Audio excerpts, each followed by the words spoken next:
What's going on? It's your boy H Money, Mr. The Zone. We in the building. Let's get it. Let's talk about it. David Morrell Jr. calls out Demetrius Andrade and John Ryder, man. David Morrell, of course, he's the WBA world champion at 168 pounds. Demetrius Andrade just moved up to 168, and Morrell is willing to welcome Demetrius Andrade to 168. Demetrius Andrade, he's on record saying that nobody wants to fight him. He say that he's a boogeyman, but Morrell, he would love to fight Demetrius Andrade. And, a big shout out to John Ryder. John Ryder, who just beat Daniel Jacobs. John Ryder pretty much shocked the world and beat Daniel Jacobs at 168 pounds this past Saturday. John Ryder is the mandatory to fight David Morrell. And John Ryder, he's been the mandatory to face David Morrell Jr. at 168 pounds. These are the two fights we're going to talk about right now. David Morrell versus Demetrius Andrade. I think it's a great matchup between two of the best. Demetrius Andrade, southpaw, slick, who can box, undefeated, three-time world champion. He's considered to be one of the best fighters. And Morrell is willing to step in the ring with Boo Boo. Morrell, he want to fight the top guys, and Boo Boo is considered to be one of the best. And Morrell will smoke Boo Boo. My honest opinion that David Morrell Jr. would destroy Demetrius Andrade. And this is nothing against Boo Boo Andrade, because Boo Boo Andrade is a hell of a boxer. Demetrius Andrade, shouts to retro boxing and documentaries. Demetrius Andrade, three-time champion, undefeated. He's an Olympian. Andrade, he's been one of the best ever since the amateurs. Demetrius Andrade, three-time world champion in two different weight classes. Sure, Demetrius Andrade, he doesn't have a great resume. He hasn't been in a ring with none of the top guys. And some people believe that, Andrade is being avoided. There's some people that truly believe that Canelo Alvarez ducked Demetrius Andrade. People still say that till this day. Andrade, southpaw, slick. He can box. He can move. He can do it all. He's a pure boxer. And I think Boo Boo, he needs to get in there with one of the top guys. Demetrius Andrade, an American fighter. Like I said, he's an Olympian. And it's unfortunate that this guy has not been in the ring with none of the top guys. When is Boo Boo going to mix it up with a Charlo? When is Boo Boo going to fight somebody like Benavidez, somebody like Triple G? Those fights never happen for Boo Boo. And now Boo Boo has an opportunity at 168 pounds to fight somebody like David Morrell Jr. I'm hearing Boo Boo, he's doing interviews. They saying they want to fight David Benavidez, but David Benavidez, he don't even have a fucking belt. Morrell is the one with the world title. You know what I'm saying? And also John Ryder. Shout outs to John Ryder, who just beat Daniel Jacobs. John Ryder, he shocked the world. John Ryder was the underdog against Daniel Jacobs, and he beat him.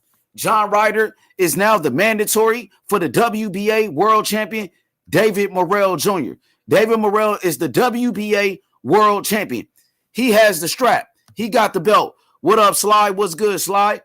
Man, I'm just talking about this future matchup. Demetrius Andrade, David Morrell Jr. David Morrell, he just called out Demetrius Andrade, and he wants to fight the top guys. He said Boo Boo needs to make that 7 million. Shit, he never made 7 million in his whole career. What makes him think he gonna make $7 million now? Boo Boo ain't never made $7 million. He ain't shit. So all of a sudden now, and then let's not forget Demetrius Andrade just vacated his belt at 160. And there's a lot of boxing fans out here. They feel like Demetrius Andrade just ducked his mandatory Johnny Beck. So what's really going on with Boo Boo Andrade? Now, Eddie Hearn is saying they want to fight Benavidez. I don't believe that. I don't believe Boo Boo wants to fight Benavidez. I think they just trying to build Andrade's name up. You know what I'm saying? Yo, what up, Debo? What's good? Sorry, Ace, I was gonna go to sleep, but I seen you going live. I got it, and then I heard you talking that shit. But nah, you ain't see the boxing voice interview today. They Yeah, had I Dan, saw that. I just seen it. bro. What you think? But I feel like Boo Boo got to make that 7 mil. That's what I was talking about in the chat. Like Boo Boo gotta, bro. Boo Boo need this fight, bro. Like Benavidez don't need to fight Boo Boo. Boo Boo needs to fight him, bro, because he's getting older. You feel me? Like father time is creeping up. If it ain't already crept up. He needs to make. And I don't know, man. I feel like him and Hearn, they got to come up with that 7 mil. Make the fight, bro. Because if he beats, I feel like if he beats Benavidez, that's gonna definitely put him, one step closer to the Canelo fight. Because I feel like everybody from 160, 175, they all want to fight Canelo. Like they all in the Canelo sweepstakes. But, And that's the hey, thing. A lot of people fail to realize. Canelo, he can't fight everybody, bro. He at the top of the mountaintop. You feel me? He can't fight everybody. You feel me? I know a lot of people don't like some of the people he choose, but he can't fight everybody, bro. Everybody want to fight him, and he can't fight everybody. So it's a pecking order. So, you know what I'm saying? You got to get your weight up to fight him. Simple as that. see, there's a problem with that though. Now, Demetrius Andrade, he said he want to fight Benavidez, but Benavidez got a fight already. He's about to fight David Lemieux. So you can't fight Benavidez. Benavidez already got a fight. So why the fuck is he calling out Benavidez when Benavidez is fighting somebody? Now, when is that fight? it's coming up. It's coming up soon. He's already in training camp, Benavidez. So you don't think they can make it happen after that? Shit, what he gonna do right now? Morrell calling him out for May. Morrell said he got a date in May. He want to fight Demetrius Andrade. Them boys scared of Morrell, man. Man, come on, man. Morrell only got 6 fights. They already scared of this dude. He only got 6 fights. Man, Morrell gonna have to fight all mandatories, bro, until he get the real belt, man. Hey, he got a real belt, man. I mean, for whoever got a problem with the belt that Morrell got, they need to call up the WBA. You know what I'm saying? Because the WBA is the sanctioning body, and the WBA say he the world champion. You know what I'm saying? So it ain't the Morrell's fault they gave him the belt. He got the world champion belt. Yeah. You want me to go to the website? Let's go to the website because I don't want people to think I'm capping. I'm not capping. You go to the WBA.com and say Morrell is the world champion, homie. You know what I'm saying? Oh yeah. So yeah, niggas really ducking him then. If he got a real belt, they really he got a real belt. You know what I'm saying? It's the same belt that Canelo fought for. Canelo fought Rocky Fielding for that WBA belt. Canelo fought Austin Trout for that belt. You know what I'm saying? You got Tank Davis he just fought Mario Barrios for that same exact belt. Yeah. So Canelo had the WBA belt before? Huh? He had the WBA belt at 160? Canelo? Yeah. Yeah, he did. Did he? No, I don't know if he had that. Not at 154. At 154, when he beat Austin Trout, it was for the WBA world title, the regular belt. You know what I'm saying? So the belt, they call it the regular belt, but it's also considered as the world title. I don't make the rules, bro. If people got a problem with all these belts, y'all need to call up the WBA, call up the WBC. They make these belts franchise, regular, all of that shit. He said no one says shit when Tank defends the WBA regular belt. They call it the WBA world title. Don't Floyd Mayweather call Tank Davis a 3-division champion? Yes, he does. Yeah. You know what I mean? What's good, Toby Barley? Y'all hit that like button. Shout out to Mad Chad. He said panel and chat respect. He's on the road listening in. So you said Morrell will only have to fight mandatories because nobody want to fight him. So I mean, until he get his name up some more, where they know they can really get that bag for getting their ass whooped. Did Jason Quigley have to get his name up to fight Andrade? No, he did not. Did Luke Keeler? Did he have to get his name up to fight Andrade? No, he didn't. Yeah, I feel you though, Age, but Jason. So when it comes to Andrade, you feel me? Shit go, nigga. I get what you saying. Well, hey, when it comes to Morrell, now Morrell got to get his name up. But Boo Boo, you just was fighting all these bombs. Now it's funny because they say the same thing about Boo Boo. Oh, Boo Boo, nobody knows Boo Boo. Boo Boo ain't fought nobody. This and that. But when Morrell wants to fight Boo Boo, now Boo Boo saying the same thing. Oh, who is Morrell? Nobody know him. Come on, dog. Morrell, his last fight was sold out, nigga, in Minnesota. Sold out, nigga. Andrade, when was the last time he had a sold out crowd? Never. He was Never in his fucking headlining. life. He was Never in his headlining. motherfucking life, nigga. You know what I'm saying? So Boo Boo out here capping. I truly believe he's capping. I'm not gonna say he's not a good fighter. Yeah, Boo Boo he's a solid fighter. He got some great skills, but at the same time, So you saying when Boo Boo calling dudes out? He know he ain't gonna fight. exactly, that's Damn, exactly what not I'm the saying. clout chasing Boo Boo. That's exactly what I'm saying. Boo Boo calling out people he ain't gonna fight. He calling out Benavidez. He ain't gonna fight Benavidez. Benavidez got to fight. You know, he already got to fight with David Lemieux. So you're not gonna fight. You're not gonna fight Canelo. Canelo about to fight Charlo, or Canelo about to fight Bivol. But you always got Canelo name in your mouth. You always got I Charlo name don't in know. your I mouth. think the Benavidez team taking them serious, bro. They wouldn't say 7 mil for nothing. Because you know why Benavidez team said 7 million? Because Andrade said he was gonna give Charlo 7 million to fight him. So Benavidez saying, "Damn, y'all got that money, don't it?" Y'all Yeah, was so saying, that's what I'm saying. That's why I'm like, yo, Boo Boo don't fucking take this offer. He abducting me. I just call it how I see it. I don't care for real. Like you a "Yeah, duck, you a see, duck. You feel me? That don't mean you ain't no good fighter. You know what I'm saying? you Just think cause Boo you a Boo duck, ducking who? just cause you a duck don't even mean you really scared of that fighter. You just, you know what I'm saying? You think Boo Boo trying to duck who though?" At this point, I don't think Boo Boo trying to duck nobody for real, bro. But it Cause was he got that. Benavidez He team. at that age. He need that cash out fight, man. So it was Benavidez, his team. They was on the boxing voice and they said they need 7 million to fight Andrade, right? I mean, his promoter said that, yeah. Yeah, the reason why he said that is because But that makes sense what you're saying, though. yeah, because Eddie Hearn, he said he sent a Charlo $7 million to fight Andrade. So Benavidez and his team saying y'all was gonna give Charlo 7 million to fight, so give us 7 million to fight Andrade. And now watch the whole energy about to change. Because I don't ever think they ever even sent Charlo $7 million to fight. I think that was real cap right there, to be honest with you. My honest opinion. You know what I mean? So Demetrius Andrade, 34 years old. He still haven't been in the ring with no top guys. His best win is probably Alantez Fox, and Andrade won 12 rounds with Fox. Morrell fought the same guy. David Morrell and Demetrius Andrade, they fought the same opponent, Alantez Fox. Demetrius Andrade won 12 rounds with Fox. Demetrius Andrade got knocked down by Fox. You know what I'm saying? Morrell knocked out Fox in 4 rounds. That same fighter, Fox, that went 12 rounds with Boo Boo and knocked down Boo Boo, Morrell knocked him out in 4 rounds to show you the difference in Morrell and the difference in Boo Boo. What's good, Q? Hey, Q, I know you like Boo Boo Andrade.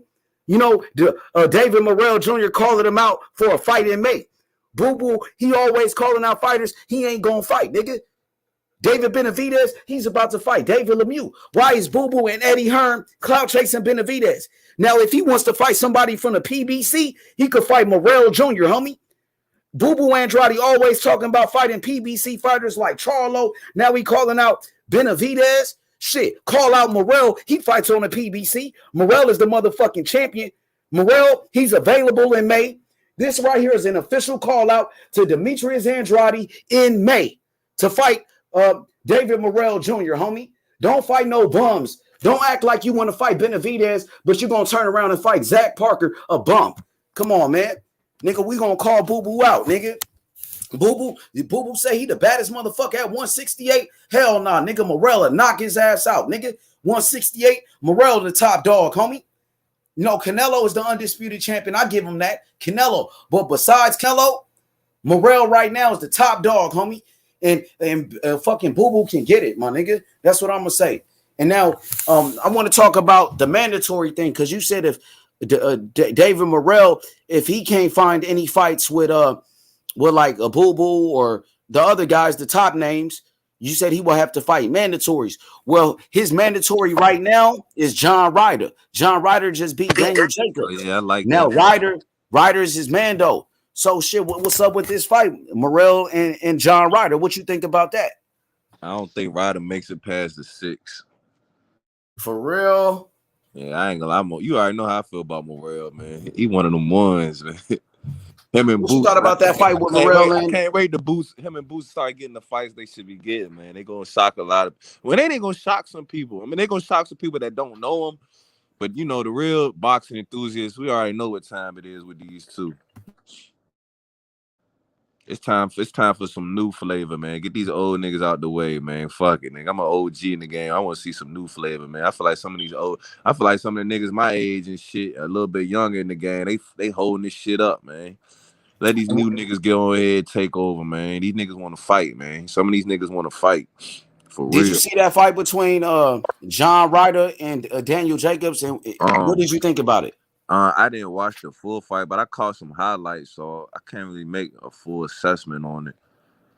Hell yeah, John Ryder beat him, nigga. John Ryder was the underdog, so I gotta tip my hat off to John Ryder. For win though, a lot of people said they felt like Daniel Jacobs got cheated. How you Nah, hell no, nah, nigga. A lot of niggas probably put money on Daniel Jacobs, and that's why they saying that because they lost money on him. Daniel Jacobs lost fair and square, my nigga. You know what I'm saying? He was in England though, wasn't he? Yeah, he was, but he still was the A side though.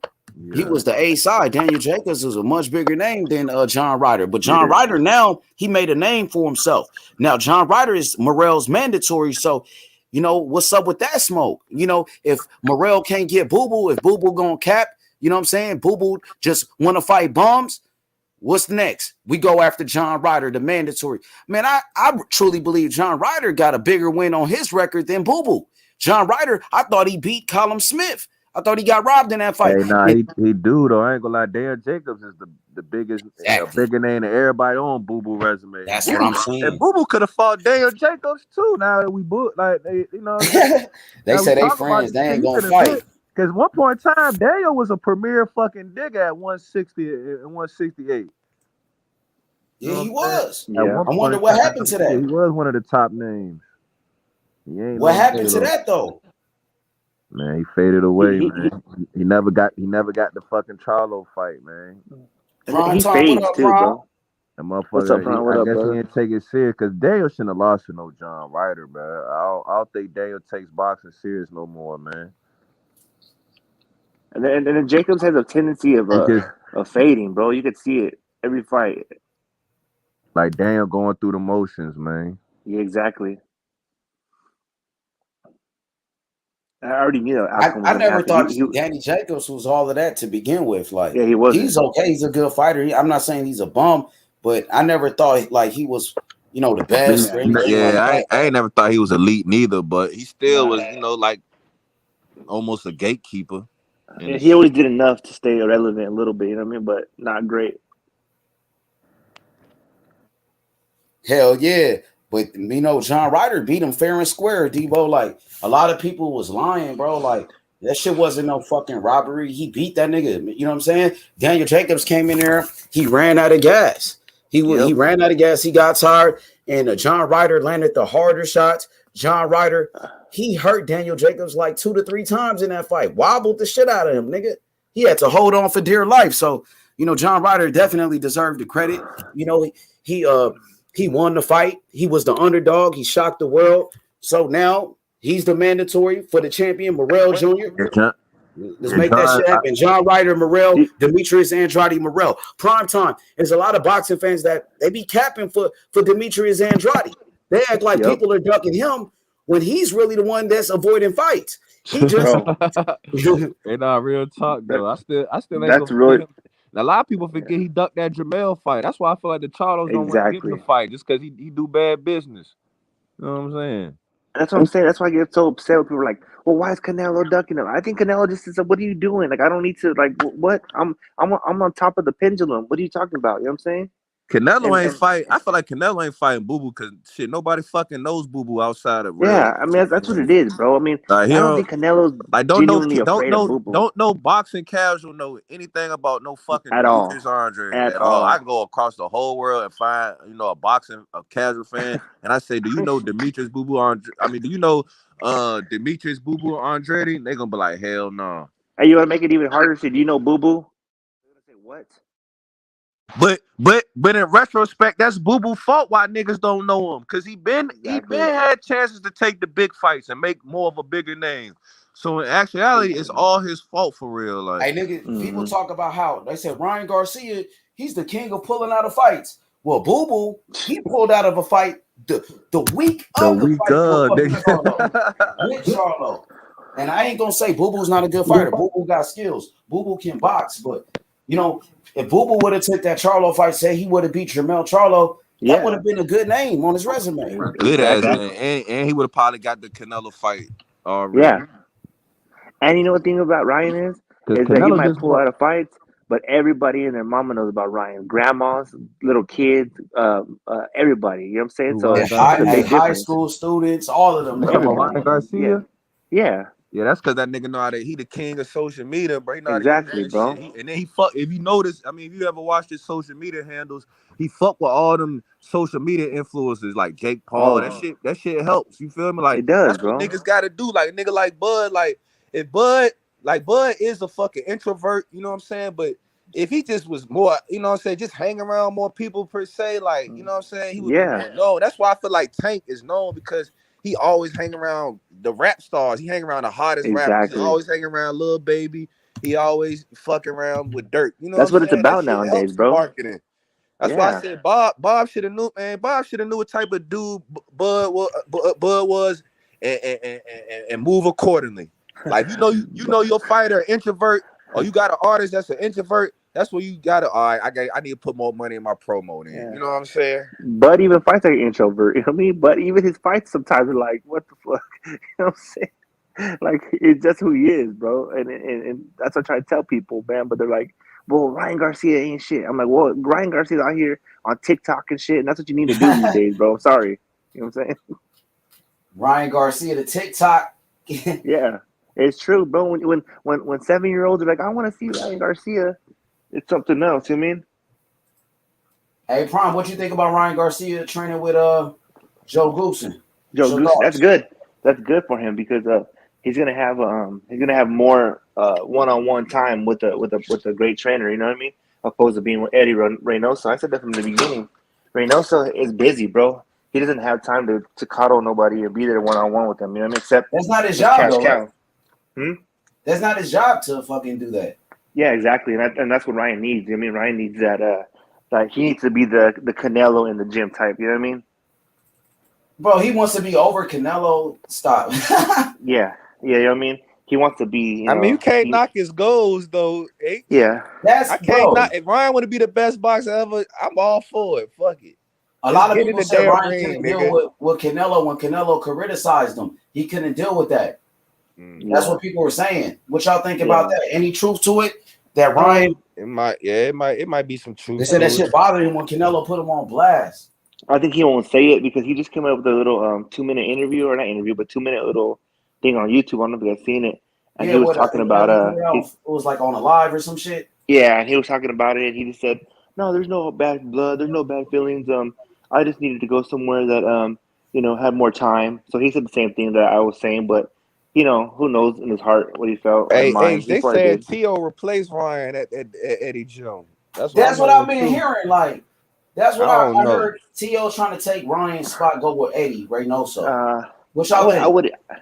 I wouldn't know, man. But I feel like it's a great move for T.O. for sure. Like, I feel like he's really going with Eddie in his corner. He gonna do some damage at 140. I feel like he gonna be back. Take it serious just because he trained over his back. He got to put in the work though. Man, you know what I mean? He gonna have to put that work in, dog. Just because you train with Eddie Reynoso don't mean you gonna do what Canelo does. Yeah, and that's what Canelo said. Like to Ryan, he's just not dedicated enough. You know what I mean? He's not. And he mess around, do stuff better than Canelo. Man, why he's not dedicated? Like, I don't understand. You got the fucking face of boxing. Bro, he has anxiety, bro, and depression, bro, and a lot of things in his mind, bro, and that shit plagues you, bro. And 1 minute you're up, and the next minute you're down, bro. And I think that's what he goes through. I could be wrong, but that's what he says. And if it's true, it's gonna be a constant battle. That's why he pulls out of fights. That's why he 1 minute you see him, excited and elaborating on a lot of things, and the next minute he's nowhere to be found. You know what I mean? In a state of in that depression. So who knows, bro? I don't know. That's not an excuse. But what up, JK? Social media be jumping too, man. I feel like that's another reason why he don't be fighting too, man. He makes so much money off social media. Like he even said it in one of them ESPN interviews. He was like, I'm doing good on my social media that I don't have to beg for fights. Bro, he What's gets going on, paid H? What's fucking. going? What up? What up, H? What's going on, my They brother? give him fucking What's hundreds going of on, bro? thousands of dollars for Yo, what's good, sponsorships. JK? You can How hear you me? been, bro? Yeah, I can hear you, brother. What's going on, my bro? Yes. You know, the thing is, Ryan Garcia is a boxer, bro. He's not a TikToker. He's not a Yeah. YouTuber. You know, he's a boxer, but it's good that he is a social media sensation. That's good Yeah. because he has a following. But you know, you got to make your money in the ring, bro. You know what I'm saying? Yeah, Or this not, is right? boxing. People respect when you get up in that ring. That's what I think. Mhm. So it's good that he getting money doing Instagram, he getting money on TikTok or whatever the case may be. We want to see Ryan get up in that ring. I think Ryan Yeah. Garcia, very talented fighter, very strong, very fast, powerful. You know what I'm saying? Mhm. Talented, very talented. But he got to put it all together, bro. You know what I And, mean? and That's you, what I think. and you know what, H Money? That's It's facts, a H. You yeah, couldn't have said him no better. yeah. And but is it this? It's like we want to see Ryan Garcia in the ring, but does Ryan Garcia want to see Ryan Garcia in the ring? You know what I'm saying? For sure. That's the Let's see problem. what my brother JK think about it, and we go to Outlaw Boxing. No, JK and then Slide Tennessee's. Outlaw, what's good? What's going on, brother? How you been, my bro? What's your thoughts on Ryan Garcia? You know, switching trainers. He's going to Joe Goose, and he's no longer with Eddie Reynoso. Yeah, that's. I don't know because maybe he thinks that Reynoso's got too many fighters at the moment. You know what I mean, brother? So he might think Joe Gooson's not really. He might get more attention. I've always thought Joe Gooson was a solid trainer. I just thought Joe Gooson maybe wasn't that interested in boxing, maybe the last 10, 20 years, but maybe with a young fighter like Ryan, that'll get passion for the sport back, you know, and he might be able to do good things with Ryan. So, yeah, I think it's a good move, bro, you know. I'm interested to see how it goes. Sure. For sure. What's good? Slide Tennessee's my brother. How you doing? What's up, man? Good morning. Good morning, brother. Hell yeah. Man, so in MMA right now, what's her name? Amanda Nunez. She left American Top Team, and she hasn't really gone into why. And this is relevant. I promise I'm not just yelling. It's relevant, but a couple of her personal friends said though that the reason that she left is because she's like the face of the gym, and she can't get like the kind of quality time she needs for training now. She's got everybody's pulling her in 100 different directions, asking her how to do this, how to do that. She doesn't feel like she's getting the kind of attention that got her to the title. So that's why she's pulling herself away. And when I kind of look at Ryan, see, I feel that I can see the argument. Well, yeah, I'm not really getting Eddie. It's nothing personal. I can see a lot of people pulling Eddie in a lot of different directions. But the thing I know for a fact, though, is that Joe Goosen, he doesn't fuck around. Like, if you he's gonna make your ass train. Like, he's gonna pull the dog out of you. So. And that's what Ryan needs. Like Pearl said earlier, Prime said earlier, like he needs that type of trainer like that's gonna be on him. Like Eddie just got too much shit going on, man. Yeah. Like that's why Yeah. I had said That wasn't a problem at first. It's funny how now that's the narrative that Eddie was too busy for Ryan, but nobody was saying that until Ryan left him. Exactly. I mean, true, but I mean, I do feel That's like the case. Why would Tio go? I feel like that does make sense. Though. If that's the case, why would Tio go there if he got too many fighters and all of that? No, H Money. I think because Tio know his dad ain't it for real. That's what His dad won Trainer of the Year. Come on, man. He did, he did, but his dad beat Lomachenko, man. He did, and he gets respect for that. But shit, look at what happened with George, bro. Like we can't discount They was feeling themselves. They got the big head at that point, bro. Yeah. Hey, bro. Boxing, if you a trainer of the year, you should know like not to get big headed. You should know boxing is a lot like a lot of it's very unforgivable, and it's very we get amnesia a lot of the time when a dude we like loses. Tio playing really poorly for that fucking George fight, and a lot of that has to do with his pops. I think here's where I'll agree. I'll agree for sure. Like in the fucking 10th round when his dad said you won every round. Like I agree there. Where I don't agree, and I'm not like I'm sounding like making fucking excuses, but I know for a fact that he cut weight a lot of times for that fight. He came in there injured, which everybody found out later. But at the same time, I'll give him respect because he still took the fight under all those circumstances when he could have just said fuck it and moved up to 140. The original plan was to just take the belts and go to 140. He didn't even want to defend the IBF, but he needed the money because the purse bid got, with Triller and all that shit happened. But at the same time, though, nobody wants to hear those excuses. Like, it is what it is. Like, you took the fight, you lost, and let's see what you can do.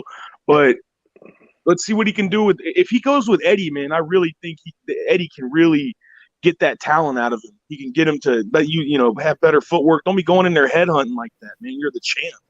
I'd like you to see got more than one way to win. Go ahead. I'd like to see him with Robert Garcia, bro. I think that would be. I don't know how much people Robert's got, but I think Robert Garcia could do a job with him. So I think Teo should look to walk these guys down and impose his definite system and power on them. If I was Teo, I'd start working on a high guard and walking these guys down.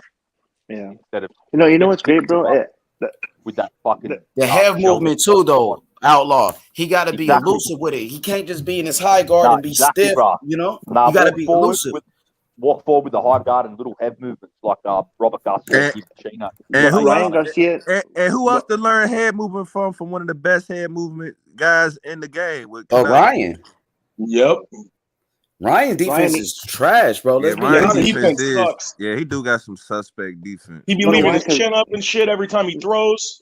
Because Ryan fights like these new kids do, bro. Like you ever see like kids that are fighting in the streets? They always put their head up and they you know what I'm saying, with the skinny jeans, they want to try to. That's what he's doing. He's just talented. You know what I mean? It's the truth, bro. That's what he does, that bro. Skinny jean boxing, eh? He's got that skinny jean boxing. Yeah, and they keep their head up, and they don't want to get hit in the face, so they keep it high, and they think that's going to help him, but it doesn't. You know what I mean? It's a problem, and I think. But I feel like it does kind of help Ryan a little bit because Ryan is tall for his weight class, though. Yeah, the lean back. But we've seen though what helps Ryan is he's got such a quick left hook, so he counters smaller guys. Because I ain't gonna lie, like I don't box no more, but when I did, I kind of had like defense like that, but it worked for me because I was 6'7", so like when they swung, I would just roll back. You a tall motherfucker, bro. Yeah, dog. 6'7", yeah. Motherfucker when he hit me. You play. I'm over here like 5'11", like yeah. Me too, bro. I'm 5'11". I always feel pretty tall. I'll be straight though, man. Like, what Ryan needs. The problem with people with Ryan is that he's a good boxer, but what happens a lot of the time to these guys is that they fall in love with their power. And somebody like him, he's got so many natural advantages over people he fights at lightweight. He's tall for the weight. He's got long reach for the weight. But he fights dudes like he's T.O. size, and he needs to be leaning back, and he needs that lean back, that Lennox Lewis style. Lean back, throw your jab, pop that shit in. I mean, he's got enough power to do what he wants, but I get it, though, too. He even said that once. He said, look, I could win boxing matches this way, but I know how to make money when I'm boxing. He's like, I know what people want to see, and I understand that. Yeah. I just feel like Ryan just needs to get that killer instinct back, man. I think once he gets that killer back, he good. He always got the killer instinct. That never went anywhere. You see his knockouts, bro. Yeah. No, but I'm really telling you, bro. If he got that killer back, he would be in the ring. He got injured, though, Debo. Let's be fair. He got injured against JoJo. He wanted that fight with JoJo. He got injured. He did get injured. What about the Fortuna fight? No, he pulled out the fight.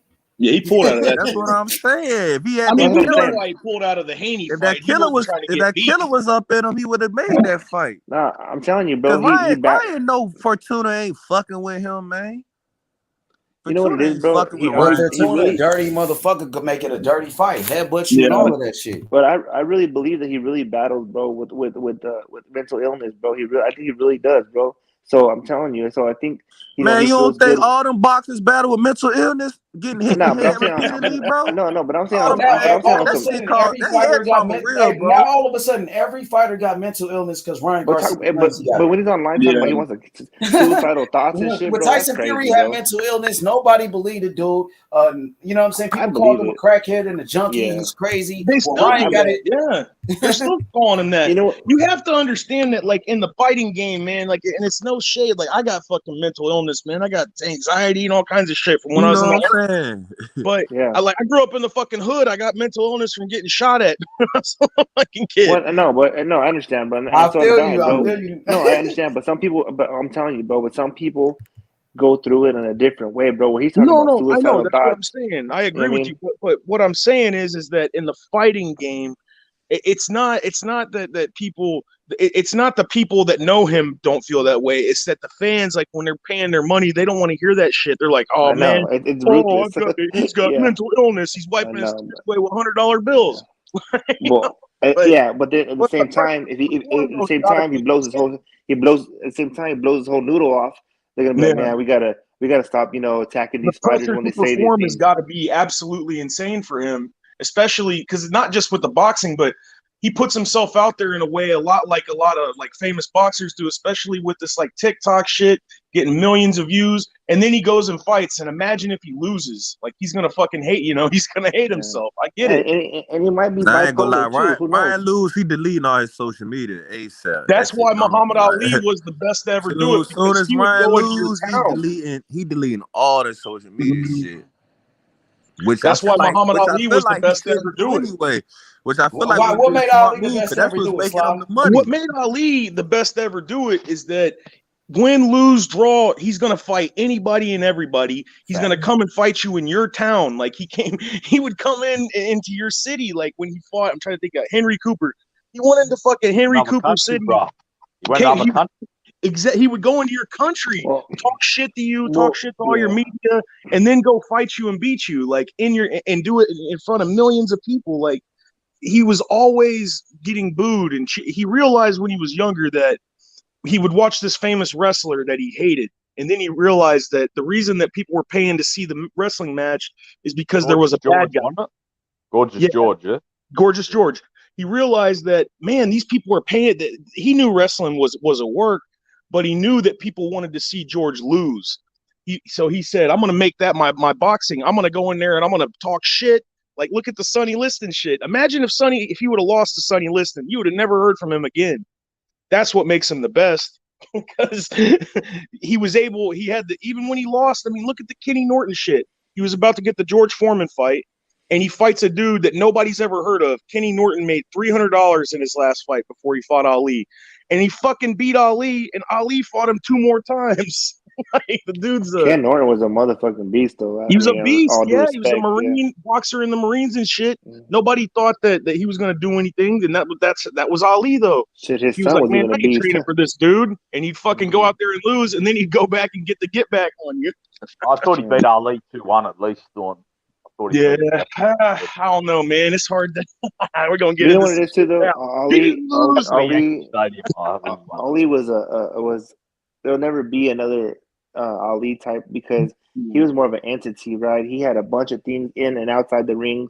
He had a bunch of movements. It was like a lot of changing in the world going on, while Ali was in the middle of it all, from the nation to just everything, right? To the civil rights, to a bunch of things. So that all culminated together, that these fighters will never know. We're talking about fighters now on TikTok with views, you know what I mean? With likes, opposed to a real oppression and real things going on, you know what I mean? So it's a whole different ball game, right? It's just a watered down version of, the past. But, that's my opinion. No, it's a good point. It's I think, though, that what I mean with Ryan, though, is that, man, he can get that too. Like, he's got half of it down already. Like, people love to watch him on social media. He's a natural on TV. Yeah. Like, he's got all that shit now. All he's got to do is translate that to the ring, and he does good, like he showed a lot of heart too in the last fight when he got dropped and he got up and won. Like, he got dropped bad. I thought it was over. I was like, oh my God, when he got dropped, but he got up off the canvas and he fucking wins with a body shot, man. Like, that's hard. Yeah, he's great, man. He's great. We'll see. Time will tell, man. And then this next fight, See, Sly, that's what's disappointing. That was like he's coming out. You know what I mean? That was his big moment, lad. And then he hasn't finally fought get since. some competition. Yeah. Yeah, and then he hasn't fought since. So all that momentum's kind of just stayed. Mm-hmm. He had everybody there too. He had fucking De La Hoya. He had Canelo was there. I mean, that's what he kind of put his foot in his own mouth. But I think with anxiety and shit, it's like it's a function of time, man. The longer you have it, the more you know how to deal with it. Like when I first started getting it and shit, I would have these panic attacks, and then I went to therapy and got medication and shit, and they told me like this is how you deal with it. And I think with a little bit of age, he'll be better. And if he truly is having problems with training where he can't get enough attention from his coach, Joe Goossen's going to give him that attention because he's not training Areola anymore. Yeah, so he's got a new pupil now. And then, like you were talking about Robert, there's no way that he would get that Areola looked good in that Ruiz fight. Was he trained by Joe for that fight? Mm-hmm. It's so crazy because he was fucking 40 years old. He looked his best he's ever looked at age 40, dude. And he dropped Ruiz here. That's what I'm saying. If he was training under Joe during that time, that's some good shit. Joe had him right. Yeah. He tore it up. I couldn't believe that shit. Areola could have pulled off an upset that night, man. He almost did. Like, if it wasn't Andy Ruiz and the PBC wasn't putting so much behind him, he probably would have lost that shit, and I wouldn't have said anything. Well, yeah, but I mean, all actuality, Ruiz won that. I mean, he did. No, he did. He did. I'm not gonna take his win away. He did enough to. He evened up the knockdowns. He did. He showed a lot of control. But we expected Ruiz to wash him out. You know what I mean? And he did it. And it was a great fight. Sometimes people don't realize that, you don't really know what you have till it's gone. And if you look at Andy Ruiz, man, his best performances, his best wins, all of them were with what was his name? I already forgot his name. Yeah, the his one original coach. Mm-hmm. I just looked him up earlier. Manny Robles. Manny Robles, yeah. Manny Robles. But Manny, I know everybody's seen what Manny said about him, but Manny was just, like, look, he got money, it went to his head, and Manny's the kind of dude that's gonna fucking hold you accountable. And Andy, though, he's been with Reynoso for a while now, though, so he might come into the next fight looking good. But you know what, bro? Hey, but I like Reynoso as a trainer, man. Yeah, I like him too. Good strategy, dude. Look at the fucking strategy. Think about this shit. Look at the fight. Look at the Billy Joe Saunders fight. Up until that point, and I'm not. Nobody hit Billy Joe Saunders like that. Billy Joe Saunders would dance around you for 12 rounds and make you look like an idiot. And Eddie had the perfect game plan. Like, stay with him, like, move with it. Like, it was crazy, man. I mean, it was Canelo, but I didn't think it was going to happen like that. I thought Billy was going to dance around him for 12 rounds. And he made Billy come at him and counter, and he countered Billy because he made Billy come at. Exactly. But you know what? Billy ain't got enough pop to fucking do that, bro. You got, like, Canelo got to respect your pop, bro, for you to dance around 12 rounds. Because if you ain't got no pop, Canelo on you for 36 minutes, bro. You ain't going nowhere. But that's what I equate to. And I feel like nobody cuts off the ring better than Canelo. Yeah. He got that Mike Tyson. He got that prime Mike Tyson cutoff ability. He used to be terrible at it. Like when Canelo really on some seek and destroy shit when he in that ring, like. He used to be bad at it as well, bro. So they've worked on it over the years, bro. Canelo used to be terrible at cutting the ring off. But he's got better, the last. That was so crazy, man. I grew up watching. I shouldn't say grew up, but I watched Billy Joe since he won the tournament, since he, the Lemieux fight and shit. And I'm like, how's Canelo gonna be? And they just came out there, man. Had a game. See, and I'm glad to hear that I'm glad to hear that because after Billy Joe lost, everybody's like, "Oh, Billy Joe's been a bum. He was horrible. Boxing, he never was boxing, good." Man. I'm like, Canelo's just great. You know what I mean? Yeah. And it's no shade. Exactly. And even Billy Joe admitted that. And he's the biggest shit talker who ever lived. Even he was like, look, when I was dodging those punches, he said, I could feel the wind. He said, I could feel the wind from the punches as I was dodging them. Yes. That's pretty fucking terrifying to hear. Hell yeah. Knowing that you might get caught with one of those motherfuckers. He said, and when I got hit with one, finally, he goes, it didn't hurt. He's like, I don't want to make it sound bad. He goes, it didn't really hurt that much. He goes, but when I sat back down on the stool, I thought, oh shit. Fuck. Yeah.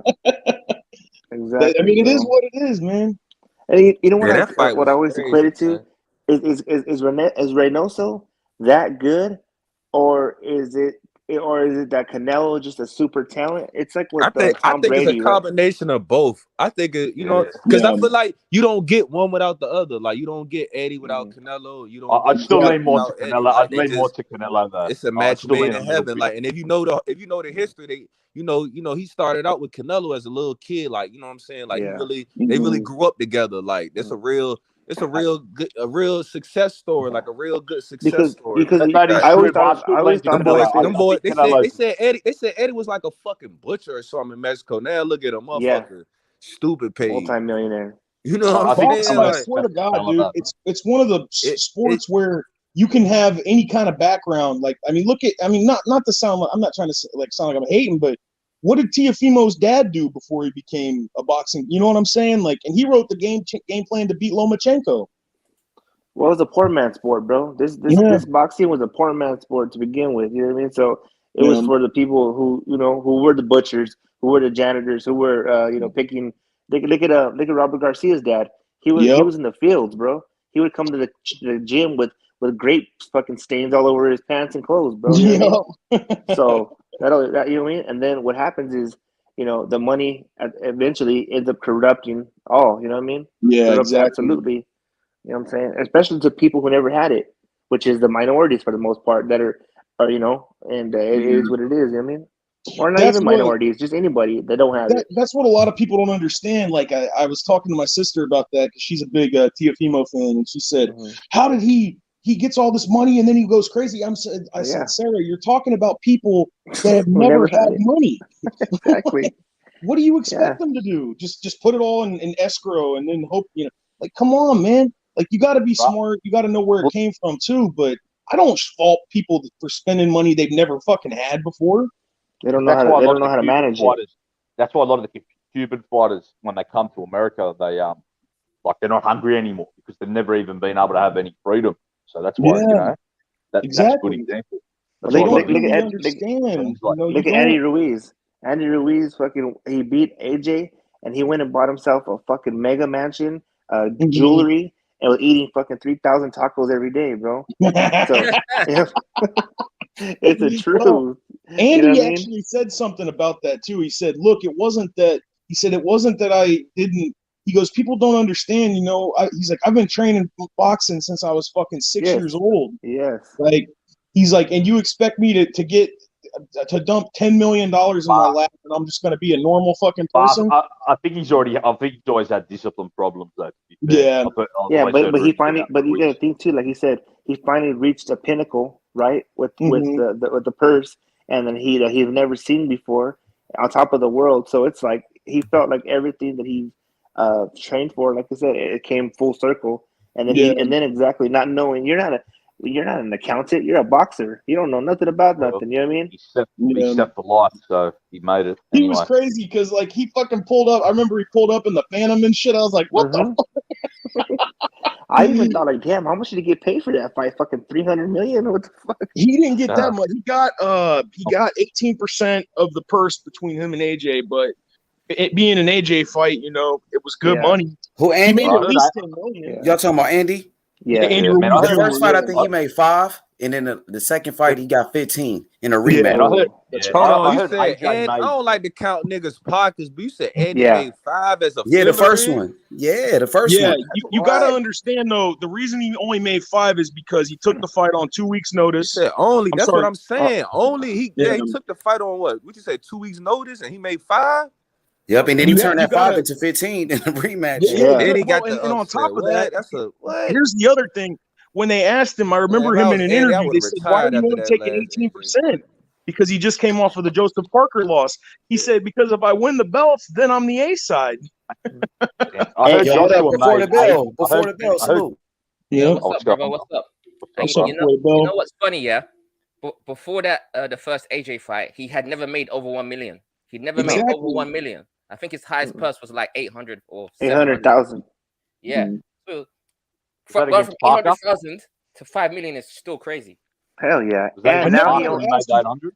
I never got to ask you this, H. What did you think of because I thought fucking Ruiz won that Joseph Parker fight in Australia. I thought he should have won that shit. I wanted to see what you thought, H.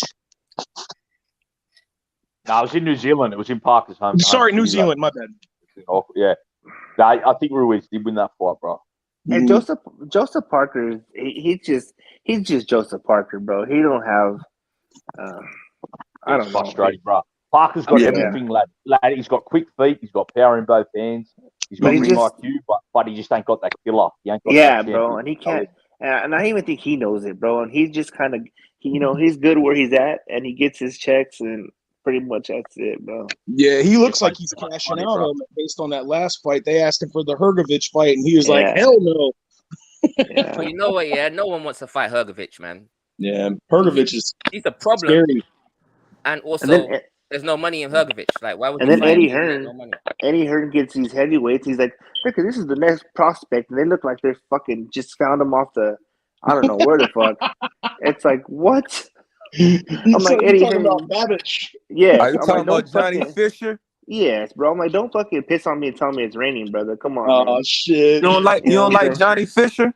Oh, bro, come on. I mean, like Johnny Fisher, man. No disrespect to them. Do some damage, man. Yeah, that's what I'm saying. No disrespect to them because they're in the ring and it takes a lot of balls to fucking even be under squabbling. You don't think Johnny like what 21?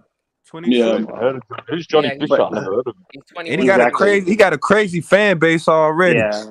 But Eddie young upper cup heavyweight boxer from the UK. He sold 2,500 tickets on the. What city is he from before the belt? What part of UK is he from? Liverpool. Oh, the Scousers, they love that. They'll back him. You'll never walk alone. Nope. There you go. But I'm just saying, Eddie Hearn I was like, I'm a fisherman too, Eddie, and we can see a fisherman from a mile away. You know what I'm saying? So don't, you know what I mean? Don't do that. I wouldn't put all that on Eddie. Eddie's just doing like. He's doing what every promoter does, you know. Yeah. This guy's the best ever. He's doing his job, bro. Why wouldn't he do that if he sees? No, I understand. And I get it. I'm just saying, like, you know, we just he got up his boy, you know. Yeah, but it's just funny. I'm like, okay, whatever. I'd rather him promote Munguia and whoever the fuck Ballard better. Ballard. Oh, shit. Yo, guys, quick question: Did you guys think that Daniel Jacobs was robbed? Hell no. That fight was boring to me. He did what he always does. He'll win the first fucking 5 rounds and then go off the gas for the rest of the fight. And then go, I don't know how I lost. I was robbed. He does that shit. Every fight he does that.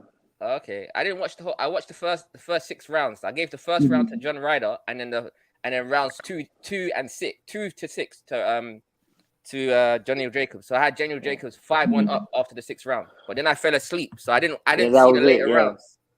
Daniel Jacobs ran out of gas, and John Ryder was able to outwork him. And John Ryder was the aggressor. He landed the harder shots. He hurt Daniel Jacobs almost 3 times in that fight, and Jacobs outworked him. So I mean, what's my boy John Ryder outworked Daniel Jacobs, so that's why he won the fight. The biggest scoring factor in boxing too, and people seem to fucking forget it whenever they're boxers they like lose, is damage. It's damage. Damage trumps everything. And I don't think it does. If you see the way that judges score fights, it's landed punches that they care more about than damage. I think there's so many fights. That should be but that really should be amateur. Where there's damage and the person loses. It should be clean, effective punching in the pros. Yeah. That's what it should be.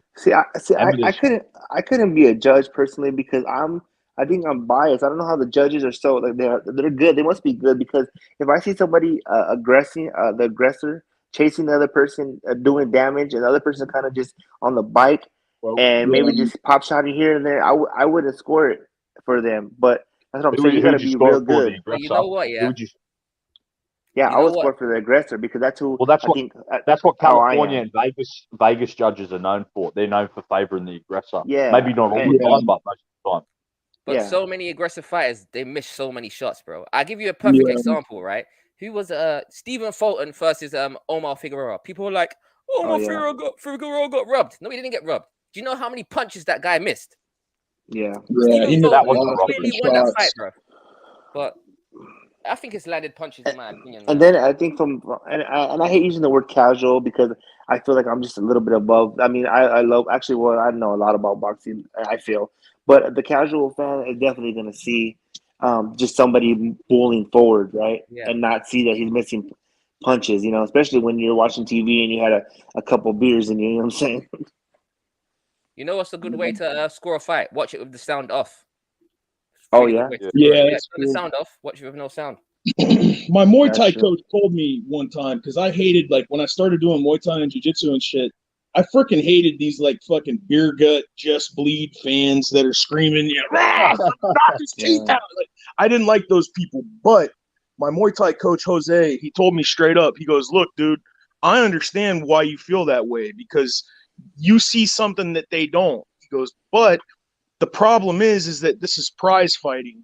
And those people are paying to watch you fight.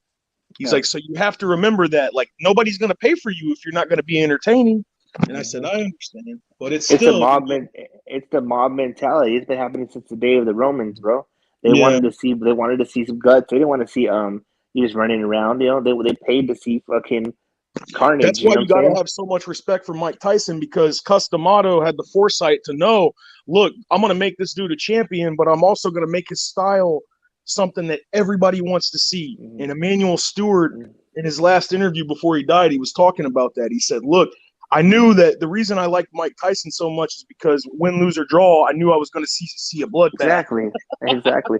It's like in football, bro. It's like what Al Davis did with the Raiders. But before that, people were just running the ball, simple. And then all of a sudden, Al Davis, you know what? We're going to fucking start airing the shit out and making this shit entertaining. And that's what it is, bro. Same thing with boxing. You know what I mean? Yo, H Money. He's asleep. Yo, what's good? I'm right here. What's good? Are you doing a watch party for Khan versus Brook? Yeah, hell yeah. I'm gonna do it. I mean, I'm not just excited about it like that, but yeah, I'm gonna watch it though. I love boxing, so I'm gonna tune in. My bro hates never Are you gonna do a stream? Are you gonna do a stream for it? Yeah, we're gonna do it for sure. They said Young Bill said battle of the glass jaw versus the glass eye. Who you got? I hate money. I was like you, brother. I was awake from Sunday to Tuesday morning. I was like you, bro. I'm not sleeping. Did y'all see the face-off thing they did on YouTube for that shit? That was funny as fuck. I gotta see it. I missed it. Tom Brook. Yeah, Kell Brook and what's that thing where they sit across from each other and talk? Face-off. Yeah, they did a face-off. I watched that shit yesterday. I'll put it in the chat. That shit was funny as fuck, man. Kell Brook, I like Khan personally, but in the face-off, Kell Brook was talking shit, and he had Khan shook, dude. No, Khan's gonna fuck Kell Brook up, bro. No, Khan's gonna beat him up, bro. I think Khan's losing. And I tell you why Khan's losing. Because Khan is a speedboat with no driver, bro. He's got all this speed. That's a good analogy of it. Is poor, bro. He's a speedboat with no driver. Yeah, but he's been training with Crawford, man, and Bomac and Crawford. Well, I was gonna say Bomac and Crawford both are saying that he's working harder than everybody in the gym, and he's what Khan needs to do? Yeah. Khan needs to go get surgery and put like a metal plate in his jaw all the way around. And he would be amazing, bro. If he couldn't get knocked out, he'd be amazing. I'll say one thing though. Who y'all picking in the fight though? I got Khan. Man. I got Khan. I'm not watching it, but I'm not interested in it. Though. You're not even gonna watch it? He said, "Fuck it." Nah. If you watch everything that's wrong with boxing, bro, they should have fought 6 or 7 years ago. 10 years ago. And that's what Khan. Yeah. That's why Khan was getting the best of him in the face-off. He's like, it's strange you want to fight me now at this weight. He goes, you didn't want shit to do with me back then. And Brook, man, he looked fucking like he you could tell it bothered him you could tell it bothered Khan when he said that shit. He was like, damn, like he's calling my bluff. But Kell Brook though and Khan, they need to check, bro. I mean, let's be real. This is what has to do with it too. They Hey, dude, this is it's like when Roy Jones and fucking Hopkins fought in a rematch. Like they was old as shit at that time. Yeah, you know what I'm saying? Yeah, gloves are off. That's what it's called. Gloves are off. I'm gonna put that shit in the private chat for y'all. Say no more. For later, but yeah, it was tight, man. Khan. This is the other thing that fucking Kell Brook brought up. Kell brought up that they signed an NDA and he's not allowed to say certain things when they're talking about the fight. I was like, damn, like for real? Oh yeah. Yeah, Khan's definitely. Khan's got a lot of pull, bro. In the UK, like obviously he's declining now. He's at the end of his career, but just like boxing organizations in the UK and different promoters Khan has a lot of pull. A lot of pull, man. And you gotta think too, Khan he probably has some of the best lawyers out there, and they all want to be associated. So you know what I mean. Yeah, I was gonna say too. Khan also, and it pissed Kell Brook off real bad. Khan kept bringing up how when they was in the amateur, I don't know if they were sparring partners, I think, but he said he schooled him and embarrassed him. Fucking Brooks, he was mad. I gotta go watch this now, man. I've never been a big fan of Kell Brooks. Like what? I mean, Kell Brooks. I mean, he was. I don't know. I do like Kell Brooks though. I kind of like both of them in a way because, like, let's see, Kell Brook, shit, he fought Triple G when nobody was trying to fight him. The dude jumped up 2 weight classes, dog. Like, that dude, I respect that. He's an animal, bro. He's a fun fight anybody. Kell Brook fought Earl Spence when nobody wanted to fight Earl. Gave him a title shot, bro. I like that dude. And then he beat Kell Brook beat Sean Porter in America in his backyard. Yeah. He should have won. Yeah. He should have won 8 rounds to 4 on that fight. I couldn't believe. He won it all though. The Sean Porter fight, Kell Brook. Are you saying that Sean Porter should have won the fight, or you saying no? Kell Brook should have won 8-4. Yeah, man. Yeah, he schooled him, bro. He schooled him in that fight, dude. Sean Porter to me, bro, has always been fucking just not that. I mean, I might hear flack from it, but I never thought Sean Porter was that good, bro. I agree with you. I never thought he's a dog, though. He's tough. He's a dog, bro, but he's a lot like Danny Jacobs. He's just been close to the top every time. Look, Porter doesn't have the most skills, bro. And then Sean Porter will be on the floor sometimes, rolling around, fucking spinning backwards. I never liked his ass. Yeah, but he's hard to beat, lad. I know that he's not the most skilled, bro. He's got a style that kind of looks messy, but it's effective. Yeah. He's better at fucking trying to bite somebody in the face with those teeth, man, than anything else. What, yeah, Sean Porter improved a lot after the Kell Brook fight, though, for sure. Yeah, after he did. The Kell Brook fight, he did improve a lot, and he beat Danny Garcia, man. Danny Garcia is a good win. What do you think he improved though after the Brook fight? What do you think? Better footwork. You reckon? And, I've always thought he had. If you thought his footwork was the same after the Kell Brook fight, you don't think his footwork improved? Because I remember against Devin Alexander, his footwork really impressed me. The way he outboxed Devin on the back foot. Devin was a boxer himself. He was moving in and out. So I always thought he had good footwork. Even the way he cut off Malignaggi, no one had ever done poorly like that. So I always thought Porter did have good footwork. But I get he probably did improve it a bit, I guess. Yeah. I think his footwork improved. And he was more. I think he became more calm, like more. How can I say? Like better timing. Timed his shots a lot. Started to time his shots a lot better after the Kell Brook fight. Yeah, you're probably right. Sean had a lot of fighters like Sean. They have kind of a tendency to kind of lead with their head in a lot of ways. They lead with their head on when they're throwing hooks and shit, and when they're up close inside, but. After the Kell Brook fight, because Brook totally used that against him. Exactly. He said, "Oh, you're gonna lead with your head, huh?" And he fucking stopped it. He would hop back and jab. Brook was a bad matchup. So I think Brook would always beat like Sean Porter at his best. Kell Brook would always beat him at his best because he was as strong as him, so he could hold him in the clinches and he could catch him coming in with 1-2. Porter doesn't have the power to knock him out either. Yeah, exactly. It was crazy though. Like I remember watching that fight and thinking like, there's no way. Like everybody was watching him win, but I was like, there's no way they're going to give him the decision in America. Even the fucking even the English commentators from Sky were like, yeah, we don't think he's going to take this one. When he won, they were like, oh my god. They had you though, man. There's some fights where it's just so like clear who won. They can't really do the robbery stuff. You know what I mean? Like, that fight was so clear. Like. It's like that's why you can't leave no doubt, bro. Especially when you going against somebody with a big name like Ugas. When Ugas fought Pacquiao, I was like, man, they're gonna rob Ugas. But Ugas put a beating on Pacquiao to the point where they couldn't rob him. Like it was so one-sided. Well, to me, that Ugas, they couldn't rob him. Like when you go against somebody like a Pacquiao, you really gotta whoop his ass. Like you go against Canelo, you can't make it close at all because they're gonna rob you, you know what I'm saying? Or they're gonna give you a draw or whatever, like the Lara fight. Lara, I thought was winning, but Canelo made it close enough where they can give it to Canelo. And you could say, well, Lara ran out of gas. Canelo came back in the second half of the fight. But when you go against somebody, with a name like Canelo Alvarez, bro, you can't leave no doubt. You really got to whoop him. You know what I mean? Yeah, I hear you, man. What do you guys think? Do you think I thought you guys beat Sean Porter? That might. Yeah, I thought he did too. I gave it to him like 2 rounds. I agree with that. Ugas has been on the up for a while, man. He's a lot. I don't know why people are.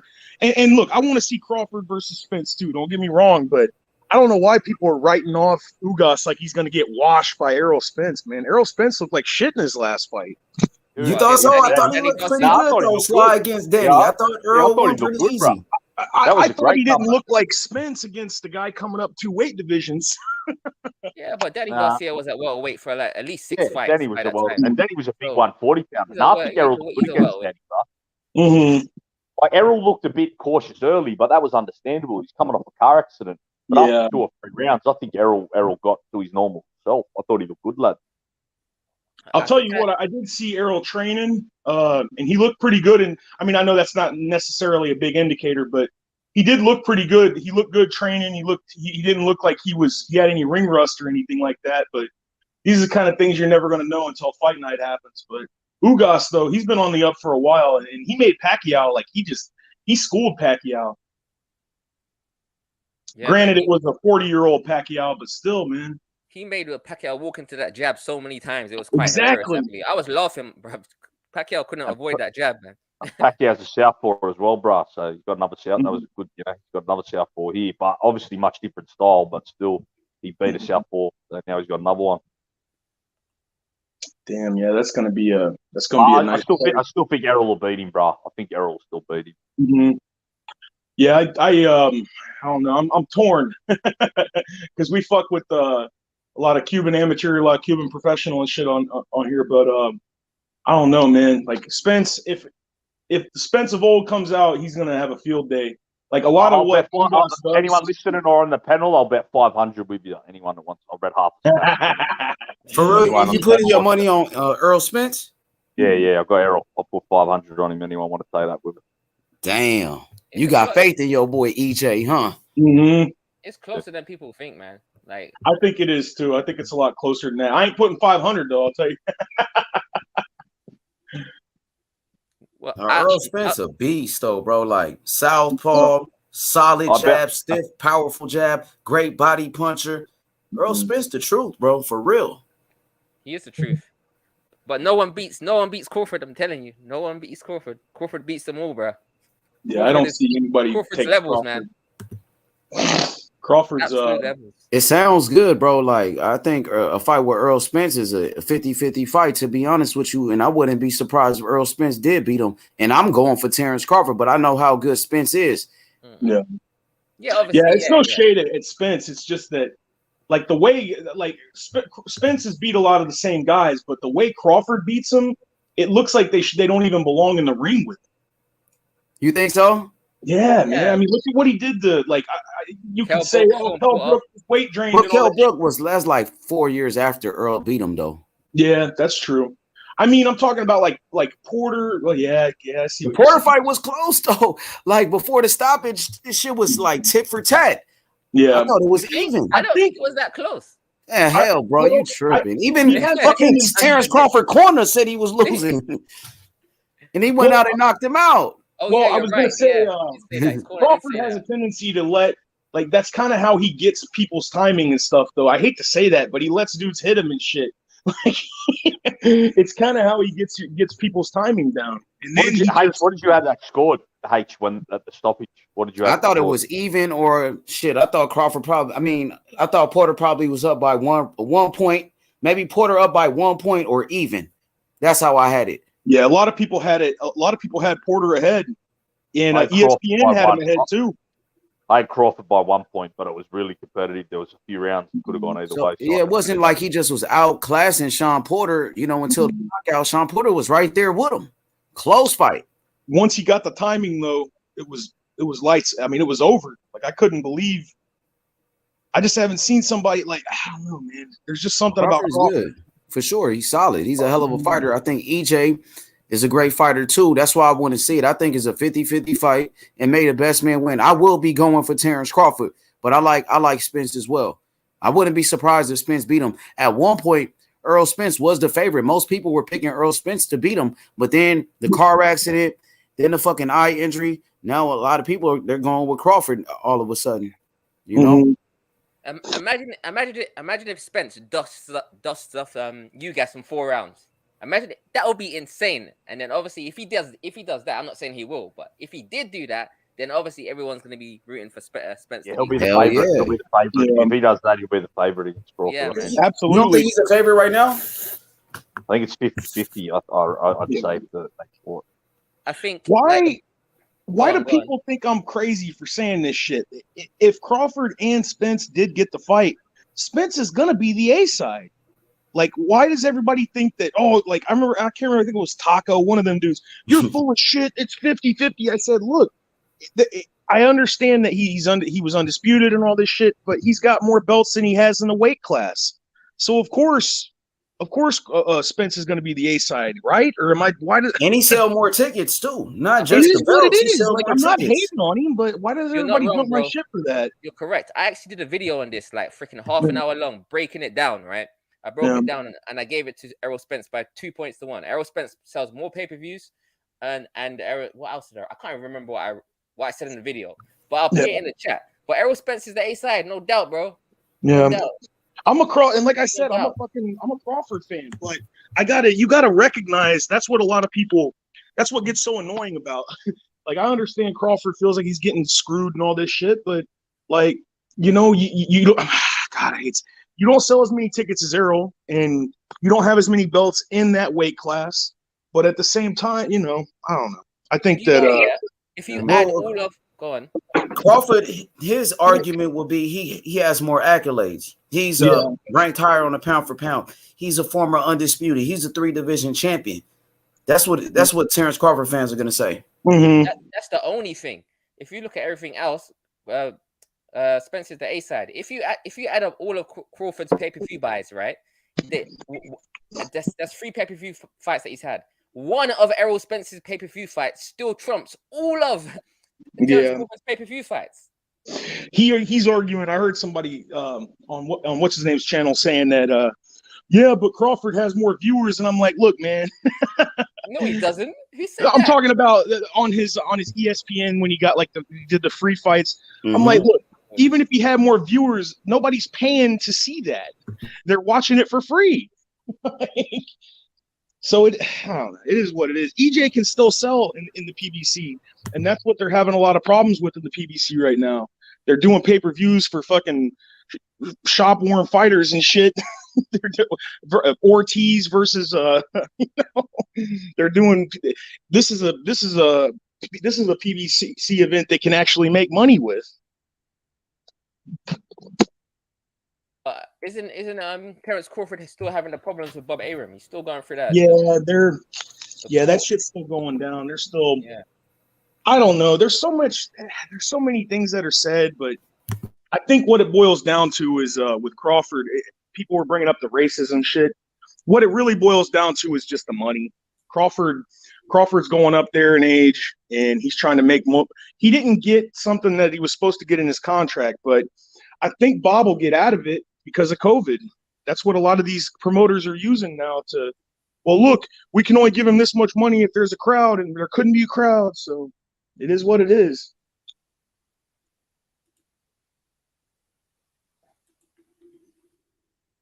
Yeah, that's gonna be a great fight, man. I want to see it, man. 2 of the top welterweights in the sport, 2 of the best pound for pound. Earl Spence, 2 undefeated champions. Go ahead, Outlaw. No, I was just saying, and I think I might be close because I heard that someone told me, that Errol, when Errol was in Dubai, he met with Kinahan, Crawford's advisor. So I don't know, maybe that fight could be close to getting made. I forgot to tell you that, by the way. I heard that what's his name? That Joshua is about to sign the deal. They're looking for, I think, the beginning of July. For what, Usyk? With Usyk, yeah. Yeah. That rematch will happen, yeah. I seen that interview yesterday with Bob Arum, and he was talking about it. He said he talked to Usyk's manager. I can't remember his name. Something. Egis. Yeah. He said he talked to Egis because Egis posted that shit about Tyson Fury. Yeah, Yeah. Sorry. No, I was. He said he talked to Egas because Egas posted that tweet about Tyson Fury, and it pissed off Bob because Bob said that the whole AJ price, the other $5 million and all this shit. So. He was a goon back in the day, Egas as well. He got caught up in some kidnapping ring back in the 90s. FBI and that. That motherfucker's crooked as fuck. Yeah. I'll tell you what though, when they finally made the fight with AJ and shit, I remember he was getting interviewed and they said, you didn't put up any kind of resistance or anything when they talked about the purse splits. And he looked at him and he goes, that's because we know that we have to take less money. He goes, but we know we're going to win, so we'll get it back on the rematch. And people kind of laughed like, and look what happened.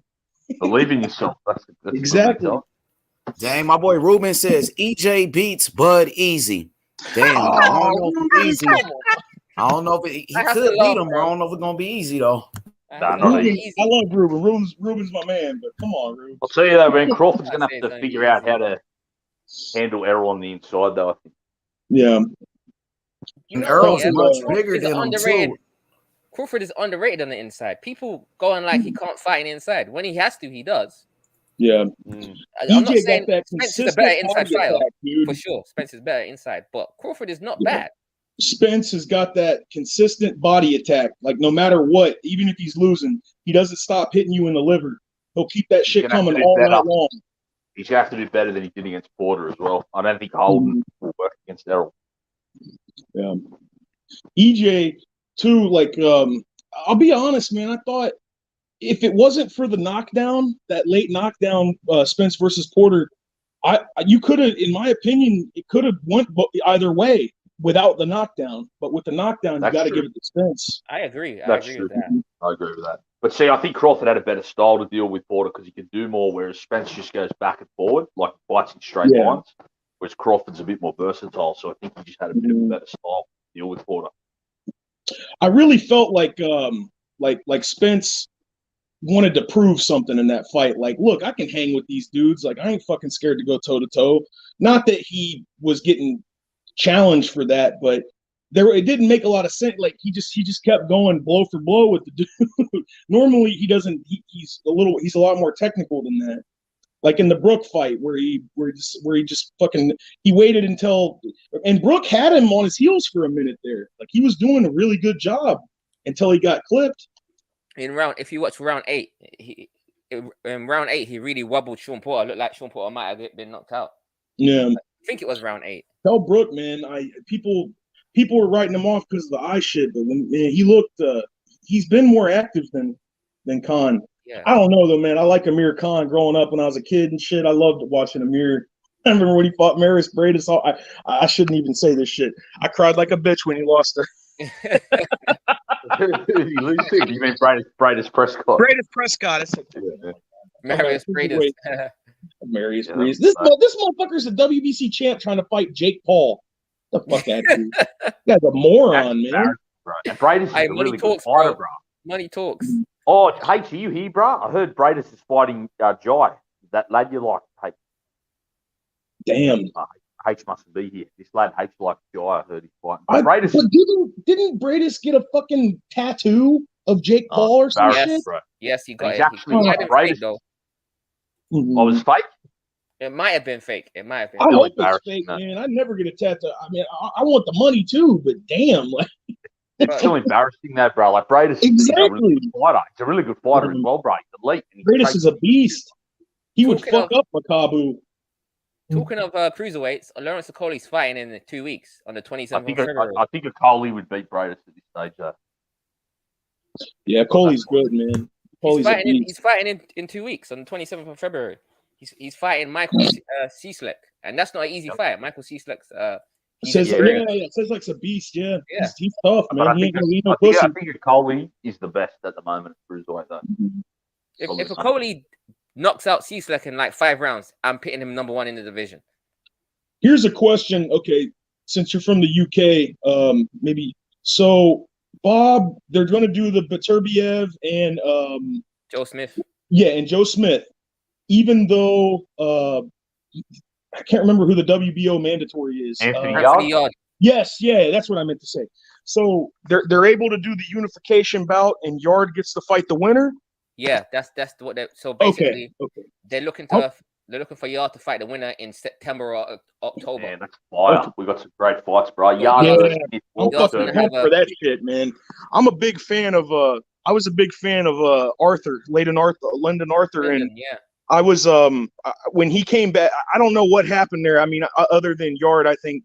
You think Yard just didn't take him too seriously the first time around, or? 3 family members of Anthony Yards died in the space of 3 weeks. 3 weeks Holy before the fight. Shit! From COVID. Three family members. So I think that's what it was. Because I like Anthony Yard too, but damn, I didn't know that shit. But he came back and bodied him. Yeah, he bodied him, man. I couldn't believe that shit. Like he made him look like. I felt bad for Arthur because I was looking at his Instagram and shit, and he was doing that interview crying, saying when you lose, nobody wants to talk to you and all this shit. And I was like, damn, like that. But Yard's you can't put that on Arthur though. I also think Yard might have been fighting like. I'd like to see Yard use more of his like walk these guys down board, be a bit more aggressive, which I think he was in that after fight. Yeah, but I think that he took it to him. Yeah. With boxing, you're only as good as your last fight. Because if you look at Yard before the Lyndon Arthur fight, the first one, he was bodying people constantly, just better aggressive, right? And obviously, the one fight that happens now, he doesn't look the same. People are like, "Oh, Anthony Yard's rubbish." That was just one fight. I think he's talking about like controlled aggression. Like if you look at the fight when he fought Sergey Kovalev, he just came out there fucking guns blazing and blew his wad. But I think it's got to just be a lot more measured than what it was. Like he comes out there with the burning rage, throwing hooks and shit. But in the Arthur fight, he set all that shit up. Like it wasn't like he just walked out and started slinging. He was cutting him off. He put him against the ropes. He had a really good game plan, and he was in fucking really good shape. Holy shit, dude! Yeah, Yards. Didn't he put him? Wasn't it a body shot and then a headshot? Wasn't it? Yeah, body shot in the head. Yeah, he fucked him up. Arthur looked like he looked so fucking out of it, dude. I felt bad for him. But you know what? Yard reminds me of I don't know if he's before the bell. He might be a bit. I don't know if you remember this guy, Richard Williams. He was a big British prospect, early 2000s. Sergio Martinez. I don't remember him, bro. But yeah, I'll probably Sergio Martinez. Yeah, Sergio Martinez like ruined him, but he was knocking everyone out in the UK, like late night, like say 2000, 2001, 2002. He just ran into prime Sergio. But yeah, Yard reminds me of him. Yeah, Yard's tough, man. I like watching him. I would love to see. I don't think it's gonna happen. I don't know. I think Beterbiev is gonna beat Joe Smith, and I like Joe Smith a lot. But I wanted to see the Joe Smith Yard fight. I thought that's fucking fight of the year. Because them dudes would just go out, just gunslinging. Who do you think's more? I think Joe Smith is a bit more controlled than Anthony Yard because he's got a much better jab. He uses the jab quite a bit. Joe Smith. They're both wild. I think Joe Smith. Go ahead, Outlaw. Go ahead, Outlaw. No, I'm just saying I agree, but I think Yard's more explosive and athletic.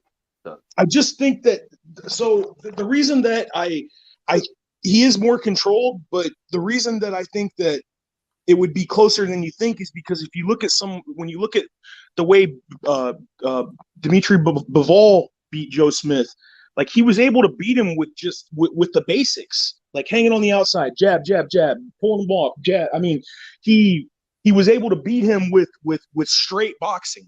And Yard, as explosive as he is, I know that he can be a technician when he wants to be. Joe Smith, he gets baited into a lot of firefights, if you know what I mean. Like he gets baited into these wars where people will just like he'll hit him and he's like, "All right, game plan's out the window. I'm slinging now."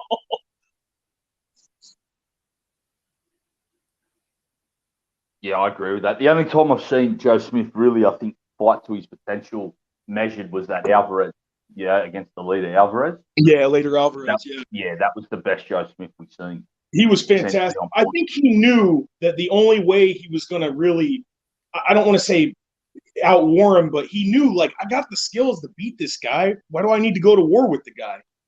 Like, and he proved it that night. He did great that fight. I couldn't believe he beat him like that, especially after Elater was coming off the Kovalev loss when he fought him, right? Yeah, I think true. so. Yep. Damn. What you guys think about Shakur Stevenson versus what's his name? The Mexican. Oh man, you just if it was nighttime right now, everybody would be like, shut up. Go ahead. I reckon I got Shakur, man. I think Shakur's just gonna outbox him. Me too. I think Shakur will box his head off, bro. Yeah, Shakur. I like Oscar Valdez a lot. I think his name value has dropped a lot off since the failed drug test. And it's not like I know why it's a lot of pressure or whatever, but he is training with Eddie Reynoso, so I think he'll try to tighten up his. I'm telling you though, if Valdez can hit him, if he can touch Shakur, which is going to be hard, but if he can hit him and hurt him, he can really. I mean, if you look at when Shakur fought against that African dude, he fought him real scared. Like that dude showed him power early, and he was like, "All right, I got to box this dude. I can't go blow for blow with this guy." Are you talking about Tucker Khan Clary? Yeah. Okay, cool. I think that Valdez, if he can hurt. You talking about Nakatilia, the Nakatilia fight? Yeah, I'm talking about Nakatilia. All right, cool. If he can hurt him, he can get his respect. But I'm telling you though, man, Shakur is too slick. He's too fast. His technique's too fucking good, dude. Olympic silver medalist. I don't know, man. I think it's gonna look like some of you guys might be like, "Oh, Courtney, you're chatting rubbish," but I think it's gonna look like Mayweather versus Pacquiao. That's what I think it's gonna look like. It's gonna look like Mayweather versus Pacquiao. That's what I think. Shakur is that good. Like, yeah, it's not any slight. Like, I agree with you. He just looks that good.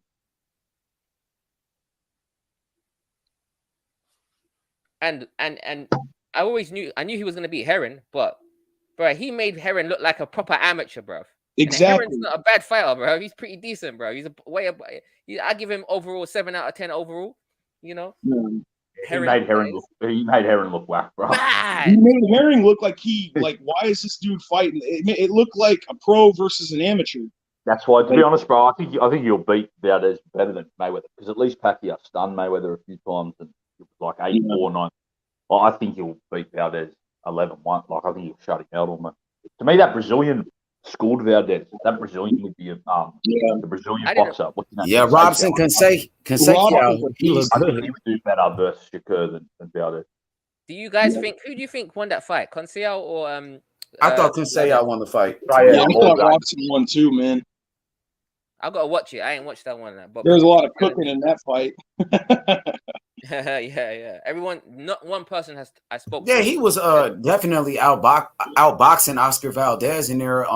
He threw more punches than Oscar, landed more punches, but Oscar was the aggressor in there. Oscar was coming forward, and maybe that's why the judges gave it to him. But he outlanded Oscar Valdez by like 70 punches. He threw like 300 more punches than him. He was way more busy. Yeah. What do you think, H Money? Do you think Conseil won it, or do you think Valdez? No, I thought Valdez lost that fight.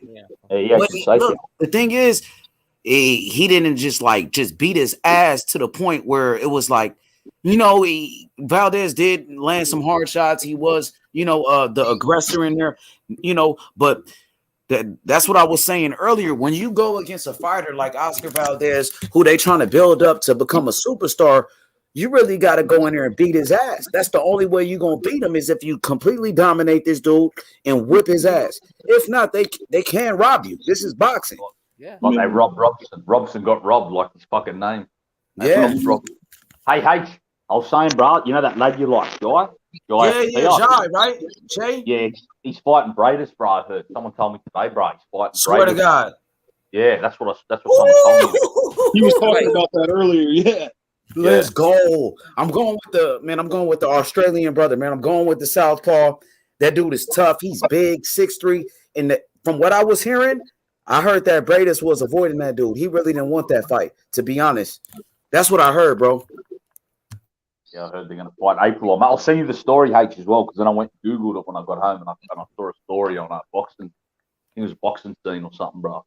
Are you still got the Discord, H? Yeah, I still got it. Yeah. I'll send you the story on there, bro. Yo, that dude is pretty tough. What's his name again? Is Jai? What's his last name? Jai Apatea. Jai Yeah. Samoan heritage, Samoan brother. That dude is pretty good from Australia. Cruiserweight, 6'3". He's only 26 years old. It looks like he's gonna be a champion, bro. So people got to start putting some respect on the fighters from Australia. The George Kambosos, Tim Tszyu, and this brother, the Cruiserweight brother that we're talking about. These guys can fight. Yeah. Yo, Outlaw, who's that young up and coming heavyweight from Australia? And he's talking about Tongan brother, Justice Uni. I can't even remember the name, but he fought on a matchroom card he fought in the UK maybe about 4 months ago. A couple of weeks ago, was it? How long ago? It was what was the undercard? It was a big matchroom card, and he was on the undercard of it. It was in America or the UK?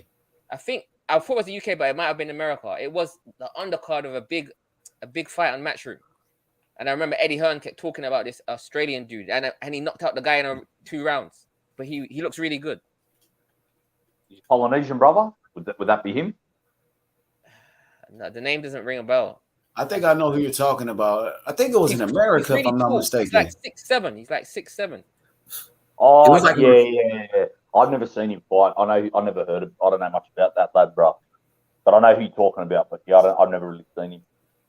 Like I haven't seen him box before, but I do know who you're talking about. I saw in his last fight. He wore red shorts. That's all I can remember. He wore red shorts in his last fight. Lad, but I've never seen him fight, bro. So yeah, I don't know much about him.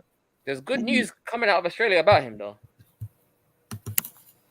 Yeah, people are kind of raving over it. That's for sure. He's tough, dude. I mean, anytime you got a guy knocking dudes out like that, like you're gonna get the attention. I'm gonna check out this Jay Opataya guy because I haven't heard of him until this point. So, and he's gonna fight Bradis, so I'm gonna check him out and see what his fights are like. Yo, Outlaw, did you watch that fight between Daniel Jacobs and John Ryder? And who did you think won that fight? I got to be honest, I haven't seen it, bro. I went out Sunday and I didn't get home until Tuesday morning. I've been partying the last couple of days. I haven't watched any boxing, bro. I've got a lot to catch up on. For sure. It was a good fight, Outlaw. And I thought John Ryder won the fight. He got the decision. I felt like he deserved it. And, John Ryder moving on to the next one. I know that was a WBA title eliminator. Now, John Ryder was the mandatory to fight David Morrell Jr., for months. But he decided to fight Jacobs in the title eliminator. John Ryder is still the mandatory. I want to watch David Morrell versus John Ryder in that one. I would like to see that fight. John Ryder is a very tough guy, very rugged. He kind of reminds me of Sean Porter a little bit because he's a dog in the ring. I thought John Ryder beat Callum Smith. What you thought about that fight, John Ryder and Callum Smith? Who you thought won that fight? Yeah, I had John Ryder as well. Or John Ryder, yeah. Draw or even Ryder, I can see winning. I had 7-5 Ryder. 7-5 Ryder. Yeah, I did too. I thought that Callum Smith is good and everything, but I thought John Ryder really made it like a rugged fight. Like he came out there and he didn't give a shit what Callum was good at. He just came in there like, I don't give a shit what you're good at. We're gonna fight. Joe, a good fight as well, Ryder. Exactly. He's a tough dude. Do you remember Canelo's protege, but the guy that Canelo was really high on called Bilal Akwe? Everyone thought that Bilal Akwe was going to knock out John Ryder, but John Ryder. He's from my city, that lad. He was a Lebanese lad, Lebanese brother from my city. Yeah, and he was a big prospect, and Ryder ran through him. He actually, his brother, Akwe's brother, trained Kambosos. He's the one that brought Kambosos up. That Bilal Akwe's brother. No shit. Damn, dude, that's crazy. John Ryder, he just imposes his will on his opponents, bro. Like, and he's good at taking away people's jab because Callum Smith has a good jab, right?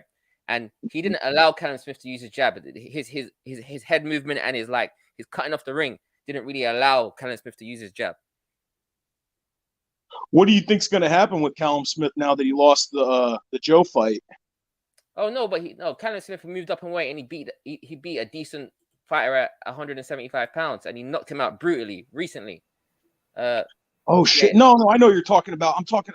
Who was Joe Smith supposed to fight before where he pulled out because he got COVID? Oh yeah, who was it? Joe Smith. Oh yeah, you're right. Callum Johnson. Callum Johnson. My bad. Yeah, I got my bad.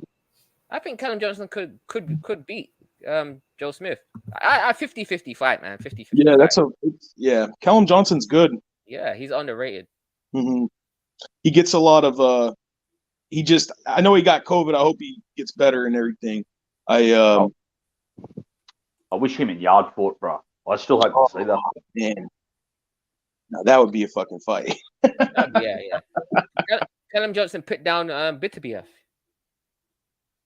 Yep. Yeah, Callum dropped him in the third round.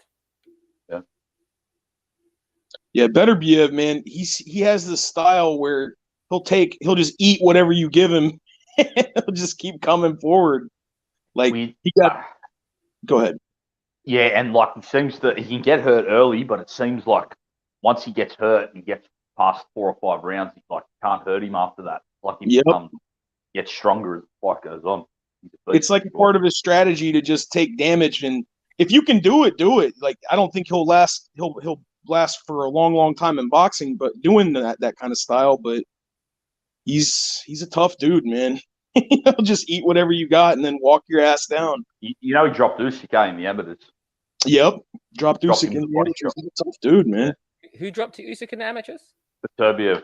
Oh, wow. Okay. Usyk won the fight, but he had to get off. He dropped him with a body shot. Usyk had to get up and box on the back foot. Yeah, run up from him the rest of the fight.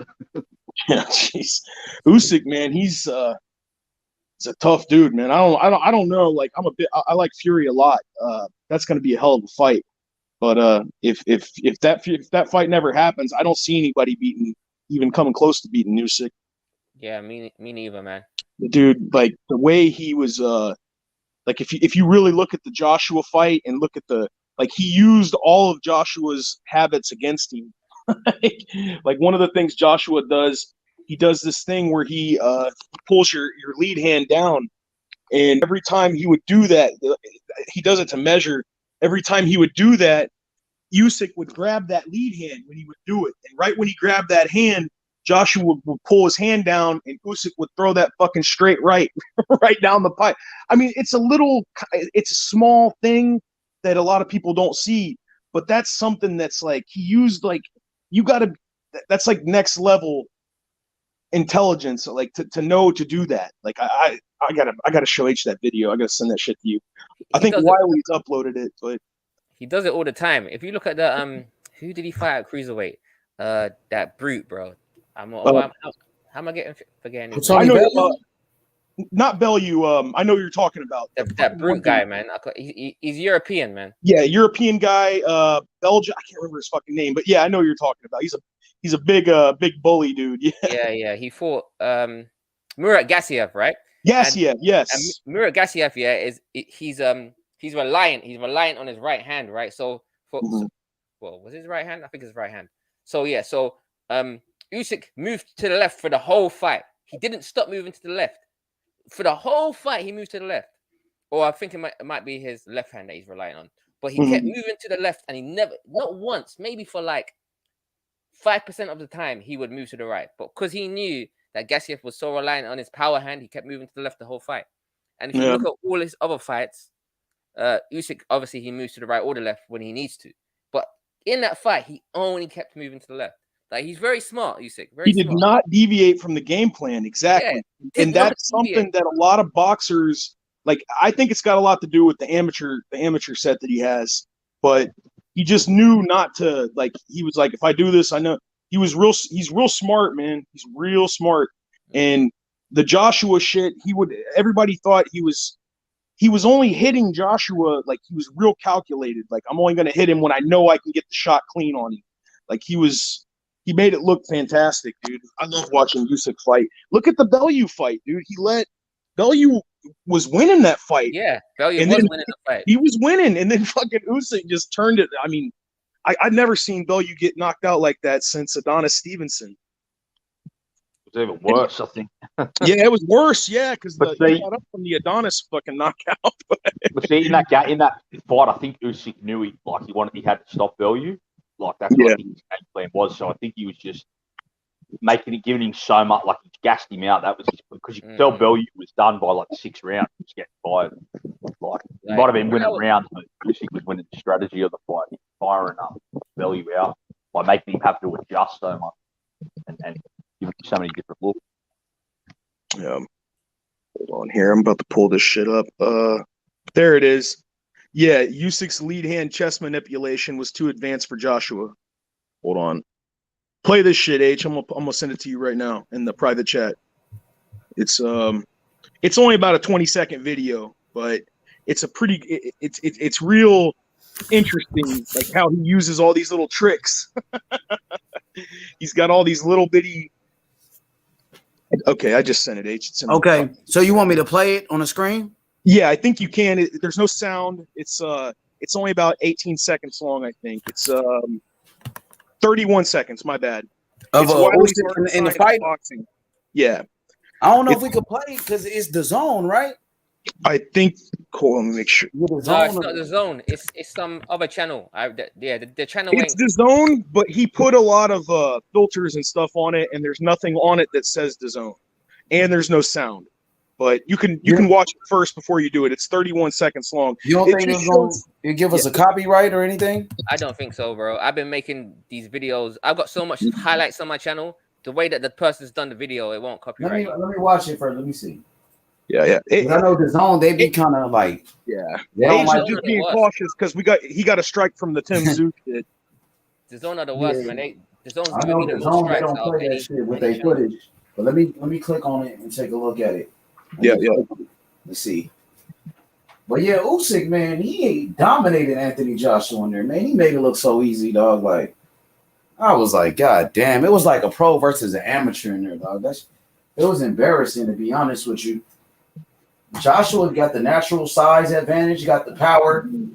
Yeah, I'm saying this. He had every advantage. Yeah, I thought a lot of people were looking at the Chisora fight and thinking, man, if Chisora was giving him trouble early, Joshua's gonna do that, and Joshua admitted that he said he wanted to prove that he wasn't just a stiff bodybuilder or whatever, and that he could box. And I'm like, man, when I heard that, I was like, you're the champion of the world. You don't have to prove anything to anybody.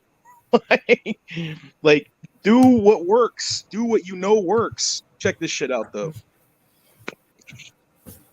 Let me see. Yeah, here it is. It's about 31 seconds long, but look at this shit.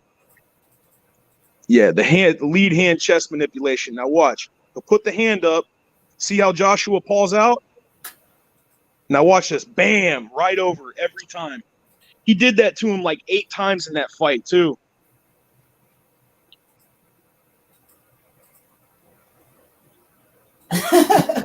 He was beating his ass in there. He didn't. And that's the thing. He used that, like, that's Joshua's thing to do that paw, that little touch jab, and then throw his big overhand. And Usyk, every time he did it, Usyk would grab his hand and it threw Joshua off. Like, that's some next level fucking manipulation. Hey, Karma said no one wants to see this shit. Boo! Like, she's an AJ fan, man. She's an AJ fan. She like AJ. Well, how do you feel about AJ before the bill? Do you feel like AJ is what the people say he is? That he's just great fighter? Do you believe the hype of Anthony Joshua? We had this conversation before, man. Bro, Anthony Joshua is an overhyped, flat-footed hype train, bro. I've been saying for the past 5 years, he's nowhere. If he fights Dillian White now, Dillian White wins, in my opinion, bro. This Joshua is overhyped, man. Did him dirty. No, hardly any head movement, and he can't even fight on the inside. The only way he'll beat Usyk is if he fights him on the inside. But he can't. Joshua can't even fight on the inside. So who put out Fury, Joshua? Have you always favoured Fury if they fought? Well, Fury, man. Fury's gonna school that chump. Yeah. What about Wilder? Wilder and Joshua. Who would have won that fight? Wilder knocks out Joshua in 5 rounds, bro. Yeah. Joshua is overhyped, man. It's hard. You have to look. If you look at Mike Tyson's career, Teddy Atlas always said that Mike Tyson never every time Mike Tyson fought like a real challenge, he lost. I don't agree with that. Nah, yeah, I don't agree with that. I don't agree with he that. was kind of bitter when Teddy said that, though. Yeah, absolutely. No, I agree with that. What I mean is, every time I think Joshua's fought somebody that gave him besides Klitschko, maybe that gave him like any kind of adequate resistance, he's always fell down. And ever since the Ruiz fight, he gets hurt, and I think he's just afraid of getting hurt again. And you gotta. That might be it. But I've been saying since freaking since Charles Martin, bro. No, not Charles Martin. Sorry, John Molina. Is it John Molina? Yeah. Since John Molina, Eric Molina. Eric Molina. Since Eric Molina, AJ is not that good, bro. He goes back in straight lines. Like people's like, oh, he moves his torso, right? He moves his torso. So yeah, he evades. He freaking slips shit. He slips stuff. But he doesn't move his head, man. He doesn't even move his head. I've never liked his head movement. That's how he got clipped by fucking Andy Ruiz. Andy Ruiz admitted that too when they broke him down for the game plan. He said, look, every time he throws his hooks, his head's sticking straight up. And you're fighting a dude with fast hand speed and T-Rex arms. He's gonna hit you. Like T-Rex arms. Yeah, Andy Ruiz, I mean. Yeah, I know. It's fun. It's a funny way to describe it. But I mean, I don't want to sound like I don't hate AJ. I like AJ. I just think that just keeping it real. I want to get your honest opinion when you watch AJ. Just, in my opinion, he's been in the right place at the right time. Like if you look at the Charles Martin fight, I mean, he basically paid $2 million to hand him the belt. Like, I thought it was 5. I heard it was 5. 5. My bad. 5. I'm sorry, but I mean, be wrong though. I could be wrong. No, but that's the thing though. Like I thought he was in the right. He proved himself in the Klitschko fight. But even with the Klitschko fight, like when he got hurt, like, man, I don't know. We're talking about a 40-year-old Klitschko too, though. This wasn't this guy, bro. You talk sense, man. You see it how it is. This is what I've been saying. Klitschko was out of the ring for 18 months. He had just lost to Fury. He was 41 years of age, bro, and he still put AJ down in the 8th.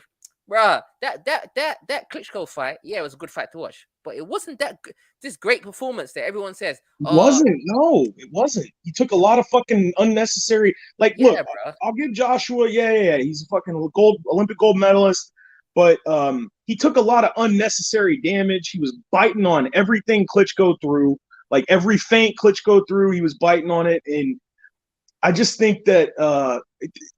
I don't know, man. I feel like Fury doesn't get a lot of credit for the Klitschko win, but Klitschko didn't lay a fucking hand on him. Like he didn't. He beat Klitschko with Klitschko's style, basically. Jabbed and grabbed. I mean, he outboxed the fuck out of him. The only time he landed a significant punch was in the 12th round when Fury was like, "Oh, I've won this fight. I don't really care." And Fury kind of kept out by hands in the 12th round. But apart from that, bro, I mean, he scored Klitschko, man. Mm-hmm. And 10 years undefeated. Klitschko was 10 years. Klitschko was undefeated, bro. No one could beat him, and Fury comes out of nowhere and schools the pants of him. Yep. He. I really think that Fury got into his head though more than anything. Fury was fucking with him. Like Fury, he really got.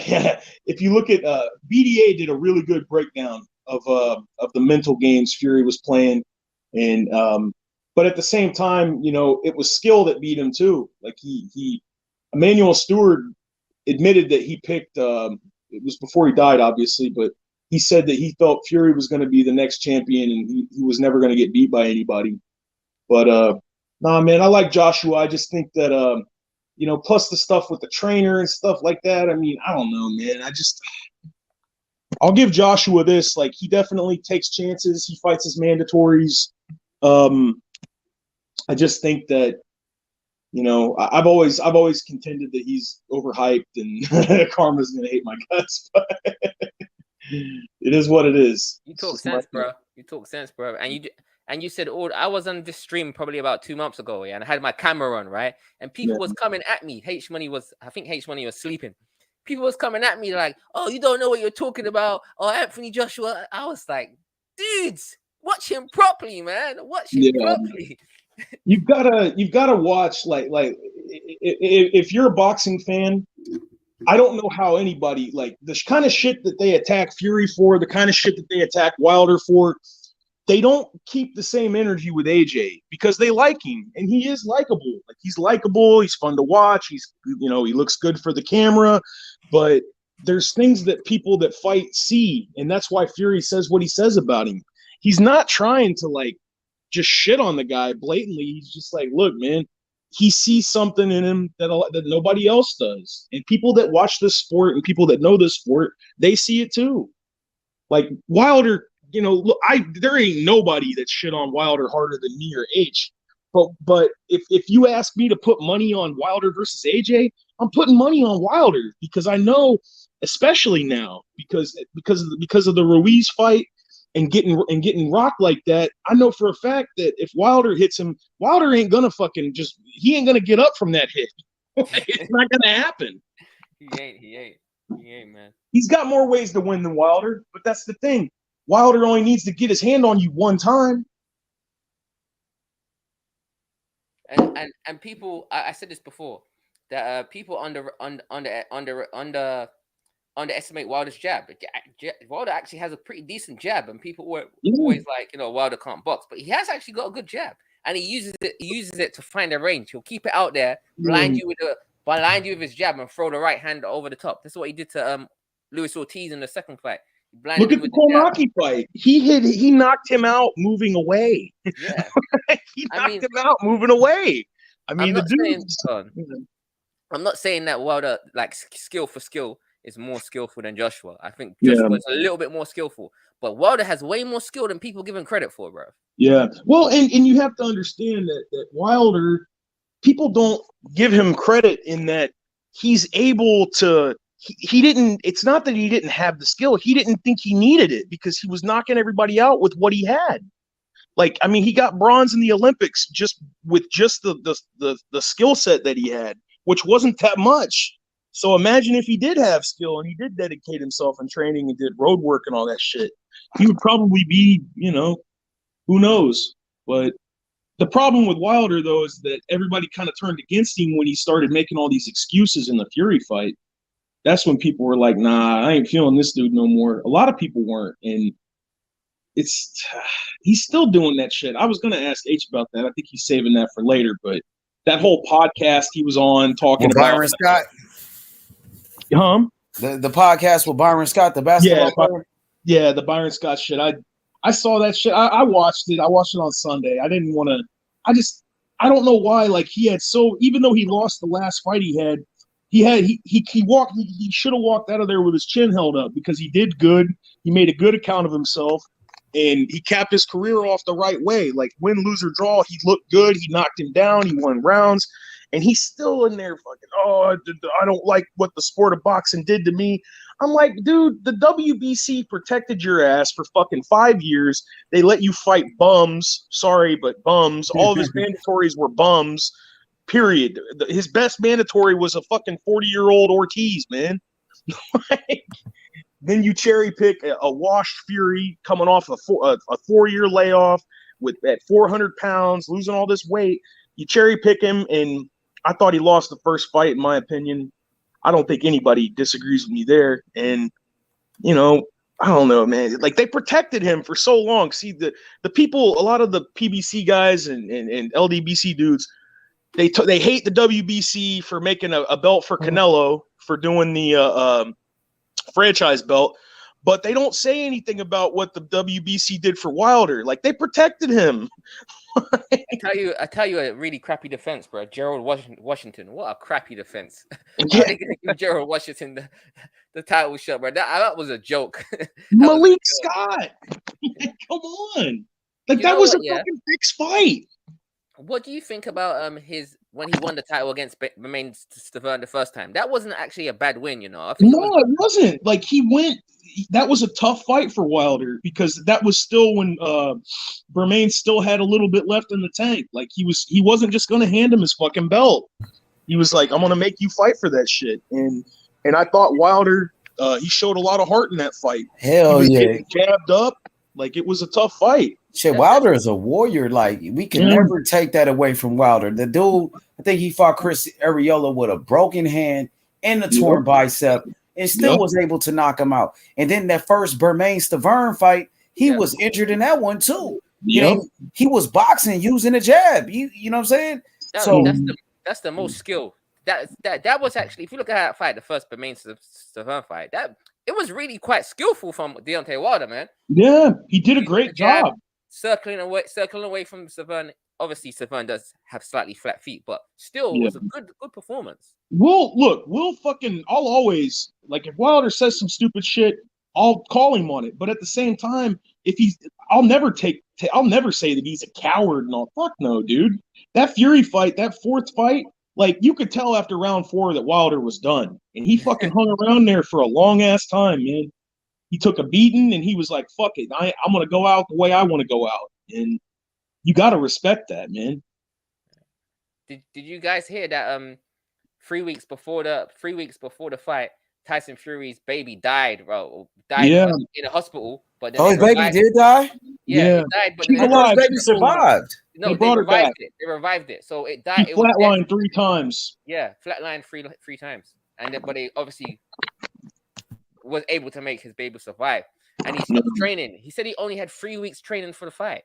Yeah, his dad, John Fury, did a video. It was on TMZ. It was them jogging around the hospital because he came over there and John Fury said, you need to pull out of this fight. And he goes, I can't pull out of it. If I pull out of it, they're going to call me a coward and all this other shit. He goes, well, we got to start training right now. And John Fury said that they were jogging around the building and Tyson couldn't even keep up with him. John Fury's like 55 years old. I mean, he didn't look his best physically when he came in.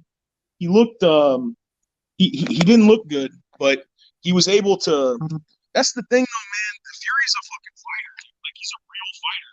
Like, he'll fight you fucking out of shape. 100. Yo, are you Sly? Are you on your phone? Phone? Yeah. Is your battery low? No. Now there you go. You back. Now you got kind of low, but now you good. Sorry. Hey, more people are starting to make videos about Morrell. That hey, people be watching our shit for real, motherfucker. Now they saying Benavidez is ducking Morrell. Other channels. That's crazy. That shit starting to spread. That's what it looks like. Benavidez is the one who said he wanted the smoke, right? Mm-hmm. Yeah, he's the one that said, "I'll fight David Morrell." Like, he's on video saying that shit. And he's a champion. I'll fight him, and then he picks somebody else. So it doesn't. I mean, that's what it looks like. Let me ask you guys, because obviously he's got the regular title, right? So do you think Lennox Allen and Atlantis Fox are good wins for Morrell? Do you think they're good wins? I mean, he only got 6 fights. Now, when Morrell fought Lennox Allen, that was his 3rd fight. And Lennox Allen was undefeated. He was 21-0 at that time. Name another fighter at 3-0 fighting undefeated fighters 21-0 and shit. Who's doing that at 3 fights? No one. Yeah, nobody's doing that. So fighting undefeated fighters until he was almost 30-0. Exactly. So for that being his 3rd fight and going against an undefeated fighter at that time, that was good. And then he, like you said, a Fox. That same Fox knocked down Demetrius Andrade. Went 12 rounds with Andrade, and Morrell stopped him in 4 rounds, and that was Morrell's 6th fight. Morrell has a really good amateur pedigree, so they're doing kind of what they did with Lomachenko, where they threw him to the wolves early. But the thing is that everybody that's trying to talk shit, Morrell's passed all the tests. Like, he didn't lose any of those fights, and he knocked out the majority. Exactly. Like, contenders are fighting. Hate on dude for champions, and contenders are fighting against Fox. Fox got stopped by Liam Williams, right? Williams, who just fought Demetrius Andrade for the world title. Exactly. So Morrell is really a prospect, but he's fighting contenders. That's what he's doing right now. Ain't nobody else doing that with only 6 fights. And he made Fox too. Like, he went blow for blow. Like, he didn't back down from nothing. That doesn't look like a dude. If you look at on paper, that's not how that's supposed to look with a guy that has that many pro fights. And look at that shit. And look at what he did when he got the belt.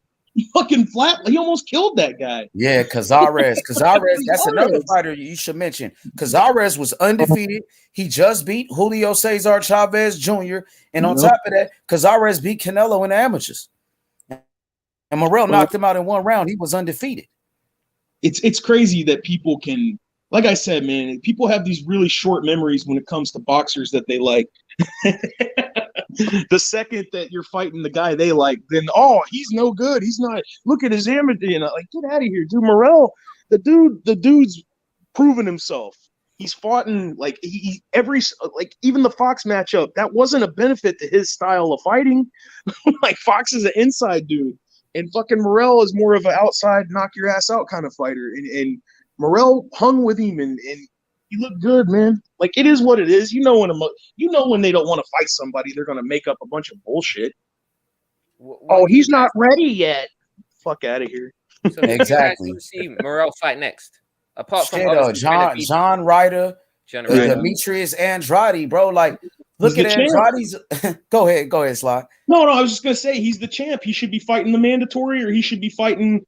Benavidez said he wanted it, but I kind of was like, yeah, right, in my own head. But H is right. He should be fighting John Ryder. He should be fighting somebody that's trying to get a mandatory. What's up with Andrade? I want the Demetrius Andrade fight. Morrell, he's available in May. He doesn't have an opponent. Demetrius Andrade, he moved up to 168. He doesn't have an opponent. I have no faith. So basically, go ahead. No, go ahead. So basically, there's I think he's number 2 or number 3 in the WBO, right? He's a British guy. I can't remember his name. Zach Parker. Zach Parker. So who the fuck is that?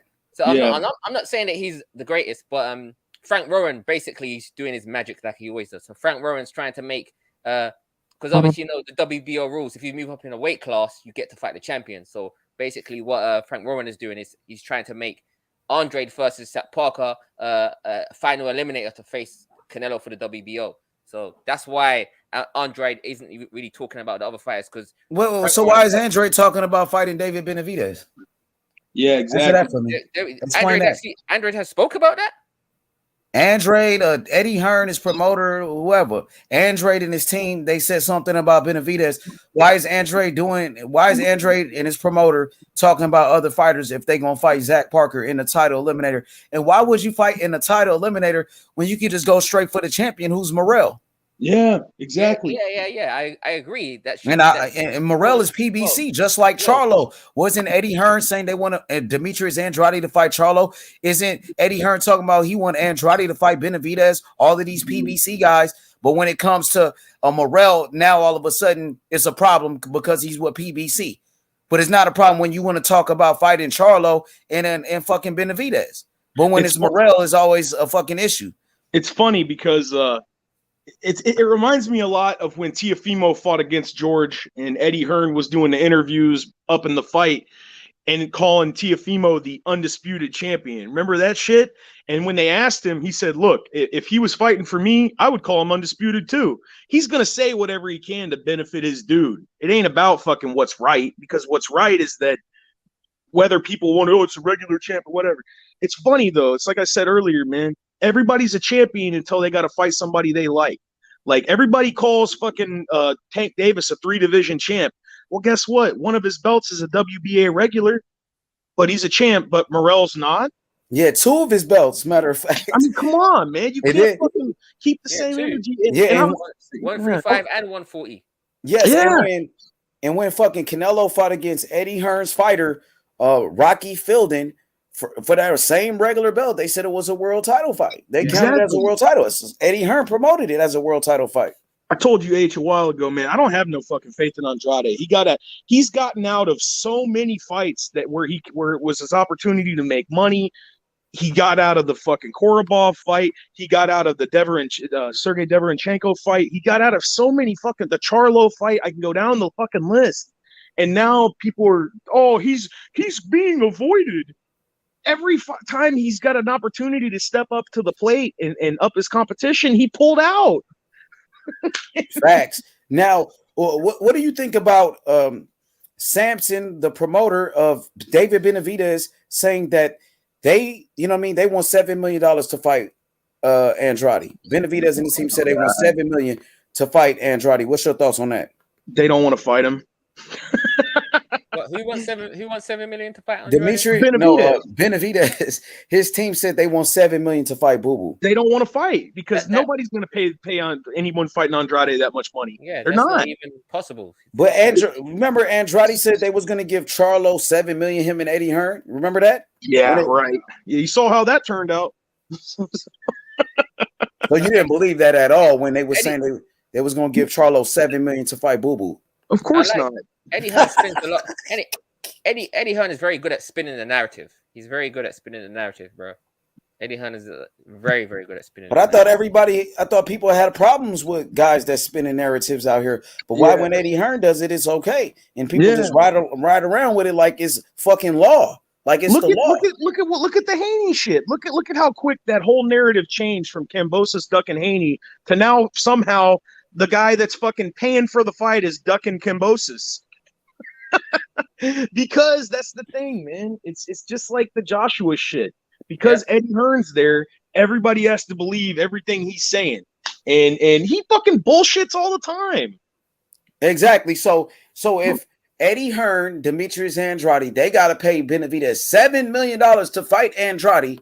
You don't have that money, so what the fuck is Andrade gonna do? Listen, I know fucking David Morrell, he's not asking for $7 million, homie. He'll fight you.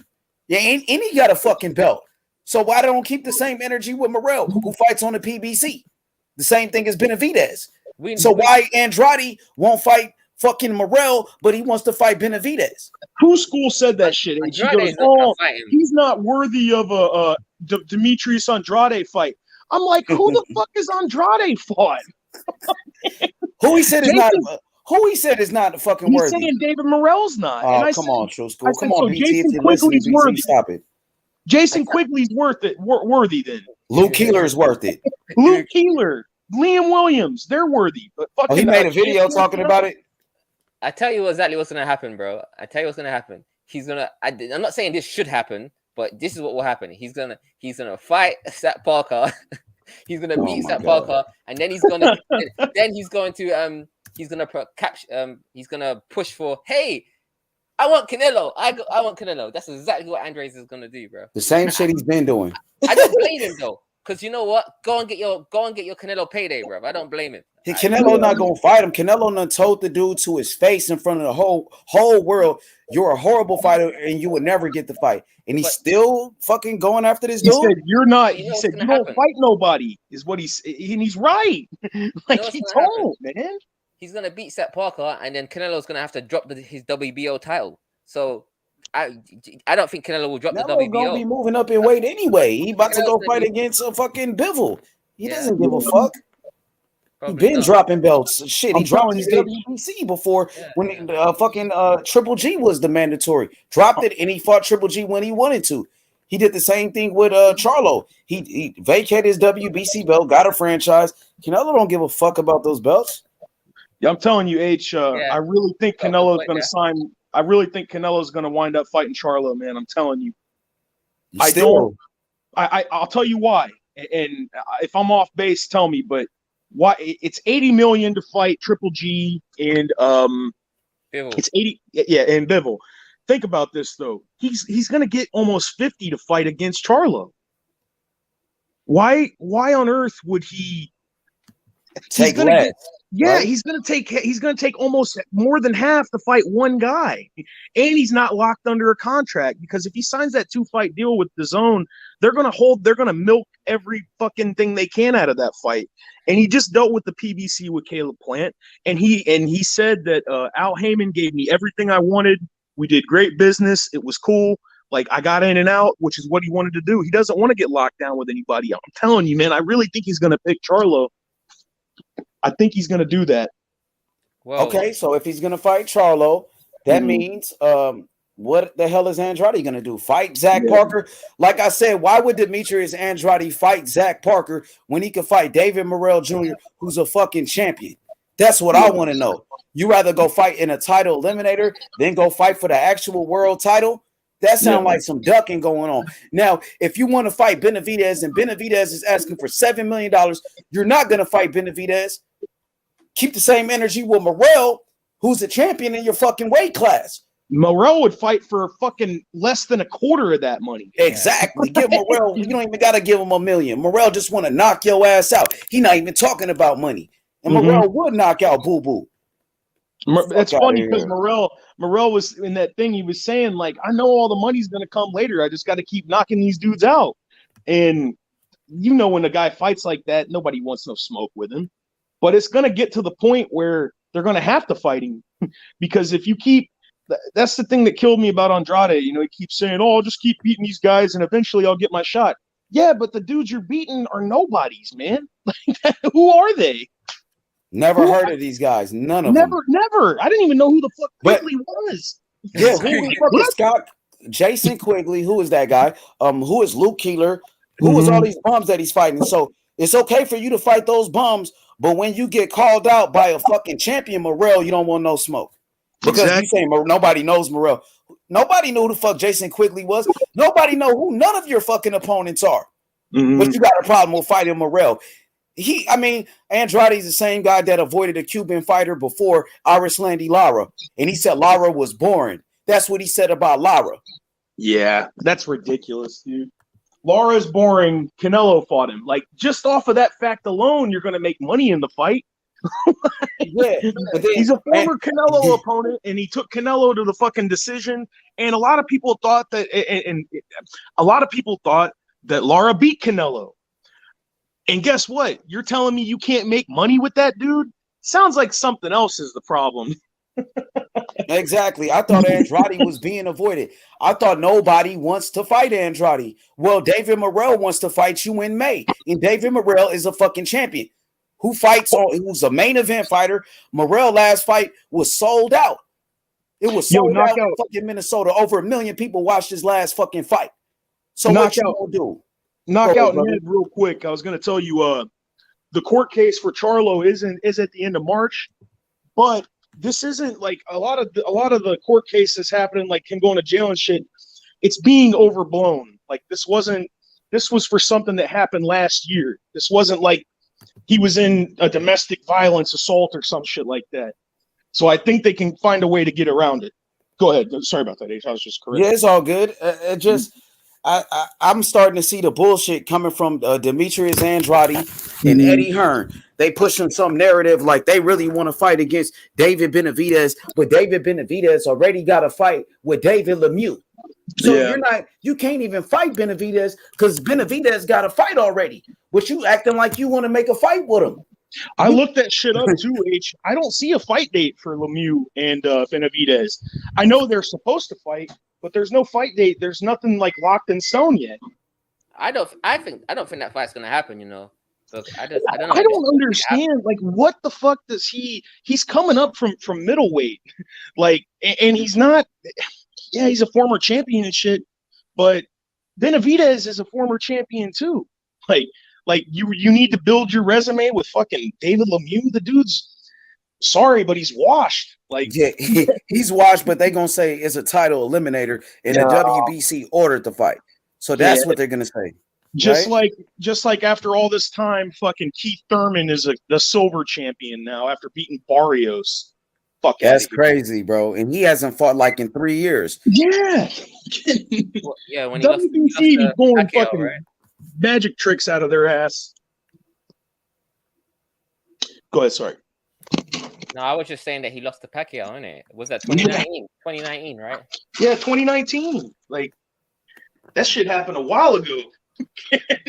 Hey, before the bell, I want to know what's up with Eddie Hearn fighters ducking David Morrell Jr. I mean, you got John Ryder, who was the mandatory, and he refused to fight the champion Morrell. The WBA ordered that fight. Like, people don't even know what the fuck is going on with this regular belt. Don't you guys know the regular belt is the one with the mandatories? The super belt don't have mandatories, the super champion.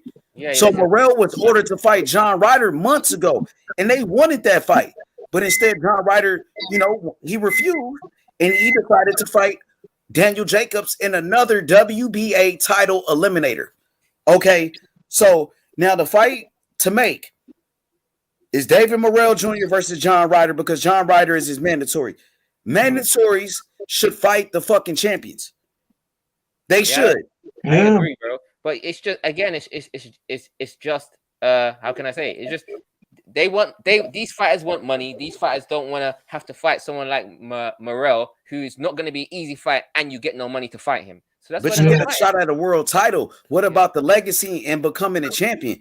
Because most fighters, when they get into the sport of boxing, their dream is to become a world champion.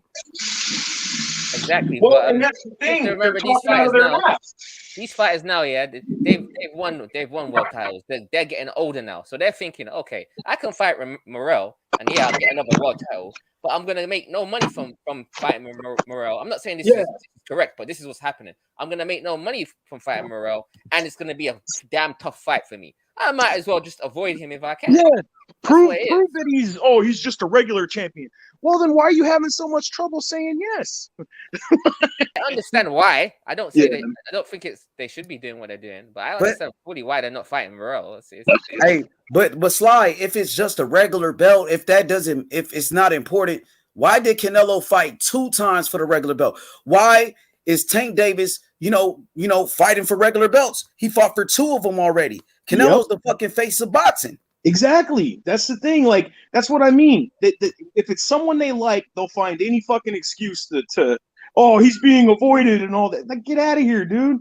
He's being avoided, yet he's always fighting people that we don't know. Every single person that watched that Quigley fight, except maybe some diehards, had to Google who the fuck that was.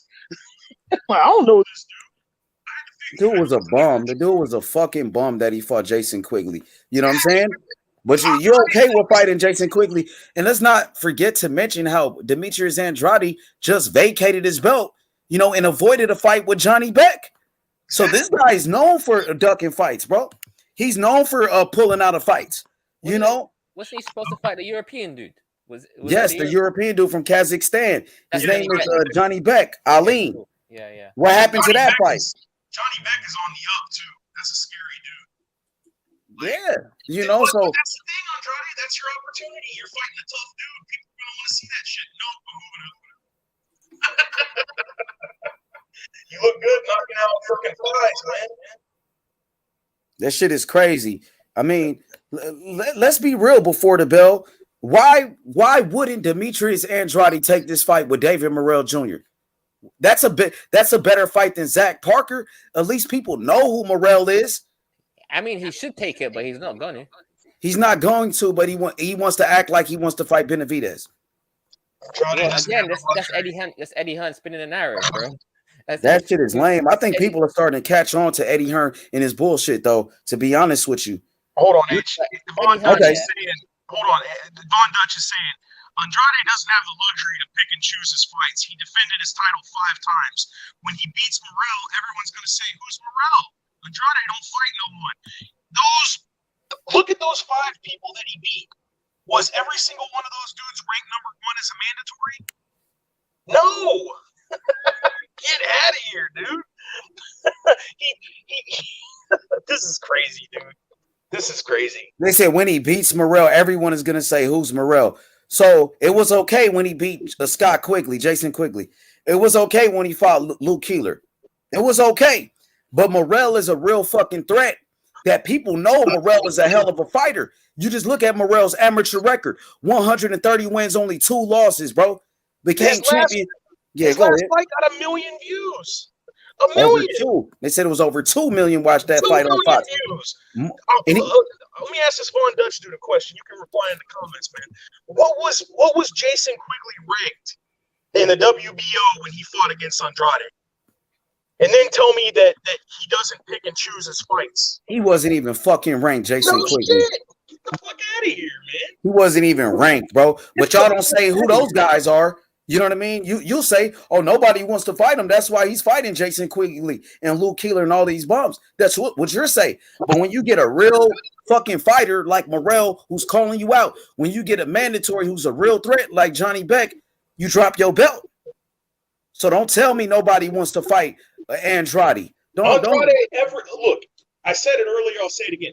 He pulled out of the Lara fight. He pulled out of the Korobov fight. He pulled out of the Charlo fight. He pulled out of all these fucking fights, and people were acting like he's being ducked by people. He said all top 10 fighters. Man, stop lying. Stop it, dude. He pulled out of the fucking Deverenchenko fight, too. Even Charlo fought him. Exactly. Like, get out of here, dude. But for Andrade to be capping like nobody wants to fight him, that's some bullshit. Because Johnny Beck wanted to fight him, who was his mandatory at 160. David Morrell Jr. calling him out. H, he didn't. This is the funniest part about the whole thing. He didn't pull out of the Charlo fight. It was a bad business move, motherfucker. It's a chance to get out of here. It ain't a bad business move. If Canelo did it, you'd say he was a pullout. If anybody else did it, they're ducking, they're this and they're that. But when he does it, it was a bad business move. Get out of here with that. He gets a pass when he does it. Exactly. Correct me if I'm wrong, but the only top 10 fighters, were Maciej Sulecki and Liam Williams.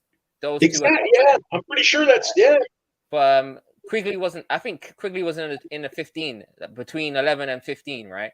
Luke Keeler, I'm not sure about Luke Keeler, and Artur Akarov. I don't think Akarov was in the top 10 either. I'm pretty positive. It was only Maciej Sulecki and Liam Williams that were top 10. I don't know why pointing that out means it doesn't mean like you're a hater either. Like I like Demetrius Andrade. I think he's just like fighter. I think he's tough, but like I can't call this guy a duck and then tell this other guy, oh well, he's not ducking. I can't justify another person ducking because I like him. Get out of here with that shit, man. So fun Dutch. This Von Dutch guy, bro. Go look at the rankings, brother. Yeah, man. Quigley wasn't top 10, bro. Man. Quigley was not top 10. Hey, Armando, man. What's good, my brother? How you feeling? I'm good. How you doing, man? You switched up? I'll see you in the morning now. Yeah. I'm just cooking in the morning real quick. Brother, I want to get your thoughts on, Demetrius Andrade versus David Morrell. Is that a fight that you want to see? David Morrell said he's available in May. He called out Andrade. He said he wants to fight Andrade in May. What's your thoughts on this? Shit, I love it, man. I mean, it's good. Everybody knows it's getting hard for Morrell to get any opening, and nobody trying to fight him. A name like Andrade, I mean, it's not the top guy, but that would be a good fight for Morrell. How do you think that fight will play out? Wait, before you go, man, they're saying as the other ones. What'd you say before to go? For sure, my brother. See you later, brother. Peace out. Man, just like any other Morrell's fight, man. This guy, we get him out of there, man. Definitely. You think a knockout? Morrell would knock out Andrade? Yeah, I don't think nobody but Canelo can fight David Morrell like staying right in front of him. You know what I mean? So far, I haven't seen nobody who stood in front of Morrell. Everybody trying to grab and hold and this and that. For sure. So you feel like Morrell would knock out Andrade, would knock him out? Definitely. Yeah. Which round? Yeah. How many rounds do you think he'd go? I think it'd go 7, 8, somewhere around that. Wow. And Andrade is considered to be a world-class fighter. He's undefeated, the 3-time world champion, 2 different weight classes. And you think Morrell, pretty much, make it look easy? Yeah, well, the set of skills that Morrell has is better. It's gonna be made very difficult for anybody. I mean, he's got all the tools, man. And how many other guys you see with all the tools that Morrell bring to the table? Let's talk about some of those skills. What skills does he bring to the table for the fans, for the people that never seen him fight before? What does he bring to the table? Well, the combinations, he's fast. He got long arms. Everybody knows about his feet. I mean, well, every Cuban, that's the first thing they teach you in Cuba. But I mean, he's a very difficult guy to find. and he's very accurate with his punches, very fast, and he got power in both hands. For sure, for sure. Andrade is a southpaw as well. He's experienced. Do you feel like Morrell is ready for Andrade right now? And definitely, yeah. Mm-hmm. And Morrell knows. Morrell think he's ready for anybody, man. People keep talking about, he's only got a few fights. Nobody know him, but he don't care about none of that, and he don't care what name they put in front of him. Anybody. That's for Benavidez, Charlo. It don't matter, man. I'm telling you, that guy will fight you for $100 right now. Okay, but Benavidez, he was on the Boxing Voice. Well, not Benavidez, his promoter, Samson, was on the Boxing Voice. And Benavidez, his promoter said Benavidez wants $7 million to fight against Andrade. But Andrade, his team, they don't have $7 million to give Benavidez. So what I'm saying is, if first of all, Benavidez is about to fight David Lemieux anyway. So I don't know why Demetrius Andrade is acting like he wants to fight Benavidez. But Benavidez, his team said, we need $7 million to fight Andrade. But Andrade, his team don't have $7 million to give Benavidez. So you're not going to fight Benavidez because Benavidez wants too much money. And Benavidez, he already got a fight with David Lemieux. So what I'm saying is the fight with Morrell makes sense. Morrell, he fights in May. He doesn't have an opponent. Morrell is a world champion, and Morrell is not asking for $7 million. That would be an easier fight to make for Boo Boo Andrade, but they say, we don't want to fight Morrell. Morrell doesn't bring anything to the table, even though Morrell is the WBA world champion. What do you think about that? Man, excuses, man. Exactly. Yes, brother. Like, if you want to make a fight happen, man, you don't have to make all these bullshit. Like the PBC's making him pull out of that shit because they know they know what's gonna happen. Yeah, eventually you have to face him, man. Because Morrell ain't got too many options. Don't nobody wants to fight him, and it's been very difficult for him to make anybody to try to face him. He already called out a few of them guys, and none of them want to see him. He already called. I heard the interview with Benavidez in you. And man, that guy was talking crazy. He even called Morrell an Olympian, which Morrell never made it to the Olympics. He doesn't know much. He just praising the guy. He think he's the best one at 168 right now. But he didn't say anything about his son fighting him. He was just talking about that the fight don't make no sense. Every excuse in the book. These guys say everything, and but that's coming from the dead. They make every reason why not to fight, but then you turn around and fight David Lemieux, who's old as fuck. Old, washed up David Lemieux.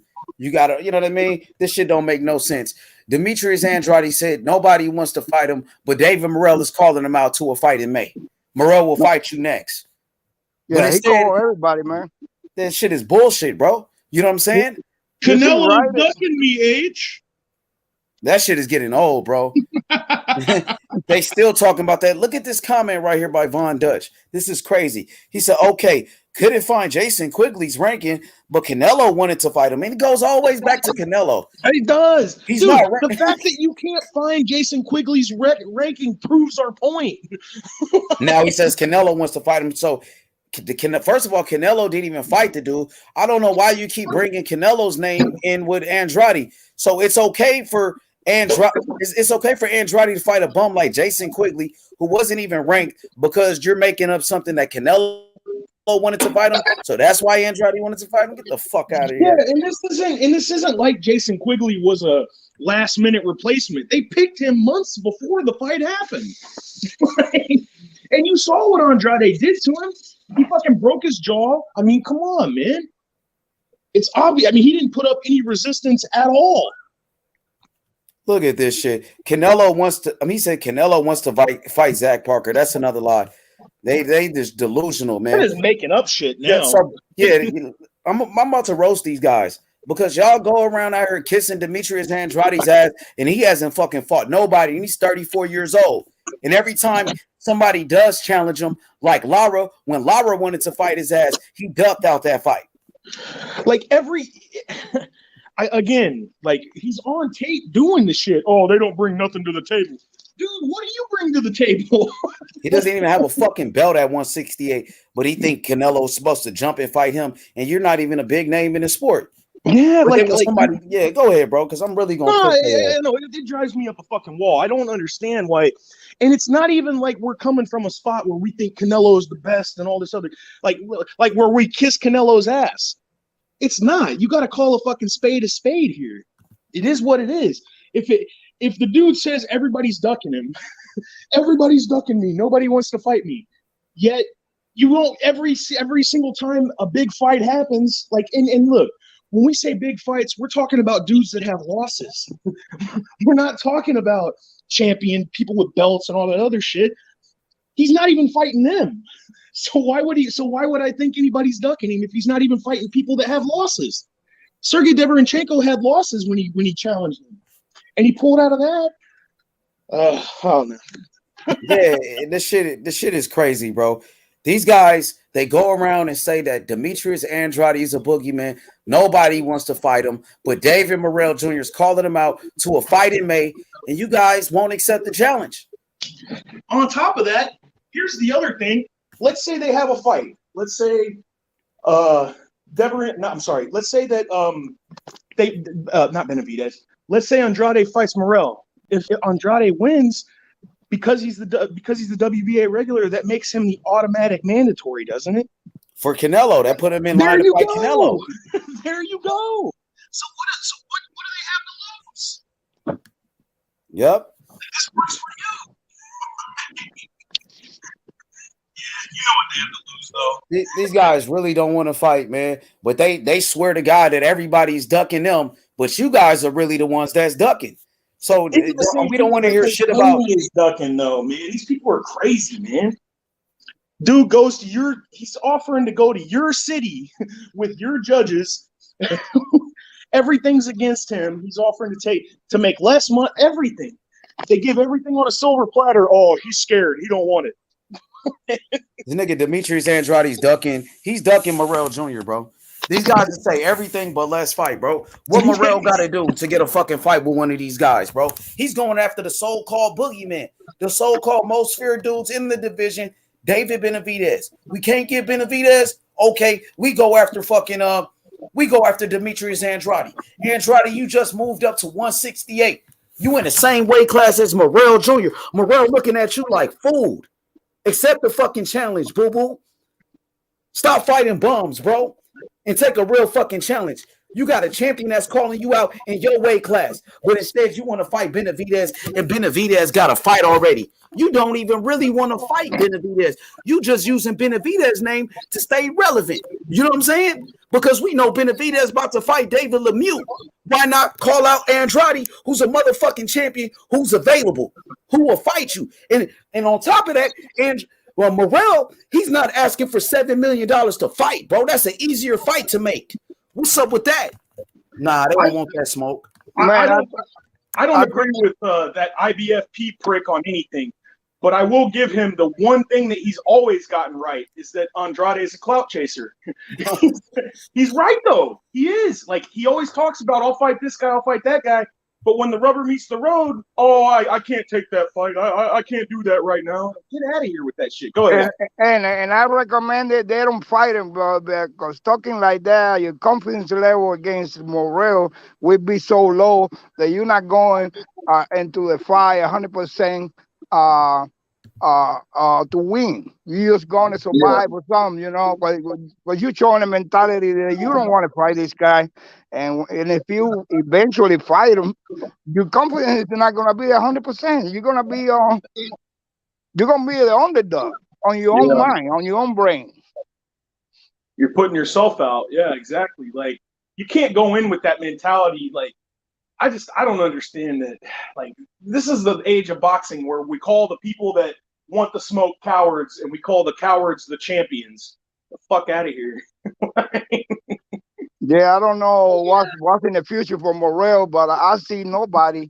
I mean, if you're an undefeated fighter, you don't want to fight him because then you shot to Canelo or whatever big fight is gonna be 0-0.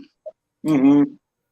You know what I mean? So that's what I think. That's what they thinking. I'm not fighting this guy because I want the big money fight. And if I fight him and I lose, then my chances are nothing. It's crazy because like they don't understand that even if you lose, you can still come back. Like you can fight your way back up. Like they want to act like they lose their shot forever or something. If you lose to Morrell, that's not gonna take a point from you. Yeah. Because the guy is very skillful, and there ain't too many other fighters like him in boxing right now. Yeah. It just sucks, man. It sucks because he's like a young dude. He's trying to prove himself to everybody. Like he's willing. Like, look, I'm not just gonna say like he's not clout chasing people. He's willing to put his record and everything, put his body at risk. He's willing to put all that at risk. He's willing to take less money, and people are still, I don't know if I can do that. I got to blah blah blah. Get out of here with that shit. Mm-hmm. Yeah, you're exactly right, man. The boxing world is stupid right now, man. Yeah. It's all convenience. Whatever is best for me. And not for the people who watch the boxing fights are us, the fans. Yeah. Yeah, it's crazy, man. I don't know what to think about that shit. Yo, I got a question. Go ahead, Sly. Go after you. No, go ahead. Yo, Armando, did you see the John Ryder Daniel Jacobs fight, and what did you think? Pretty good fight. I don't know. Some people say that they saw Jacob win. I didn't really tell you the truth. I didn't see the whole fight. I seen the highlights because I wasn't very interested in watching that fight. But I guess from what I heard, it was a good fight. And some people say Jacob won. I don't know how true that is. Nah, hell no. I thought John Ryder won the fight. He got the decision. Three of the judges, they felt like I think it was majority decision, but John Ryder won the fight. He was the underdog. He shocked the world when he beat Daniel Jacobs. Now, Armando, we know that John Ryder was Morrell's mandatory months ago, and John Ryder, he could have fought Morrell. I mean, is that the fight that you want to see now? Morrell and John Ryder? Is that the fight you think that can happen, or what? What you think? Well, if John Ryder Morrell needs to fight with somebody with a name, man. I mean, so John far, Ryder's coming off a big win. He just beat Daniel Jacobs, so that's a big win on his record. Right. People don't think until he gets somebody with a name for real, they're not gonna believe on Morrell because he hasn't faced the opposition, but it's because nobody wants to fight him. And it's definitely not for a lack of trying. Oh man, he walked up on Canelo. He walked up on Benavides. He called out Ryder. He called out Andrade. Man, come on. He's doing everything possible to make those fights happen. I mean, I'll tell you the truth. He wants to fight anybody. Look at this clown in the comment section. Silence 7 times. You a fucking joke. He said, if Morrell beats Ryder, then Andrade versus Morrell is worthy. Bro, who the fuck did Andrade beat to do anything? Or like, what the fuck did he do for? We got to beat somebody to go fight him. He's not even a fucking champion. He doesn't even have a fucking belt. You guys are delusional. All of a sudden, and now you guys got to put all these stipulations for Morrell to fight Andrade. Bro, just accept the fucking challenge. I thought Andrade wants to fight the best.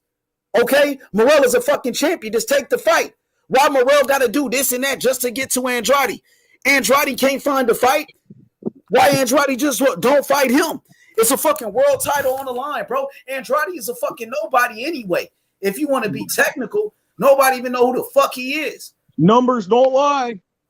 In reality, Morrell don't have to chase nobody. He holds the belt. He's got the belt. I don't know what he's talking about. Yeah, and that's the thing. Because he dropped the belt, now it is what it is. Like, when he dropped the belt, that only entitled him to a mandatory eliminator. It didn't entitle him to a title shot to whoever the mandatory is.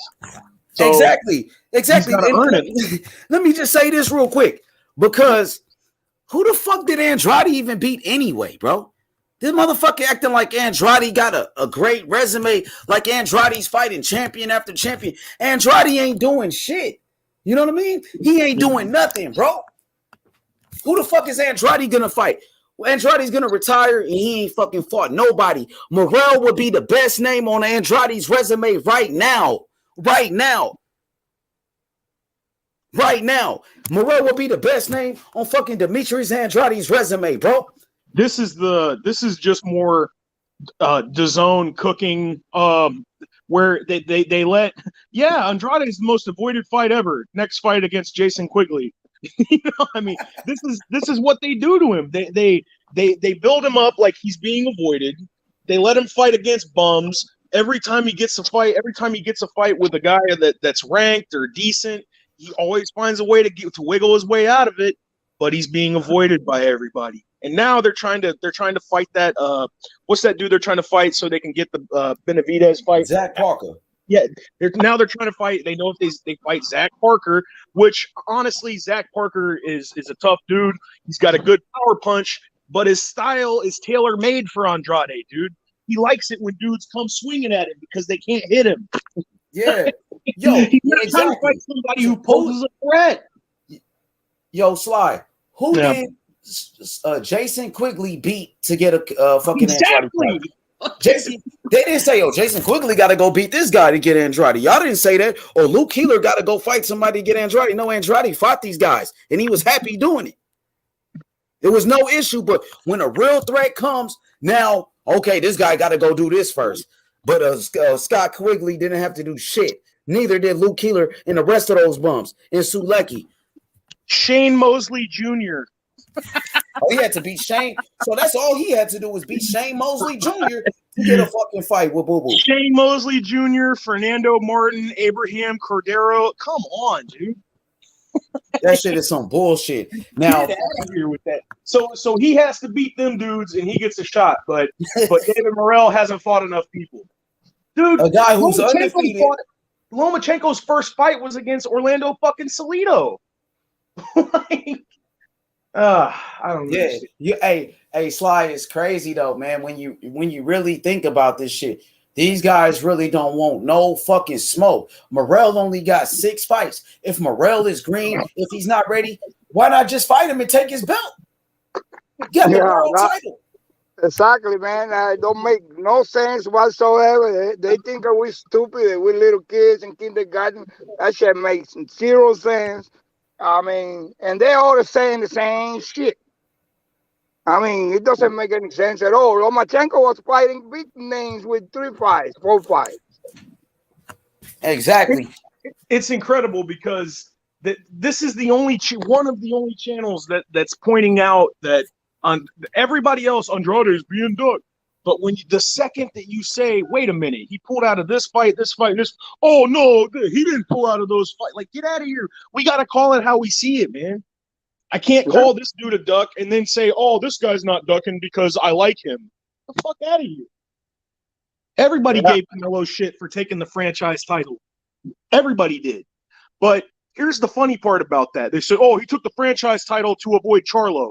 Well, guess what? Charlo was offered the fight in 2019, and he said no. On top of that, his own brother called him out on fucking Instagram, like, why didn't you take that fight? That's a fight you got to take.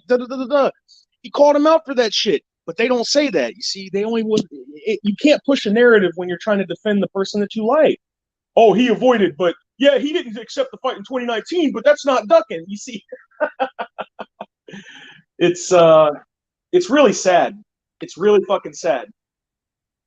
Yeah, I don't know. Say it again, Armando. What'd you say, bro? You went out for a second. Yeah, man. I ain't gonna lie. I got Morrell fucking up Boo Boo, man. You might never see it in your lifetime. Yeah. Man, I hope we get to. Big Taco, what it is? What up with my niggas, man? What's up, good, my boy? What's poppin'? Taco? Man, you already know, man. You already know. I think the fucking Charlos is overrated, nigga. Them niggas some fucking bitches, some crybaby ass niggas, bro. Niggas weird, nigga. For real. Like, why you real say shit, that, bro? Like, I disagree, but why you say that? Explain to us. Bro, because bro, I mean, well, little Charlo is fighting somebody, but bro, look how long it's taking them niggas to fight somebody. Like they sitting up, like Big Charlo just waiting on for Canelo. Like nigga, like come on, bro, who does that? Just wait on for one person, bro. Like you don't want to take no challenges, you don't want to take no like big chances. You just want to wait on Canelo. Nigga, go fight Benavidez. Nigga, go fight Andre. Nigga, try to push for the Triple G. You know what I'm saying? Go fight Chris Eubanks. Nigga, go unify. But nigga wanna call out Charlo at a whole. I mean, Canelo at a whole different weight class though. Like, nigga, but then Taco's right because then all this does is create a big fucking logjam because now we don't have no contenders will fight each other. When it comes to Benavidez, nigga, oh, he ain't got nothing for me. Like, come on, but nigga, so what Caleb Plant got for you? Yeah, exactly. Like, come on, bro. Like niggas be capping, bro. Niggas don't really want to. Them niggas want the easy way out. Niggas just want a payday, bro, and get out, bro. Niggas don't want to be great in boxing, bro. And that's exactly the point. You have the top 5 contenders all fighting bums, fucking Juan Montiel and all these other dudes, and then all they do is talk about how he don't want the smoke. David Benavidez would fucking bite at fighting Charlo. Like he already said he would. He's like, I'll fucking take that fight tomorrow. But they don't want it, man. They don't want it, bro. Like, and that's what people gotta realize, bro. Them niggas. Like little Charlo, I give him a little bit more credit because at least he's going for undisputed. You feel me? Yeah. Against Castaño. You know what I'm saying? But nigga, like just keep it real, bro. Like that nigga Denner was finna lose against Tony Harrison, bro. Like niggas forget about that. Like niggas, like that nigga was finna lose, nigga. Nigga Tony Harrison, nigga started doing too much, nigga, and then got clipped. Tony, that's why I give little Charlo exactly because he fought the number 1 contender. He lost and he came back and won, and he won big. And you can't, and he's trying to go for undisputed. Like he's trying to do big things. He took the Castaño rematch, and a lot of people thought he lost the Castaño fight. But you know what? He said, "Fuck it, we're going to do it again." And now they're doing it in California. So, but to me, nigga, little Charlo, little Charlo scared of Bud, nigga.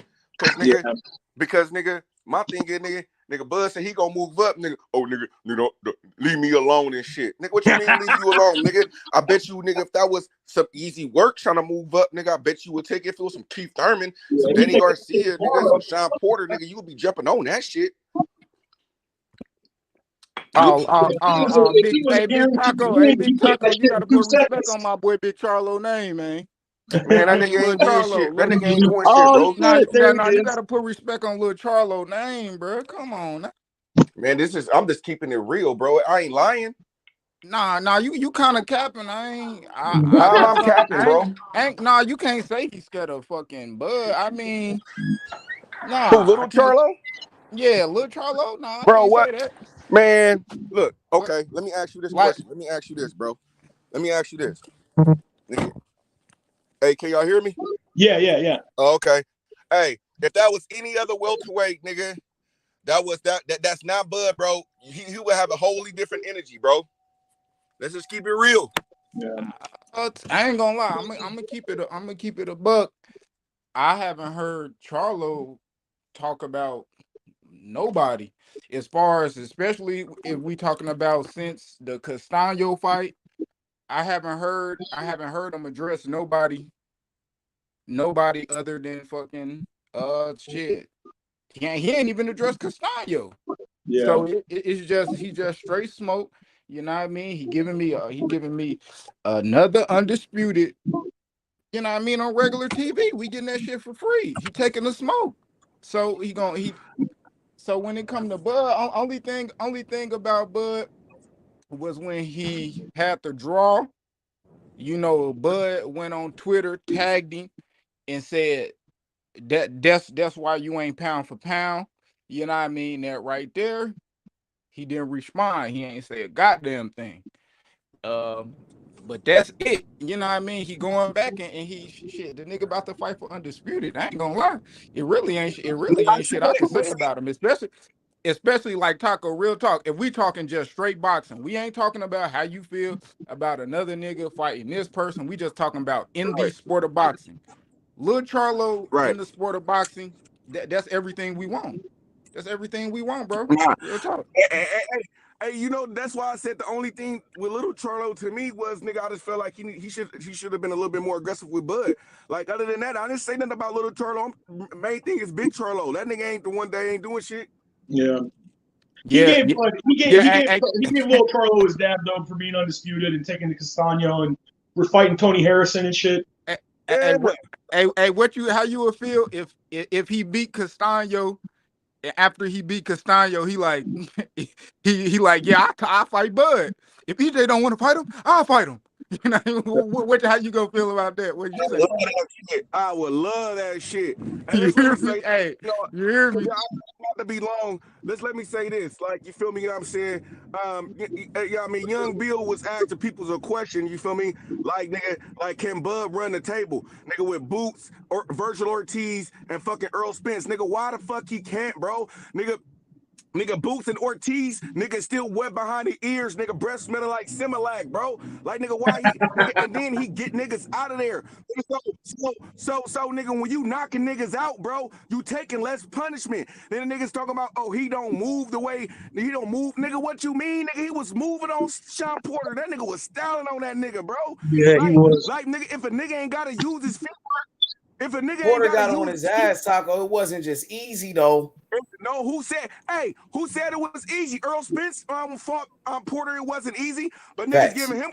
I'm just saying my nigga got him out of there. Hell no, it wasn't easy. According to his corner, Bomac and them, they said it was even. Nigga, they said you losing, nigga. He went out there, got the knockout. Shit, that the judge was what Tim Bradley told him. Tim Bradley told Crawford team that he was down on the unofficial scorecards, supposedly.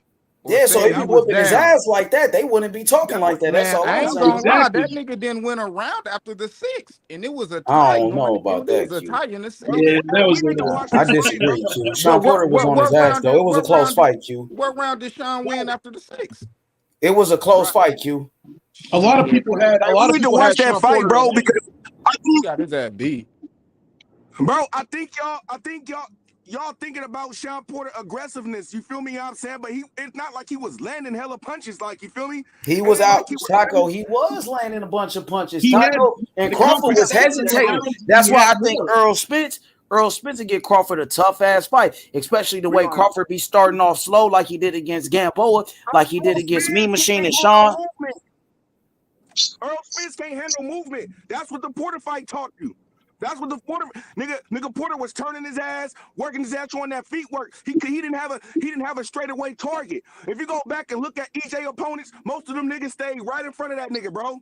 Like, stand right in front of him. Nigga, Bud ain't gonna stand in front of that nigga, bro. And that's why he gonna be backing up. That means he gonna be backing up. What he gonna do? Yeah, but Bud can't fight off the back foot. He can. He can. For sure he can. Oh, he can, definitely. Right. So that's what I'm telling you. Argument for me. Fucking Bud's working. Bud could turn him. Bud could change the levels. He could do a whole bunch of shit to EJ, bro. That EJ. But EJ could work off the jab. EJ could bully him on the inside. EJ could go to his body, and EJ could stack up an early lead on Crawford. To be honest, Bud timing is impeccable, because if he keep on throwing that jab without changing the speeds, Bud gonna time and shit just like he did with Cal Brook.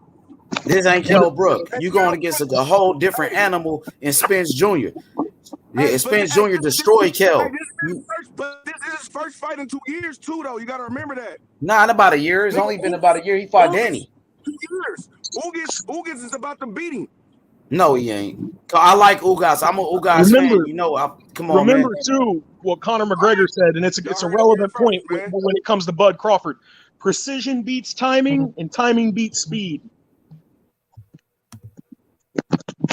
Hey, Armando, who you think gonna win the fight? Earl Spence or Ugas? I got Ugas, man, because I don't know where Spence is at right now with the retina injury, man, and it's hard to come back. You know, my man Ugas is coming forward with he's gonna be in front of him the whole time. So Ugas ain't never been knocked out in his life. So Hey, and Ugins has the faster hands. This will be the fastest boxer that Earl Spence has ever faced as far as hand speed. Mm-hmm. Right. I mean, look what Ugas did with Pacquiao. Danny Garcia is slow and come on, bro. Like, hey, but look, hey, let me tell you this though. Let me finish it because to go back to what was Bill was talking about, like it's hard for him to see that, bro. To me, bro, it's not like I think he get Virgil Ortiz out of there. Now the Boots fight, I feel like that would be a more of a probably a 12-round fight because I think that they mirror each other a little bit. But I still think Bud is smart enough to win that fight. You feel me? The EJ fight, I think he knocks EJ out. Like, you know what I mean? In my opinion, that's my opinion. I think he knocks EJ out. You know what I mean? Point dot. No, I got Ugas by decision, man. I don't see how it's that difficult for Bud to run the table because Virgil Ortiz, he could have had a chance to fight Bud, but he didn't. That nigga don't want no smoke. Like, you feel me? What I'm saying? What Virgil and Boots done? Like, what? Let's just keep it real. Who are they beating? Like, wait a minute. Come on, Virgil called Bud out in the ring, and Bud said no. Virgil didn't call him out. They asked Virgil about Bud, and he said I'm not talking about like officially. I'm talking about after he won his last fight. He said, "I'll fight Bud," and Bud shook his head. Yeah, that's what I'm saying. That's not a call out. They asked him. Okay. I'm not saying Virgil would win. I'm just, I'm telling you. I'm not saying that or a winner or a loser. I'm just saying that he didn't call him out. Somebody asked him. Virgil did call him out though too. It was his last two fights, like the Maurice Hooker fight. They asked him about Bud. He didn't. It wasn't like Virgil came on. Oh yeah, grab the mic. It was two different times. He called him out before though. Q. That's what I'm saying. Like it was the Maurice Hooker fight when Crawford was there. He said, "I want to fight Crawford." Right? Yes. No. They asked him. They asked him about Bud. They did not. Virgil did he not. Said, "Yeah, though." He said he said he wanted Bud. That's not calling him out. He still said he want him. You said you want somebody that's a call out. Yeah, bro, I'm saying Virgil went on his Twitter though. Virgil went on his Twitter himself. He went on the Twitter himself after that because Bud said something on the Twitter and he was like, "I just answered the question." Yeah. Virgil said he want him though, but actions prove otherwise because he about to fight McKinson. I don't know if he really want him because he did something else. That's what I'm saying. Actions speak louder than words, guys. You feel me? A nigga can say what he want to do, but at the end of the day, is he going to do it? He is Bud mandatory, nigga. Put in the mandatory, nigga. Like, you feel me? Like, fuck all that, nigga. What you calling him out, nigga? Do some action behind this shit. Hey, just all talk. I told my wife I was gonna give her 2 rounds last night. She just got one, and I went to sleep. We just talked. Right. Hell no. Hey, I was on that sauce too. Hey, hey, it was a rap, nigga. Shit. Hey, nigga, start feeling that tingle. Nigga, start feeling that tingle, boy. It was a rap. Nigga, shit. Why you didn't tell me to stop, bitch? What the fuck I'm gonna tell you to stop for? Ain't no stopping this. It's coming out. He's undisputed. But nah, undisputed in it, bitch. You hear me? I told her, hey, it is what it is. Like you was trying to get the prime, but you went too long, man.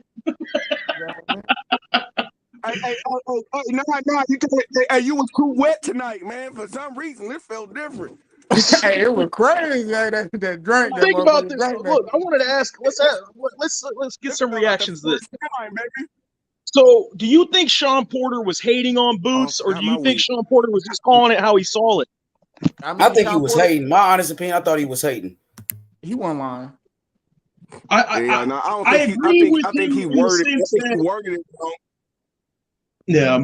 I only agreed with him in the sense that he's untested, but that's not necessarily his fault. Like, he can't pick and choose who fucking fights him. Like, meaning, like, if how am I trying to say this? If people are trying to fight him because, he can't get, like, a champion to fucking say yes because he doesn't have enough experience. So it's not necessarily his fault, but as far as being... Yeah. They try to blame him for signing with Bob, nigga. Shit. So nigga ain't with the PBC. So nigga, he should go to the PBC because that's where all the welterweights at. Right? Can we all You signed with the PBC. So, I mean, he didn't really want to fight nobody because he didn't sign with the PBC.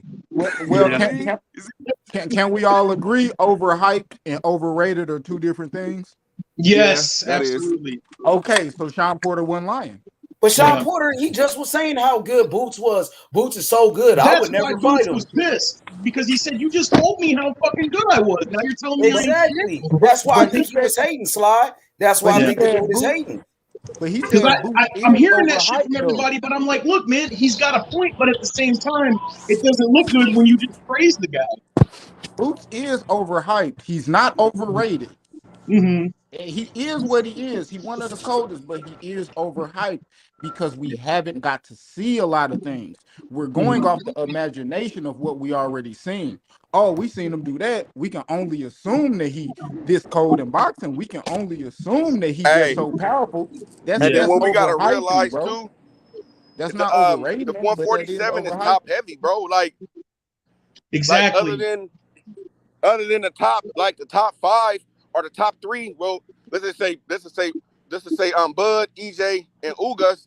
Really, like, you feel me? Versus Ortiz and Boots. Below that, what Conor Ben, like, and then after that, like what Thurman, like, you know what I mean? So it's this is some super sick shit because to me, it's not a lot of depth. It's not a lot of depth at the 147. Like, and that's why these people they need to start making names for themselves, bro. They need to get into the fucking ring. Top heavy is like such an understatement. It's so there's so many people like but that's the thing though, the way that and I'm not trying to single out the PBC, but they're trying to make as much money as they can off of these dudes. So they're not going to make them fight each other until it comes down to the very fucking end of it. Like, I really think EJ is going to, if he wins this fight, I don't see him fighting him. And the WBC took Boots out of the rankings. Exactly. And put Thurman in there. So yeah, exactly. Y'all, bro, that nigga ain't gonna fight no Bud, bro. I'm telling y'all, bro. Weak ass rankings already in, bro. Weak ass rankings, bro. That shit weird. Nigga, how you gonna take Boots out your rankings and put a nigga that ain't did shit, nigga, done there 2 years in that motherfucker, bro? Come on. Hey, after that Barrios fight, like the second that I fucking seen him wearing that necklace, I was like, yeah, I know what this is. I knew what was gonna happen. Keith Thurman. You see the thinking body I'm riding with. Yeah, exactly. If I make the business sense, I don't want to hear that shit. Exactly. But that's the thing. Like, I was like, man, because Boots and Virgil, like, they earned their spot at the top. They didn't get it fucking handed to them. They had to fight for this shit. And they haven't fought good enough competition. Yeah, because you guys fucking let them. Like, to me, the way it's looking to me, Virgil and Boots, they need to fight because what is there left for them to do? Who is there left for them to fight? You feel me? Them niggas got to prove themselves. You know what I'm saying? It sucks though. What sucks about that though is they brought the people that had to fight the decision, and now I don't disagree with you. I think they should fight, but what sucks is that they did everything right, and people are still telling them, yeah, but you need to fight each other. Somebody has to fucking recycle factory or some shit. Yeah. Hey, come on, Taco, man. I mean, Boots, this dude wants to fight the top guys. He's supposed to call out Terrence Crawford, Earl Spence Jr. You know what I'm saying? Welterweight division is loaded. You got guys like Keith Thurman. You still got the Danny Garcias. You got contender after contender, big names over there. Boots want to fight anybody. Nah, Danny Garcia is going to want. Yeah, Danny Garcia is going to been on his ass. Supposedly. Knock his ass. Blair Cobb been on his motherfucker. Man, Blair Cobb just talking to talk. You know that. Are you serious, bro? Blair Cobb just trying to. What is he doing, Blair Cobb, besides running his mouth, bro? He ain't trying to fight nobody, dog. We gotta keep. Blair Cobb, how was he on his ass? Because he jumped in front of the camera and was talking shit? Oh, because shit, right after Boots fought, he was in his motherfucking face. He wasn't trying to, bro. Like I said, he did that for the camera. What? But he still said it, bro. But Blair Cobb's about 30-some years old. The nigga ain't even did nothing. I ain't gonna lie, you gotta call his bluff. Bro, who is he to do? Are you serious? Bro, this nigga walk around with a loop earring with a feather in his fucking hat. And the nigga screaming and shit, that don't mean nothing. Come on did now, just Q. as much as Boots. We gonna keep it 100, bro. Boots is ranked high, nigga. Boots is ranked in the top 5. Blair Cobbs ain't even ranked. Yeah, this dude ain't even ranked. I ain't gonna lie. I don't. You want to know why? The reason I don't give a fuck, because I was actually saying shit. If motherfucking Terrence Crawford and Boots could have made the fight, I would have wanted to seen that. So if they can make the fight with Blair and Boots, I want to see that shit. This nigga talking good shit. Knock his ass the fuck out. Show me that he can fight this That's like motherfucking the time. wrestling mentality. Like, I ain't let's gonna make money lie. off of it. Look at my nigga Taco. I see you, Taco. Is that what that is? He at work. Oh Taco, you shit! Hell must look yeah! close to your job, nigga. That nigga look close to his job. Hey, H. What's good, Armando? Hey, you didn't check your inbox, man. I sent you the video of the Gomez's fighting each other. The father and son? Yeah, I I'm gonna found it. check it out. Let me check it out. Yeah, All right, that yo, shit I gotta crazy. hop off. I ain't gonna lie. I'll He be on gotta take that tonight. Blair Cobb smoke. Okay, I don't think Sly. For nobody sure. else. Hey Sly, we guys, gonna have a cook good night, tonight. man. Peace. I ain't gonna lie. He needs to take that Blair Cobb smoke. I don't think that highly of Blair Cobb, but shit. Yeah, That he mother. ain't shit, nigga. And Hey, then he on top of that, he fight on the caught mine. zone. That nigga, they not. Come on, man. This dude is really Man, not trying Boots to fight said he nobody. would What do he's trying to do whatever. is get his name out there, bro. You know Hey, what he's he's trying to doing. pull another Rolly. He's trying to pull another Rolly. So is that not what Boots is? Not the same thing Boots Boots is doing to ranked in the Terrence Crawford top. and Earl Now, Spence? but now we go to the rankings where Boots is ranked in the top 5, and Boots is ranked number 1 in the IBF to fight Earl. Hey, they took him off in the WBC. Yeah, but I wouldn't be surprised if Bro, exactly, the what he other about the proved Rolly too, to IBF? nigga. me He's still like number 1 in the I ain't, IBF. bro. This H. This shit ain't even about rankings. I ain't even gonna lie. I need to see that. I need to see that fight on my life. Because the thing is with Boots, to me, it's just either gonna test him. At the end of the day, I done seen Blair Cobbs weigh in at 147. I done seen him weigh in at 150. He Bro, a Blair big guy. Cobb. All Let's the be niggas honest. that I done If seen Boots fight is little, bro. Even if who? he ain't, even if you don't think he the good competition, he's still big. Let me see that resistance. Let me see if this big motherfucker gonna take your punch. Let me see how. Man, Boots will beat the fuck out of Blair Cobbs, nigga, and niggas gonna be like, oh, he beat another bum. You know what I'm saying? I think he'll beat him too. But I still want to see the shit though. Yeah, but Like I especially if mean, he say he want to fight. Blair Cobbs work his way up the rankings like everybody else did. Like Hell everybody no. else did. Hell no. Hell no. So Hey he man, don't have to work his way up the like rankings to fight other people like the Boots rest of the either fighters versus do. What Ortiz. rankings? What Nigga, rankings, man? Boots made his way up the rankings from performances, not because of the opponents. It ain't like he was fighting top 25, top 15, Sergey top. Lipinets is a former champion. Yeah, those are two fights. I'm talking like I've been watching Boots for a long time. I've been watching him damn near 3-4 years Okay. since he was on Clarissa and shit. Bro, Uh-huh. these last two fights, the Van Herden and shit, where that shit got stopped early, that was really his That was a first step cut. up fight. No contest. No Yeah, contest, right? that was his first step up fight. Everybody Okay. else was Well, nobody, we bro. know why though. So We know that Lipinets and Boots was Delorme, signed to a local promoter that was holding him back. He had to set out. Boots had to set out a whole year to get out that contract with that promoter. Once he did, now you see him step it up in competition. That's not his fault. You see him fighting Hey, he Sergey didn't sign with Lipinets. the PBC. He didn't sign with the PBC. He's H. still fighting on Showtime. yeah. But So He's he nah, fighting needs on to let that shit Showtime. Showtime get ain't paid. I want to PBC. see He that ain't fight. fought no But PBC every time fighters. he fight, it say Showtime PBC on the screen on all the Boots fights. But It then say why he haven't PBC fought on a it. PBC fighter yet though? Shit, he just fought Lipinets. Lipinets fought Danny Garcia. He fought on PBC. He fought Thomas Delorme, who just fought against Stanionis and Jamal James, two PBC fighters. So he is fighting PBC guys. I don't know. That's what people saying. People saying he don't fight no PBC fighters. That's what they be saying. I don't know. Man, Shit. people be capping. A lot of people, they don't know shit about boxing. I can honestly tell you that. Yeah, true that. You ain't lying about that.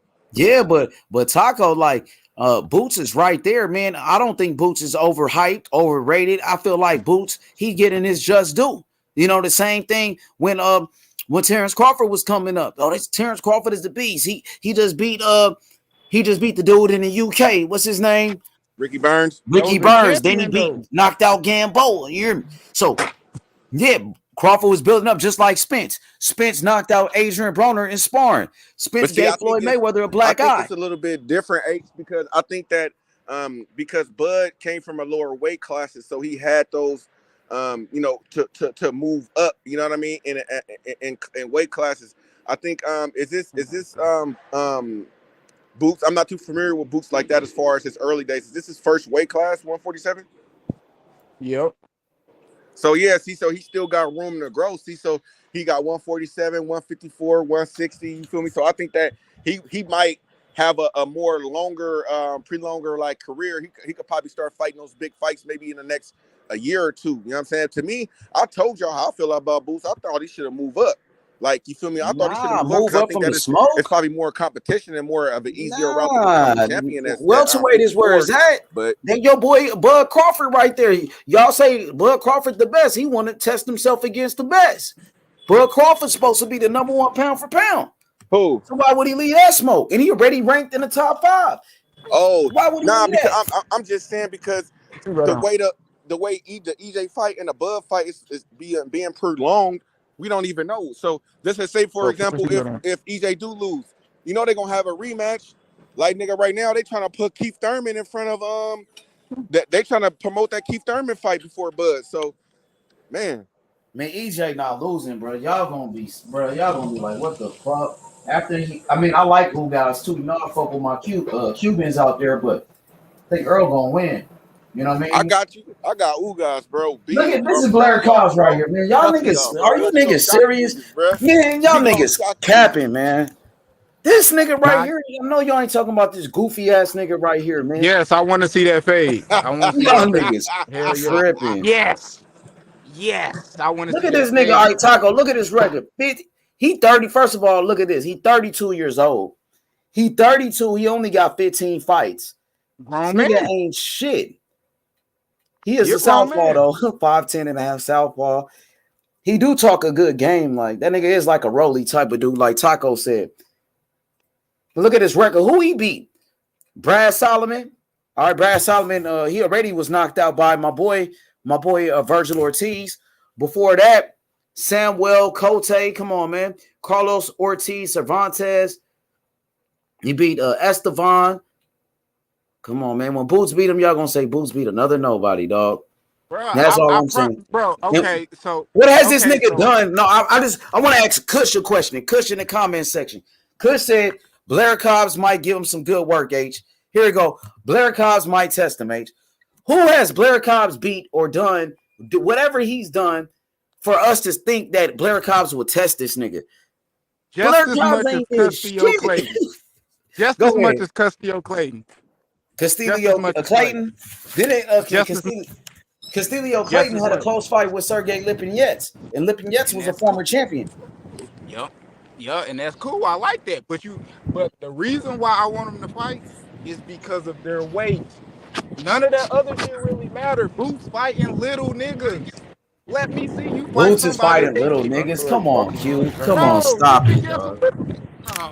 All right, go ahead. Sergey Lipinets, a 140 pounder. That's what you gonna say. Delorme not a little nigga. Delorme, the dude that just went 12 rounds with Stanionis. So Delorme in the fight before that who went 12 rounds with Jamal James.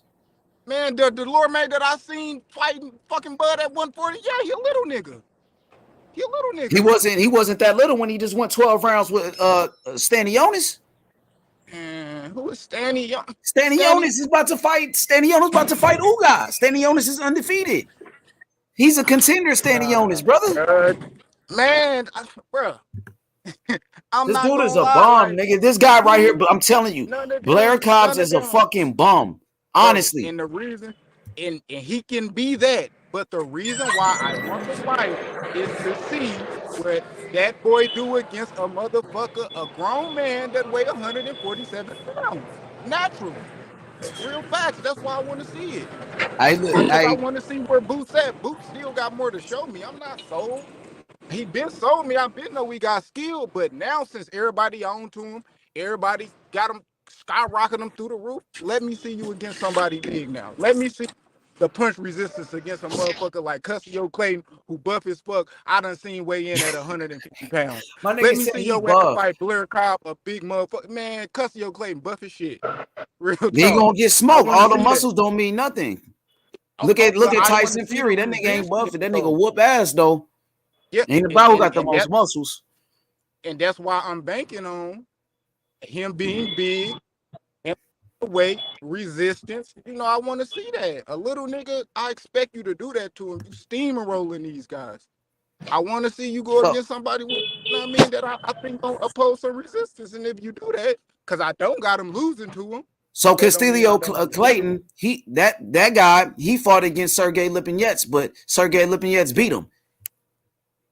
Right? Castillo Clayton, the guy who was a natural 147 pounder, he lost to Sergey Lipinets. So that shows the size ain't got nothing to do with it. Now, you said you want to see Boots against a 147 pounder, a true one like a Castillo Clayton who's buff and all of that, but that he couldn't do what Boots did to Lipinets. Boots is special, dog. Boots is a special fighter, got a lot of talent, and he on his way up. You know what I mean? And these guys gonna have to fight him eventually, man. You know what I mean? These older guys, they gonna have to get up in the ring with these young lions, man. You know what I mean? It's about that time. I want to start seeing these guys step up and fight the young guys. What's good, JC? JC, Demetrius Andrade, he's ducking David Morrell Jr. All of a sudden, they said, David Morrell don't deserve a fight with Andrade. But Luke Keeler deserved a fight with Andrade. And Scott Quigley, he deserved a fight with Andrade, but Morrell don't. I want to talk to these Andrade fans that have been capping for him, dog. And I got a lot of love and respect for Andrade. He's a good fighter. But he don't want no smoke with Morrell Jr. Now, when I brought up Morrell Jr. name, Morrell Jr. doesn't bring nothing to the table, but Morrell Jr. is the WBA world champion. Morrell Jr. doesn't bring nothing to the table, but he's a main event fighter. Morrell Jr., they said, don't bring nothing to the table, but over 2 million people watched this last fight, nigga. Hey, H. He gonna be the next Devin Haney, Terrence Crawford, bro. Watch. Man, I hope not, man. I hope not, Taco. I want to see him fight the top guys, man. That's what I'm pushing for. People say Demetrius Andrade is a boogeyman. Do now, bro. That's what I'm saying. Hey, Taco, they said Andrade's the boogeyman. Nobody want to fight Andrade. Come on, man. That's cap. Morrell been calling this nigga out, man. Morrell said he fight him in May. But guess what? Demetrius Andrade, he talking about fighting Benavidez, and Benavidez already got a fight lined up. Get the fuck out of here, bro. You talking about fighting Benavidez because Benavidez got a fight already, dog. Like, these dudes, bro, need to get out of fucking boxing, bro. Like, it's getting to that point, bro. Like, nigga, if you don't want to fight, go work. You'll go get a 9 to 5 or something, my nigga. Like, you know what I'm saying? These niggas don't want to try to be great or nothing. They just want to try to make money, as much money as they can, bro. Fight nobodies, bro. Like, these niggas need to stop playing and fight somebody who gonna give them a challenge, bro. Like, this shit ridiculous, bro. They fucking up the sport, bro. Yeah, I totally agree with that. Guys like Danny Garcia, no disrespect to Danny, but Danny, if you don't want to fight Boots, if you don't want to fight these other guys, just get out of boxing, bro. It's about that time. Go do something else. Do a Sean Porter, nigga. Go get you a podcast or some shit, my nigga.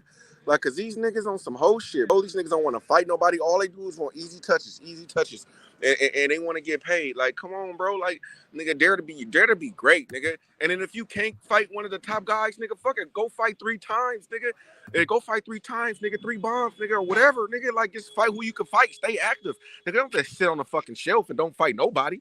Like, come on, man. Exactly. Yeah. Hey, Q, what's up with your boy Boo Boo Andrade, man? David Morrell Jr. calling him out to a fight in May. Man, he got to change his nickname, bro. Boo Boo, bro. That shit is cold, but shit, you know, I don't cap for no nigga. Shit, at the end of the day, I only speak what niggas doing in the boxing ring. All that extra shit is whatever. If that nigga don't want to get in the ring, hesitant or whatever, which I don't know, it's too much shit to be changing day to day. But shit, I mean, line shit up. I don't know what that nigga got going. Shit. To me, if he beat Morrell, he have a more chance of getting at Canelo. It's because he'll win a belt. Like, you feel me? What's the point of fighting Benavidez? You ain't winning nothing against Benavidez. Go fight Morrell, get a belt. He not going to even fight Benavidez, Taco, because Benavidez already got a fight with David Lemieux. So he calling out Benavidez, and Benavidez got a fight already. Morrell is the one that's available. Call out Morrell. Morrell calling you out. Accept the challenge in May. Let's do it. Eddie Hearn and these niggas, they always fucking capping, Taco. They capping, bro. You ain't lying. This generation of boxers wouldn't survive in the 40 and the 50 and the 60s. They would have had like 50 losses. But let's think about it though, bro. These niggas don't even be fighting nigga, they be waiting on one fight, bro. Like nigga, fuck that, nigga. I fight 3 times a year, nigga. Especially if they easy touches, nigga. Fuck it, bro, nigga. I'ma make nigga. So what if I get paid $700,000, but my 3 fights, nigga, by my total, nigga, then they're gonna be making nigga 3-4 million, nigga. Like so, bro. I don't know, bro. These niggas is, I don't know. They just them niggas too getting paid and willing to sit and wait on all these other motherfuckers, I guess for paydays and don't want to fight. I ain't gonna lie, bro. I always say it, bro. Man, it's just activity, bro. If you can't get the big fight, man, one big fight probably equal out to what 2 or 3 regular niggas. If I can't get the big fight, man, I'ma line up 2, 3 regular niggas and beat their ass within 3 months. I think they should have stopped penalizing please my motherfuckers fans. for I'm gonna put ducking. that shit on free TV. Let everybody see shit a motherfucking circus. On me, watch this shit. I'm gonna beat his ass, talk shit, eat fried chicken in the ring, bring my fucking Whopper in the ring, all that shit. No, I might fuck around and get dropped. Just so niggas can think I'm vulnerable. Get me in that bitch and watch me blitz you. I don't give a fuck about all that extra shit these niggas. I'm trying to see a fight, and that's what I talk. I talk about a nigga's skills when they fight. I don't give a fuck if he feel like he ducked, if this nigga that young, or shit. It's just a matchup. So a lot of these guys just do a lot of posturing. They don't really want to get in the ring. They just looking at the paycheck, and it is what it is. That's why I'm gonna be able to say whatever I want to say about their motherfucking career. If you ain't wanna chase no glory, you ain't want to chase legacy, you just want to chase the bag. Okay, chase the bag, and I'm gonna roast the fuck out you about all them bombs your ass fighting. I'm gonna roast the fuck out you about you not taking no real challenges. I'm gonna roast the fuck out you because you ain't never fought no active champion. You know what I mean? And that's just how that shit go. I don't care about it. I don't love no one boxer over the sport. And that's what it's about. It's about the sport, making the sport grow. So if these guys ain't into making the sport grow, let alone their own fucking name, it's all about a bank account. Well, get your bitch ass on somewhere. Shit, I can't wait till a nigga fire your ass up with a motherfucking left hook you don't see coming. Can't wait till a motherfucker beat your ass 12 rounds. You know what I mean? I can't wait for that shit. Cause you ain't showing no respect to the sport, and you ain't in there daring to be great. So shit. Yeah, and that's why I'm talking about Demetrius Andrade. Demetrius Andrade is the same guy that, just dropped his belt at 160 and vacated it and avoided Johnny Beck. Didn't want no smoke with Johnny Beck, saying he gonna move up to 168 to go fight the best, but he talking about fighting Zach Parker.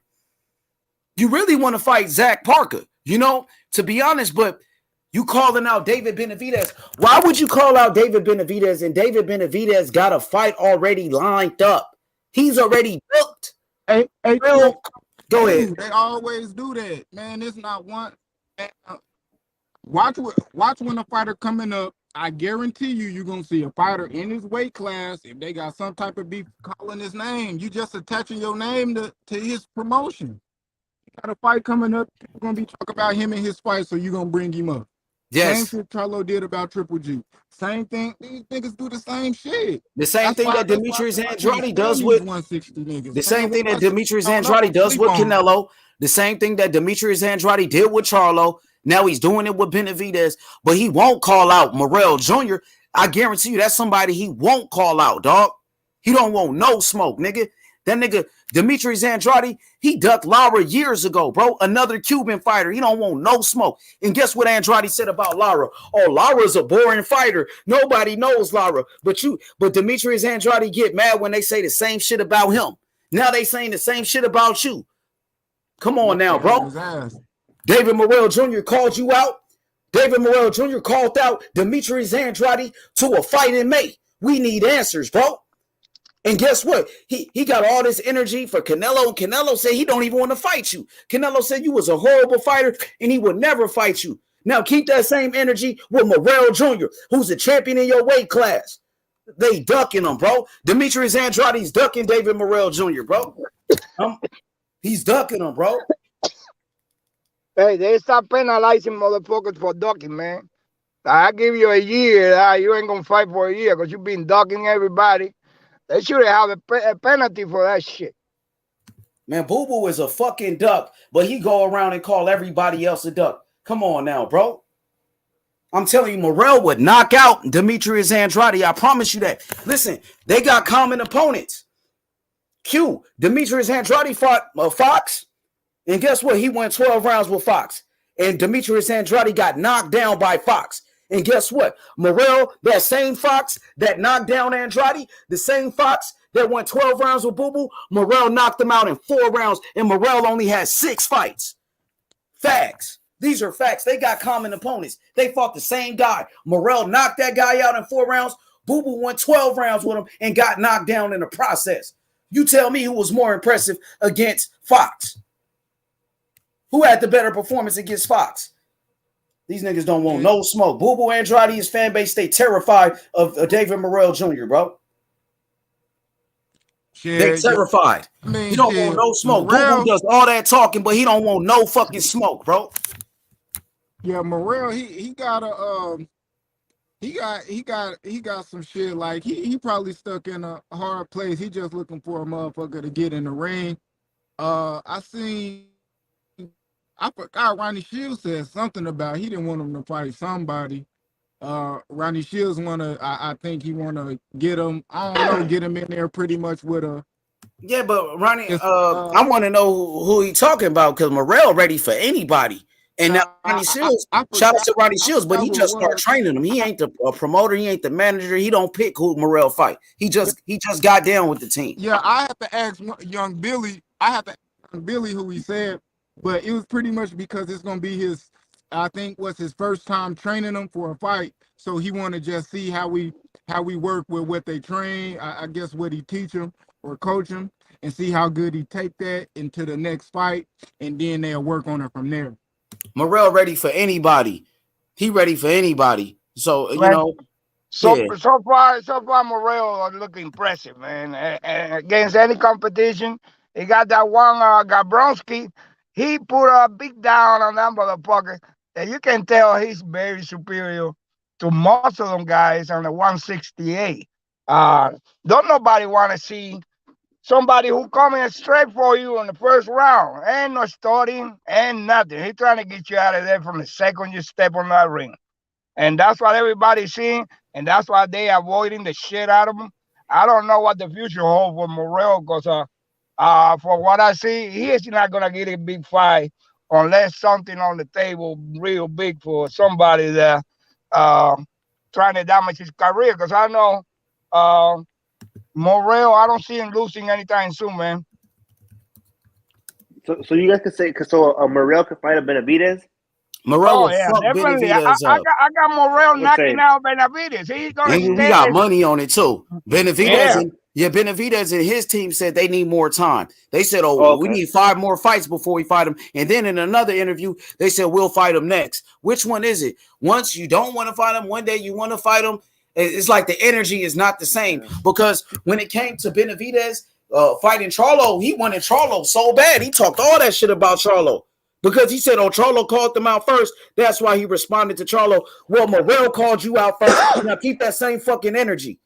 Let's make it happen. Well, to be honest with you, Prime Time, Benavidez's father did an interview recently, and they said, yeah, they will fight Morrell now. They said after David Lemieux, they are willing to fight Morrell. And that's what we want. As long as they accept the challenge, that's all we want, bro. But now, he got to keep his word. You said you're going to fight Morrell. Now you must keep your word, bro. If not, you're going to look like a fucking duck, and we're going to expose that shit to the whole fucking world, bro. The same thing we doing with Demetrius Andrade. Andrade not about that life. Who the fuck Andrade fight? Morrell would knock his ass out. We can do it in May. They better accept the challenge. Both of these guys, Benavidez, living off of fucking Canelo's name. Same thing with Andrade. Both of these motherfuckers. They don't want no smoke, bro.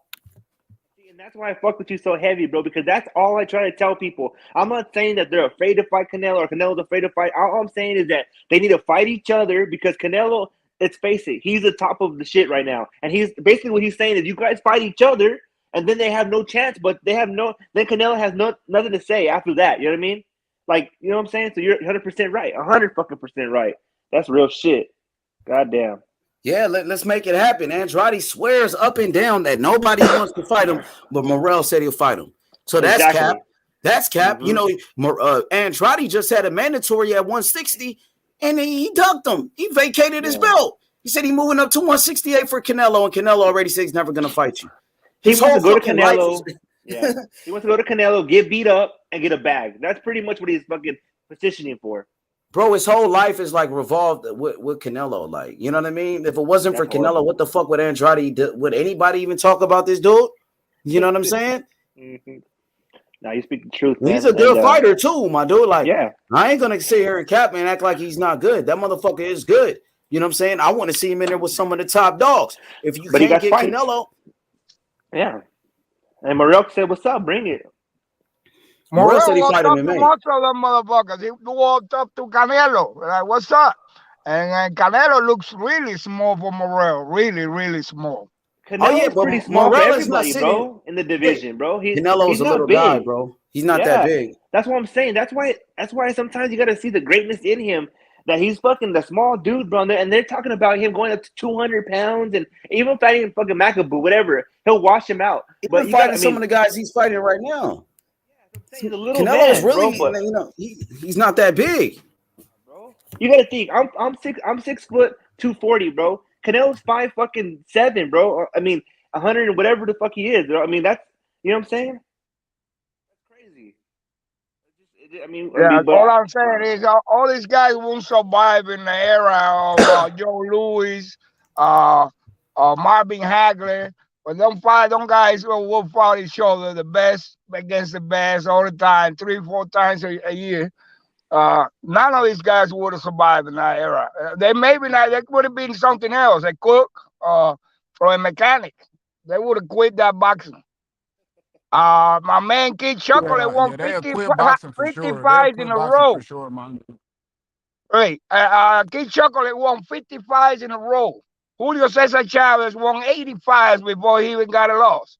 So it's a different era where I pick and choose, and I fight once a year or twice. That's it. Everybody now, man, has a certain blueprint, right? And it's like we said it many of times. It just the blueprint is to fight the least and make the most money, right? And you're right. And it's sad, but that's just the mentality of the fighter now, bro. It's not that old school, like, you know, they had to fight to survive, right? They had to fight to eat. Now it's like, you know, I'll make some T-shirts, some merch. I'll do something else while I'm not fighting. You know, I don't know. Yeah. I mean, if you look at the history of boxing, man, this boxing right nowadays is nothing compared to that. It's all about business, and everybody wants to get money and get out of there. I'm telling you, Morrell got more money right now than he ever thought he had. So any money that comes after this, it's a blessing for him, because he got $3 million right now. He don't give a fuck. I mean, eventually he's gonna get a big bag money, 5 eventually down the road, because he's still 24 years old. Yeah, right now Morrell is focused on the legacy. He know if he, you know, wins these big fights, he's gonna get the money regardless. The money will come. He's got the whole Minnesota behind his ass, man. A guy from Cuba, and everybody loves that guy. You know, Yo said that Canelo's 5'10", bro. I was at a charity banquet thing, and he was there, and he was there for like 10 minutes though, and a couple other boxers were there in LA, and bro, I could almost be positive he's not 5'10", bro, because I'm like 5'11", 6 foot, honestly, bro, and he was small, bro. He didn't look nowhere near my height. You know what I mean? No, I sent H a picture of Morrell when he walked up to him and they took a picture together. And Morrell takes about the food on him, man. About the food. He bigger, way bigger. So that's what I'm saying, bro. Yeah, everybody want that big fight, man. But you gotta go up the ladder, man. They just like waiting for the big money and then they maybe retire. They know anybody that fight Canelo will lose. So far, I don't see anybody facing that motherfucking bitterness. Mm-mm. And he's only getting stronger and wiser. Yeah, because I even watched a couple Caleb Plant fights recently, and I mean, for him to get that Canelo fight, I mean, he was getting the opponents he was facing, he was getting touched up a lot. You know what I mean? And it's kind of, I don't know, it's kind of weird. I don't know how that happened, Yeah, but it was weird. Shit, the nigga had the last belt. Shit. I mean, oh yeah, he did. That's what it was. Yeah, bro, my bad. He I ain't did. gonna He had the lie. last I stand ain't on the gonna lie. ring. Even Yeah. I ain't gonna lie. I like Canelo a lot and all that, but shit, even Canelo, that fool ain't even making me exciting me for the weight class, bro. Like 160 on up, bro. I can literally go to sleep and snooze on them fools, bro. Like there's nothing happening, nothing. Like Yeah. a whole bunch of imaginary matchups we want to happen. that Bro, shit's getting they like the whole not doing Bud nothing. Crawford and shit. Like I'm tired of hearing that. Like, oh, Bud and DJ. I'm like, God damn. If people bring that up, I'm like, you know what, bro? Shit. Like that's some shit we may never see. That might be a fallacy. You know what I'm saying?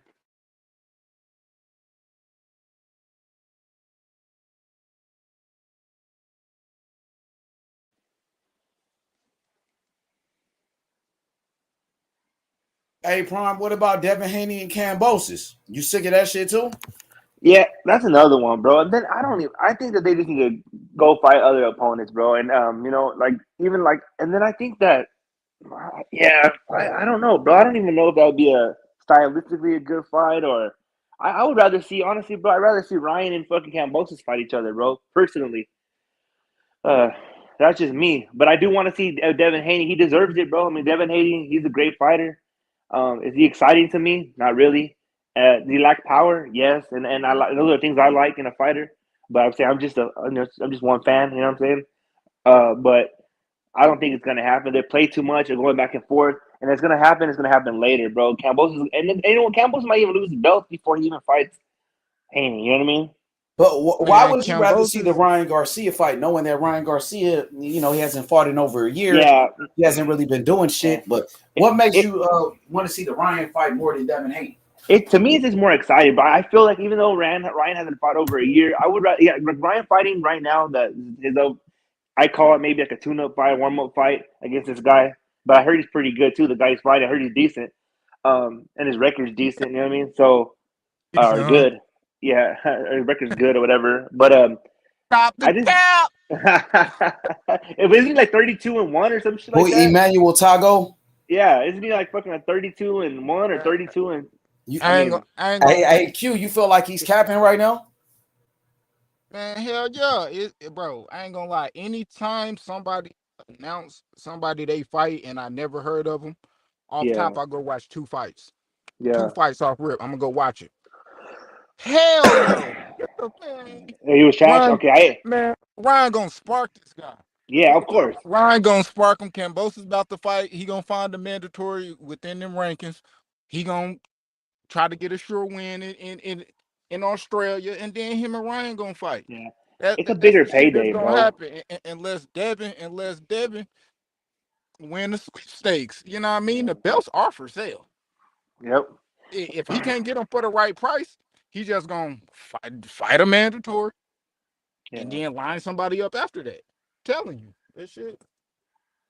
It's gonna go down. It's gonna go down just like that. Like, but and then I ain't gonna lie, bro. Like, again, man, I'm with Armand. These niggas nowadays will get their ass beat. I've been watching. I've been in my throwback bag, just watching a lot of old school fights at work, bro. Like, these guys would get their ass whooped. Like I be Man, we looking got at some. like the I don't jab know, Q. alone. Like Back in certain the niggas day, nowadays is good, nigga.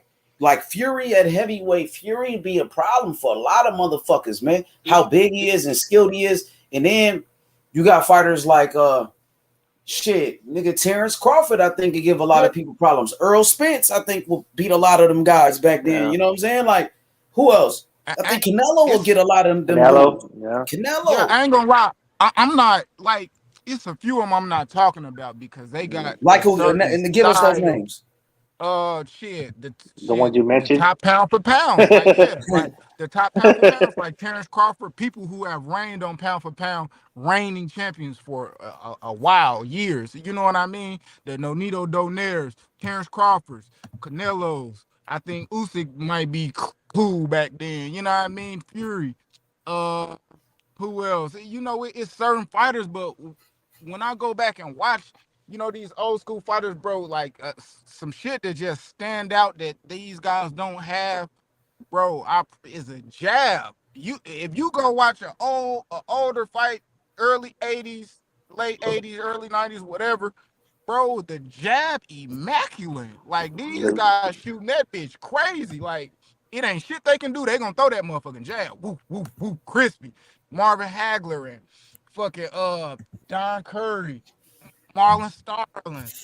Like man, them guys is beasts, bro. Crazy. Like because they were taught perfect fundamentals, right? They were taught like to be behind the jab, which is awesome, bro. And then nowadays, I feel like the fighter is more trying to be like I don't even like saying Floyd, but like they try to be more entertaining, more like I'm so talented that I could just have my hands down and I could like dodge and but that's not. If somebody was, if I had a son, I would teach him the technical boxing behind that jab, the guard up. You know what I mean? Like then you learn other things after that, right? But you're right, bro. 100% right. Yeah, it's just different. I don't really know. I think it's just less. You know, they really don't incorporate that jab. They don't throw half as many punches back then. They throwing crazy amount of punches back in the day. They don't. Yeah. You know. Oh, you got fighters now throwing a crazy amount of punches too.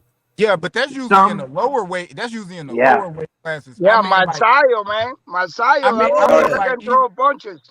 Yeah, I'm saying that's low weight class. I'm talking about like I'm like I watched Marvin Hagler fight Mufasa. Was the Mufasa? Mustafa, my bad, Mustafa. Yeah, Bro, niggas was throwing crazy amount of punches. Marvin Hagler jab was he beat the shit. Well, that was a good fight, but he ended up stopping him like in the later rounds. But I ain't gonna lie, them niggas don't fight like that, bro. Shit was crazy. Like even Don Curry, like what's his name? Earl, he kind of got like Don Curry, you know, they from the same Fort Worth around that same spot. So that kind of seek and destroy pick, mastering your distance. Like, man, it shit was just I don't know, bro. It was a different type of I think Tito Trinidad had a good job and very skillful. That motherfucker was good, man. Yeah. And then I think too, a lot of the times back in the day, bro, they came from I think more impoverished like situations, bro, and they weren't as spoiled, bro, and as coddled. They didn't have all their social media. They didn't have all these things, bro.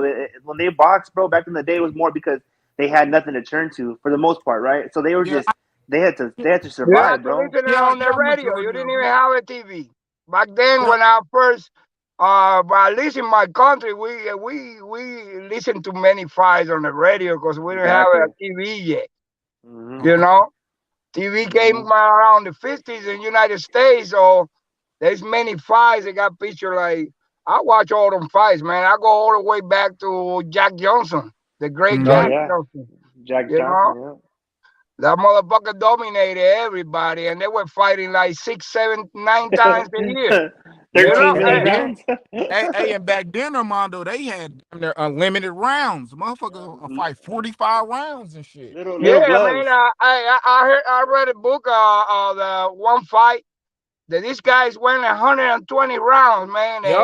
And you know how the fight ended up? Yeah. Neither one of the fighters could get off the stool. Yeah, 120 fucking They were rounds. so fucking tired. Yeah. Mm-hmm. So for Yeah, these like Joe motherfuckers Gans that and take them. it as lightly as they they don't see back then all the sacrifices for them to make this much money. Because these guys were making shit. Yeah. Unless you were a big name Yeah, like Joe Sugar Louis Ray. or yeah. or or Gene Jack Dempsey. Turner, like those guys were making a little bit, but that wasn't enough. four That hundred still dollars a wasn't a week. lot of money. Exactly. $400. Given the inflation, that wasn't nothing anyway. Mm. Some of the great champs like back then, they didn't make enough money to say they Survive. retired millionaire. You know what I Yeah, mean? yeah. You got fighters like shit, like Benny Briscoe. That motherfucker worked a 9 to 5 and he still box. You know what I Yeah. mean? Shit, Right. Philly fighter. You know what I mean? Break your motherfucker think Eastside Cruz something. Shit, you would break your fucking hand on Benny Briscoe head, dog. You know what I Yeah. mean? Right. Yeah, Wait, so you gotta think too, bro. Even like just not even in boxing, bro. Just the amenities that we all are on right now, bro. It's a different time, bro. We don't have our Wi-Fi goes out. We're like motherfucker, you know what I mean? Or our AC or heater, So it's just a different, shit. It's we're all just it's just different, bro. I mean, the way we want to cut it, slice it, Yeah, dice it, it's yeah, different, bro. it's different times. Back in the day, you got fighters. You had fighters like Ron Lyle. You know what I mean? Yeah, yeah, That came out of prison. He learned how to box in prison, and exactly. now you got and back then football players nigga terrified. They had never step in the ring to learn Same how to shit. fight. Now you got Hmm. ex NFL players coming to boxing Yep. and fucking doing pretty good. Not saying that that's a bad thing, but it's saying It. to the type of Yeah. quality of the fighter mentality. You getting Yep. the I mean, Hey, so I heard Tyson Fury say he fight Ngannou next year on February or March. What Bro, you think about that? he'll fucking Gano up in a boxing ring, bro. That's just what it is, bro. I mean, I can't disrespect Fury and say that Ngannou would beat him. Can he swing a wild one and maybe catch him? Maybe, but I doubt it, bro. He's like Wilder. It'd be like Wilder. No. he won't be like Wilder. He'd get picked apart though. It's not. It's just the Yeah, skill. he a little It's more just skillful and boxing. wider. Yeah, yeah. It's just boxing, bro. Boxing is totally man. That shit Yeah. it's just different. It's It's like saying different when you come. it's like Fury saying I'll go to the UFC octagon and fight Ngannou. Ngannou will fucking pick him up and slam his ass on his head, and then just Yeah, keep punching him on the ground. You know what I mean? Come He on. break him in half, as big as he Yeah. is. yeah. Hmm. So moving that shit to just straight hand combat. I mean, he would just lose for the simple fact just the defensive prowess Fury got moving his head. Yeah. He won't be able to hit him.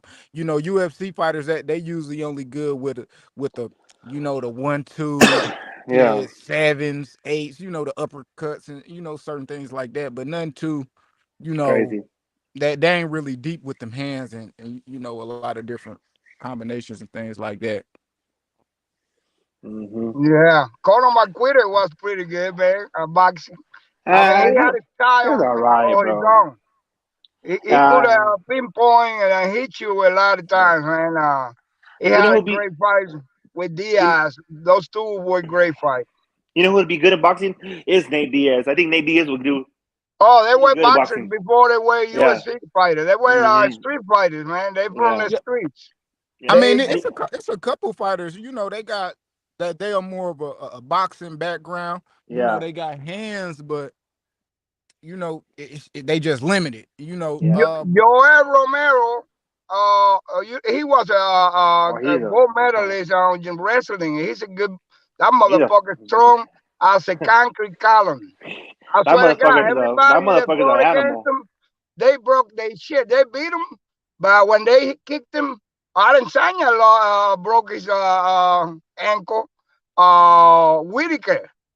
Whitaker Yeah, fucked up completely and beat him twice. Yeah, and that guy he learned a little boxing from the Cuba, a big community in Florida, South Miami, all of that. yeah. They help him out, you know, well, because he didn't use the wrestle because he had a surgery in his neck and they had to put a metal part over there. That's why he can turn around. Yeah. You know, he can move his neck around. And that motherfucker was still fighting like 10 fights like that, man. I'm like, man, this dude crazy. Yeah, if you see yeah. him working out, man, you go. He don't care. He fought yesterday, 5 rounds. The next day he's flipping tires. That motherfucker crazy, man. Yeah. That's what I'm trying to get in the Joel Romero. I'm trying to get practice in the gym now with some Cuban footwork, man. That's what I'm looking for. Where you at? Where you at? I'm in San Antonio. I man, you train got out of the horse. Lara and then in Houston. Yeah, I train out of the Horsepower Gym. That's the name of my gym. I train out of Horsepower. Okay. Yeah, I think Lara and there's a few others. They got a gym in Houston. Yeah. But I don't know. I don't know if I'm gonna try to find out and put that over there. So if they got let me know. something in Dallas. Yeah, let me know. I'm gonna be at the Golden Gloves this week. I'm gonna be at the regional Golden Gloves in San Antonio this week. It start tomorrow, so it's gonna be tomorrow, Thursday, and Friday. So I'm gonna try to go down there and catch it. I'm gonna go with my trainer. Hey, bro, do you fuck with that guy Joey Stacks from San Antonio? Joey Stacks? Yeah. Shit, nah, I don't know. Oh, he's a YouTuber. He's like a big YouTuber, but he lift weights and shit like that. Yeah, he just started lifting weights now, but now he's boxing or trying to box at one of those gyms in San Antonio over there. Oh shit, it's hella gyms. It's over 30 gyms in San Antonio. San Antonio is the biggest boxing city in Texas. It's I used to live there for a little while. I lived off of Bandera, and then my aunt had a house in the Dominions. Yeah, yeah, damn, that's that. She got that bread. She had bread, yeah. Yeah, but I'm over here. I'm not too far from Bandera. I'm here in the medical center. You know, that's where my barbershop at. That's cool. Yeah. I fuck with San Antonio, man. It was nice, man. The big freeway, the 2 circles, that shit used to be fucked up. I used to get lost going in circles over and over and over. Yeah, they switched that shit up. They got the new highway and shit. And then hopefully I run into Bam, and Barrios and Franco at the Golden Gloves. I know a lot of people gonna be there, so hopefully I get to I can catch up with that. That's what I'm saying, man. Take some pictures. Mm-hmm. Yeah, I am. I'm gonna make sure I be fresh as fuck. Yeah, hell yeah. Yeah. Yeah, San Antonio's a beautiful city, man. It's cool. I liked it. I was there for a year, but I had to come back to Cali, man. I was born in Texas. But this Chavez shit, Chavez got a whole, Chavez whole. He got a street, right? Yeah, he got a street right there at where the Alamo Dome at and shit. Street. Right. There you go. Okay. Chavez Senior Boulevard and shit. That's crazy. Yeah, man. He was great. He won 80 fights in a row before he lost his first professional, and that was at the end of his career. Some fighters don't want to retire. Not only fighters, athletes. They're trying to push it. So, like this guy, Felix Savon, he won 7 world championships and an amateur. Yeah, Felix Savon was a beast. Man, that boy 3-time Olympic gold medalist. They switch every 2 years. So Stevenson got 4, and he's got 7. And they both got 3 Olympics, and they say that his body won't go no more. It was like 33 and 32, I think.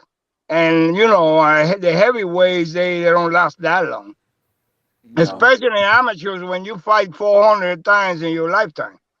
Yeah, and he should have went pro way earlier. Yeah, man, but it's they can't turn pro. They from Cuba. That's against the law. Exactly. But then now you see this new man. It's like about 30 or 40 more Cubans that are ranging from 18 to 22 years old. They are on the way. And you guys ain't heard from. I mean, I know H is more familiar with everything. Joel Gomez, which we seen on. When was it? The end of 28th of January. He knocked that dude out. He went crazy on him.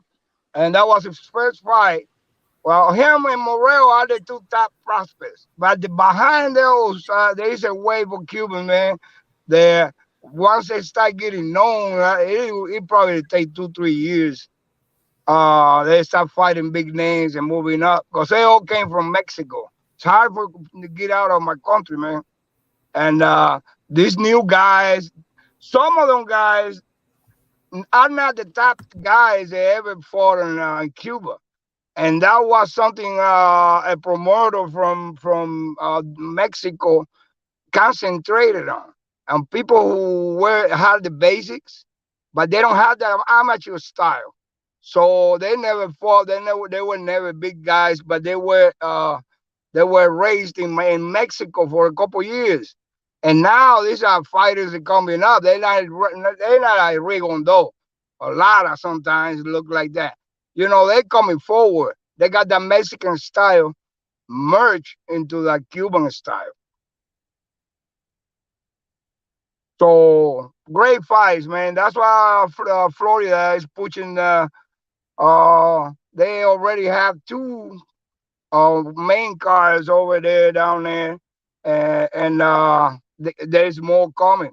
They got one on I think it's March 16th.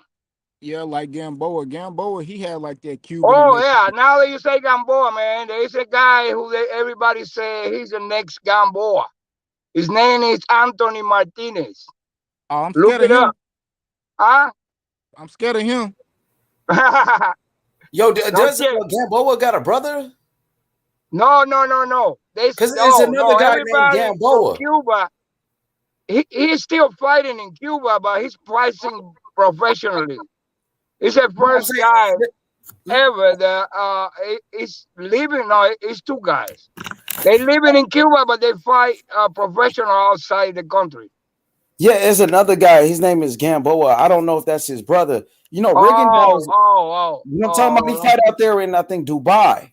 You know what's called? Yeah, well, there's a bunch of them out there, man. It's like there's another Cuban promotions over there where they fight every so often. Yeah, it's called the Fighter's Choice, I think. The Fighter's Choice or it's called the People's Fighter or something.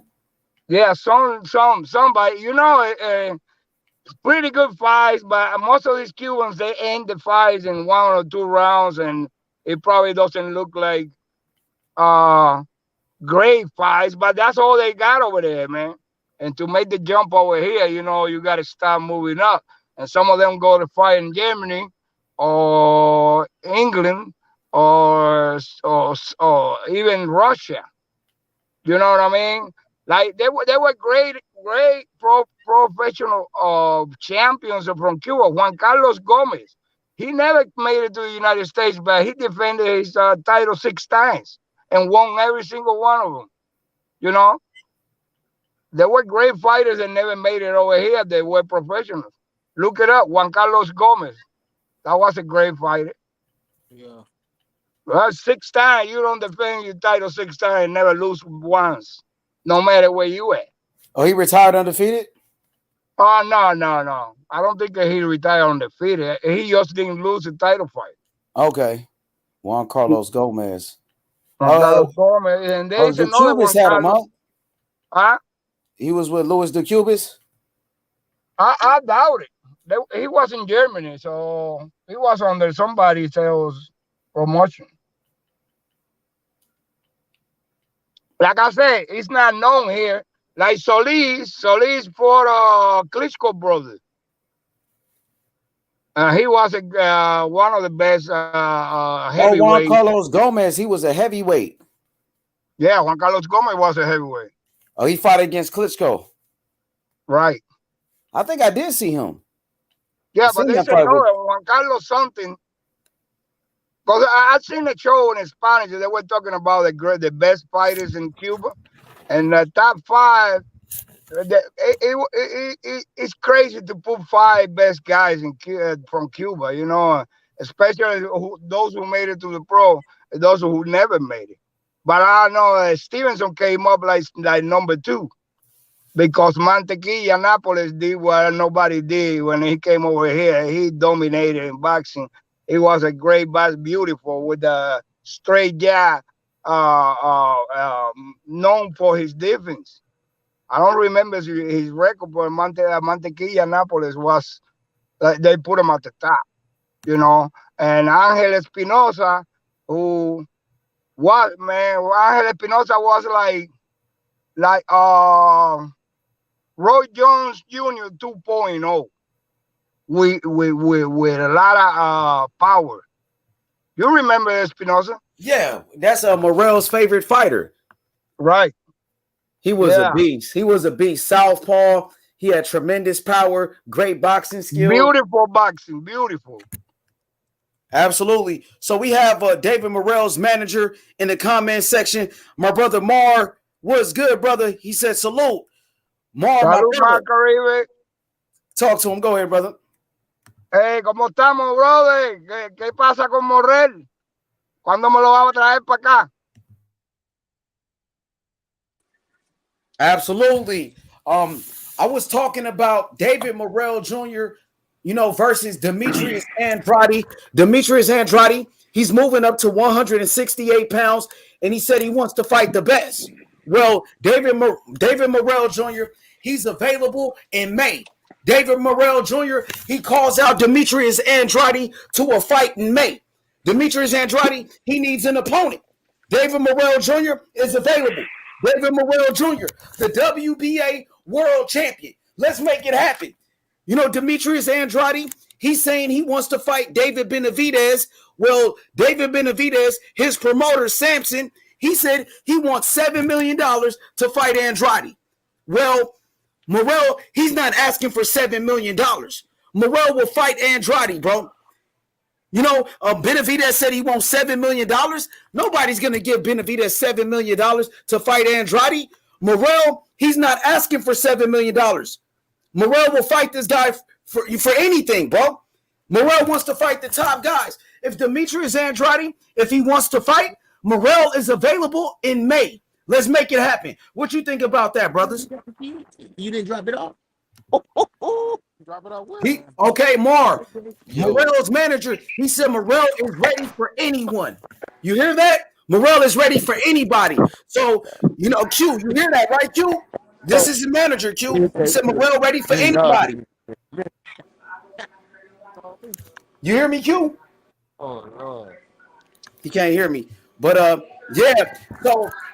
So Morrell is calling out Demetrius Andrade to a fight in May. Andrade, he says he's the boogeyman. Nobody want to fight him. Morrell will fight him in May. Let's do it. Morrell got better skills than Demetrius Andrade. Demetrius Andrade and Morrell, they fought the same opponent, Alantez Fox. Morrell, he knocked out Fox in 4 rounds. Demetrius Andrade won 12 rounds with Fox. And Fox, he knocked down Boo Boo. He knocked down Andrade. Morrell and Demetrius Andrade, they fought the same fighter. They both fought against Fox. Morrell knocked out Fox in 4 rounds. Demetrius Andrade, he won 12 rounds with Fox. Morrell is better. Morrell would knock out Andrade. We want Andrade, man. What's up? John Ryder, too. John Ryder, he just beat Daniel Jacobs. John Ryder's the mandatory. Morrell won Ryder. Either one. Morrell is ready for Ryder. Morrell is ready for Andrade. Let's make it happen. He ready to fight, man. This inactivity let you know. Can nobody, I don't know what he gonna do in this division, man, but he can find an opponent.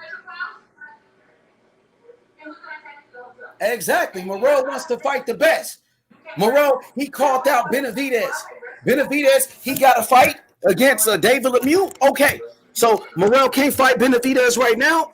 Benavidez and his father, they said now they will fight Morrell. That's good. Now you want to fight Morrell. You said you're going to do it. Now you better keep your word. You better keep your word. Man, he's talking out of the side of his neck, man.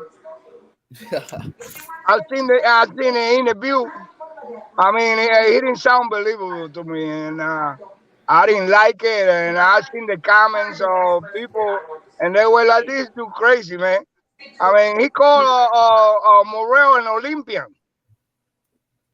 Come on, man. He's giving him too much credit, huh? He giving him too much respect, right?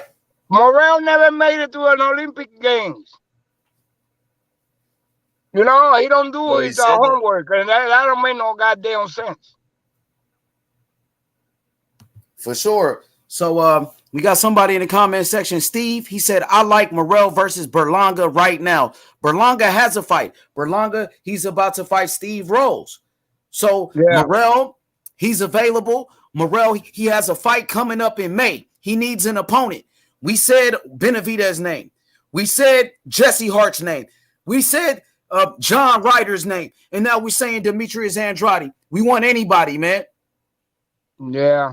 Berlanga, in reality, that fight, Berlanga Morrell, is never gonna happen. They're not gonna risk the fighter. He's already been hurt, and he looked vulnerable. I don't give Berlanga 3 rounds, man, against Morrell. Ooh, I mean, seriously, the skills difference is too much. The gap is too big between them two guys. That would be a suicide. What's good? And my brother 150, what you think about David Morrell Jr. calling out Demetrius Andrade to a fight in May? What you think about this matchup? Man, I like the matchup, man. But I think Boo Boo, I feel like he knows that this guy is a risk, man. He's going to avoid him. I don't think he would want to fight Morrell at this point in time, especially at this point in his career. You know, you losing to a young guy. The guy is a champion, you know what I'm saying? So, I mean, it would look that bad on his part. But if he wants a Canelo fight, man, this is not the best option for him. I think Morrell could beat him for real. I think he has the ability to. I like the fight, though. I mean, I wouldn't mind it, but I don't think Boo Boo would take it. I don't think he would. You think Boo Boo will duck him? You think Boo Boo's going to duck Morrell? Yeah, I think he will. For real, I think he will. I think he's looking at him like, yeah, man, this young kid tough, man. He's a risk, man. You know what I'm saying? He can actually have a chance of losing against him. Morrell's the one, so man. It sounds like Boo Boo, he's trying to avoid all of the tough fights, and he's looking for the easy fights.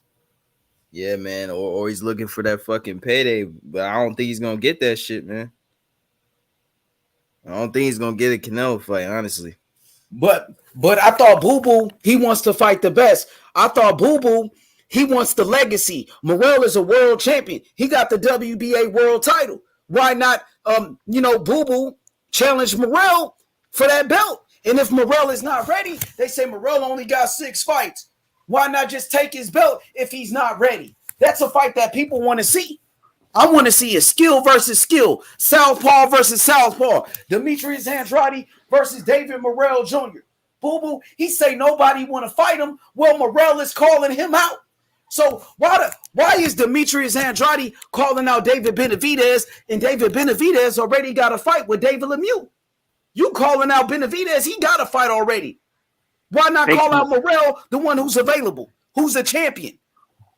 Fake smoke with Benavidez, and then with Morrell, he's like, oh shit, he's available. Oh no, I'm good on that, because it would drop his stock. Once fucking Morrell beats the brakes off his ass, it's gonna drop his stock, and Canelo will never really ever fight him. Not even the 1% chance will even disappear. You know what I mean?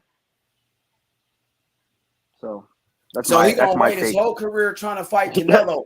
And never happened. Morrell could do the same thing. Morrell could be sitting waiting for a Canelo payday. Morrell got the WBA regular belt. He's next in line to fight Canelo in the WBA, but he's not waiting just for a Canelo payday. Morrell is willing to put in the work by fighting the top guys. People say Andrade's one of the best. Morrell will fight him. Morrell will fight Benavidez. All of these guys to earn his shot at Canelo. Instead of waiting for a payday, Morrell will make his own legacy by fighting the best. He doesn't have to wait on Canelo forever. Mm-hmm. And then if Morrell did beat Boo Boo, right? And then he beat a Benavidez. Then Canelo said, "No, I'm not gonna fight Morrell." Then we'll know that Canelo, okay. And even me, I'm one of the biggest Canelo fans. Then I'll be okay. Well, Canelo might be ducking this motherfucker, right? Because he already put those guys to sleep or beat these guys. You know what I mean? So he's actually earning his way to that. Like you said, he's actually earning it. So then once he gets there to Canelo, if he does what he's supposed to do, if we think he's going to do what we think he's going to do, then you know what I mean? It's on. But yeah, it's another thing. Canelo already had a problem. He's been having problems with Cuban style forever. Everybody saw that fight. And I mean, Lara Morrell is 2.0 Lara. It's a guy who he won't go back, you know, or you won't be able to see him because he will move in front of you, and he be in an angle that he beat your ass, man. He gonna hit you hard with both hands.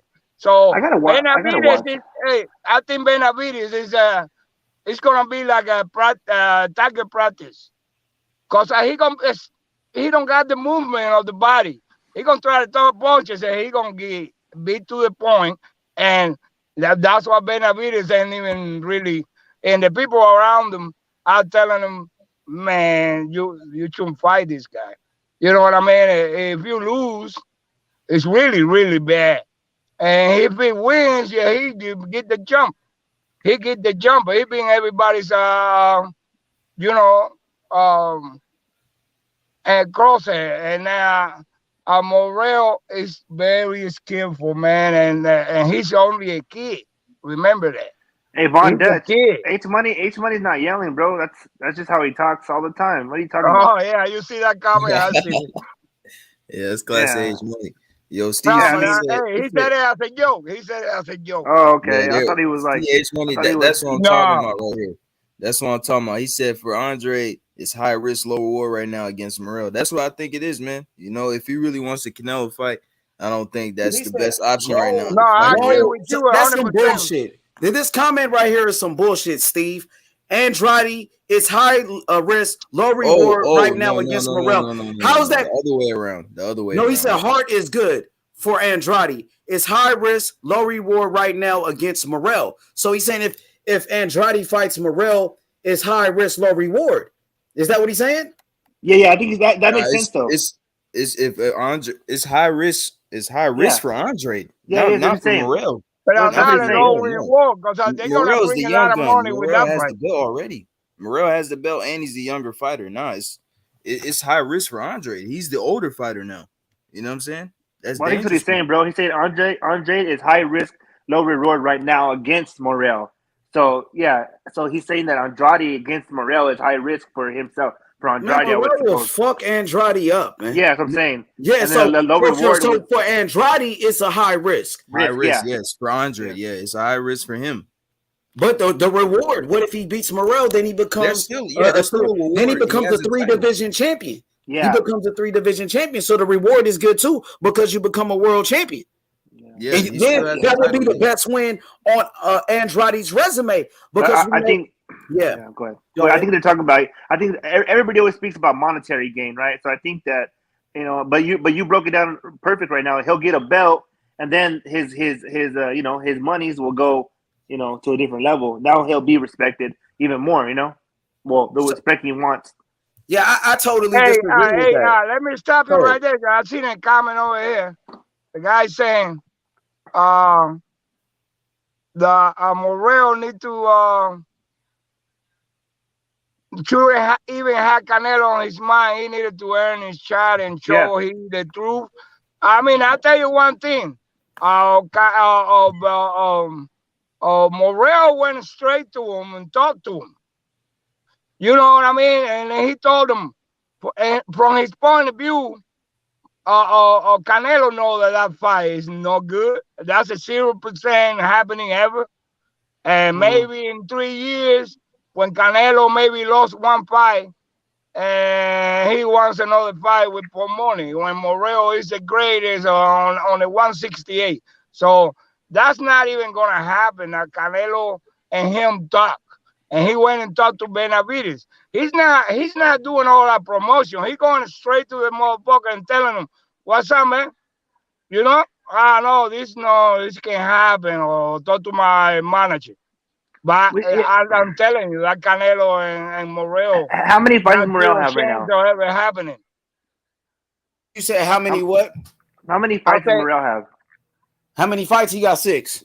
Okay, that's what I'm saying, bro. And let's be realistic. I mean, I get it. Morrell's great. I watched his fights. He has 6 fights, though, bro. I mean, that doesn't matter though. You got a fighter, Murajan Akhmadaliev, who fight at 122 pounds. He was a unified champion with only 6 fights. Yeah, no, I hear you. Yeah, he's a champion with only 6 fights. Lomachenko, he became a champion in 3 fights. It wasn't too soon for Lomachenko, and it wasn't too soon for Murajan Akhmadaliev, MJ. Yeah, but I think just like I think just in Canelo's mind, I would say, I don't know. This is just how I would think. If a man with 6 fights came to me, I'd be like, hey, bro, like just you'll get your, just like in the streets, you'll get your shot. Just chill out. I mean, just chill out. The thing is, Morrell has the W. Go ahead, 150. Go ahead. Yeah, no, I was saying I see what y'all mean about the him working to the shot, but at the same time, it's like, man, at the same time, that's good that he's saying that, because that just shows he's game. That just shows he want to fight every fucking body. To me, that's good. I want to hear that. Yeah.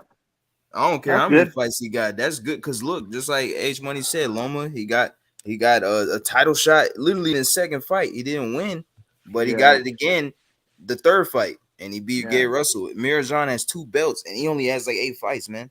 He has the IBF and the WBA, I believe. Exactly. It's up to the promoters. I wouldn't push him so fast, bro. I just let him, like I said, like a Boo Boo would be good right now, or a fucking, someone like that. And then, maybe he's ready, bro. We got his manager in the comment section right now. He said Morrell is ready for anybody. That's his manager. That's his team.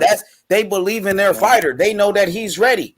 Morrell was one of the top amateurs. 130 wins, only 2 losses, only 2. You know what I mean? That's why they moving him like this, brother. He's a special fighter. I agree 100%. But look at like Fernando Vargas, brother.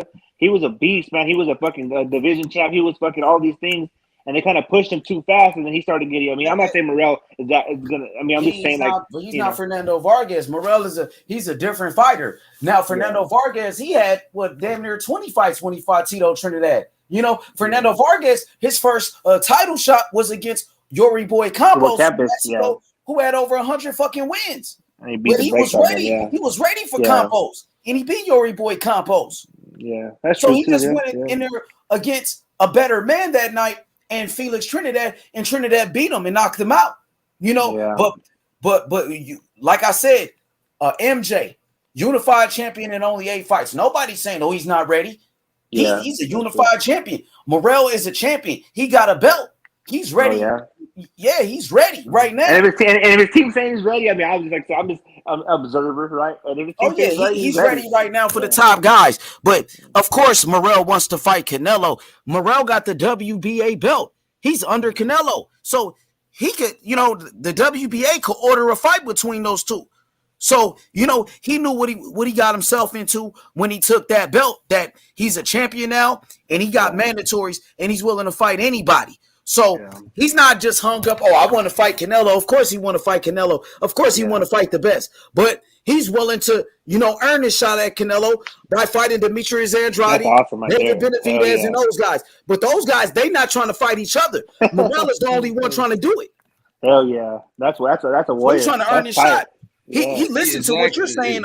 Prime time said, let these guys fight each other, and then the winners can fight Canelo. He's down for that, bro. He is. Whatever he got to do. Yeah. See, exactly, Age Money. That's a great point right there, because these guys ain't fighting each other anyway. So why the fuck is the young nigga with 6 fights doing all the work? Why he's saying he want to fight everybody? These guys they should have been fought each other. They should have been fought each other already. And now what Morrell's doing, he's rattling up. Morrell is. Mm-hmm. He's rattling up the division. Now he's making them look weak. Like, hey, what's up? I'll fight you. And we'll worry about Canelo when we get there. What's up? Let's fight first. That's cool as fuck, actually. Yeah, it's unbelievable. Mm-hmm. All right, Shelton Moore said, not saying he isn't special age, but in the real world, just because you want the fight doesn't mean you can get it. I mean, I don't understand. You said in the real world. Yeah, we living in the real world. Morrell is a fucking champion, and he was a champion in only 3 fights. That's in the real world. In the real world, David Morrell Jr. said he want to fight David Benavidez. And in the real world, David Benavidez and David Morrell, they got the same manager, Louis the Cubis Jr., and that's an easy fight to make in the real world. In the real world, David Morrell Jr. is calling out Demetrius Andrade to a fight in May. That's in the real world. And especially the Cubas are trying to make everything possible, any fight. Senior, he said the same thing. He can fight anybody. right now. I've seen the interview.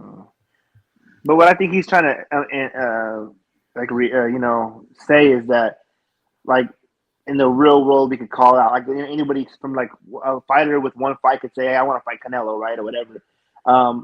Like maybe he's starting to think that he don't have the credentials, but he is a champion, like you said. He don't have the credentials, but he's one of the greatest amateur boxers of all time. So, he don't have the credentials. Lomachenko, so Lomachenko had the credentials to do it. What the fuck? What's the difference between Morrell and Lomachenko? They both were amateur standouts. Yeah. What's the difference? Because Morrell is from Cuba and fucking Lomachenko's from Europe. Is that the difference? Yeah, and I think too, and I think because the who is Lomachenko calling out, right? I mean, like, how do I word this? I think because he's calling out like a Canelo, which seems like far fetched. Like, okay, whoa, you're calling Canelo out, relax. So I think that's why. Let's be clear. Morrell called out Benavidez. Who's in his weight class. Morrell is a fucking champion at 168 anyway. He could call out anybody. At least he got a fucking belt. Yeah, that's true. But he didn't call out Canelo ever. He had never called Didn't Canelo fight for that same regular belt against Rocky Fielding? Yeah. Yes, he did. Yeah. So it's okay for Canelo to fight for the regular belt against Rocky Fielding. What the fuck did Rocky Fielding do to get that fight? Not a damn thing. And we're not even stuck up on Canelo. Morrell, he would love to fight Canelo, but he's willing to go fight Benavidez. He's willing to fight Andrade, John Ryder, Edgar Berlanga, all of those guys to work his way to Canelo and earn his shot at Canelo. Hey, what happened to Berlanga? What happened to realistic. It's well managed, man. They taking this kid like he's a golden boy of our era. And they treating all these Cubans. He's surrounded by love, man. And they tell him like it is. You know, he's not gonna call out Canelo. He knows that Canelo is never gonna pick that. How is that? How much money Canelo gonna get out of that fight? You know what I'm saying? Yeah. So he's not like that. He's look at this bullshit they on. He said Morrell is cherry picking a 160 pounder, Demetrius Andrade. So now you calling it a cherry pick that Morrell wants to fight Andrade. Now it's a cherry pick when Morrell wants to fight him. But when Demetrius Andrade's calling out Canelo fight at 168, when Andrade's calling out Charlo and he's calling out all these guys, y'all okay with it. But when he gets called out, now he's a 160 pounder. So pretty much, you know, Canelo shouldn't fight Andrade ever because Canelo will be cherry picking Boo Boo who came up for 160. So according to what you're saying, Benavidez should not fight Andrade because that's a cherry pick. You motherfuckers protecting fighters. You motherfuckers pathetic. It's bias, bro. It's always like they fucking favor one situation and then the same situation with somebody else, but like, well, no, that's different. Yeah, you know what I mean? How? You know, it's never gonna change. It's fucking crazy, bro. And I try not to do that with all my heart, man, because I want to see the reality of it all. You know what I mean? But this shit is it's hard to see your own fucking situation. Now they saying Morrell is trying to cherry pick Andrade, but I thought y'all said Andrade was the boogeyman. I thought y'all said Canelo was ducking Andrade. Yeah, so man, no sense, man. Andre he already moved up to the same division he's in, man. So what the hell are we talking about? That might have been a troll comment. It might have been. Yeah, I think that's a troll, bro. I ain't gonna lie. You can't even say he's cherry picking, bro. He's a young fighter. You can't even say that. Fucking weird. Yeah. And everybody's talking about that fucking Boo Boo will give Canelo a lot of problems. So how is it a cherry pick? I got KDR. I gotta put you on game. He says salute H Money panel chat. The obstacle here to making that fight, David versus Morrell, is one Louis the Cubist, because like you said, he promotes both guys. No, he don't. I didn't say that. No. Louis the Cubist Jr. is the manager. Louis, they got the same manager. Nobody said the same promoter. That's not true. Okay, listen to what I'm saying. Louis the Cubist Jr. is the manager of Morrell and is the manager of Benavidez. So they don't have the same promoter. Benavidez, his promoter is Samson. Morrell, his promoter is Louis the Cubist Sr. So let me correct you. So if you don't understand, Louis the Cubist is the manager. He don't promote both guys. He's not the promoter. David Benavidez, his promoter is Samson. David Morrell, his promoter is Louis the Cubist Sr. They got different promoters. They have the same manager. So I'm just making sure. So let's make that clear. And they know each other. Yes, they know each other very well. Well, yeah. I mean, they have the same manager, different promoters. Yeah. That's why the fight is not happening. It's not in the future. Don't think about no Benavides for Morrell, because they're gonna keep on ducking and they're gonna try to find something else to say. But they when they talk about everybody, they never mention Morrell for anything. But they've been asked. They've been asked on Spanish podcasters. They've been asked because they go right at them like, "Hey, what's up with Morrell?" And it's all mumbling shit. It doesn't make any sense at the end of 30 minutes of you listening to this guy. And they're pretty close, believe me. They're pretty close. They know each other and they push each other to meet each other and talk. But no, it's that conversation had never happened like that, man. Talking real about, because I watch Spanish shit and they really get Zurdo, Pitbull, Benavides in the show, Morrell, and I watch all of them guys and I hear from them boxers what they talking about. Benavides ain't really saying much, and now his dad talking for him and making zero sense because he's like 60-some years old and whatever. Yeah, for sure, man. I mean, I just want to see the best fight the best at the end of the day. People consider Demetrius Andrade to be one of the best. Some people feel like Canelo is ducking Boo. Nobody wants to fight Andrade. Well, Morrell called him out to a fight in May. So you guys can't say that no more. I don't want to hear that Boo can't find a fight because Morrell is calling him out. Now, people, they saying everything but less fight. They look for every excuse for Boo not to fight him. Oh, Morrell doesn't bring nothing to the table. Okay, look at Demetrius Andrade, his last opponent, Jason Quigley. What the fuck did he bring to the table? But he fought him. The fight before that, Liam Williams, what did he bring to the table? Nothing. The fight before that, Luke Keeler, what did he bring to the table? Nothing. But when you get a real challenge, one of the top young fighters in boxing, Morrell calling you out, now you getting cold feet. Now you don't want no smoke. So Morrell going to expose all of these guys, bro. Andrade, he's not a boogeyman. David Benavides, he's not a boogeyman. Morrell calling both of these guys out. They in the same weight class. If Boo didn't want no smoke, he should have stayed at 160. Because once you stepped up to 168 pounds, you became food for Morrell Jr. You fool now, man. I'm getting tired of these guys using Canelo's name for clout. Using Canelo's name to stay relevant, bro. When you gonna step up and fight somebody, Boo? I really know the sport. I know what the fuck you do. I know everything about you. You don't want no smoke with Morrell, and Morrell will knock you out.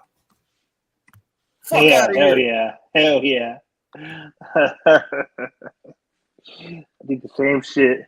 You gonna keep the same energy. You talking about the same Demetrius Andrade who just dropped his belt and ducked Johnny Beck? Is that the same Boo they talking about 150? Yeah, it's the same one they talking about, bro. That's what I'm saying. It's nothing new, man. To sit here and say Boo won't fight Morrell. Yeah, that's nothing new to hear, man. Yeah, man. It's the same Andre, that Doug Johnnebeck. Now he don't want no Morrell smoke, man. He don't, bro. But he swear that he want to fight. Go ahead. I said it's too dangerous for him.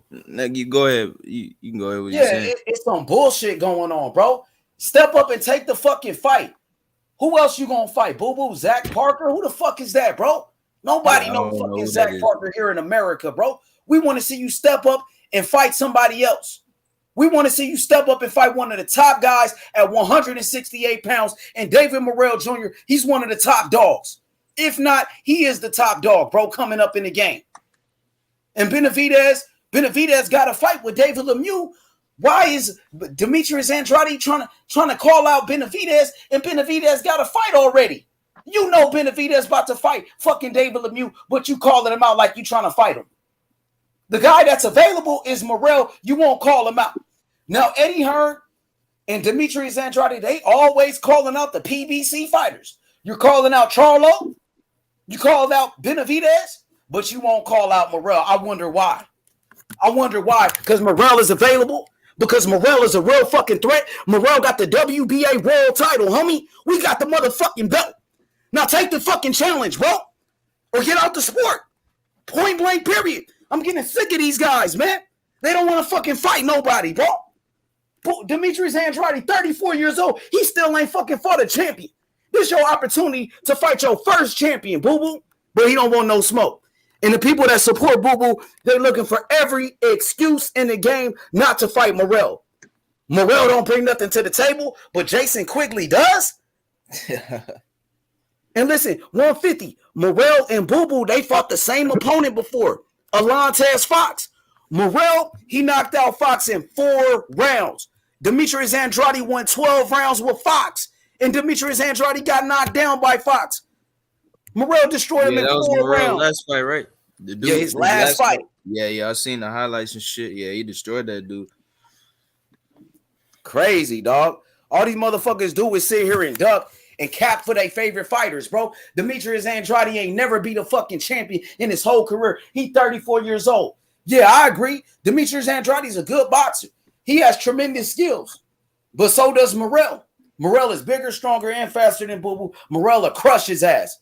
And Boo Boo terrified, bro. I don't know why these guys be trying to push Andre so hard. This dude's never fought a champion his whole career. All the titles he had were vacant titles, man. Like, come on, man. This guy ain't even unified or nothing. They big up him like he's fucking Mayweather or some shit. I mean, he is a good boxer for sure, but come on, man.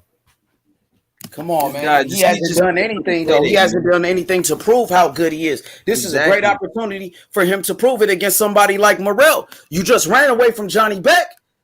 Now you don't want no smoke with Morrell, but you want us to believe that Canelo is ducking you? The fuck out of here, motherfucker. Hey, yeah, somebody asked you in the comment what happened to the Jesse Hart talks. I mean, I talked to Jesse Hart. And Jesse Hart was, he wants money. You know what I mean? He tried to price himself out. You know, I respect Jesse Hart and what he brings to the table. But at the end of the day, you know, Jesse Hart, he got to want to fight. I can't force Jesse Hart to get in the ring. When I talked to Jesse Hart, he was talking about money. He said, oh, Morrell doesn't deserve a fight with me. No, nobody knows Morrell. He sounded like he didn't want no fight. You know, he was saying, oh, nobody knows Morrell. Morrell doesn't bring anything to the table, even though Morrell is a world champion and Morrell is a main event fighter. Fuck out of here, bro. These guys don't want no smoke. They terrified and they ducking them, bro.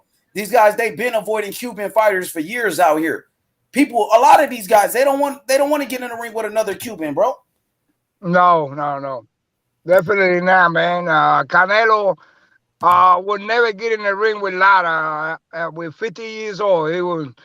That was the toughest fight, and he learned a lot, man. I mean, I like Canelo. Don't get me wrong, but he learned a lot from Mayweather, Morrell. He picked up on anything, man. That's why that guy is so great right now. Yeah, absolutely, man. These guys really don't want no smoke, and it's really starting to show at this point. Now, you talk about John Ryder, who's the mandatory right now to fight Morrell Jr. John Ryder is another person that, you know, Morrell will fight. Morrell wanted to fight John Ryder months ago. John Ryder was his mandatory. And John Ryder, he decided to fight Daniel Jacobs, who wasn't even a fucking champion. Because he knew he could beat Daniel Jacobs. And he knew he didn't have a chance against Morrell. So, you know, if Boo Boo Andrade don't want to fight, what's up with John Ryder? John Ryder, David Morrell Jr., that fight makes sense. John Ryder is the mandatory, and Morrell is the champion. The WBA, they already ordered the fight. Let's do it. Let's do it, brother. What you think about that one? Yeah. I'm fine with the John Ryder fight because, you know what I'm saying, John Ryder, I feel like, honestly, man, that dude, I mean, I don't think he's that good, man. You know, I mean, he didn't do that bad against Jacobs. Would I say he won that fight? I'm not even sure, man. I don't think he did, but yeah, that's a good fight, man. I think Morrell will beat him, bro. I think Morrell will really destroy that dude for real. That's a good fight if Boo Boo doesn't want to fight. Yeah, and John Ryder right now, you can honestly say he got a better resume than Boo Boo because he beat Daniel Jacobs. And Demetrius Andrade ain't fucking beat nobody. Yeah, he's never beat a guy of a Danny Jacobs type of caliber. Yeah, I can agree with that. I agree with that for sure. I didn't even know Ryder was Morrell's mandatory. I didn't even know that. So crazy. Yep, he been the mandatory too. He was the mandatory months ago, and John Ryder ducked that fight, bro. There's plenty of videos on it. Just type in David Morrell, John Ryder. You see the whole story. John Ryder ducked the fight. Rodney Evans said, H Money, you think PBC gonna let David Morrell fight on the zone? John Ryder is a matchroom fighter, if I'm not mistaken. I mean, it's a mandatory. That fight can go to purse bid, and the highest bidder will win the fight. So the network is not a problem. In that, and even Demetrius Andrade. Didn't Eddie Hearn say that Demetrius Andrade could fight Charlo on PBC? Yes, he did. So it wasn't a problem for Demetrius Andrade fighting against Charlo, who's a PBC fighter. That never was an issue because they said Demetrius Andrade could go fight Charlo on PBC. So he could do the same thing and fight Morrell on PBC, right? According to Eddie Hearn in the zone, they could fight anywhere. Now, Demetrius Andrade, he talking about fighting Benavidez. So why is not a problem? Benavidez is a PBC fighter, right? So why you not asking me is it okay? Can Benavidez fight Boo Boo on the zone? Boo Boo said he could fight anywhere, dog. That's not the fucking problem. It's not a problem. Let's make it happen. If Boo Boo can fight Charlo, who's a PBC fighter, if Boo Boo can fight Benavidez, who's a PBC fighter, he should be able to fight David Morrell, who's also a PBC fighter. Why, when it comes to Morrell, it's a problem all of a sudden in networks, but it's not a problem when Demetrius Andrade want to fight Charlo or when Demetrius Andrade wants to fight Benavidez. It's only a problem when Morrell call him out. Yeah, and Morrell is the only one that is not asking anybody for any money. He's not even the only one that don't want. He don't give a fuck how much he get paid. He wants to further his career and get everybody out of the way, so he can be recognized as one of the greatest. Definitely, he's not asking for any money. Ellie says David Benavidez. Go ahead. No, I was just gonna say, to me, man, Morrell's like a breath of fresh air to the division. He's just saying shit that you want to hear. This is the shit you want to hear. I don't know why people are complaining. None of these guys are fighting each other. They're not unifying. They're not going for undisputed. They just waiting on Canelo. Morrell is saying everything you want to hear. He's telling you, okay, I want to fight Boo Boo Andrade. I want to fight David Benavidez. You know what I'm saying? And he has a title already. The guy's promising, man. That's all I'm saying, bro. Shout out to David Morrell. Hey, H Money, you ever told him about the nickname? Yeah, I told them about it. They like it. They like the Free Smoke name. Yeah, I told them on the Spanish podcast too. Like, cause he was there, but I missed him live, man. I couldn't get in. When they had him, like probably about a week ago. I'll send you the link, H. But it's in Spanish, Yeah, this you translate it for me, and it's okay. Ellie says David Benavidez is ducking Andrade according to Samson Promotions. David Benavidez, his promoter, Samson said they want $7 million to fight Demetrius Andrade. And the reason why they said that, Ellie, is because Demetrius Andrade and Eddie Hearn, they said they sent Charlo $7 million to fight Andrade. So Andrade said they offered Charlo $7 million. So Benavidez said, offer me the same $7 million you offered Charlo. That's what they said.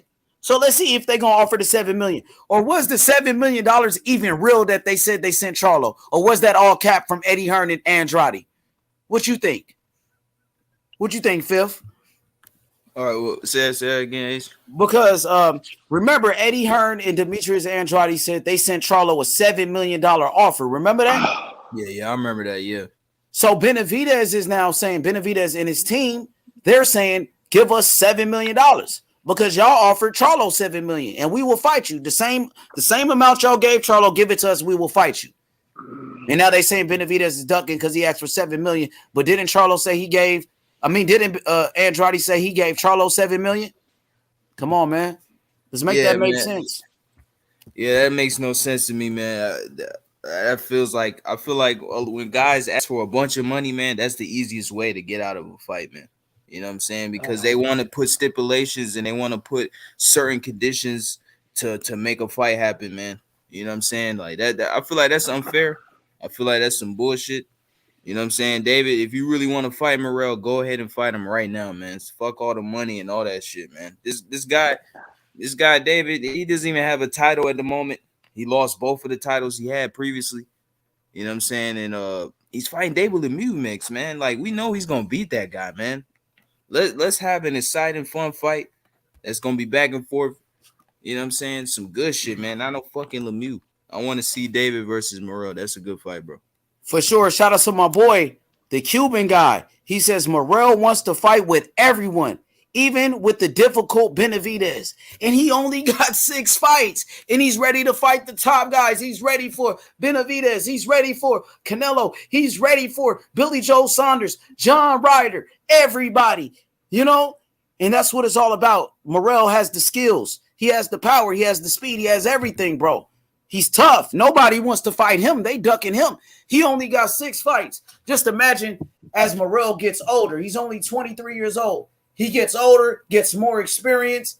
They really going to be terrified then, bro. They're already scared to fight him now. Yeah, it's going to be worse. Yeah, for sure. For sure. He said a lot of business in boxing. Morrell is dangerous and a little money. I don't know exactly how much money, you know, but he does have a belt. What about the WBA world title? He has a belt, and that means something. He said, if Samson Boxing don't want David Benavidez to fight Andrade, what makes anyone think he's going to put him in there with Morrell? Why not Demetrius Andrade fight Morrell? That's what I'm saying, Ellie. If David Benavidez don't want to fight Andrade, even though Benavidez said he will fight Andrade, let's say Benavidez don't want to fight Andrade. Why not Andrade fight Morrell, Ellie? Why is Andrade ducking Morrell, Ellie? That's what I want to know. Answer that for me. Because Morrell is calling out Demetrius Andrade to a fight in May. In May. Let's do it, bro. Let's see what you got to say about that. He said, panel, y'all just was saying earlier that fighters need to stay active, and David Benavidez is staying active, but it's a problem. He's fighting David Lemieux. Man, make it make sense. What y'all want to respond to that? Look, I mean, there's nothing wrong with being active, man. I'm just saying we know David is gonna beat this guy. You know what I'm saying? Lemieux is not a threat. He's not even in his prime no more. You know what I'm saying? I just want to see a better fight, you know, than Lemieux. That's all it is. That's all it is, man. I would love to see David versus Morrell. You know what I'm saying? Or even Caleb Plant. Somebody, man, just get in there with a legit champion, man. I don't want to see David Lemieux. You know what I'm saying? David Lemieux, he feel like he's washed up. It's a title eliminator, though. To be fair, the WBC ordered that fight, and David Benavidez, he's ranked very high. He's ranked very high in the WBC, so he's looking to become the interim champion, so he could be next in line for old boy Canelo. Yeah. Hey, the Cuban guy said Morrell put on Twitter and knock on my door when you're ready. Wow, to Benavidez. To anybody, that's an open statement. Whoo, 150. What you think about that? Morrell said, "Knock on my door when you ready, man." He said he ready. He waiting on them. Oh hell yeah, man! That's like I said. Morrell said everything you want to hear, man. Yeah, I like that shit, man. I like how confident he is, man. I like how he's talking and shit, man. That's the shit I want to hear, man, from an actual boxer. Because a lot of these boxers ain't doing that shit, man. They just waiting on a payday. And it's sad, man. That shit gets frustrating because we all want to see the good fights, man. And that comes with what we're talking about. Morrell is getting very difficult to find a fight. And then you're going to, when they give so frustrated, you're going to see a name you ain't going to like. And it's not because of Morrell. But he's going to have to stay active. So they might throw a name in there. That's all they got. You know what I mean?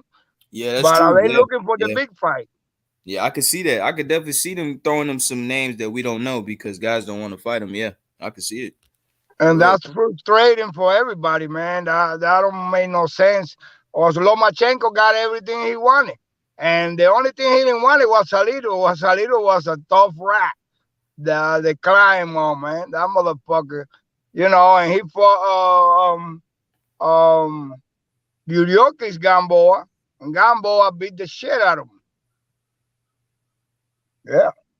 Oh yeah, Salido, yeah. That was a tough loss for Loma. And your first fight, or was it the second? It was second fight, yeah. Yeah. Yeah, it was Salido. Salido showed him like basically he Salido a just showed tough him welcome to the motherfucker. pros. Before that, he lost like 7 fights, man. And that dude rethink his career. And this motherfucker won like 15 in a row. You know what I mean? So, well, until he lost to Gamboa. But he was a tough motherfucker, man. That was a real Mexican fighter, man. I like Salido. Tough. Yeah, he's tough as shit. He is. He's very tough. Yeah. And Gamboa got him when Gamboa wasn't his peak. I mean, he just came over here. The skills of Gamboa, even though Morrell is so good, is nothing compared to Gamboa. So fast, so beautiful. Man. I mean, in his peak, Gamboa was a shit. He's got a fight coming up. I don't remember who he fighting. Yeah. So AG, the date for Morrell is May. That's what he's looking for, another fight. Yeah, he was trying to look. He was looking for April, but he's looking for April too. Oh, no, in April, but it's getting very difficult to find somebody, and they don't want to get somebody that it really ain't gonna bring nothing either because he's already a champ with 6 fights, and he's a big name in Minnesota. You know, he gonna fill out that Armory Center, and that's for sure. And people know him more now, and they waiting on a fight. You know, everybody wants to see that guy because he is exciting. Look what happened to the Casares. He knocked him out in 1 round. The highlights is the whole fight. The highlights of the fight is the whole fight. And that motherfucker had a mouth on him that he beat Canelo in the amateurs, that he made him cry, that he beat Julio Cesar Chavez Jr. He looked like terrible at the first. And then he trying to say that he got rabbit punches. Man, motherfucker, he was dirty from the get-go. Like headbutting, holding. I mean, he ain't no goddamn fighter. That motherfucker ain't shit. He was undefeated. See, my guy in the comments, he said, I thought David Lemieux was retired. I thought he was retired as well. You know what I'm saying? But I got to give David some credit. Yeah, it is a WBC title eliminator. He's trying to get the next shot for Canelo. All I'm saying is that that's not a fight we want to see. That's a fight we know David will beat Lemieux. Benavidez will beat Lemieux for sure. That's not a fight he's going to lose. You know what I'm saying? He definitely will win this fight. You know what I'm saying? Probably ain't going to last too long. Yeah, it's not exactly. It's not gonna last too long. I don't think it will. I don't think it's gonna be a 12-round fight. I think Lemieux might get stopped. You know what I'm saying? I just want to see the best get together and fight, man. That's all it is. You know what I'm saying? Well, I don't know. I mean, I see the future for Morrell really worries me because I don't see any of these motherfuckers stepping up no time soon, man. It's gonna be like something that like it's like you ain't got no choice. You know what I mean?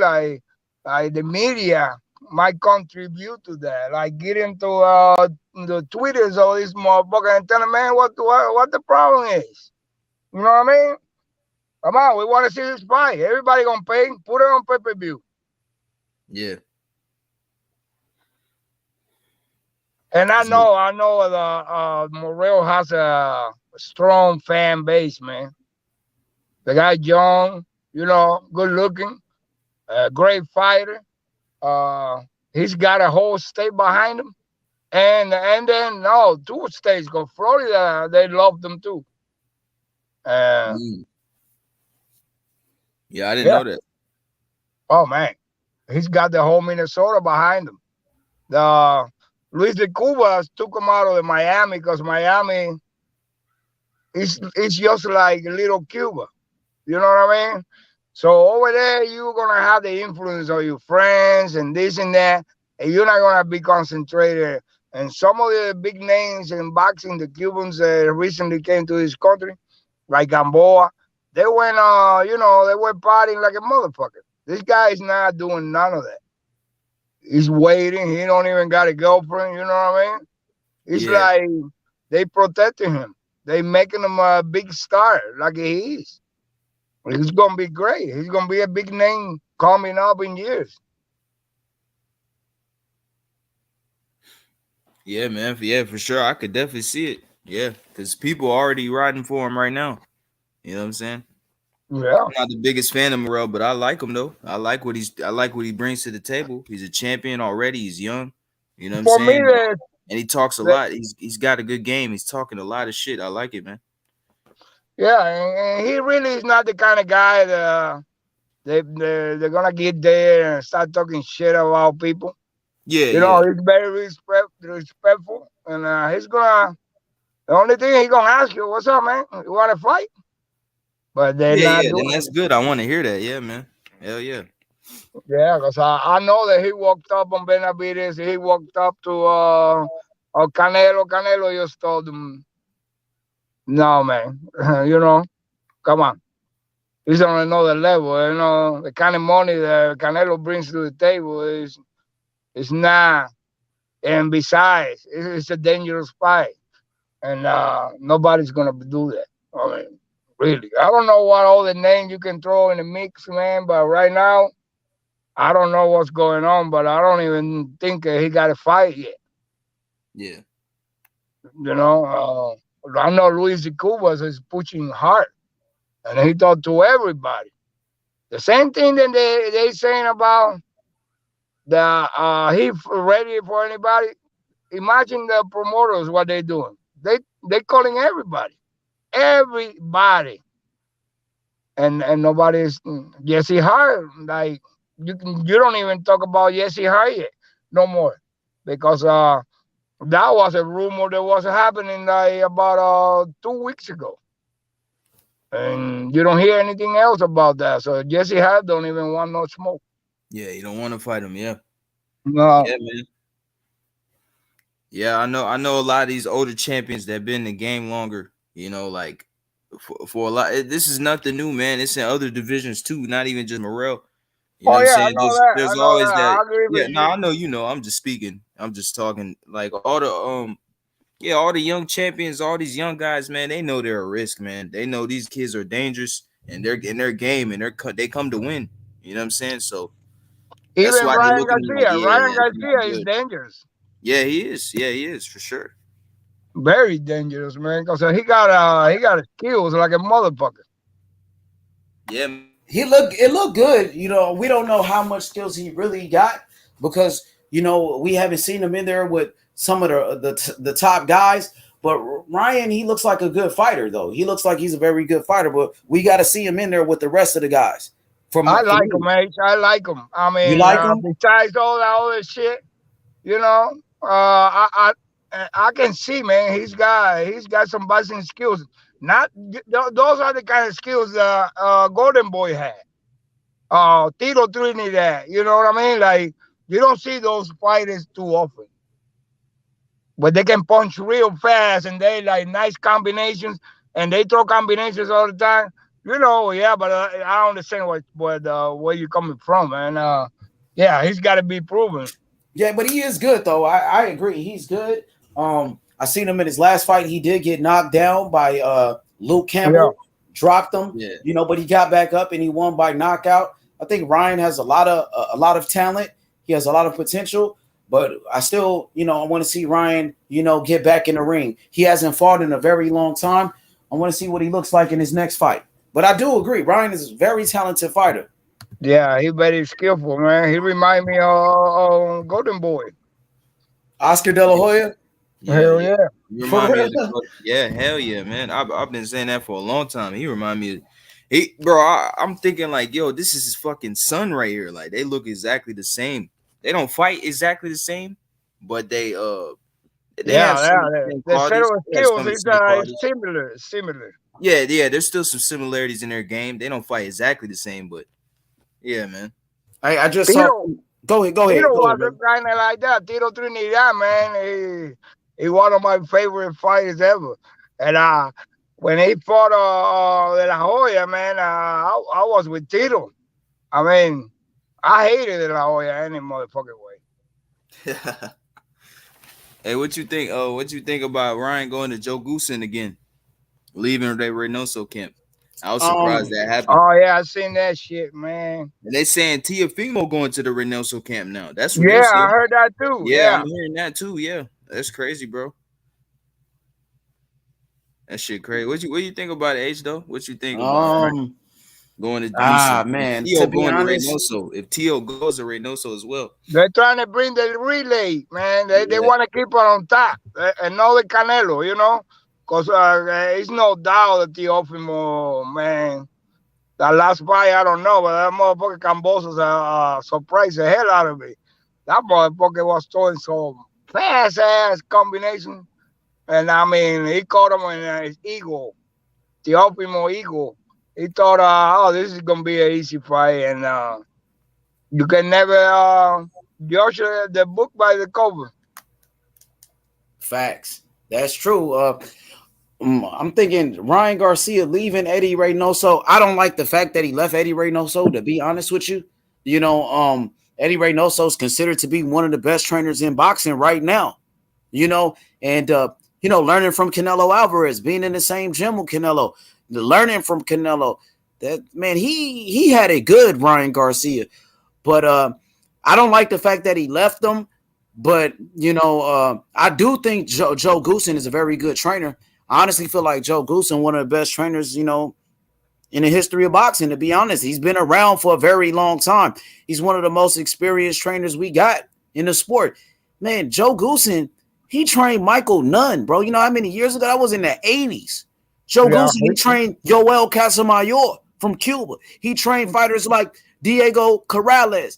He trained a lot of guys, so I do like the fact that, he went to Joe Goosen.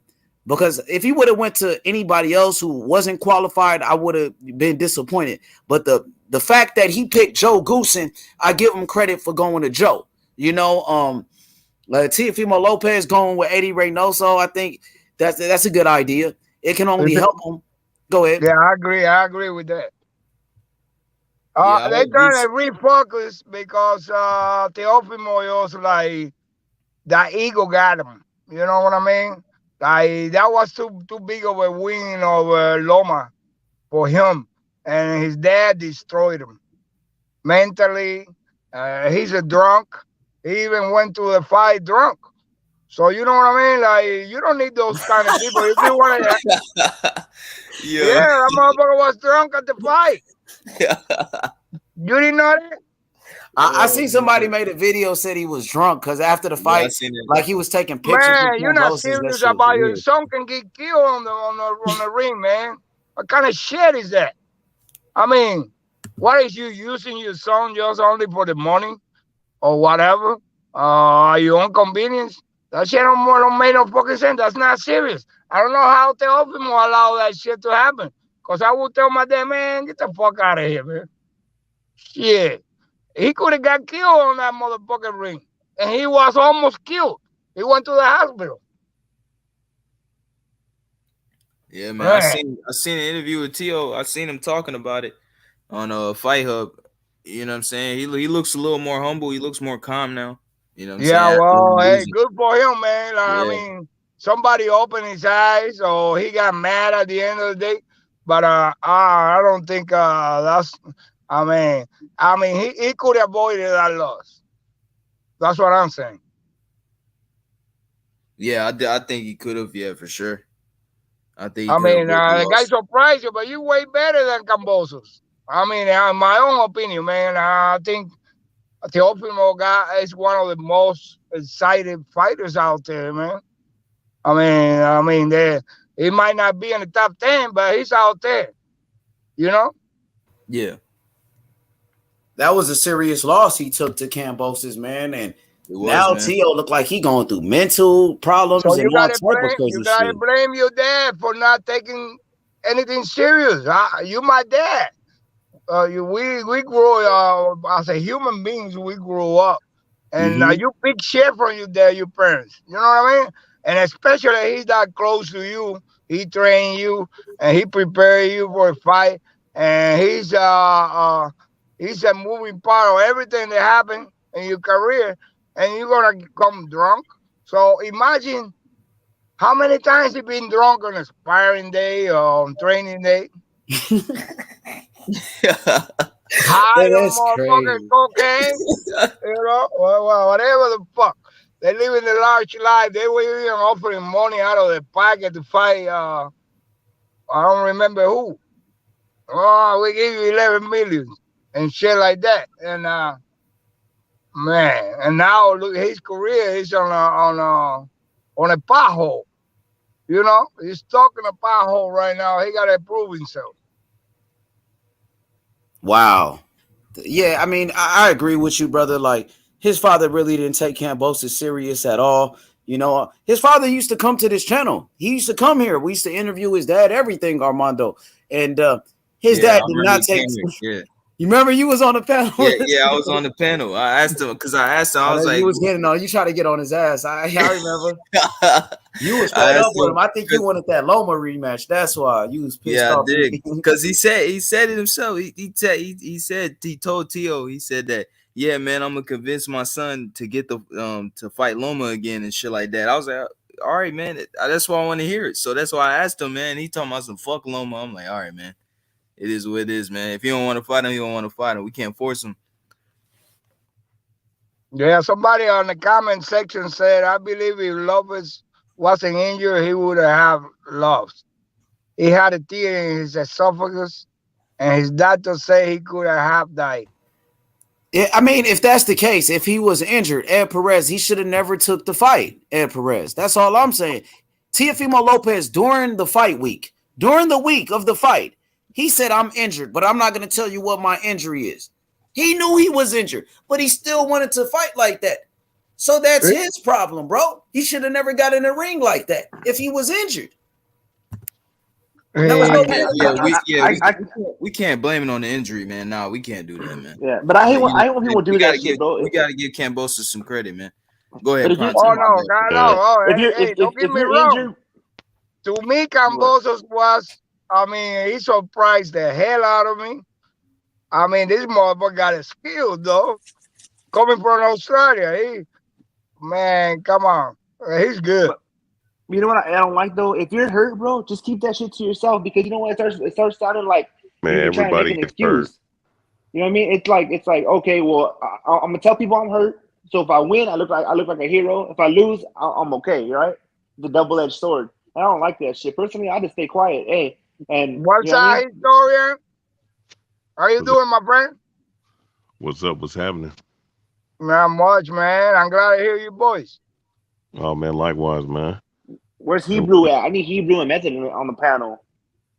You about to start this shit up early. What's good, TBH? Historian, what's good? Yeah. I just woke up not too long ago, bro. How you feeling? You feel good? You all right? Yeah, I'm all right, bro. I heard you guys talking about Teofimo Lopez and what's my guy's name? Teofimo Senior. Yeah. You know, at 150, man, I asked him too about that shit, man. He didn't want no parts of that fucking Lomachenko rematch, man. My thing is, man, like, you know, at this, like, it would have been nice to get the rematch, but, you know, I don't know, man. With Teofimo, hopefully he can start his career back up. You know, you're never one and done in boxing, man. Unlike how certain fans like to say, but especially at his age at 24. But I think that 140 is going to be a little bit more of a challenge. He is fighting someone who's not a tune-up fighter in no stretch of the imagination. I think that it's going to be a little bit tough for him. I want 140 because of the guys that's up there: Regis Prograis, Josh Taylor, I think Jose Ramirez, if I'm not mistaken. So my thing is, man, you know, It's a weird thing for him because 135s killers, 140s he see how he's doing with that, and then if he was ever trying to go up, I don't know if he could even go up to like a 147, which would be unreal for. I mean, it's just a shark infested division. Saludos, el Feliciano.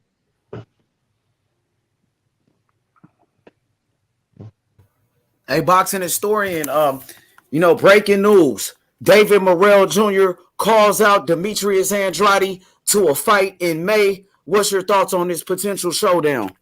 Man, some weird shit going on in the 168 division this past couple of days. Shit. I mean, I think that I think Morrell fucking do him in dirty, bro. If he does, then he needs to go ahead and fight somebody with a belt, bro. Yeah. So. Yeah, Demetrius Andrade, he does a lot of talking, right? You know what I mean? I feel like Andrade is a good fighter. Southpaw, slick, he can box, undefeated, 3-time world champion, but he doesn't have big wins. He doesn't have a strong resume, Andrade, despite all of those accolades. Right. What's your thoughts on Andrade and his skills as a fighter? Historian, first of all. I mean, Andrade got good skills, and he does have the talent. It's just that you look good against the guys that you fighting. You know what I'm saying? So if you're fighting has he fought a special noteworthy talent? Nah, I can't say that. And I'm talking about special talent. He hasn't fought that type of guy. But hey, what do you think about this comment real quick? Von Dutch says all the big names scared to fight Andrade. Do you believe people? Well, you know what? I'm gonna tell you something. I'm gany tell you something. Dave Benavidez saying what he said the other day. $7 million to fight Andrade. I'm gonna say this, man. It sounds like I'm gonna be honest with you. I'm okay. I'm gonna say this right because, like I said, I think Demetrius Andrade is good, but he's overhyped, right? And I will use a duck word, man, if I see fit, you know what I'm saying? But I don't think, given the matchup, I don't think that it would be a duck what he's doing. I don't think it's the right move. It's not a good look. I don't know if guys are trying to just not fight each other because they're trying to get that one payday with fucking Canelo, and they're trying to move, trying to, take a detour to that route. I think that's what that is, but because I don't think anyone's ducking Andrade. The only one that you legitimately can actually possibly ducked him, which I would say was Triple G. You know what I'm saying? When he could have had that replacement fight, and he was like, no. But anyone else, man, I don't want to hear none of that shit. But as far as that situation, I don't think that was a good look on the management team of Benavidez to demand $7 million for an Andrade fight, man. That doesn't look good. So Kanye said, "Give me 50 million, or I'ma quit." Fuck it. Yeah, I mean, look, Canelo. I mean, I don't know what it is, man. Trying to fight this dude when obviously he's not rushing to fight any of y'all. You know what I'm saying? And obviously he might be. I would now that I'm looking at this shit, I think he's gonna fight Bivol. More at this point. But as far as Andrade, I mean, yeah, he's good. He's good, but I don't think Canelo is sunning these boys. That's what he's doing. You know what I'm saying? He's dangling the carrot. Like, I'm your daddy. I'm your daddy. What do you guys, come on. Who wants to fight me? I don't want to fight you. You ain't shit. I'm your daddy. That's what he's doing. And they need to stop chasing his dick and fucking go fight each other. They need to do that shit. I don't understand. Okay, like, I wouldn't want another man saying, like, nah, you're horrible. I'm like, fuck you then. I'll go fight for another guy. You know what I mean? Yo, that's true that they throwing 85 million on the table for Canelo to fight Bivol and fucking David, I think. 2-fight deal or something like that. Damn. That's ridiculous, man. That's crazy if they throw up that much money. I don't think the Zone throwing up that much money, bro. That's a lot of fucking money, bro. But I can't see Canelo not fighting I mean, for well, you know 40 some million each fight. What we talking about? Yeah, the 40 million. That's still crazy, but 85. What the? Well, I'm saying for 2 fights. So that's what I'm saying. So that's 42 points, whatever fucking is for each fight. I mean. Yeah, I think Canelo's gonna. I don't see Canelo a duck. Nah, I don't agree with that, man. But I think he'll fight David or a fucking Bebo. You know what I'm saying? Because Charlo's out of the picture. I think he got arrested or something like that, right? So he's out of the picture. So I think he'll fight Bebo next, most likely. Hey, Prime Time, what you think about this comment? Von Dutch says Canelo ducked Andrade at 154 and 160. Block. That's what I think about that comment. That Von Dutch guy, bro. There's no way that he's ducking this guy, man. He can't, bro. Canelo would have washed him at either way, bro. But it didn't make sense for Canelo. He was getting belts. He was doing all these other things, bro. Like, why does he have to go to fight Andrade, who can't even beat anybody relevant, bro? Who can't even? Oh man, I don't even want to get started, bro. We're fucking. Let's get started early. Let's get started early. Let's clear this shit up. There's no way, bro. The proof's in the pudding. Andrade can't even get fights with a Benavidez with people like that. You need to crawl before you walk. You know what I mean? And he hasn't even, you know what I mean? He hasn't got a good person on his resume. Get somebody on your resume, and then you talk to a king. You don't talk to a king just because you want to. You know what I mean? Come on, it's fucking crazy. I don't know. Yeah, it's a touchy subject for me, man. For sure. So go ahead, Prime. Go ahead. Canelo couldn't unify all the belts at 160, but moved us. Man, goddamn, Von Dutch, man, you're gonna crumble like Von Dutch too. That's why his name's Von Dutch, because you don't know what the fuck he's saying. Hey, the boxing historian, do you feel like there's any truth to Canelo ducking Demetrius Andrade like Von Dutch said at 154 and 160? Is there any truth to that? No. Thank you. The reason why is because it's not. Look, I don't know where all this fanfare is. Where people talking about ducking. I'm just going off of my own. I'm going off of my projection and my own thoughts on Andrade since I've first saw him on ESPN Friday nights since 2010 or 9 or something. And I was criticizing, why the fuck is an Olympian? Why the fuck are you taking, fighting these fucking dudes? You can fight those type of dudes every 2 or 3 months, all right? And then when I seen that he won a belt, this motherfucker fight once a year, another time once a year, another time once a year. Like, bro, like people have short memory, man. Like, Stu fucking didn't want to fight Charlo. Stu didn't want to fight nobody. When you have a title and you have a belt, you fight once a year. You don't want to fight nobody, bro. You're fighting hand-picked, cherry-picked opponents, man. No, he wouldn't fucking ducking Canelo out. I mean, Canelo Alvarez wasn't ducking him, man.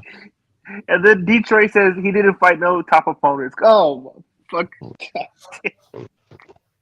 Oh, bro.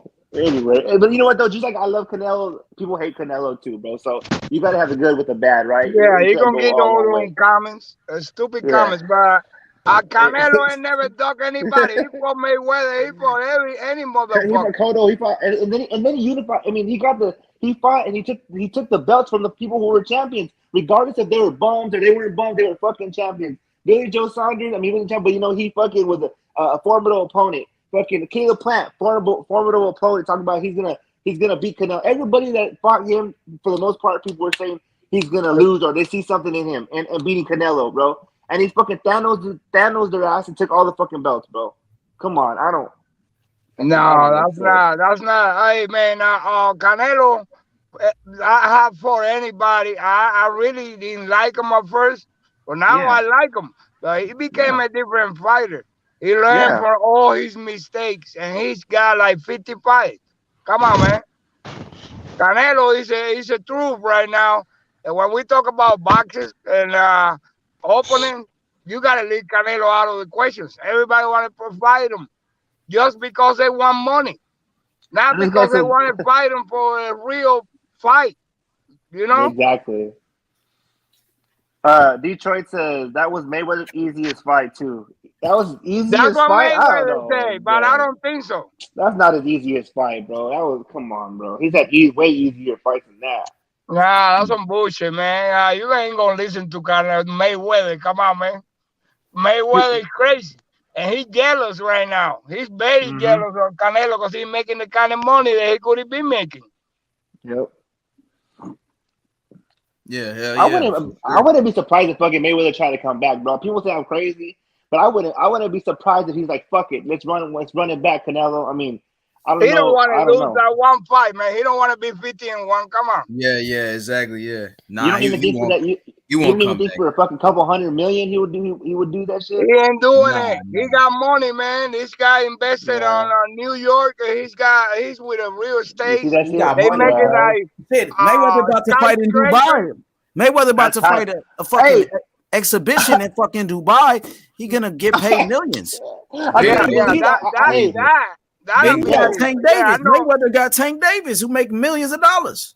Hey, bro, I don't know if you hear me, but I've been saying that shit like about how the entertainment and I talk about people being like going to Dubai, like those fucking Saudis and all the Arabs. That's what he's doing right now. They're fucking paying him to do an exhibition. I think with somebody's son or some shit like that.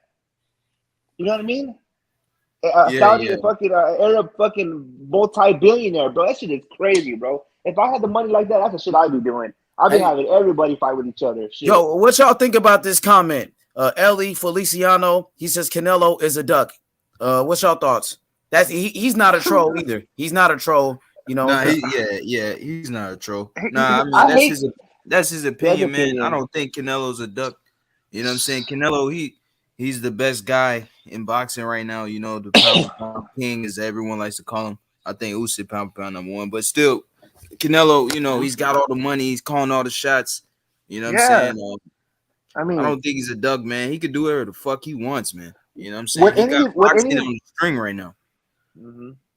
Would anybody on the panel, bro, seriously, ask yourself this. If you were in his shoes, would you would move you would move the same way you would move. You think that you would take the fucking, like, okay, I know you need to fight all these people for your legacy or whatever, but you got to move accordingly, bro. I know me. I would do the same shit. I wouldn't listen to the fucking YouTube and say, oh, you know what? They want me to fight fucking this guy. No, hell no. I'm going to do what I'm going to do, right? And he does. And it's sad, but that's just the way it is. You know what I mean?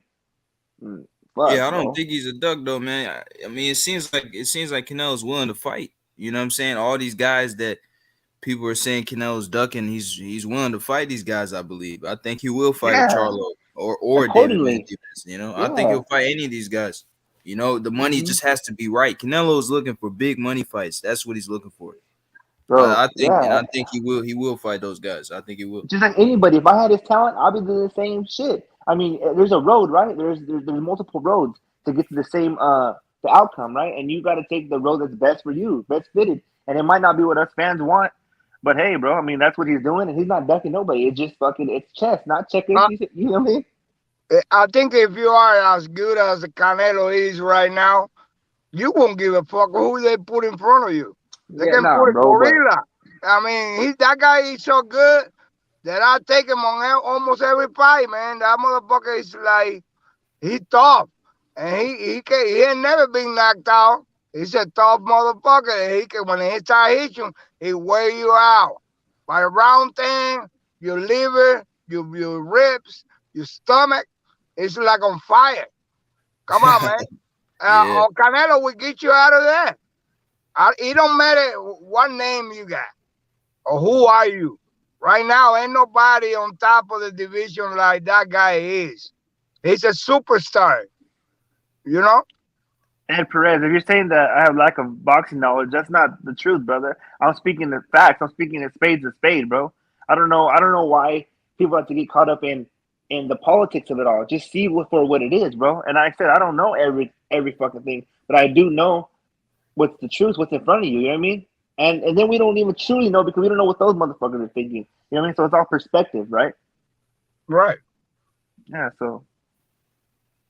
But you know, you go get that, or you gotta get good comments, or you get bad comments, and you gotta deal with all of them. That's what this is all about. See, they talking about Canelo picking and choosing Bivol and Triple G. Those offers came to the table. That's the zone saying they're willing to throw up the money for that shit. That's the zone trying to get Canelo to come back. That's what the fuck they're doing. I don't think he's picking and choosing, bro. Those are just options on the table. He can do whatever the fuck he wants. Hell yeah. And if you were being in that position, you got to put yourself in that position. What would you do? The motherfucker at this stage in your career that you only make $100 million a year, you ain't gonna go for no 20 million. Or I'd rather stay at home watching TV. Get the 100 million, exactly, bro. I mean, I don't know. And then you got people around you. Fight. I still think Bivol's a dangerous fight. That's him going up and fighting a bigger guy, and he's also a boxer as well. See, but still, yeah. See how you're speaking the truth, though. See, that's what I like to hear. People all be a Bivol. Oh no, it's a dangerous fight. It's more dangerous for him. He's going up, bro. Like, and then all of a sudden, before Canelo talking about Bivol this, Bivol that. Now it's like, Canelo, because they start thinking, okay, yeah, Canelo's probably gonna beat him. Now they start calling Bivol fucking trash or whatever the case may be. You know what I mean? It's like, goddamn. Yeah, Bivol is a champion. He's still young as well. He's not washed or anything. You know what I'm saying? He's in his prime. He's game. That's still a dangerous fight, I think. And I'm serious. Triple G, I can see Triple G because he's a little older. You know what I'm saying? He's regressing at this point. But with Bivol, I still think that's a dangerous fight for him. I think he can win, but I think it's still tough. Perez calling someone a dog when he's beating champion after champion is self-explanatory. Yeah, you're right. Right. Mm-hmm. See, I see that. That's true. That's it. I mean, that's another. That's what. Fuck, man. The proof's in the pudding. I mean, I don't know what they want from this motherfucker, man. Man, hey, people gonna hey, you know that song. Canelo can only fight one at a time. Who are the bottom feeders fighting? All they are doing is waiting on come. Yeah, that's true. That's another true. I mean, it's all these guys, they just want Canelo. They want Canelo to move up to heavyweight and fight Tyson Fury, some stupid shit like that. That's bro. Yeah, I've heard people say that genuinely, bro. Not even a troll. They were like, "Well, why don't he go up there if he's that bad to fight fucking Wilder?" I'm like, dude, are you fucking crazy? That's why I started getting upset and saying, "Well, after that he should fight a fucking gorilla and 2 lions, and then maybe God after that." You know what I mean? Fuck it. You know what I'm saying? Like, god damn, he's only human, bro. I get it, man, but damn, shit, I don't know. I mean, in reality, Canelo don't have to fight nobody else for the rest of his life. he can do underwater. Like, hey, man, fuck it, I ain't fighting no more. Hey, that motherfucker's good at golf too, man. I was watching a golf special when that fool was on there, and that fucker's talented, bro. He can play golf like a motherfucker. He might have a career over there, shit. Right. Yeah, that's true. He got enough money. At least he ain't like Charles Barkley, He like playing golf and riding horses. That's what I'm saying. He got enough money to sustain him just to play golf. You know what I mean? Like, you know, he bought an island, man. He's set for life, man. Mm-hmm. He bought an island in Mexico. He's got an island. Yeah, that's what I heard. Yeah. Yeah, and I heard he has like fucking. And I heard he has like fucking 47 like rental properties in Mexico, all throughout Mexico and shit. Yeah, my sister, my sister and my niece were they were eating at some place by the water over there in Miami, and he was coming in his yacht, and he bought everybody a bottle of champagne from the boat. That's cool as fuck. Oh, that's what's up, man. Yeah, he came real close, and she took a picture. It's kind of blurry and shit. But everybody, they came, all the waitress came with the champagne bottles with the light on and all that shit. I was like, oh, shit. He's a good guy, man. He's not a bad guy. I don't know, but some people trying to paint him bad, but he's not a bad guy. Yeah, you need that, though. You need that. You need the good. I mean, you don't need it, but it's life, right? You could even in regular folks day to day, we could do something good, and people are like, well, remember when he did that? Well, fuck, dude, shit. You know what I'm saying? Like, so it doesn't stop. You know what I mean? Julio Cesar Chavez never ducked anybody. Oh my god, bro. Oh wow. Here we go with this shit. Julio Cesar Chavez is one of my favorite all-time fighters, but they're built from different cloth. It was different times. It was different money. It was different everything, bro. I mean, the whole Yeah, game that's was what I'm different, saying, dude. man. So Yeah, fuck, what do you want to that do? was a different time, man. That It was a was a whole different different Monopoly era. board. You know what I'm saying? Yeah, man. This shit ain't Yeah, how I it mean, used to be, bro. and it never will. That's what the old heads like. Even me, I'm 37, right? So sometimes luckily I know how to get out of my ways, but a lot of times people can't get out of their ways with boxing. And I get it, the old eras were great, and I get it, the old ways were great, bro. But this is a whole new fucking demographic, a whole new way to make the income, streams, fucking social medias, fucking everything, bro. So I mean, that dinosaur's done. You know what I mean? Yeah, hey, I respect that. I respect what you said, prime time. That's why I've been saying to a lot of these motherfuckers on YouTube for a while now. Like a lot, I understand the golden age of boxing. You Yeah. know, the 90s and the 80s and 70s. 80s, Those were yeah. a great time. I understand, but some people are just stuck in the fucking past. You know what I'm Yeah, saying? Boxing dude. is what it is. We're gonna have to deal with it. You know, at the end of the day, a lot of these guys talk shit about it, but they still gonna watch the fucking fights and all that shit. You know what I'm saying? So it's just Yeah. pointless, man. You know, you Yeah. just at some point you're gonna have to really suck it up and just deal with it, man. It's like There's a lot of any. bullshit in boxing, but like I said, we gotta deal with the shit, man. You're That's just how it 100% goes. right, bro. Yeah, 100% right. You have to that's just how it evolve, go, man. bro. You have to evolve. Look at fucking. I always make up this analogy. Look at how they said about fucking a blockbuster, right? With like Netflix and all that. When they have opportunities to go digital and become apps like the rest of them, and they said, "Nah, hell no, we're gonna keep our old motto and we're gonna keep winning." What happened? They fucking folded, just like anything else, just like boxing or anything else. If they don't fucking evolve and get with the times, it's gonna fold, bro. This is what Yeah, it is. man. I mean, so yeah. A lot of these guys, they just complain all the time. Like, you know Mm-hmm. what I'm saying? We still got good shit going for boxing. We got Yeah. Shakur Stevenson versus Valdez. We Hell got yeah, good fight. we got Charlo Castaño too. You know, that's another undisputed match. We got Chocolatito and Tyson, fucking Martinez. That's gonna be good. Chocolatito versus Julio Cesar Martinez. Yeah, man, we got some good fights on the horizon, man, and there's more to come. We got Usyk Joshua too. You know what I'm saying? Tyson Fury getting in the mix again. We can see what happens. Hopefully, we'll get undisputed at heavyweight. There's a lot of good shit going on, man. I feel like people just be crying too much. Yeah. Von Dutch says that Andrade has been ducked by all these guys: Golovkin, Sergey, Ebede, Laura, Jaime Munguia too, Jamal Charlo, and Canelo. God damn. Well, you know what then? Fucking Boo Boo must be just a fucking baddest motherfucker ever, dog. All these fools are ducking him. I don't know. I can't call it, and it's beyond me. So, I don't know. I don't know what to say about that one. Yo, salute to my guy Bruce Ghost, man.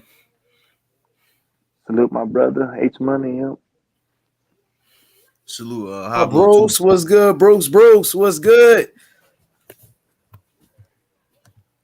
Hell yeah, man. Who's gonna man up and give Andrade a shot? Why does he? What he say? What do you do to get it? He said who is gonna man up and give Andrade a shot? Morrell just caught the motherfucker out, but he don't want to acknowledge the Morrell call out. Morrell just called out Andrade to a fight in May, but you don't hear that shit.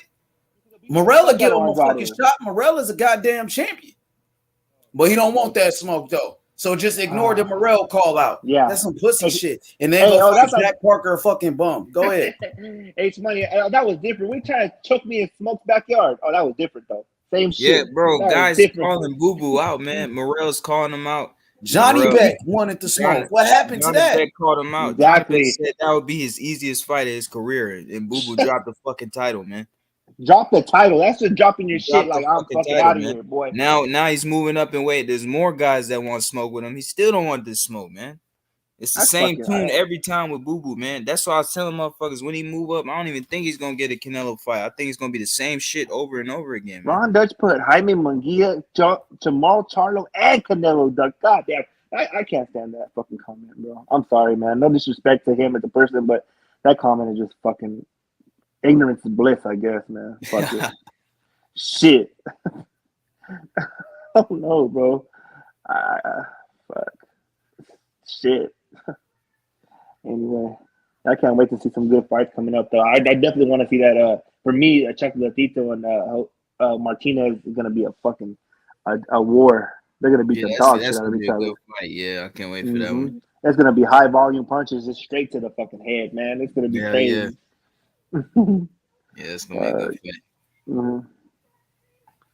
fight. It says Andrade is going to fight Zach Parker. We know he wants to be Mando to Canelo after Zach Benavidez should be next. Well, hey, what's up with that Berlanga Steve Rolls? I don't know who Steve Rolls is. Steve Rolls, I think he fought Triple G a while back. That's when the last time that's when I remember him from, I think. But I don't know too much about him either. Some people saying Berlanga might lose this fight, and they're saying Steve Rolls could outbox him and shit like that. But I'm not too familiar with Steve Rolls, so I don't know. I'm gonna watch a couple of his fights like you do 150. You said what? Armando? I'm sorry. I said I'm gonna watch a couple of his fights, so I'm familiar with him. Oh, you familiar with him? Oh, okay. I'm about to say I'm not familiar with him for real. Like no. What I'm saying is I'm gonna try to watch a couple fights. Okay. My bad, Armando. No, that's okay, man. Yeah, I don't know who Steve Rolls is. Berlanga, they better take him to the good way, man, because I don't think he make it all the way to the top. What you think about that? Yeah, I'm with you on that, man. His last fight showed it all, man. I feel like like he had it easy, man. He was knocking all these guys out in the first round. Once he stepped up in competition, it's just a different story, man. You know what I'm saying? Yeah, and that's why that's why the disparity is because Morrell got 6 fights, and he's got 15 or 16 fights, and they put in front of him competition that wasn't ready for him. You know, they were really like bums, and how come Morrell is not getting the same attention, being a champion? All Berlanga is no competition for Morrell. I doubt it. Yeah, I think Morrell beats Berlanga for sure. Yeah, I think. Nah, he knocked him out, man. I think he's too big. He's too strong. Too fast. Man, you know Morrell do push-ups on his hands. Oh, you say he do the push-up with his hands. Yeah, standing up, and Luis de Cuba said that he think he can do push-ups for a whole block straight. That's how strong he is. Damn. Yeah, that's crazy. When he comes to the gym and when it comes to the gym to work out, everybody stop what they're doing. That's what they're saying. Oh yeah, they want to see him. Yeah. Hey man, that's crazy, man. That's crazy how this guy has a big impact on some of these guys like that, man. I think Morrell is a combination of so many great fighters from my country, but he included that into the professional boxing, and it's like a combination of all the grades in one. And that's coming from me because I grew up on amateur shit. I didn't see no professional fights until I was a real old. You know, we don't get that kind of the exposure over there. We didn't have YouTube. We didn't have no way to see fights on the Great Ali and shit like that. And this guy is a new generation, and he's got that combination of so many big names in one person. And that's my opinion, but I know I'm right. I mean, there were guys that were very technical. They had no pop. And he got everything. He got the speed, the food. Man, he can dance on the ring, man.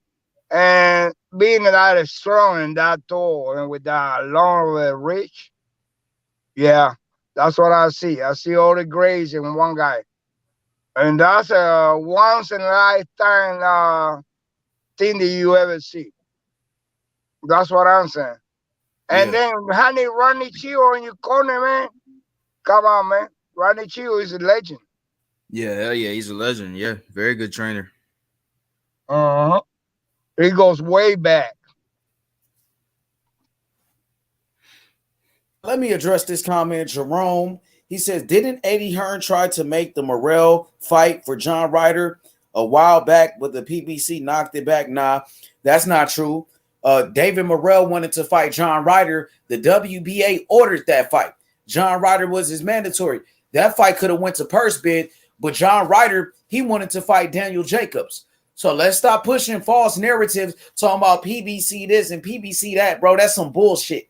At the end of the day, John Ryder was David Morrell's mandatory, and John Ryder ducked David Morrell to fight Daniel Jacobs. Now John Ryder, he just beat Daniel Jacobs, and John Ryder is still the mandatory. I just talked to David Morrell's manager, and they said they talking about fighting John Ryder. You know what I mean? So let's make it happen. Hit the like button, subscribe to the channel. Let's stop making excuses for these fighters out here ducking. Let's stop pushing false narratives. David Morrell wanted that fight with John Ryder, and John Ryder ducked him. That's what happened. That's exactly what happened. Yeah, in reality, BBC that did this, man. Stop with that fuck shit. Fuck out of here.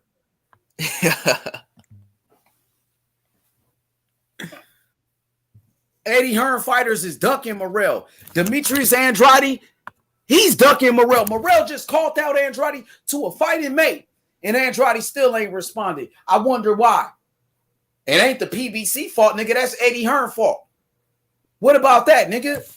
What about Morrell calling out Demetrius Andrade to a fight in May, and we still ain't got no answers? What about John Ryder being David Morrell's mandatory? Nigga, that fight could have went to purse bid. Don't give me that shit. That's a false narrative. You niggas need to stop it. That nigga don't want no fucking smoke. Daniel Jacobs just got his ass whooped. Daniel Jacobs just got beat by John Ryder. What the fuck? Morrell wants to fight John Ryder, the man that beat Danny Jacobs. And Morrell will knock out John Ryder, bro. Fuck out of here. Let's go, bro. Yeah, I think Morrell beats John Ryder. Yeah, for sure. I don't think John Ryder is anything special. No, but besides that, a lot of boxers know when they can beat another guy, man. Yeah, for sure.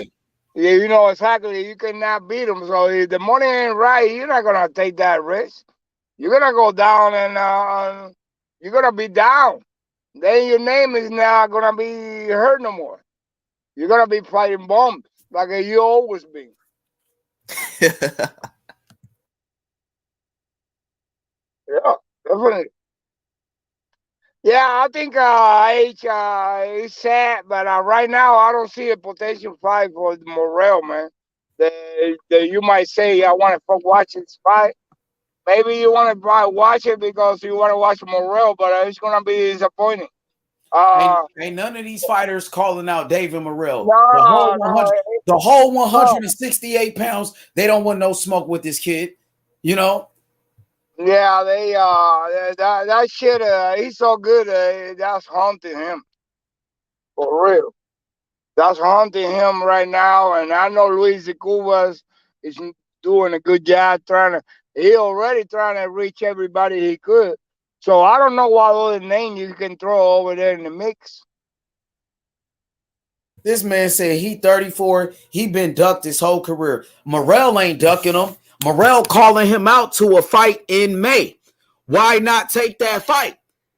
Morrell is calling him out. So we saying now Demetrius Andrade's the one ducking? I thought people were ducking him. I thought he couldn't find the fight. When Morrell called him out, accept the challenge in May. Stop making excuses, bro. Stop using Canelo's name to stay relevant, bro. Demetrius Andrade ain't fucking fought nobody. He 34 years old. What's his best win? What would you say is Demetrius Andrade's best win, 150? Tell me. You said his best win? Yeah, the best win on his resume. Andrade, since he's so good, since he's just so great, who's his best win? What make him so great? Tell me. Man, I can't. Man, his best win, man. Oh, man. His best win is not a win that you can call a great win. That's all I want to say. He ain't even fucking beat nobody. Who we gonna say? Fox? Alantez Fox was his best win, and Morrell beat Fox, and Morrell only had 5 fights at the time. The best win on Andrade's resume is Alantez Fox, And Morrell beat Alantez Fox, and Morrell only got 6 fights, dog. And Morrell knocked out Fox in 4 rounds. Andrade went 12 rounds with Fox, and Andrade got dropped in the process. Yeah, that way. Let's go. In the word of Conor McGregor, who the fuck is that guy? Exactly. Who has Morrell fought? Morrell just beat Fox, the same guy that's Andrade's best win, and Morrell knocked out Fox in 4 rounds. And your king, Demetrius Andrade, went 12 rounds with Fox, and Fox dropped Andrade. Fox knocked down Andrade, and Morrell crushed him in fucking 4 rounds. Compare Andrade's performance against Fox to Morrell's performance against Fox. Who's more impressive? Morrell knocked him out in 4 rounds. Boo Boo got dropped by the guy and went 12 rounds with him. Come on now, Von Dutch. I hope you fucking know Andrade personally, or I don't know what the fuck it is, but you're speaking out of. I mean, I get it, your opinion, bro, but it's like a fable, bro, some kind of fantasy book or something that you're. I don't understand it. Look, I'm trying Jerome to says stop it. Jerome says stop it. Eddie offered people fights for money, and they knocking him back. Who did he offer fights? You said Eddie offered fights for Andrade. Who did he offer a fight? Who? I'm waiting. Yeah, did you see the offer? Please let me know, Jerome. His best was probably Martirosian, but a lot of people say he lost to Martirosian too. A lot of people say Andre lost to him. Yep, I think Jed Kyle. Shout out to JK. JK said he thought Martirosian won that fight. Didn't Martirosian drop Andrade with a left hook? I think he did, yeah. Yeah, he sure did. Knocked the fuck out of him. Andrade got back up. Andrade won the fight. Andrade got skills, man. He's a good boxer, but he got to prove it. If Morrell is not proven, what the fuck has Andrade proved? Because they fought the same opponents. Right now, Morrell fighting better competition than Demetrius Andrade. How much? Hey Jerome, Morrell has the WBA regular. For one bundle? Morrell has the WBA world title. Canelo has the WBA super. Morrell is the world champion. I can show you. I go to the WBA.com. Let's go look at what belt he got. Let's go to the sanctioning body. Yeah, show what belt he got. Yeah, so they can know. I'm tired of fucking. I'm tired of Boo Boo's name. Just he's getting. This is what he wanted though, and it's good for him. He's getting talked about, and it's good. You know what I'm saying? But he just needs to fucking relax and fight. Get on that level, and that's it. All right, let's go. He's not a bad fighter. No, he's not a bad fighter at all, man. It's just don't call yourself a boogeyman when guys are calling you out. David Morrell, Johnny Beck, these guys want to fight, man. They've been asking for this shit. You know what I'm saying? And how you a boogeyman when no one's afraid of you? Like, yeah, man. Now he's acting like no one's saying shit. Like, man, these guys want to fight you, man. They think they can beat you, dude. You know what I'm saying? They're gonna do some major pain shit. Remember that? They're talking about the boogeyman. They're gonna take off on his ass. Yeah. Shit, they go to WBA website right here. Says Canelo, super champion, world champion, Morrell Jr. Yep. According to the WBA, he has a title. Yeah, he has a title. He said he's a world champion. So, what belt does Morrell got? WBA world title. World champion, WBA world champion. That's the belt he got. So I hope that answered y'all question, because this is the WBA website, World Boxing Association. Okay? Boom, right there. Andrade, come take that belt from him then. You're so good. You want to prove yourself? Come take the belt from Morrell. He has a belt. What's up? End of story. Shit, take the fight. You ain't doing nothing else. Who else you gonna fight? Demetrius Andrade, you calling out David Benavidez, but David Benavidez got a fight already. Why would you even call him out? You know he's about to fight David Lemieux, so that's not a serious call out. What about David Morrell Jr., the man that called you out? Morrell got a date. He said he ready in May. He ready to fight you in May. Make that shit happen. What else are you doing besides fighting fucking bums? Who was that last guy that fucking Demetrius Andrade fought? Jason Quigley? Are you serious? And you guys over here capping for this dude? Quigley down under. That shit was horrible. Who was that bum? Yeah, for real. Yeah, I was disappointed when Andre that fight, when they announced that. I was like, are you serious, man? Fucking Jason Quigley, man. You do all that shit talking. You calling out all these guys. You say everybody's ducking you, but you fucking fighting Jason Quigley, man. Man, give me a fucking break, bro. Let's go, bro. He said, who counts fucking regular belts? The WBA, the fucking WBA, Tank Davis, Canelo Alvarez. He counts the regular belts because he fought for 2 of them. When Canelo fought, Rocky Fielding was for regular belt. So Canelo counts regular belts, and he's the face of boxing. You sound stupid, bro. Canelo fucking fought for the regular belts. He the face of boxing. He's the cash cow. He fought for him. Yep. Fuck out of here, bro. See, look, this the thing. The regular belts matter because the regular belts will elevate you. You know what I'm saying? To get a shot. Belt. Exactly. Fought for the regular belt, didn't it? Fucking Triple G fought for a regular belt. Y'all didn't say that. Y'all didn't say shit then. Fucking Canelo fought Austin Trout for the WBA regular belt. But you got a problem when Morrell fight for it. But when Canelo fight for it, it's okay. When Canelo, there's nothing wrong with it, bro. Like that belt, it elevates you to fight the champion. But the only problem I have with the regular belt, don't run around and say that it's like a super belt or anything, you know, kind of like how Tank Davis was doing, you know, like saying he's a 3-division champion, shit like that, because of the regular belt. Just that's all I'm saying. Don't do that type of shit. But the belt matters. Though. The belt matters, bro. When Canelo beat Rocky Fielding, they said Canelo was a 3-division champion, dog. Yeah. We could go to that Canelo Rocky Fielding fight. I'll pull it up. We pull up the promotion for it. They said for the world title. So it's okay for Canelo to fight for the belt. Like, that's a double standard, to be honest with you. Let's go Canelo Alvarez versus Rocky Fielding. Now let's go see. What did they say about this fight? Right?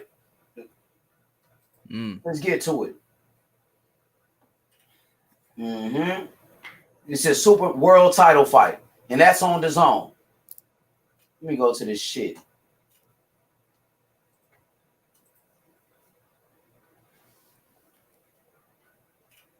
Let me see this shit.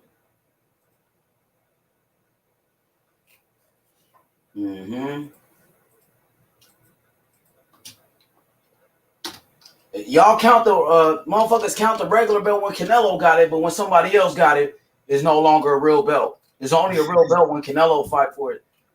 Come on, man. Fuck out of here, dog. Nah, the belt matters though. It does hold weight because it will elevate you. You know what I'm saying? To get a shot at the champion. The belt does matter though. Of course it does. If it didn't matter, Canelo wouldn't be fighting for that belt. Yeah. But everybody got a problem with Tank fight for it. But when Canelo fought for it 2 times and they counted it as a world title, nobody had a problem with it. But when Tank fought for it, now is a problem. All right, Canelo versus Rocky Fielding. Niggas just be capping, dog.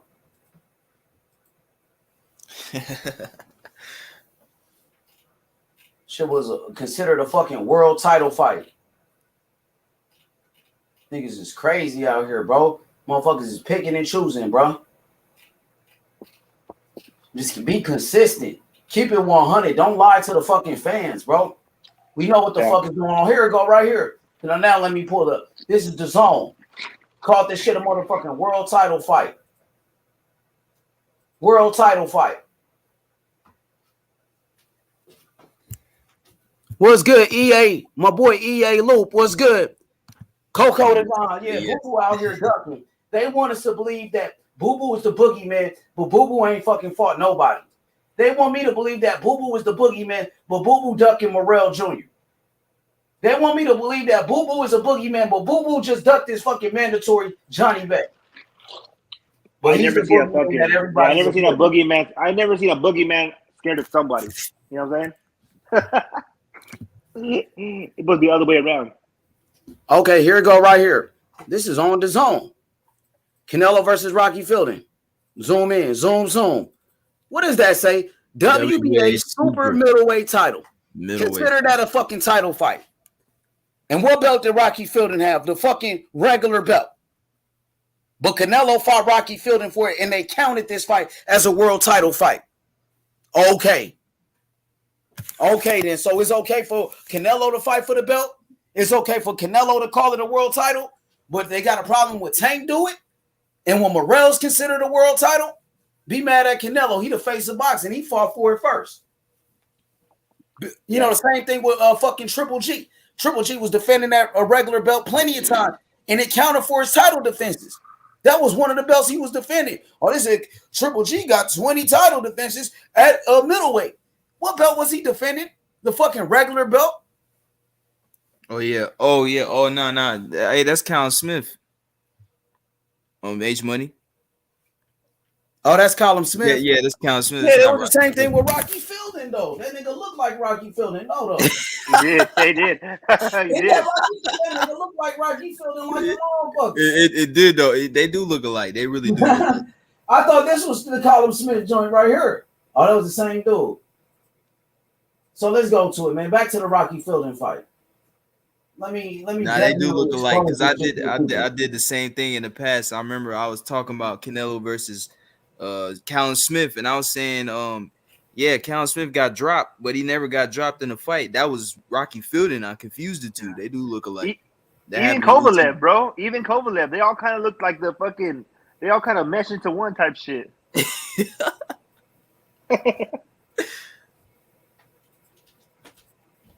Let me expose this shit real quick. See, motherfuckers want to cap. Ain't no capping going on, bro. We get straight to the bottom of this shit. No, I believe you, man. I believe you. I know. It would make sense for them to say it's a world title fight. I mean, of course. Yeah. It was these same people on YouTube making fun of Tank Belt that was going around saying Canelo was a 3-division champion after he beat Rocky Fielding. And they, you know what I mean? They got a problem with Mayweather Promotions do it, but when Canelo do it, it's okay. And y'all was counting that belt. Y'all was counting it when Canelo beat a fucking Rocky Fielding for that shit. Let's go to this shit, man. Hit the fucking like button and subscribe to the channel. All right, right here. As you can see on this picture. That's Canelo and Rocky, right? Yep. What does that say right there? Above, you see Lemieux's name, Johnson. WBA Super Middleweight World Championship. Yeah, WBA Super Middleweight World Championship. And that was for the regular belt. Says it right there during the promotion. Come on, dog. Nigga ain't got a cap about nothing. Hey, look at his eyes, bro. He already looks like he lost time. Like, fuck it, bro. I'm gonna get a check. I'm gonna go eat me a fucking tomahawk steak after this. Fuck it. So if the WBA regular belt is not a world title, why the fuck is they calling this a world title when Canelo fought Rocky Fielding? Hey, bro, Von Dutch, he just showed you what he meant to put. He put that one on accident, bro. All fuckers look the same. Von Dutch is nobody got wrenches on your thing. Von Dutch is a troll, bro. Nobody got wrenches. Hit the link, nigga. Join the panel. Don't be a bitch. Yeah. Don't be a bitch. Join the fucking panel, dog. You got a lot to say in that comment section. Don't be a bitch. He made a mistake, bro. He made a mistake. I know, and he put the right one up. Either way, he's showing you right now. It says WBA Super Middleweight. You see it right here. There's nothing else to say now. I think motherfuckers are retarded, bro. I really believe that. Like, I sit at home, and it might be a little slow, bro. I mean, because I don't understand it, bro. But hey, fuck, man. Shit's crazy to me. Exactly. Demetrius Andrade ain't fucking fighting nobody, bro. Who the fuck is Jason Quigley? I want to know from the Demetrius Andrade fans that go around kissing his ass. Who the fuck is that? All right. Nobody. He's a fucking nobody. Who is Luke Keeler, bro? Don't let me pull up his fucking box rec, bro. Andrade is scared, bro. Andrade is ducking Morrell, bro. He's terrified, bro. All that shit y'all was talking about, Canelo and Andrade turns out to be a fucking duck his damn self. After y'all did all that talking, y'all been hyping this dude up for all of these years, and this dude is a fucking duck? Get the fuck out of here, bro. No. Andrade don't want no smoke with David Morrell Jr. David Morrell Jr. would knock out Demetrius Andrade. He would knock his ass out, bro. That's why y'all scared and terrified, bro. Fuck out of here. Oh, Quigley was a mandatory. You bragging about Quigley? No, he was not a mandatory, bro. Stop capping, bro. Yeah, Quigley wasn't even fucking ranked. Quigley wasn't even ranked in the top 10, bro. Stop playing. You niggas will sit here and cap and lie for this dude. Demetrius Andrade is full of shit. I'm starting to think his fans are full of shit, honestly. You know why what I'm wait? saying? Yeah, why waste on Andrade's prime years? I want to see the best by the best. Andrade's wasting on Andrade's prime years. You know what I'm saying? He has smoke. We got he him has a fight. fighters. Yeah, what the Yeah, fuck? we got to fight for Andrade. David Morrell Jr. Take it. You said Take you it. can't find the fight. We found you a fight in David Morrell. Take it. We don't want to hear shit. Oh, nobody want to fight me, man. That's some bullshit. Fuck you. And if he fucks up, mandatory, man. Yeah, if he fucks up Morrell, if he took that fight and he fucked up Morrell, then he has weight to say, "Hey, I just fucked up this beast right here. Who wants him?" And if they still say, "Oh, you ain't shit," okay, now you have leverage. Bro. They scared. Prime time, they scared, bro. His fans, they're terrified. They know Andrade cannot beat Morrell. They knew Andrade couldn't even beat fucking what's his name, Johnny Beck. And they wanted him to drop the belt. They knew he couldn't fucking beat Johnny Beck. They know he can't fuck with Morrell. Y'all terrified, bro. Y'all want Demetrius Andrade to dunk David Morrell. This is sad. I thought Demetrius Andrade was the boogeyman. I thought Canelo was dunking him. What happened to that shit?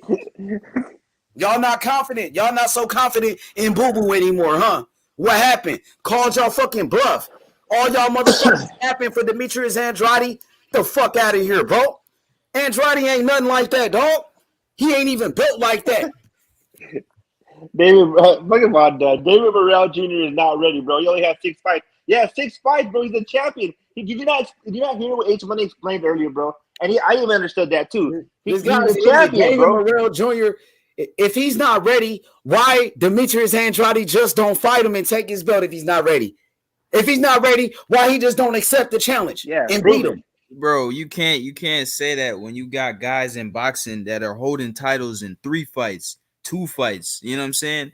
Holding titles in 11 fights. You can't say that shit, man. These guys getting titles in a low amount of fights, man. That shit doesn't matter at all, man. To me, that just shows how game they are. That just shows they ready. You know what I'm saying?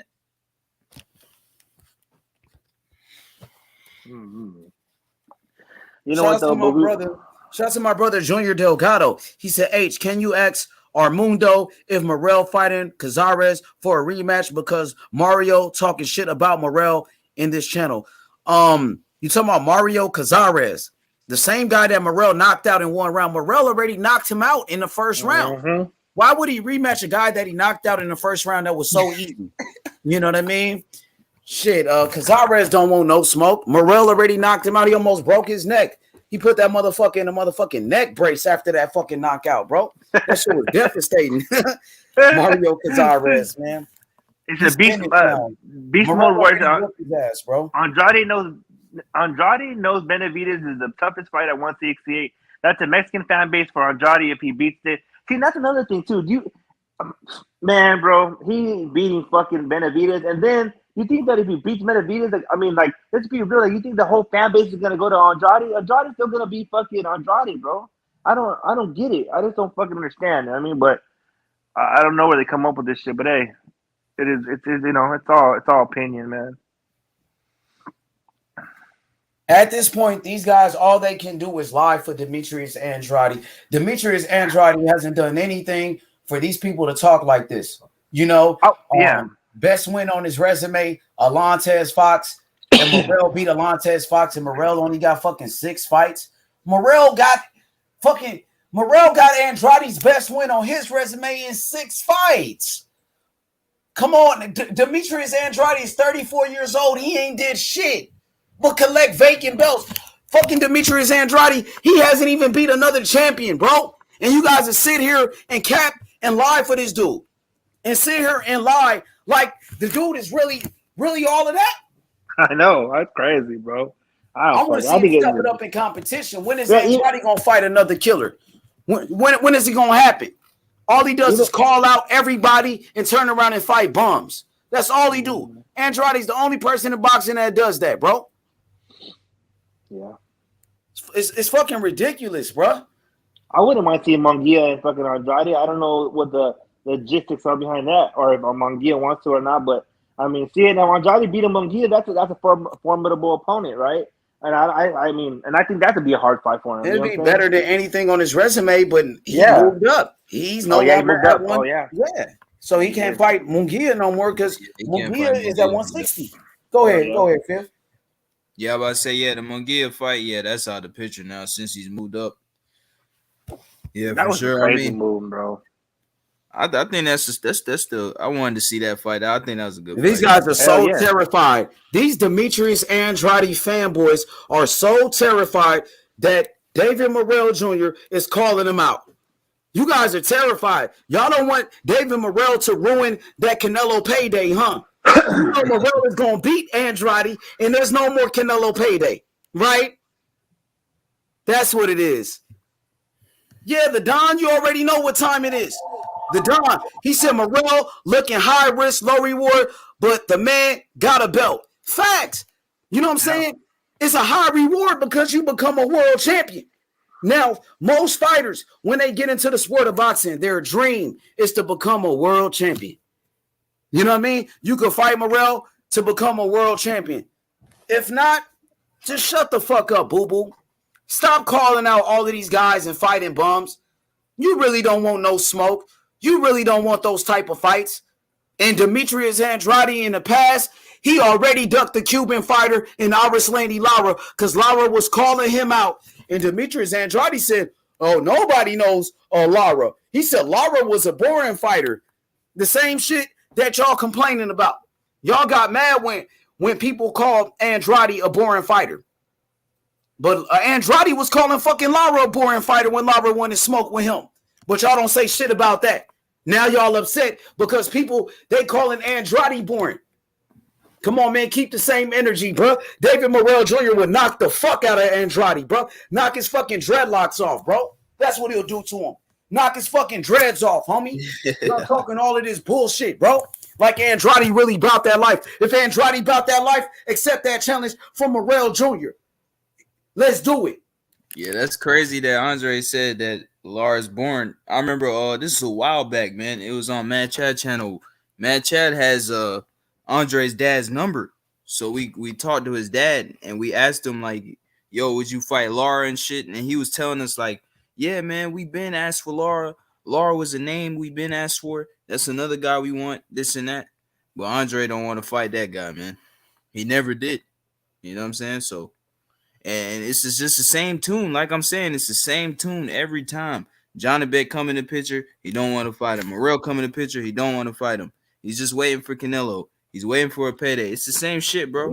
Hey, I'm going to be honest. Demetrius Andrade, he was better off staying at 160, man.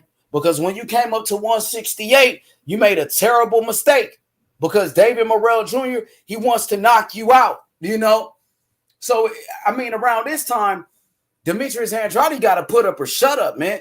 Because he's been doing too much talking. It's time for him to shut his fucking mouth and get in the ring with another killer, bro. Yeah, hell yeah, man, for sure. He been doing this same shit for too long, bro. People fed up with that shit. You said you can't find a fight. Nobody wants to fight you, but David Morrell is calling you out. David Morrell is a fucking world champion. WBA world champion. No matter what nobody says, bro. The WBA, they recognize Morrell as the world champion. So let's do it. Y'all niggas will sit here and cap and fucking lie for Demetrius Andrade. Man, that ain't did shit in the sport of boxing. Lie and cap. Nigga, listen, it's a lose. Yeah, you damn right, Shelton Moore. It's a lose-lose because he going to get his ass knocked out. Boo-Boo going to get knocked out. Brother Boxing was good. You been capping for Boo-Boo for too long, man. Morrell calling him out. What's going on, nigga? Morrell calling out your boy Boo-Boo was good. No. Well, all I'm going to say is Boo-Boo better take care of that issue. He better take care of it because we gonna lay with his ass a duck. Hey, we gonna do. But I'm just shutting down all of these false narratives. Shelton Moore says what was going on? So what was going on with Canelo and Smith? What's going on with that? What up? Shelton Moore says the fight is a lose-lose for Andrade. If he wins, he cherry-picked a fighter with 6 fights. If he loses, he wasn't shit anyway. Can you see that? No, I can't see that. Because David Morrell will be the best. You know why? Because David Morrell will be the best fighter Boo Boo has ever faced. Point blank, period. Who is Boo Boo's best win? Who is Boo Boo's best opponent? Why they didn't say Boo Boo cherry picked all those bums that he was fighting? Willie Nelson, fucking all those fucking bums he been fighting. David Morrell is considered one of the best young fighters in boxing, my nigga. He's a world fucking champion, nigga. Nah, the nigga motherfucking Lomachenko became a champion after 3 fights, and nobody was saying, "Oh, Loma only got 3 fights." And let me say this, brother boxing. Murajan Akhmadaliev MJ is a unified champion in only 6 fights. But nobody's saying, "Oh, he only got 6 fights." But they only say that shit. They only say that shit with Morrell because Morrell is Cuban. He's from Cuba. That's that racist ass shit. Motherfuckers try to pull off with these Cuban fighters, and they've been doing that shit for years, robbing these Cuban fighters. Motherfuckers a straight duck, man. Andrade pussy. He don't want no smoke, and Morrell gonna call this nigga out, bro. Real talk. Who's Andrade's best win? Mad Selecki, nigga. Nigga, motherfucking David Morrell, nigga's a main event fighter already. He's already a world motherfucking champion, nigga. His last fight did over 2 million views on Fox. The fuck? Nigga, Andrade just fought. Listen, Morrell just fought against Alantez Fox, and that's Demetrius Andrade, one of his best wins on his resume. They got common opponents. Morrell only got 6 fights, but he got common opponents with Demetrius Andrade. Make that make sense to me. Yo, H Money. Willie Nelson was the man, bro. And nigga, what about Willie Nelson, bro? What about Willie Nelson, man? Motherfuckers trying to downplay Morrell because Morrell is from Cuba. They've been doing that shit to the Cuban fighters for years, nigga. That shit gonna stop, my nigga. Willie Nelson was the man, bro. Nigga, Demetrius Andrade's terrified. He's scared of Morrell, and he's ducking him. Demetrius Andrade's ducking Morrell, dog. No, he's not, bro. He saw, listen, Demetrius Andrade. Demetrius Andrade, he saw what Morrell did to Fox, and Andrade was like, "Oh, I went 12 rounds with Fox, and Fox knocked me down. Morrell knocked him out in 4. I better stay away from this young whippersnapper." Them niggas terrified of Morrell. All of these boys, dog. Varnes is way better. If Demetrius Andrade so good like you guys claim he is, tell that bitch ass nigga to get in the ring with David Morrell. I guarantee you Morrell will knock that nigga out. I put everything on this shit, nigga. I put my life on that shit, nigga, and we could bet. We could bet Shelton Moore, Dury Jones. We could bet. I got Morrell knocking out Demetrius Andrade. Demetrius Andrade's terrified and he's ducking. He's terrified. No, he's not. I don't think he's ducking no Morrell. Let's go, bro. Was it contract ever sent? Was it contract ever sent to his team? Niggas terrified, bro. They don't want no smoke. You said Vanez Martirosyan. That's your boy's best win. And didn't Demetrius Andrade get knocked down by Vanez Martirosyan? No, brother boxing. Brother boxing, I got $500. Demetrius Andrade knocks out. Listen. Brother boxing, I got $500 that David Morrell knocks out Demetrius Andrade. You want to bet? No, you know, you don't got them betting on this. I got $500. That's to anybody in the chat that Morrell knocks out Andrade. Who want to bet me? Morrell only got 6 fights. Y'all niggas scared to bet? Y'all scared of Morrell? He only got 6 fights and y'all terrified. Yeah, I want Morrell. I want Morrell now. When a Cuban fighter becomes a champion in 3 fights, he don't get no credit. But let an Eastern European fighter come from fucking overseas, become a champion like Loma did, everybody was sucking Loma's dick. But when Morrell does the same motherfucking thing, who's even younger, he don't get no credit. I wonder why. You know, because he's a black Cuban. Because he's black. You think it got something to do with race? Yeah, bro. Come on, bro. Look. That's why Terrence Crawford is suing Bob Arum, bro. Because of race. Yeah, bro. Look how the biased commentary that Lomachenko gets, bro. You know? They listen. Murajan Akhmadaliev MJ is a unified champion in only 6 fights. Everybody's okay with it. Y'all don't say he wasn't ready. But let a brother from Cuba come over here and do the same shit as Lomachenko, the same thing as MJ. He don't get no credit. I wonder why. I wonder why. Everybody was ducking Riggin out, bro. At that point. Nigga terrified to debate me on this. Where the Demetrius Andrade fans at? Niggas don't want no smoke. There go the free smoke link. You ain't got to type. Just call in. But I'm looking for the smoke. Nobody's really I can't find a debate. Morrell can't find a fight. You know what I'm saying? Well, my issue, they probably everybody's probably like working this early, like they're probably working something like that. That's probably why they can't come on here. David Morrell became a world champion in only 3 fights, man. Lomachenko did that. Champion, right? In 3 fights. He's not world champion. WBA world champion. I just want to. What is Canelo then? Canelo's the super champion. So we got 2 world champions in the same weight class, basically.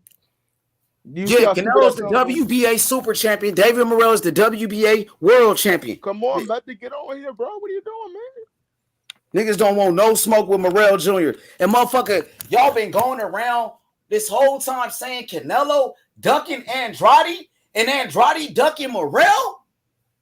Y'all was hyping up Demetrius Andrade as some boogeyman. They was doing the same thing with David Benavidez. But it's funny that these 2 fighters that Canelo is supposed to be ducking, David Benavidez. Don't forget about Charlo. Don't forget about Charlo.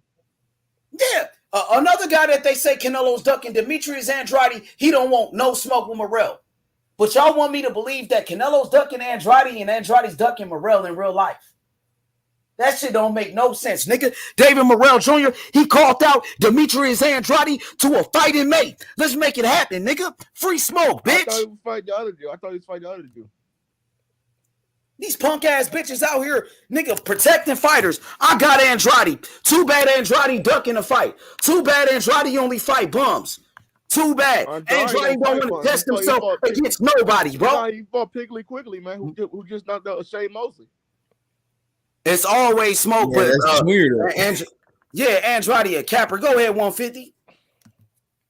Yeah, look, man, Andre, like I said, man, Andre knows these guys are a risk for him at this point in his career, man. He don't want to fight none of these dudes, man. They're too dangerous for him, man. Bro, who he don't want to fight, bro? Who he don't want to fight? Jonabek, Morrell, this is the same dudes that's calling him out, man. And he's supposed to be the boogeyman, right? You know what I'm saying? And how come when these 2 guys call him now, but now he don't want to fight no more, bro? He's the boogeyman on the zone, but he's not the boogeyman in boxing. He's the boogeyman where? Big boogeyman on the zone. What?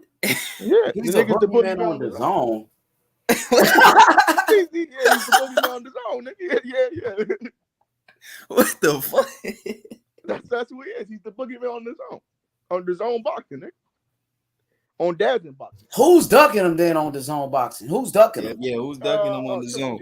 How is he a boogeyman? Who's afraid of him? Nigga, Morrell calling him out. How are you? Yeah, guys are calling him out, man. Guys want to fight. Johnny Beck called this nigga out. He ducked Johnny Beck, dropped his belt. Dropped his belt for Johnny Beck, man. Canelo, bro. The only nigga that run up on Canelo, right? And nobody wants to give Andrade credit for that. And Canelo act like who he was. Canelo act like he didn't even know the boy. Von Dunn said when Andrade beats Morrell, you're gonna say that's a cherry pick. First of all, Andrade got to accept the challenge.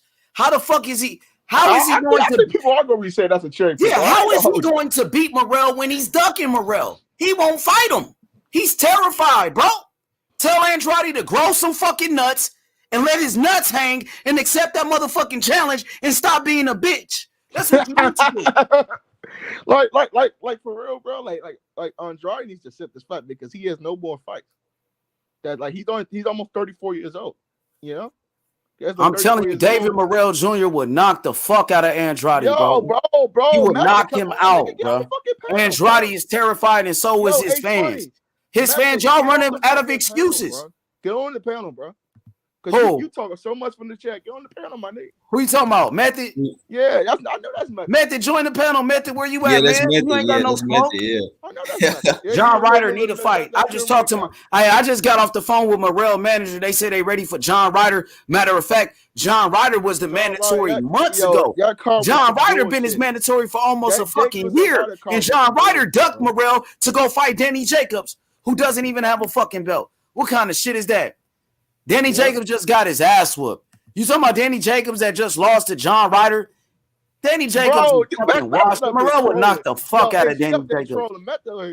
Danny Jacobs about to retire, nigga. That nigga be trolling, man. Danny Jacobs is washed up. He just got his ass whooped by fucking John Ryder. Stop playing. He gonna retire. Yeah, I can see it.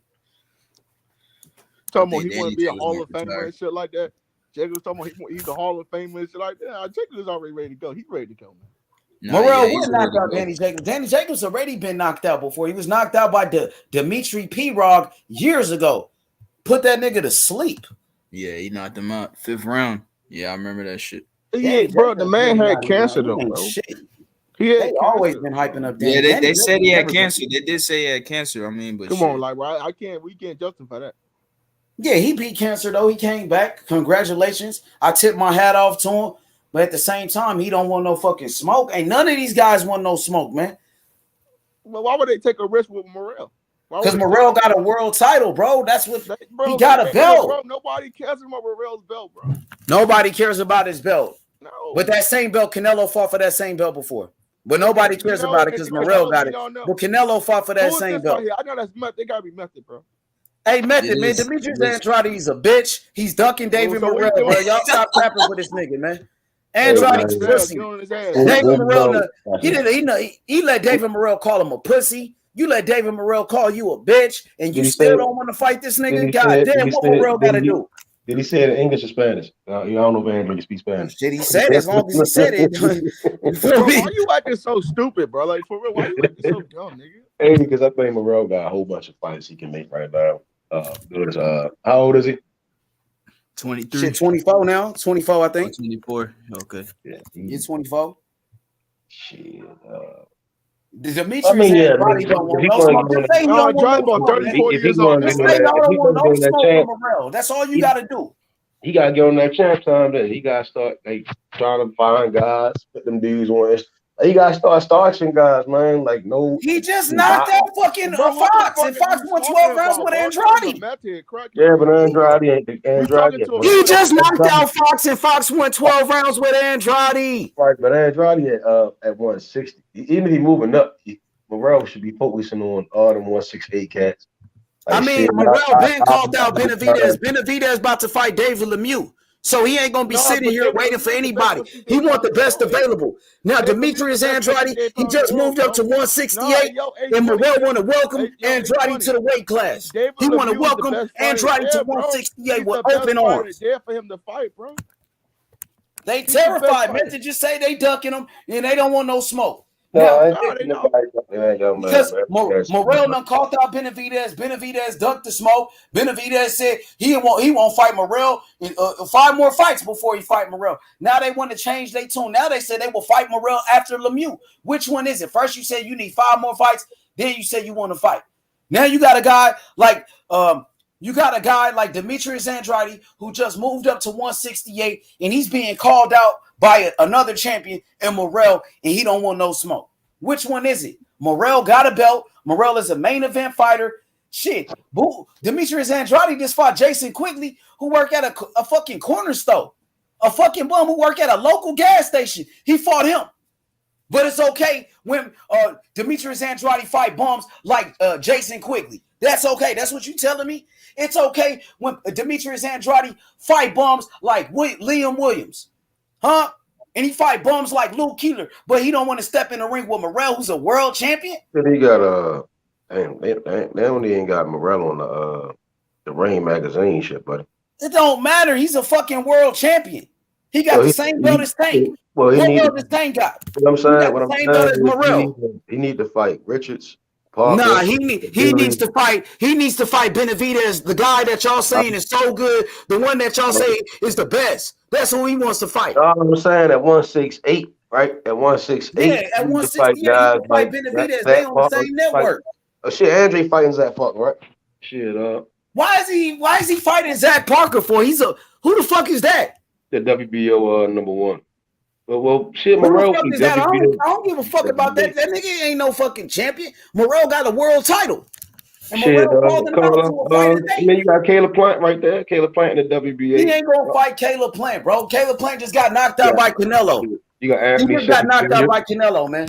You got Anthony Sims Jr. You got Agabalonga. Anthony Sims Jr. On these lists, man. Anthony Sims, bro. David Morrell got a motherfucking belt. Why is you talking about all these other niggas? They ain't got a strap or nothing. Andre ain't got no strap. Morrell got a strap, method.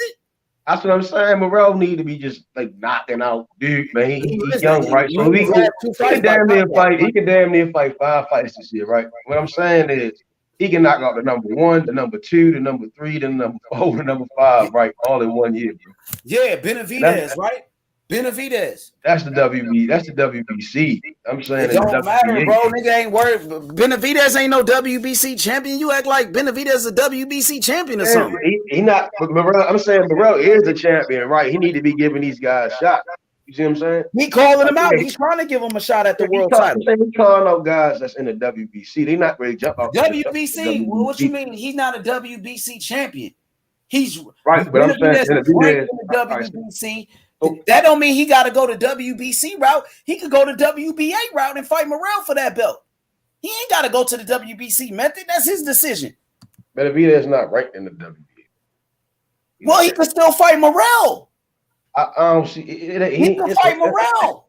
It may. All right. So all I'm saying is in the WBA as the regular the world champion. Yeah, as a world champion, Morrell could fight.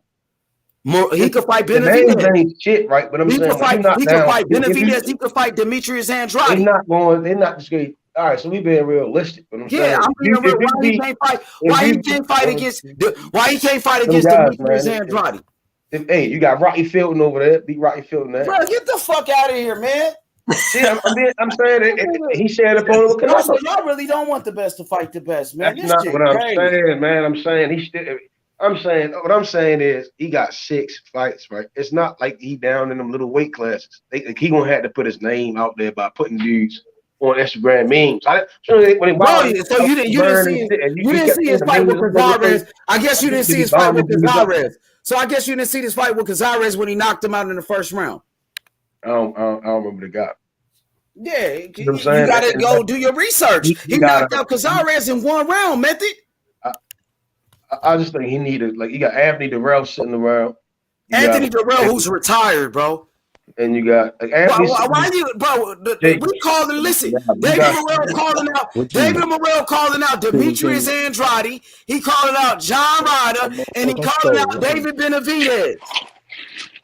That's when you gonna stop talking about bums like Rocky Filton. What the fuck? Well, you got Rocky Filton name ain't on the motherfucking title, nigga. Nigga want Demetrius Andrade, pussy ass nigga. We want that bitch ass nigga. We not gonna get Andrade, man. Why? Because he ducky. Because Andrade ducky. Because Andrade too much of a pussy to take the fight. Just like Andrade dropped that belt to avoid Johnny Beck. Too much of a pussy. He still ain't dropped his belt yet. Yes, he did, nigga. Nah, yes, he did, my nigga. Bro. Yeah, that belt is gone. Hey, Meth, you need to worry about Hebrew. The WBA, they changed their rankings. But I don't see the WBO. They ain't changed their rankings. It's going to be a TKO. Yeah, the WBA changed their rankings on February 3rd. Yeah. So I might be a little behind. Hold on. Niggas don't want to see Andrade in a real fight. That's what it is. Yeah. Niggas don't want to see him in a real fight, bro. Method didn't show up at the airport. And Hebrew was there waiting for him. I got your psych meds, man. You better cut that shit up, man. It's the truth. He was there waiting. You duck him. You duck him just like Boo Boo ducking too. Same shit. Duck, goop. Oh, shit. Free Smoke Tuesday. We did. Hey, man. Yeah, no, I'm Mr. Free Smoke, man. Cut it out, man. Free Smoke Tuesday morning. He got his belt. He still got his belt, yo. They call him Method McDuck. I'm mighty McNuggets, motherfucker. These hands is gold nuggets. McDuck. You Method Snaggler. You Method Snaggler. Hold on, Demetrius Andrade. So what the fuck is going on with Demetrius Andrade? Did he drop his belt, yo? Nah, he dropped the title, man. He's moving up. Oh, right. We got my boy Not said Andrade has never fought a champion or former champion. I know, man. He has the opportunity to fight a champion right now, David Morrell Jr., but he doesn't want any smoke. He wants to go fight Zach Parker. Who the fuck is that? And quickly down under. Because the fight was ordered. They said if he didn't fight him, he'll drop the title. He can move up. If he does fight him, he'll keep the title and then just fight Johnny Beck. And he didn't fight him. He dropped the title. From what I'm reading, it seemed like it's they WB was it the WBO shit? What did it say? It's saying the WBO grants extension to reach terms for interim super middleweight title fight. So I think if they don't come to that Parker Andrade fight, then they're gonna. I don't know. That was 15 hours ago in boxing. This nigga Andrade wants to fight in a title eliminator to go try to fight Canelo. And Canelo said he would never even fight your stupid ass. You're a horrible fighter. You fight nobody. He ain't doing that shit for no fucking reason. To waste his time to go act like he gonna fight Canelo, but then he's still gonna fight bums like he been doing. The same shit he was doing at 160. Shit is embarrassing, bro. He's gonna send Canelo to 175 and nobody at 68 going to fight him. Exactly, bro. He might be hating him a little. The closest thing he got was waiting for Canelo outside. I can't find nobody get the fight. Hey yo, because Canelo not gonna fight him, yo, at all, yo. No. That's crazy, yo. He's clout. He's using his fucking name. He's using him running in that interview as fucking as a leverage, and he's not getting it. Parker might knock him out, yo. That's all I'm saying, yo.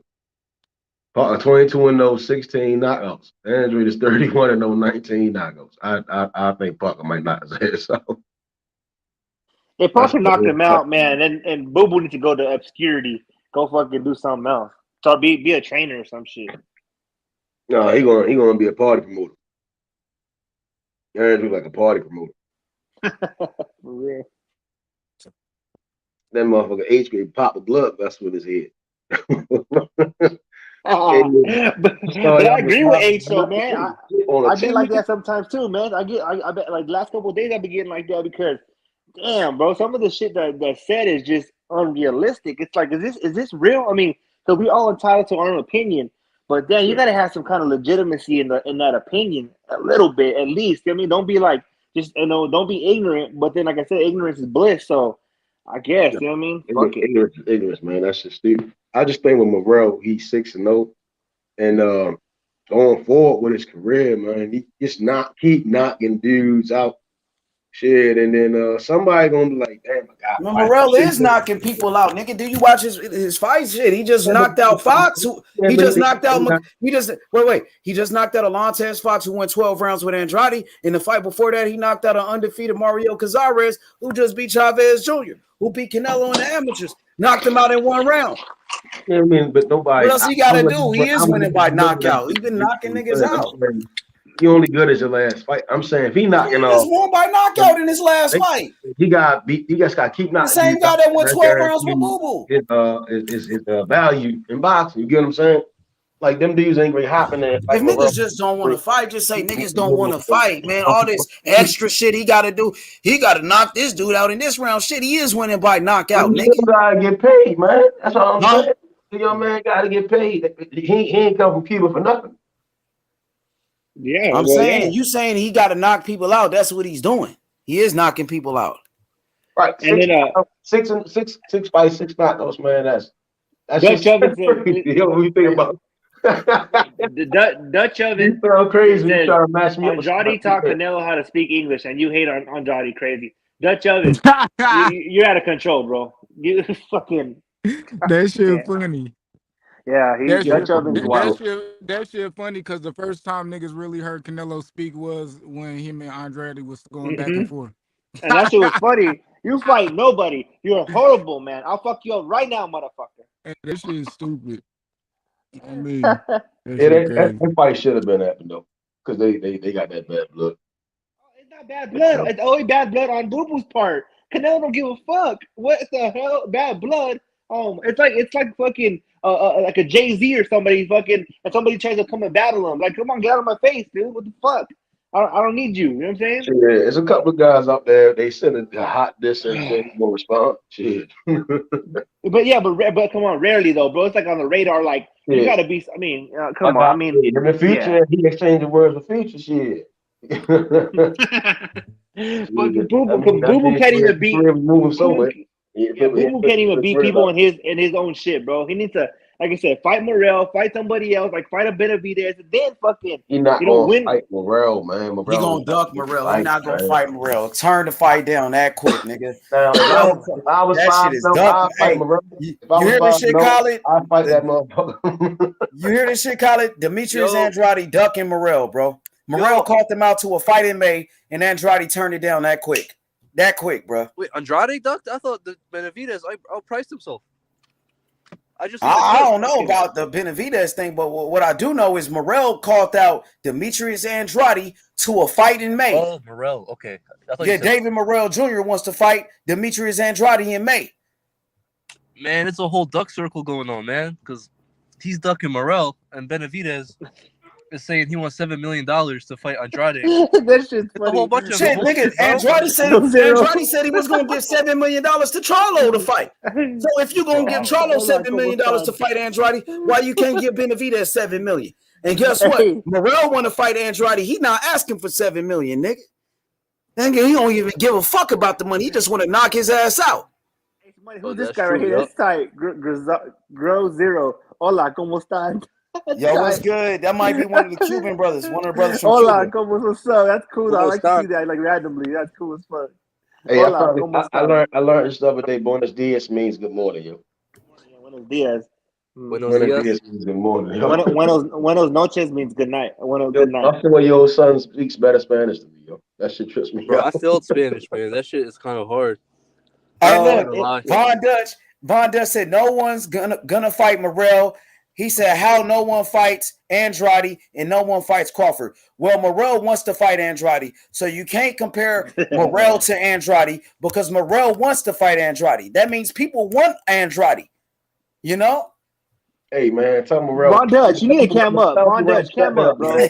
Tell Morrell, bro. It up, man. He can't be called up guy with 6 fights and no names on under his belt, man. Yeah, I mean, Method, you got a guy with 6 fights, David Morrell Jr. He out here punking these niggas. He out here punking Benavidez. He out here punking Demetrius Andrade. Them niggas don't want no smoke. Nigga, I even had to call up Jesse Hart ass to find a fight. And Jesse Hart turned it down, nigga. What Morrell think he is? Debo or something? What think he that's is, what man? It's looking like, man.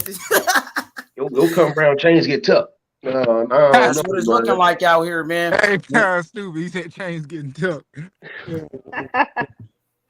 So hopefully John Ryder can take the fight because I just talked to Morrell's manager and he said they talking about the John Ryder fight. So John Ryder is the mandatory for the WBA. He been the Mando too. Like putting the bag down there for Ryder, man. Bring his ass to the States, man. But John Ryder, go ahead. John Ryder's gonna come and get folded, bro. What I seen against the homeboy last night, other night wasn't impressive, bro. They're both. I'm sorry, Jenny Jacobs. Yeah, it wasn't impressive. Go to the UK and fight Ryder. Same way Jacobs went over there. Go right on over there. Yeah. Start his ass in the UK, man. Yeah, that's what's gonna happen, bro. Because he's not fucking. Ryder's gonna get a cool little check from somebody, and that's about it, bro. Yeah, take that B side to John Ryder. Go over there to the UK. Snoozing, man. I'm snoozing on everything from 160 on up, man. They gotta show me something. I'm snoozing. Canelo don't need doo-doo. Canelo don't need doo-doo.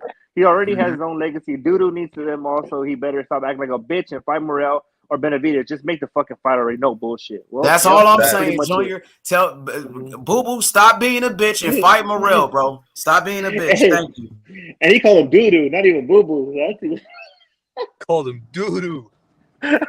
That shit crazy how a fighter with 6 fights like Morrell is pulling all of these guys' cars like that, man. That shit is crazy. I bet he won't go 175 talking that shit. Yeah, we going for Zordo when we go to 175. Believe that. I just talked to his manager. Zerdo gonna have them paws for his young ass. I'm trying to tell you. He gonna have them cat paws waiting on his ass. He gonna smoke his ass like a bag of cat piss. I said Morrell overhyped. How is he overhyped though? These are just trolls now popping up, man. We got Andrade fanboys making fake accounts and shit now. If Andrade was to beat Morrell, fight him and beat him, hey, I'll eat my crow. I'll be like, hey, fucking shout out to him. We never said Andrade is a bad fighter. We just said that he can't fuck with certain people, and he does people. That's it. He's not a bad fighter. But can he beat Morrell? I don't fucking believe so, bro. And I'm not just saying this to agree with H Money or anybody on the panel. It's the truth. Look up the fights, bro. Look up the talent. They fight the Fox guy. He fucking starts his ass, bro. 4 rounds, and the proof's in the pudding. I mean, I don't fucking know. They have common opponents. We could compare Demetrius Andrade, his performance against Fox, and Morrell, his performance against Fox. Morrell knocked him out in 4 rounds. Andrade went 12 rounds with Fox, and Andrade got knocked down. Fox knocked him down. Got dropped. Yep.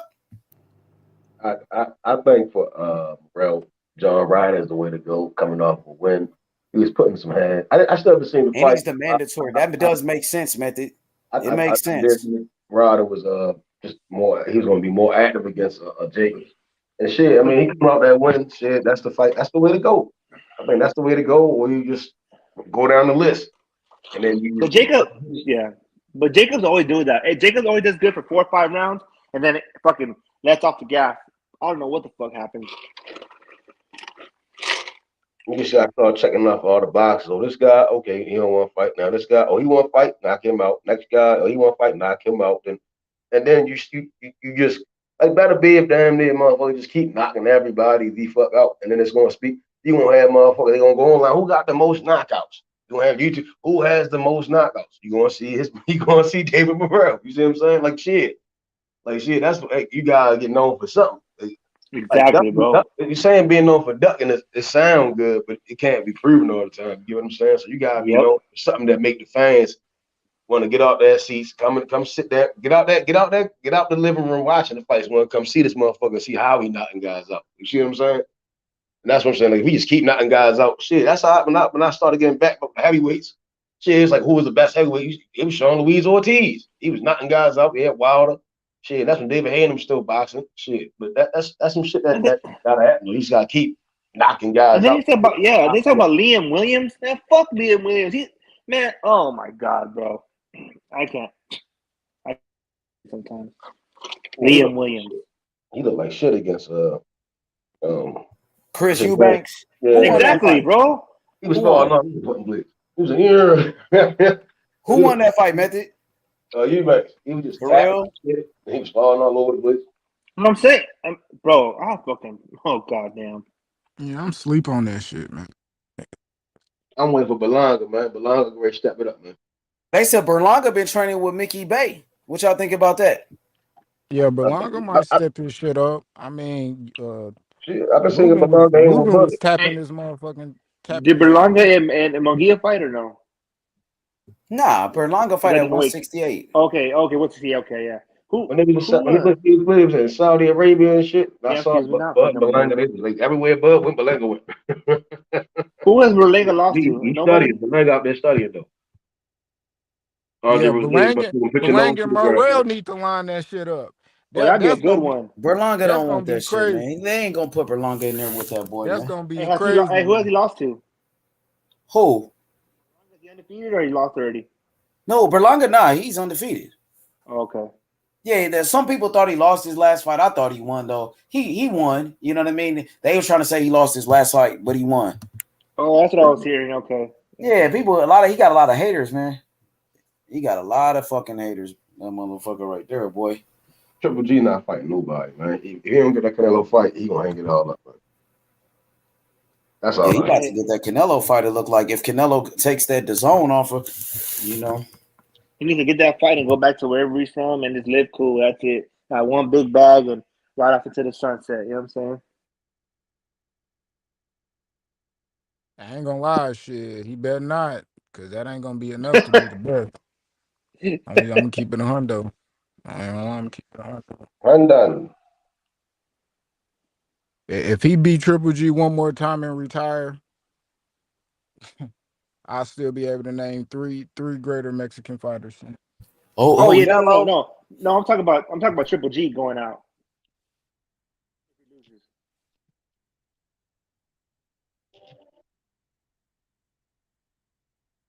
Hey, why Q? You feel like Canelo might retire after the Triple G fight? Nah, Triple G needs to retire today. Yeah. Today. Some shit. Just announced that shit. He only lost to Canelo though, Triple G, man. He only got one loss. No, but other than that, all he fighters fucking we got mandatories and shit. Derevyanchenko tore his ass up. I ain't gonna lie, I seen that. Everybody know he lost. Eddie Hearn know he lost. Shit. I guess. Von Dutch, you gotta it's come on the panel, bro. Von Dutch needs to come on the panel and talk a little bit because Andrade gave Fox his first loss. We're not saying, man. I ain't even gonna say nothing no more about this motherfucker. I don't care. Damn. He need to come on the panel and shoot some smoke. I need to hear this guy. Yeah, see, I think Eddie Hearn think Canelo fighting Bivol and when I'm hearing the zone, they got subscribers and shit. I'm like, ain't nobody, you ain't gonna get no more subscribers because Canelo fighting Triple G a third time, yo. Or Bivol. Yeah, they Ain't nobody already, checking for that shit. Yeah, they already paid for them. All the Canelo fans, they already shit. Oh You yeah. already got them. It ain't no extras. Yeah, that's that motherfucker retarded, yo.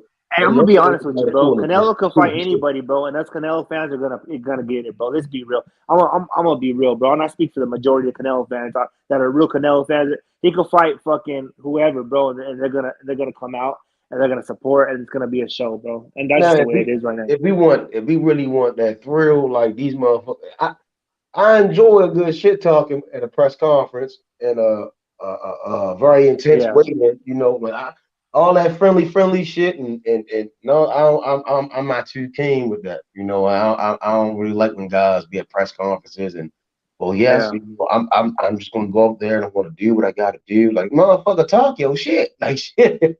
It's hard to believe in a motherfucker like that unless you Manny Pacquiao, he gets saying yes Jesus and all that other shit. Like Manny Because Pacquiao. them lame ass niggas afraid to eat their words and shit.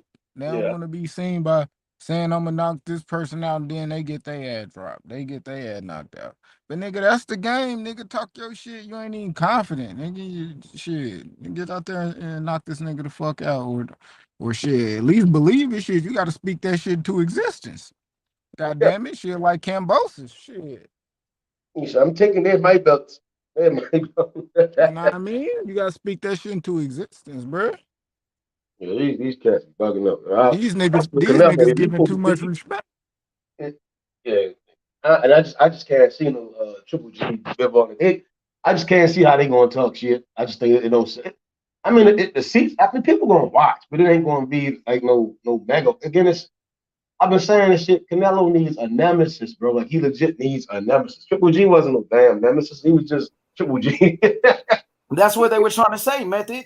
Method, do you think the third fight with Triple G is the biggest fight for Canelo right now? No, it's going to lose. Like, no, the numbers went down. Hell no. You don't think so? What about you, Q? Do you feel like the third Triple G fight is the biggest fight for Canelo in boxing right now?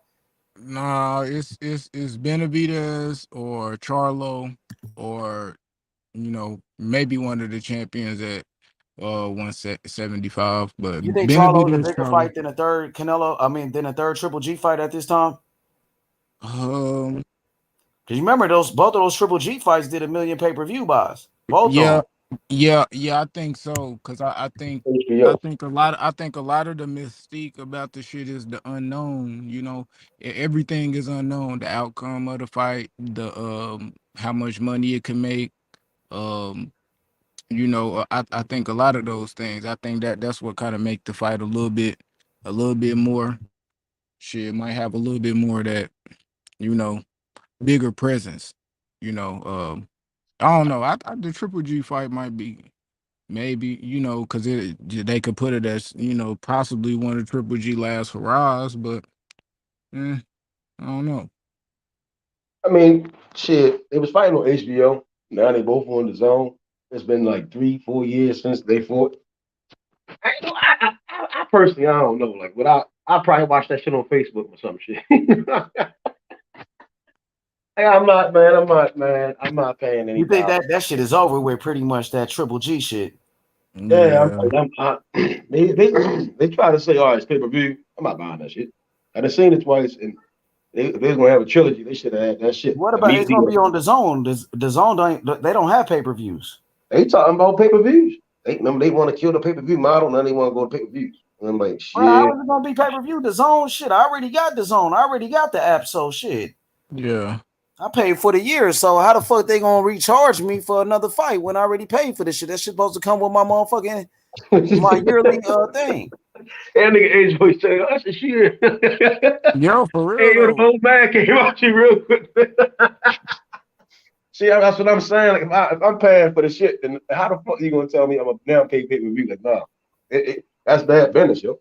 That's terrible business. I think it's gonna be like you could order it on pay-per-view if you want to, but you could order it through the app, right? So you got options like the other Canelo fights, like they had it on pay-per-view for those that wanted to buy it on pay-per-view, but you could just got it off the app and it would have been cheaper, right? Yeah, but they talking about legit paper. But I'm hearing is they legit talking about going to the pay-per-views. For real? That's what I heard. They talking about that Usyk AJ shit. And I'm like, well, if Jamel Charlo Castano free, you see what I'm saying? And that was a legit banger. AJ didn't look like shit the first fight. Now, like how you going to charge? They better not charge no pay-per-view for that second fight. They better not, man. Big Charlo, little Charlo, number 5 pound for pound, best in the world. You got Charlo pound for pound, one of the best. Yeah, number 5. He gonna knock Castano out. I got Castano in the rematch. It ain't going past 9. He gonna get him out of there. I don't know about that, Q. I think Castano should make his adjustments in his fight. But despite those big shots that Charlo hit him with, and Charlo hurt him a couple of times, besides that, Castano pretty much was winning the fight. You know what I'm saying? So if Castano could, improve his head movement and, tighten up his defense, shit, he could win. Now, people are saying that Charlo going to make his adjustments. Charlo figured them out.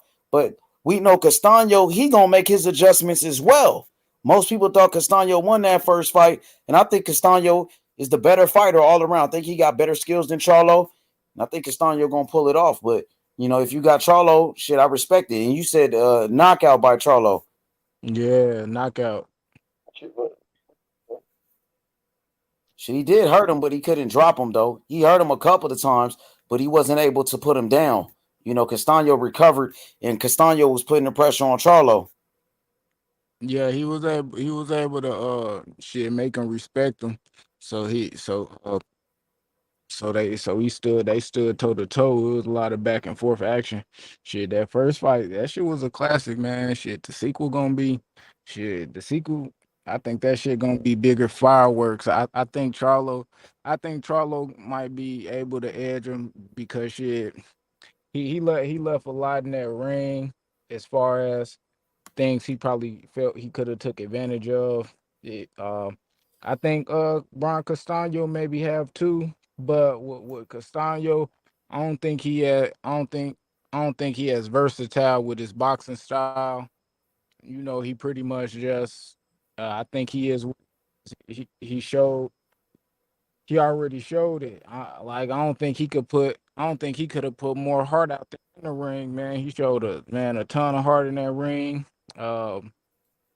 Shit, he gave him a good fight, but it was just, and even the shots Charlo like super hard shots, like, it was just he just touched. So I think he'll be able to maybe pull that knockout out. This shit gonna be in LA, man. I wish I could see that shit live. Oh, it's gonna be in LA to fight now? Yeah. I thought that was in Texas. Nah, they switched it. That shit gonna be in LA in California. So that shit it's gonna be a good fight though. I know Argentina gonna be in that bitch for real. They was in that motherfucker loud as hell in the first fight. Like 30 deep.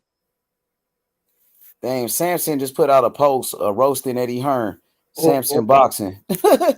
They going back and forth with Eddie Hearn. They really trying to build each other's fighters up because these niggas ain't gonna fight, man. Motherfucking Benavidez got a fight coming up with Lemieux. This nigga Andrade's on fucking DAZN. You know what I mean? It's all cap going on, bro. To be honest with you, man. That's why I want Morrell to fuck up both of these niggas. I want Morrell to fuck up Benavidez, and I want Morrell to fuck up Andrade. Because both of these niggas capping, and they really don't want no smoke, man. And I like Benavidez. I like Andrade, bro. But these guys been in the game, and they ain't really been doing shit, bro. Let a fighter with 6 fights like Morrell come up and shake this shit up, man. And make this shit interesting. Yep. You know what I'm saying?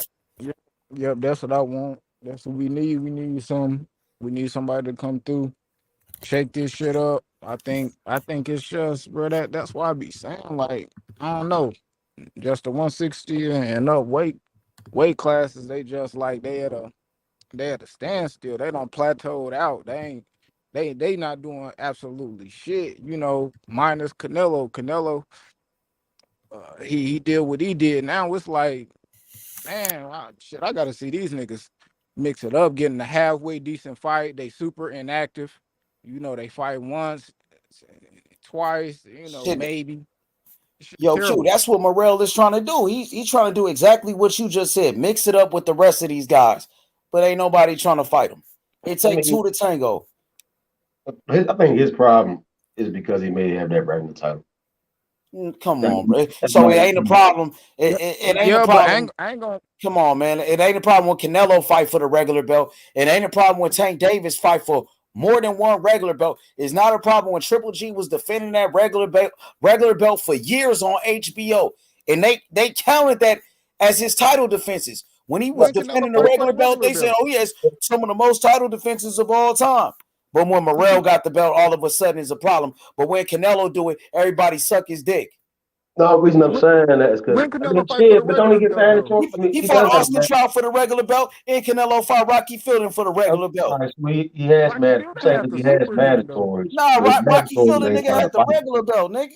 So I'm saying when you're in the rankings, that shit says super in the picture. It's world super. I know it world did. super, You but not super world. One is super world, one is world super. No, and this is what I'm saying. The super world title is the top title. The world title is just the world title. But shit, I still think, yeah, like I mean, like what you saying with David Morrell, shit, he got the WBA. So he should be able that right there should be able to afford him, you know, a nice little opponent or get these guys to run through. So shit, I feel what Method was saying. Like if you look at the rankings, man, knock all them niggas off, man, one by one and gain that cachet. You know what I mean? And that's how you clear that shit out. And all the niggas with the names who want to go and duck around and say all this shit, because obviously I cleared these niggas out and you the niggas who left. So y'all really gonna have to put up or shut the fuck up. You know what I mean? And then Canelo got the belt, so that's why that shit kind of like a waiting game. It's kind of like what it is with.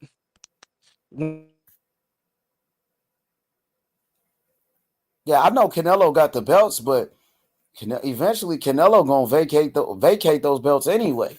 Now Morrell got the belt under Canelo, so once Canelo vacates his belt, Morrell will be elevated to the super.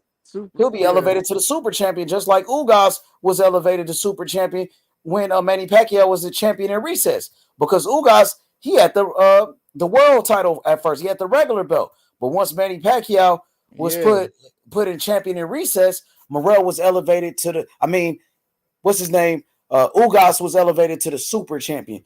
What's good, Shelton Moore? Hey, brothers, how y'all doing this morning? Man, I'm good, man. David Morrell said he wants to fight Demetrius Andrade in May. Morrell willing to mix it up with the rest of these guys to create his own legacy. You know, that's what everybody's telling these other guys to do. They need to fight each other. That's what Morrell is trying to do, and people still got a problem with it. Well, here's the problem for Andrade. You know, I get it. He's supposed to do that. He's supposed to want to carve his own lane because he's a fighter. All these other motherfuckers should have been doing that, but they haven't for years because nobody wants to lose their O. See, for Andrade, it's lose-lose. If I beat this motherfucker, I cherry-picked a 6-fight fighter. Why did you do that? You knew you was going to beat him anyway. If I lose this motherfucker, I wasn't shit. I never been shit, and I'll never get another shot. So he got to decide what's more important to him. Is it getting a shot at Canelo or proving that he's one of the best fighters? If proving that he's one of the best fighters is what's important to him, then fight Morrell. If you're trying to get a shot at Canelo Alvarez and that's your focus and you sticking to that, stay the fuck away from David Morrell because he'll probably beat you. Yeah, that's what's going on. That's all that's going on. The motherfucker, how old is he? 30-something years old. You know, a lot of them guys, man, they some of them guys had a lot of wars and shit. Who said that? Didn't Darrell say he want a Canelo fight? Like a lot of these guys, man, they all saying they want the Canelo fights. Guys in that 68, 175, guys in 160 and shit. All of them. They want the Canelo fight. Canelo, he all around there. They gonna all try to hold out. Shit, Caleb Plant did it. Billy did it. Callum kind of did it. All of them did it. They just want that sweepstakes, man. Some of them they might bounce back.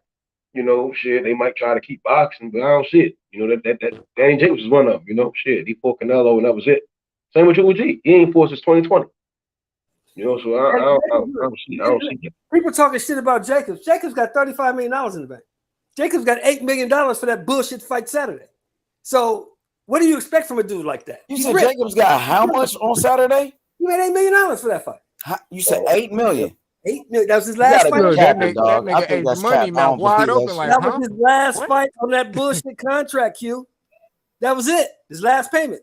That was it. Yeah, and that's what I'm saying. Like Danny Jacobs, that's an Al Heyman fighter. So shit, when it come to getting to the money, as far as whether I don't give a fuck what you're talking about, Al. I'm going over here. About to get these M's, nigga. Shit. Hey. He told you that when he ran up on Charlo and Charlo backed up like a broad. Nigga, I'm touching M's. What are you doing? Get your money up, nigga, then come holler at me. Did he not say that? Man, and that's where he fucked up at. Because then he basically said, and that's why them guys moving the way they moving. You got guys like Triple G and Jacobs who in them bigger weight, them heavier weight classes, and them guys they fought a couple of guys, but they ain't do nothing true. In my opinion, Triple G ain't do no spectacular shit. You know, he alright though. Jacobs, he alright, you know, but Danny Jacobs told had that man, I'm getting had that hype from the it changed the whole outlook of that young fighter. You get what I'm saying? Like shit, if I can bullshit, they bullshit. And that's what I be saying. If it's good for the goose, it's good for the gander. So he said, well, shit, if I'm gonna get this Canelo fight, shit, and then I ain't really gotta do much. And then we see all these guys doing the same shit. Yeah, it kind of set the tone. Well, think about it. Back in the day, bro, if you had a loss, you still got your title shot, correct? If you had 2 losses, didn't make a fuck. If you worked your way up, you got your title shot. Yeah, correct? you work your way back up. That's but they not doing that. You lose more than 2 fights, nigga. They ain't nobody fucking with you no more. Am I right or wrong? It just depends. It don't depend. It don't depend. No, because it's been fighters to work their way back up. Who? Name one. Yeah, Danny Jacobs, obviously. Yeah, Danny, he was knocked out by P-Rod. Since he lost to Canelo, he ain't won their title. He got a good deal. I'm saying, but he got knocked out before then, and then after that, he got Triple G. Yeah, he was knocked out by P-Rod. He got beat by Triple G. Quillen. No Nito Donaire after the Rigondeaux shit. We talk about the Nito Donaire. We all know Nito Donaire ain't making no money. 300, 400, 500,000 maybe. He ain't getting paid. See, I'm not even. I ain't gonna lie, I wasn't even looking at money. I ain't gonna lie, I wasn't talking about money. I'm just talking about somebody losing. But I'm talking about back the up in the rankings and getting that title shot. These dudes that's chasing Canelo is trying to get paid, bro. That's what we're talking about here. All these dudes chasing Canelo, not for legacy. They trying to get paid. Yeah, that's what it's about. Yeah, and your question was though, and that's why I said the names I said was who lost and worked their way back up. I named some people who lost and they end up getting title shots again. If they had a title, they lost and they came back up. Yeah, you're right. They did. But it don't work like that nowadays. Oh, let Charlo take a loss to somebody other than Canelo and see what happened to him. You over top. See, if you ain't Charlo just got beat. His brother, the fucking Tony Harrison just beat his brother. I'm not talking about Lil Charlo. I ain't gonna lie. That's why I said it depends, Lil Charlo bro. fights everybody and anybody. I'm not talking about him. Lil Charlo fights anybody and everybody. If you in his weight class, you gonna get that work. I'm talking about Lil Charlo. Again, they're right Jamal off, right? And that's because all right, so all I'm saying is when you got Canelo up in the weight class, and this what I'm saying. It changes the entire scene of boxing, bro. Like if you lose, right? Because again, when you have Canelo, he fighting at 60, fighting at 68, fighting at 75, one fight at cruiserweight, and then as a boxer, again, they're saying this guy's the best guy in your division, right? So then, and he's around your division, so it's like, all right, cool. I want to get in the ring with the guy they said was always better than me. You box to beat the best, right? Like the best. No one goes around saying Andrade is the best. No one today would say Triple G is he's quote unquote one of the best at 160, right? And when you're a guy like Charlo, Andrade, and all these other guys, they're gonna want to fight these guys. They say instantly that they say he's better than them, right? And at the same time, Triple G not doing it. He not passing no torch. Canelo, he's doing whatever the hell he wants to go do. And again, it's no accountability. So if he loses, Jamal was to lose. Let's say he loses the I don't remember my fucking name. I say if he was to lose like Moon Gee or something, they'll write him off, beat him down in a lot of shit, and then he'll be forced to retire. He wouldn't be able to come back. You see what I'm saying? Because then again, it would be no big fight for the sake That's of war. because of their That's fucking the same. That's the same attitude, for though. Andre. That's They don't get that same grace. about the They don't get game, that though, same grace. bro. That's your attitude about your game, and when you lose, I ain't gonna lie, bro. I'm thinking, y'all saying I'm thinking this shit, bro, right now, bro. If you lose, yeah, you lost, but that means put me in there with some killers and watch me redeem myself. If you don't want to put yourself in a position to go in there and fight and work your way to the top, of course you're not gonna be shit. You not. But like I'm saying, if you really want to see, we'll see. T.O. took a loss. We're gonna see if he end up becoming champion again. What he might be able to do. It's Lomachenko again. That's shit. It's man. You gonna get your chance. We gonna see even with Burchell. It's just a lot of different. It's just about you want to go out there if you want to win. If you don't want to go out there and be champion, if you don't want to go out there and be a 2-time champion, you're not gonna do it. Look at Sean Porter. Like, come on, man. You will, but it's your attitude. The difference is this, bro. You can't work your way back up fighting once a year. Exactly. And that's something that slipped my mind that I was gonna say exactly. If you Charlo, if you lose and your ass want to be inactive and not do shit, you not gonna be shit. But all right, so only reason I'm disagreeing again, we using Sean Porter, right? He lost to Champ. He lost to his mandatory, and he lost to champions, right? It's not. It wouldn't again like with like a Charlo and them. It's like if they dudes be saying some shit where they be wanting them to fight some motherfuckers. If they lose, right? Again, it's because it's Canelo is around the weight class. You lose to them guys, like yeah, they can go on and fight other guys, but it doesn't build a legacy for them, bro. Their legacy is beating Canelo or Triple G at them bigger weight class because that's how them guys maneuver. They're not going to give you no fights. Triple G's not giving anybody a fight. You get what I'm saying? He didn't give Charlo or Andrade those competitive fights to fight on like a pay-per-view, any of that shit. You get what I'm saying? Same with Canelo. These are the guys that are known as the top guys around 160 to 175. And when you don't get them fights, that shit generally defines your fucking career. Everything else, people gonna be okay. That was cool, but but you never beat this guy. That's how that shit gonna be said. That's how it's gonna be. And the only reason why I say nah and it don't, because it's ways around it. The talking box. So who could all right? So let's say right, Triple G gets the Canelo fight right, and then retires. What is there for Jamal Charlo? What is there for him? Bro, like I'm gonna say it's like this. They still can go through anybody, whether we think it is or not, whether we think they some shit or we not. If you go out there, take the toughest opponent you can, knock their ass out, wipe the fucking floor with them. We cannot ignore it. We can't sit here and be like, nah, or whatever, because we can look and say, no, hold up. Because regardless of that, we can look at it like, damn, Aaron Pryor really never got that with him.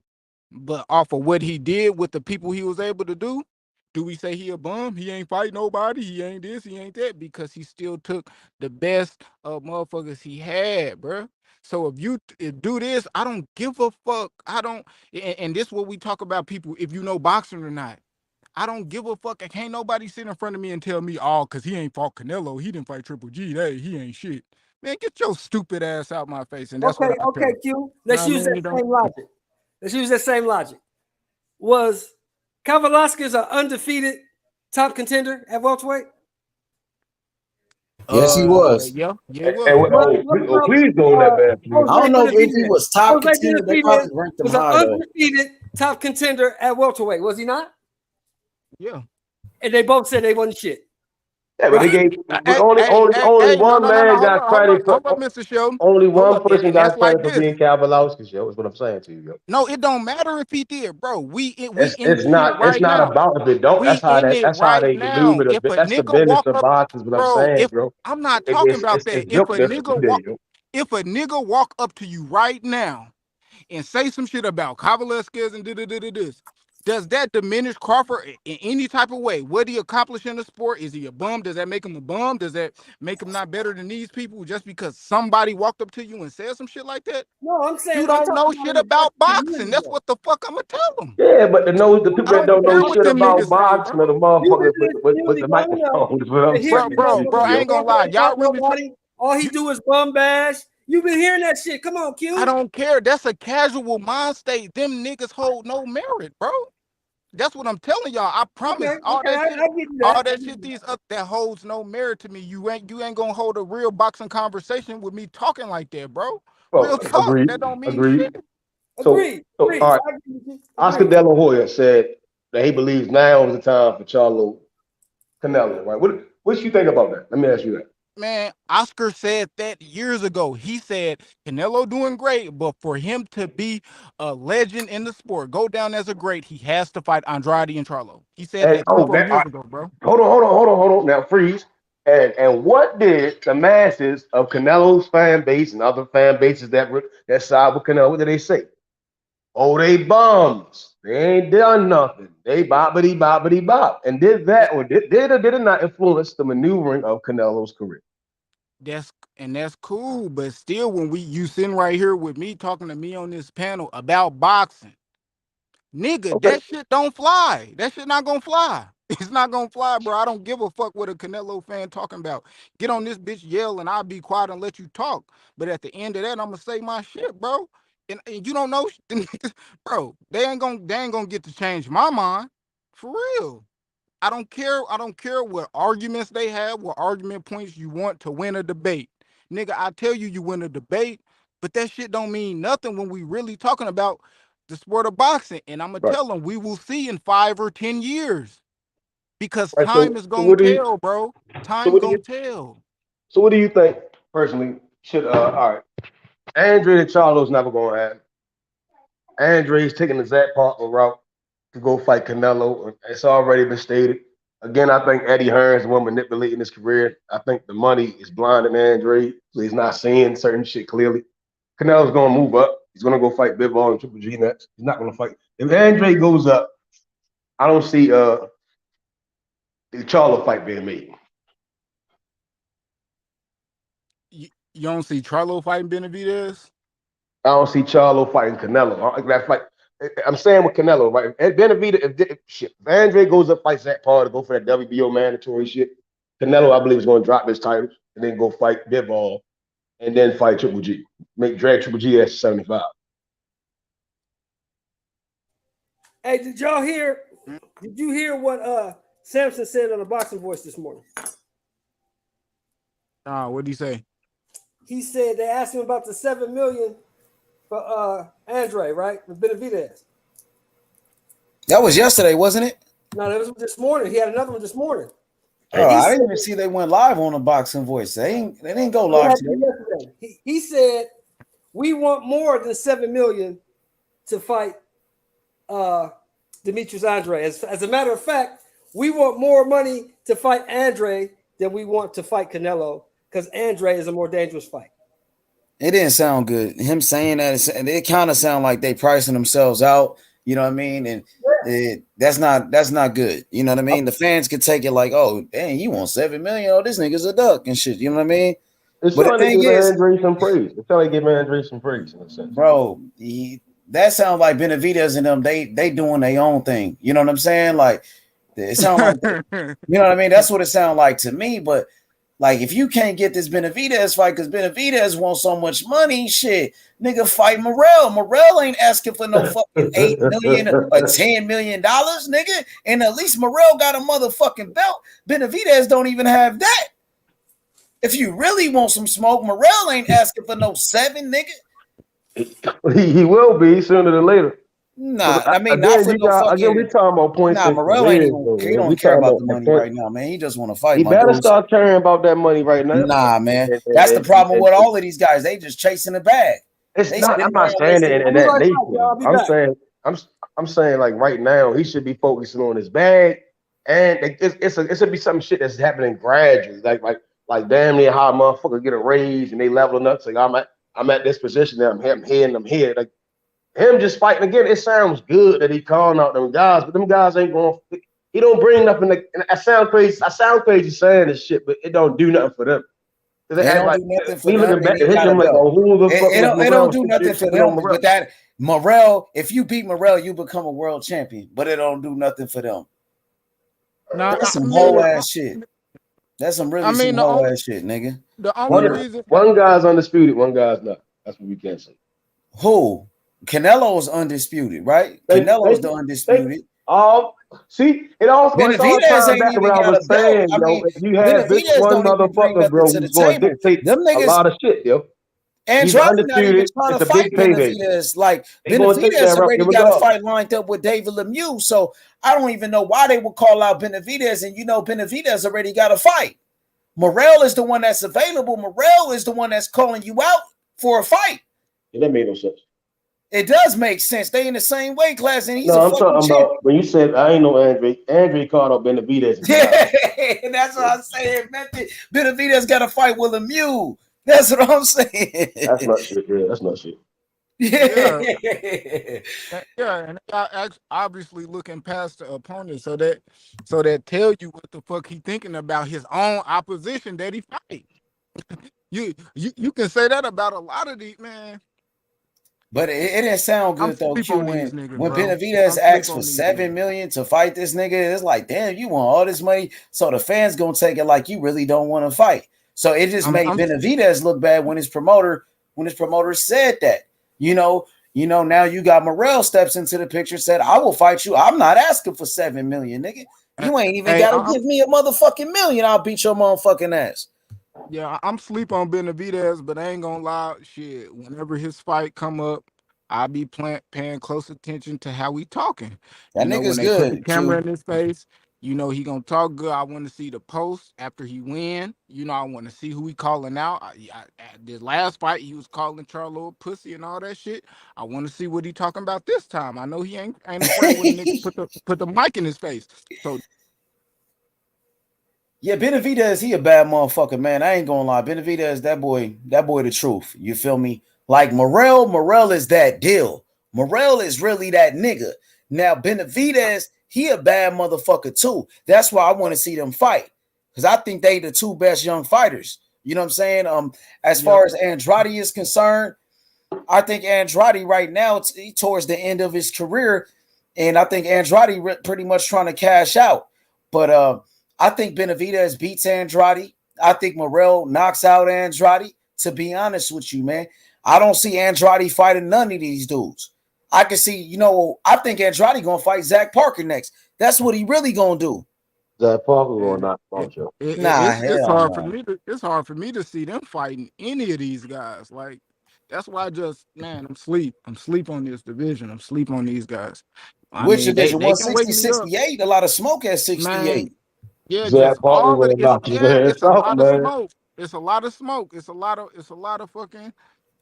It's a lot of smoke. I'm fed up with this Andrade nigga, man. This nigga is really a bitch, man. I knew Andrade was a bitch when he ducked to Johnny Beck, dog. You know what I'm saying? I knew it. I knew Andrade was a bitch when he ducked Lara. When he called Lara a boring fighter. That's when I knew that nigga was pussied in, dog. Like, this nigga ain't really about that smoke, man. And Demetrius Andrade, his punching power is not there. That nigga's really pillow fisted, my dude.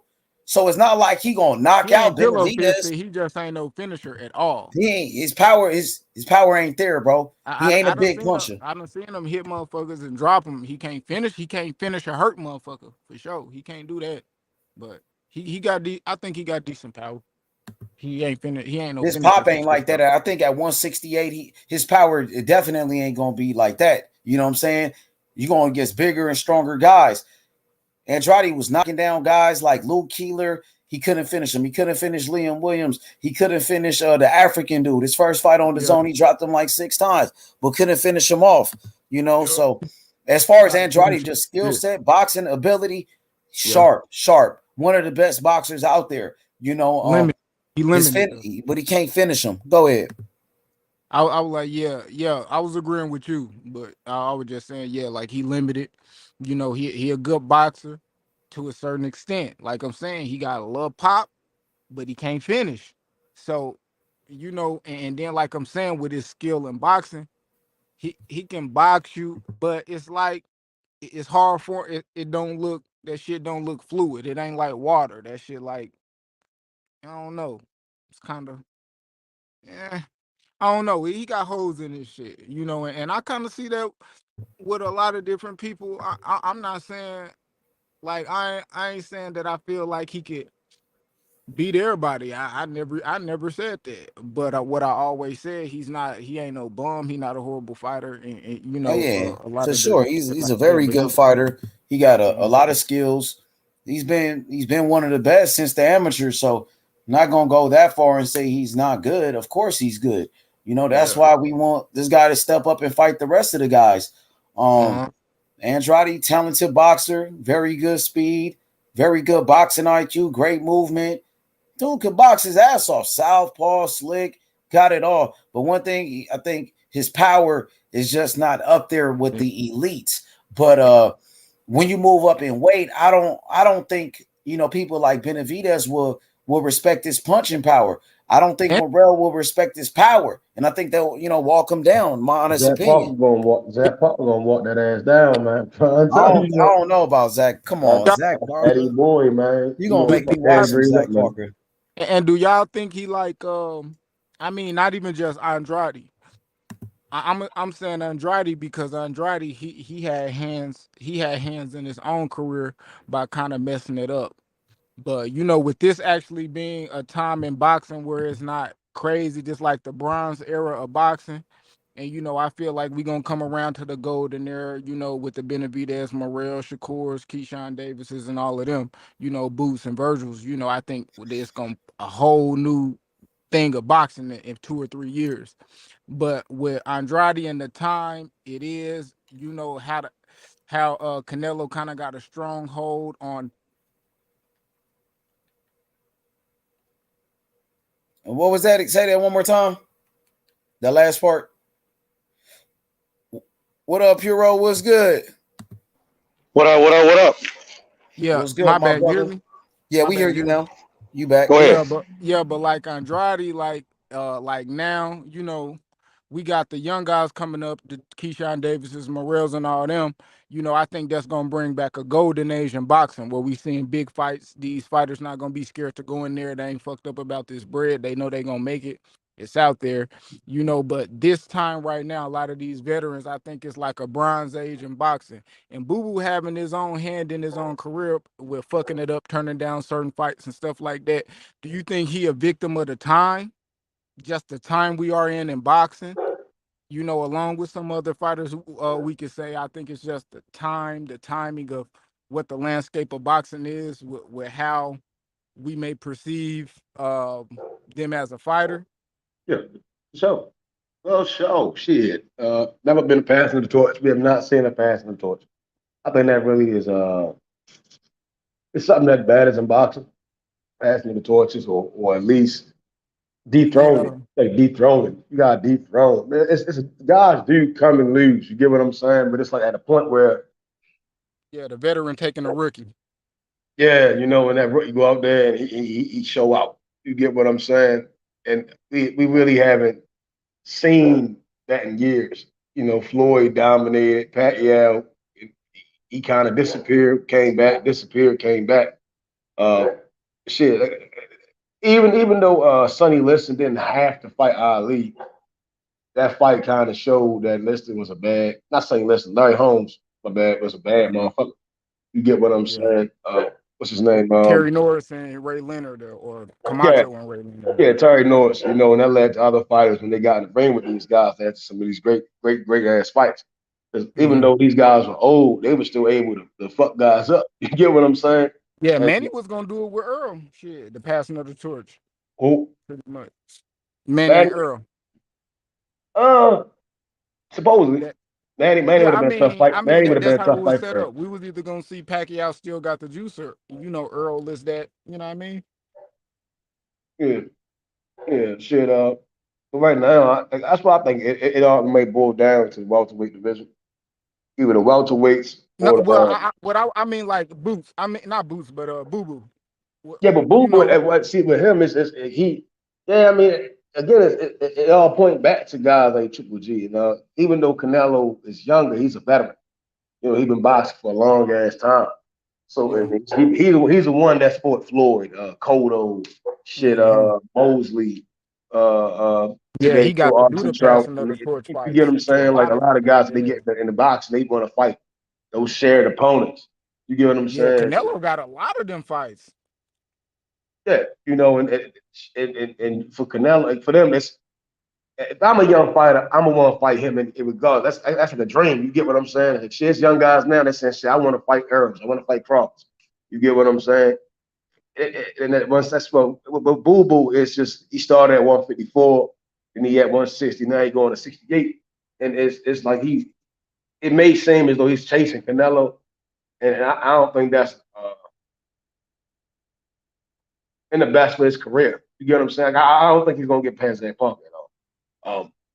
But he's a victim of the time. You get what I'm saying? A lot of guys, we don't have a people's champ. We don't have a guy that's out there just like line them up. I'm knocking them down. Some of these guys, most of these guys, they tiptoe. They're going to tiptoe around some shit. They're going to go try to find the easiest fight to make. And then you have some guys like when you got young champions, they gonna get busy. They gonna say shit. I want him, and it's that diva mentality. It's been around for years, but then it's always that counterbalance. Duran went up there and beat the hell out of Leonard. And he went on to keep on beating guys. And shit, he ain't had to fight Tommy Hearns. He was at 160. You see what I'm saying? And he said, shit, I go down to 154 and fight this guy. Got knocked out, but he fought him. And we don't see that shit today. Guys, they'll tiptoe around. They'll tiptoe all the way around. And that leads to effect with these other guys in boxing that's around that age. Shit. And then by the time these guys do get fights, it's only for the payday. They're gonna be old as shit. They're gonna be having financial issues. They may be having financial issues. You never know. We just gotta wait and see. See with Andrade, I think this may be his last fight with that Paul. He made that fight.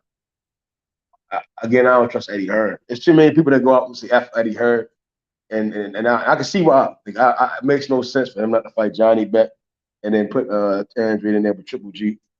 And it has to be some type of bro, I'm looking for like a reprimanding for Triple G for not doing nothing since 2020. You get what I'm saying? Like, and for them to kind of like just go, here goes Canelo, like that's fucking wild. That's wild. And then we out here probably just shaming Andrade when Triple G not doing shit. I don't give a fuck what he did in 1995. Like right now, you got that belt, fight Andrade. You see what I'm saying? So yeah, he's definitely a bit of the time. Payday? You want payday? I know that. Hey man, that motherfucker Canelo, that's that Clint Buterol popping out his eyeballs right there in that picture, man. Nah, man, I'm actually with fucking Canelo, bro, and for any other fighter that fucking Boo Boo calls out, bro. Boo Boo don't fucking want to fight no fucking champions, bro. I mean, he's proved that to everybody, man.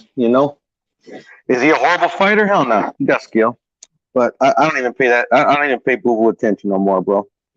It's all a bunch of show. So you think that's more of him? I mean, yeah, I'll sit down in my other weight class. I don't know. I mean, I've rarely heard Boo Boo do a lot of talking. I mean, I've heard him trash talk to guys, but it's never like he done came out where he sat him down and had him explain what he wanted out of his career. I've heard Crawford what he wants for his career. I've heard Earl. Shit, I've heard Canelo. I saw Kovalev what he wanted out of his career. Andre Ward. Well, Andrade, I didn't get. Nobody know. What do you really want? Was just Canelo. That's it. Shit, man. But he hasn't been calling out Canelo his whole career, bro. He wants Canelo now because he wants that money, bro. But he get paid. What he get paid? $4 million? Shit, I don't know. No, sleep on them niggas. I'm sleep on them guys. On who? Everybody at 160, 168, 175. Everybody name and anybody name that ain't fought in two divisions, that ain't been unified, and that say Canelo name at 160, 168, 175. I'm sleep. It's nothing like they really got to show me something. Nothing exciting. They just I don't know, bro. I don't know. It's just saying it. I damn near wasting time with their own fucking career. Like thinking like, why would they even want to play with their career like that? What do you want? They really just boxing for money. You don't want nobody to think you the best. You don't want nobody to think you like one of the greatest or all time or like any of that. Like it's Belts just don't feed families. Belts don't feed families. man, that's cool. But if you got a belt, you're gonna get more money to do that. Like shit, you gotta take a risk. Shit, you know what I mean? Facts, brother. They just man, that shit So weak. it Canelo, is, man. Go ahead. that shit kind of weak to me, bro. I ain't gonna lie, bro. Uber weak, bro. Hey, lift. Oh man, I don't know, but that's why I like the smaller weight classes. It's a lot more young blood down there who I think willing to shoot for the stars. You know, I'm not gonna lie though. Boots and Virgil are kind of scaring me with them not talking about each other. I've been hearing that down the line shit. That ain't what I want to hear. It's cool. I know you won't knock some of these veterans out. I do believe that they should be able to get their hands on some of them veterans, especially if they put themselves in that position by Facts. fighting and stuff like that.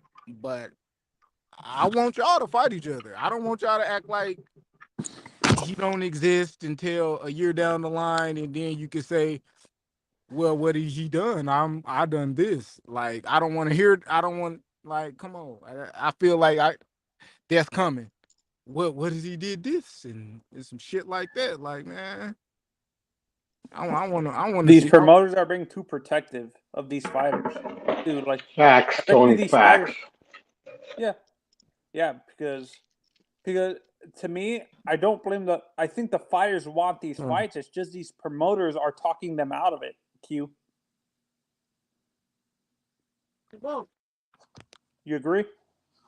Mm-hmm. And I said this on Bill's channel, Q. For me, Boo Boo needs to stop. Keep his big mouth shut. He's gonna get him seriously hurt calling out Morrell or Benavidez to a fight with the power those two guys have and stuff like that. I understand he has great boxing skills, but Method, you there? Anybody? Yeah, I'm here. Do you? Am I being too harsh on Boo Boo, or do you agree with me that Boo Boo is making a mistake in calling out guys like Morrell or Benavidez with the power those two guys have, that he can seriously get hurt by those two guys, and he needs to keep his mouth shut? No. I have no. If he wants to go out with a bang, I mean he's getting old. Both of them guys are under 28, under 30. Yeah. He needs to beat something. He needs to beat somebody. The guys that's around his age and more so they are veterans, they don't seem to want to fight him, which is weird. That's weird in Like a boxing. Charlo or something like that, or a Canelo. All of them, Canelo, Charlo, Triple G, all of them. I'm not just like I don't want to just make it seem like it's Charlo. It's all of them. Canelo say he don't want to fight him. Triple G doesn't want to fight him. All of them. And all those guys are veterans. Those veterans are supposed to mix it up. They're supposed to mix it up. Shit, So, we'll do you say a think loss doesn't mean anything. People are Sweet. There's fans, boxing fans, saying that not you guys, but I was on Twitter and there's boxing fans saying that Canelo is ducking Boo Boo. He is. Huh? He is. He's open. Yeah, he is. Like I'm not going. He's openly yes, and then they're kind of like trying to push Charlo as a guy. Oh, you're gonna have to fight all these young killers. I mean, not Charlo, Andre to fight all these young killers, right? When these old motherfuckers, they kind of tiptoe. You know, Triple G's tiptoe. Canelo, he been in the sport a long time, so I think he's taking wear and tear. This is why I disagree with you. I'd rather see those veterans in Charlo, Andre, Triple G, and Canelo. Those guys mix it up, and they set the pace for them young guys coming up. So then we would see Benavidez, Morrell fighting. Then we will see these other guys fight. You know, when the veterans fight each other, that's on the top. Then the young guys fight each other, and then we'd have that big showdown. Yeah, no, but for me, this is why I disagree with you with Canelo. I don't think Canelo's being smart with who he chooses. I understand Bivol is not going to make that much money with him. But I think he feels that he can make a bigger portion of money with a middleweight, light heavyweight than going down to middleweight to fight a middleweight and stuff like that. Unless he does a catch weight with because Canelo's too big right now to fight at middleweight. Do you agree? I don't know. Shit, I don't know. I mean, he jumped to 175, then went back down to 68. Shit, I don't know. No, but there's not really I understand there's a 5-pound weight difference, but when you look at Canelo, he's a naturally bigger fighter. Even though his height doesn't say it, he's a naturally bigger fighter when you look at his body. Canelo eats a lot. Canelo likes to eat. That's what happens when you start getting richer and richer. You're gonna start eating better food, and that shit take a took. I seen him working in the training, and I was like, man, that motherfucker kind of. He looked big. Like I always say, like my stature is similar to his. You know, so he probably retains. But if he wanted to cut the damn weight, he could cut it. You know, I think it's possible. I have a good fight I want your opinion on this. This is for, I think El Rayo's at 135 or 130. I can't remember which division 135. he's at. How about this fight for him? A veteran like Linares. Yeah, that's a good fight. You know, you might want to take a little time before you put him in there with Linares, man. Linares do got some power. He does have hand speed, and he got crazy combinations. So, you know, El Rayo is a beast. He's a monster. I think he's going to be a champion, you know, but might be a little bit early for Linares. He might knock Linares the fuck out, to be honest, but Linares might crack him with some shit. He not no. He not just. He like 5'5". He like 5'8", 5'9". He not no little guy. Oh, El Rayo. Yeah, how tall is he? He 5'8". But some people say he's 5'11". When I look up, they say he 5'8". They list him at 5'8". He just did an interview. He's like, I'm 5'11" and shit. So I don't know exactly how tall he is. So he's gonna grow up to 147. So I think shit, it comes down to this thing. But Jose Benavidez should throw him in there with some wood. Throw him in there with Williams Zepeda, yo. I'm trying to tell you. Williams Zepeda or Jose? That's a great style fight, yo. Them two Williams Zepeda or Jose? What's his name? Jose Valenzuela. Put him in there with Williams Zepeda. I'll try to make that fight. Okay. El Rayo, Williams Zepeda. What about El Rayo, Ali Rivera? From Dominican Republic. Yeah, knock him out. Yeah, he cool. He just Ali Rivera could box though. That nigga, he'll catch him. He'll catch him. Right. How about Mario Barrios? Nah, Barrios at 47, nigga. He fight at 140. He just fought Keith Thurman. Yeah, that might be too much right now. No, but Barrios. I've seen Barrios fight at 135 too. That was years ago, brother. It's been a long That's a long time ago. There's a guy in the weight in the weight division with Taylor that moves up and down to from 130 from 140 to 135. He's a Mexican fighter. Granados? Yeah, Granados. Ronaldo's some fucks for them guys up, man. He's the hell only nah. journeyman, man. That motherfucker slick. He beat the shit off Nah. Fortuna, man. Man, I want to see AB mix it up with one of these niggas, man. AB still got a name. Like, we done seen AB get his ass whooped so many times, but AB should be like a stepping stone for one of these young fighters, you know? The only fight I want to see AB in is AB and Tank, man. Give it AB that bag. Thank you, Method. I was get just that bag, yo. Yes, that'd be a fight for Tank to take Tank to the next level because you know him and AB, they started off as friends like brothers, but then I see them going back and forth with each other. What bigger fight for Tank is there than a fucking AB fight? That fight actually makes sense, and they can make some money with it. What you think about that fight, Sheldon? Tank Davis, Adrian Broner. Oh, that's a great fight. I would love to see that fight. So, H, when are you doing your draft? Tough guy, supposedly. AB's a shit talker. So what, a boxing draft? Yeah, that boxing draft you were talking about last night. Yeah, I heard that do it tonight. AB would beat AB at 35 would beat Bud and all that dumbass shit. That's the stupidest shit I ever heard. Hey, boy, it was some dumbass shit yesterday, boy. Hey, I just got back. Look, check this out, H. Put me on the screen. I got you. I got you. Here you go. Yeah, I was making some. You see that? Where's that shit at? There it is. You see that? I see it. I see what that is. That's that homemade jerk chicken marinade, bro. Oh shit, he got that Jamaican shit going on over there, man. I've been wanting some jerk for a minute. I said I went to the store, and where I live, you have to go all the way to Watts to get the goddamn marinade because they don't sell it out here. So I said, fuck it, I'll just make it myself. So you gonna sit the chicken in there for a while? How long you sit the chicken in there? Yeah, let's sit for 4 hours, let it get spicy. You know what I'm talking about? Mm-hmm. Man, that shit sound good to them motherfucker, man. Yo, what's good, Ant? Go ahead, Ant. You had a question for me? No. Oh no. What I got cut off because all of a sudden, like, my sound went out. So what I was saying before, I think Method and Q we were talking about, like, I think the fighters want these fights, but they get their minds get changed by these freaking promoters. So I think the promoters are the ones that are talking these fighters out of these big fights, these young fighters out of the big fights. That's why you don't see them. I think that no matter how hard these young fighters or these fighters want to push for these big fights, it's the promoters feeling that they're not going to make that much money. It's all about greed. Boxing is a business. You know, it is a business. And it's about us too. Think about it. Listen to the YouTube community, the boxing community, right?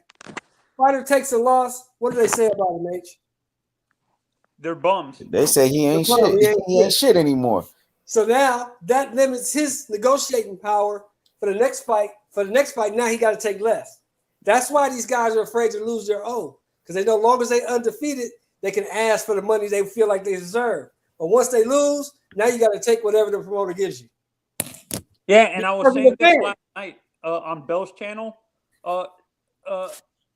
Shelton, that honestly, I feel that, like, guys like Bud, Earl, even though they're champions, asking for these astronomical splits are ridiculous. They're not getting. They've struggled by themselves to sell. What is it called? Sell pay-per-views and or live gate tickets at these casinos and stuff like that, or at a stadium.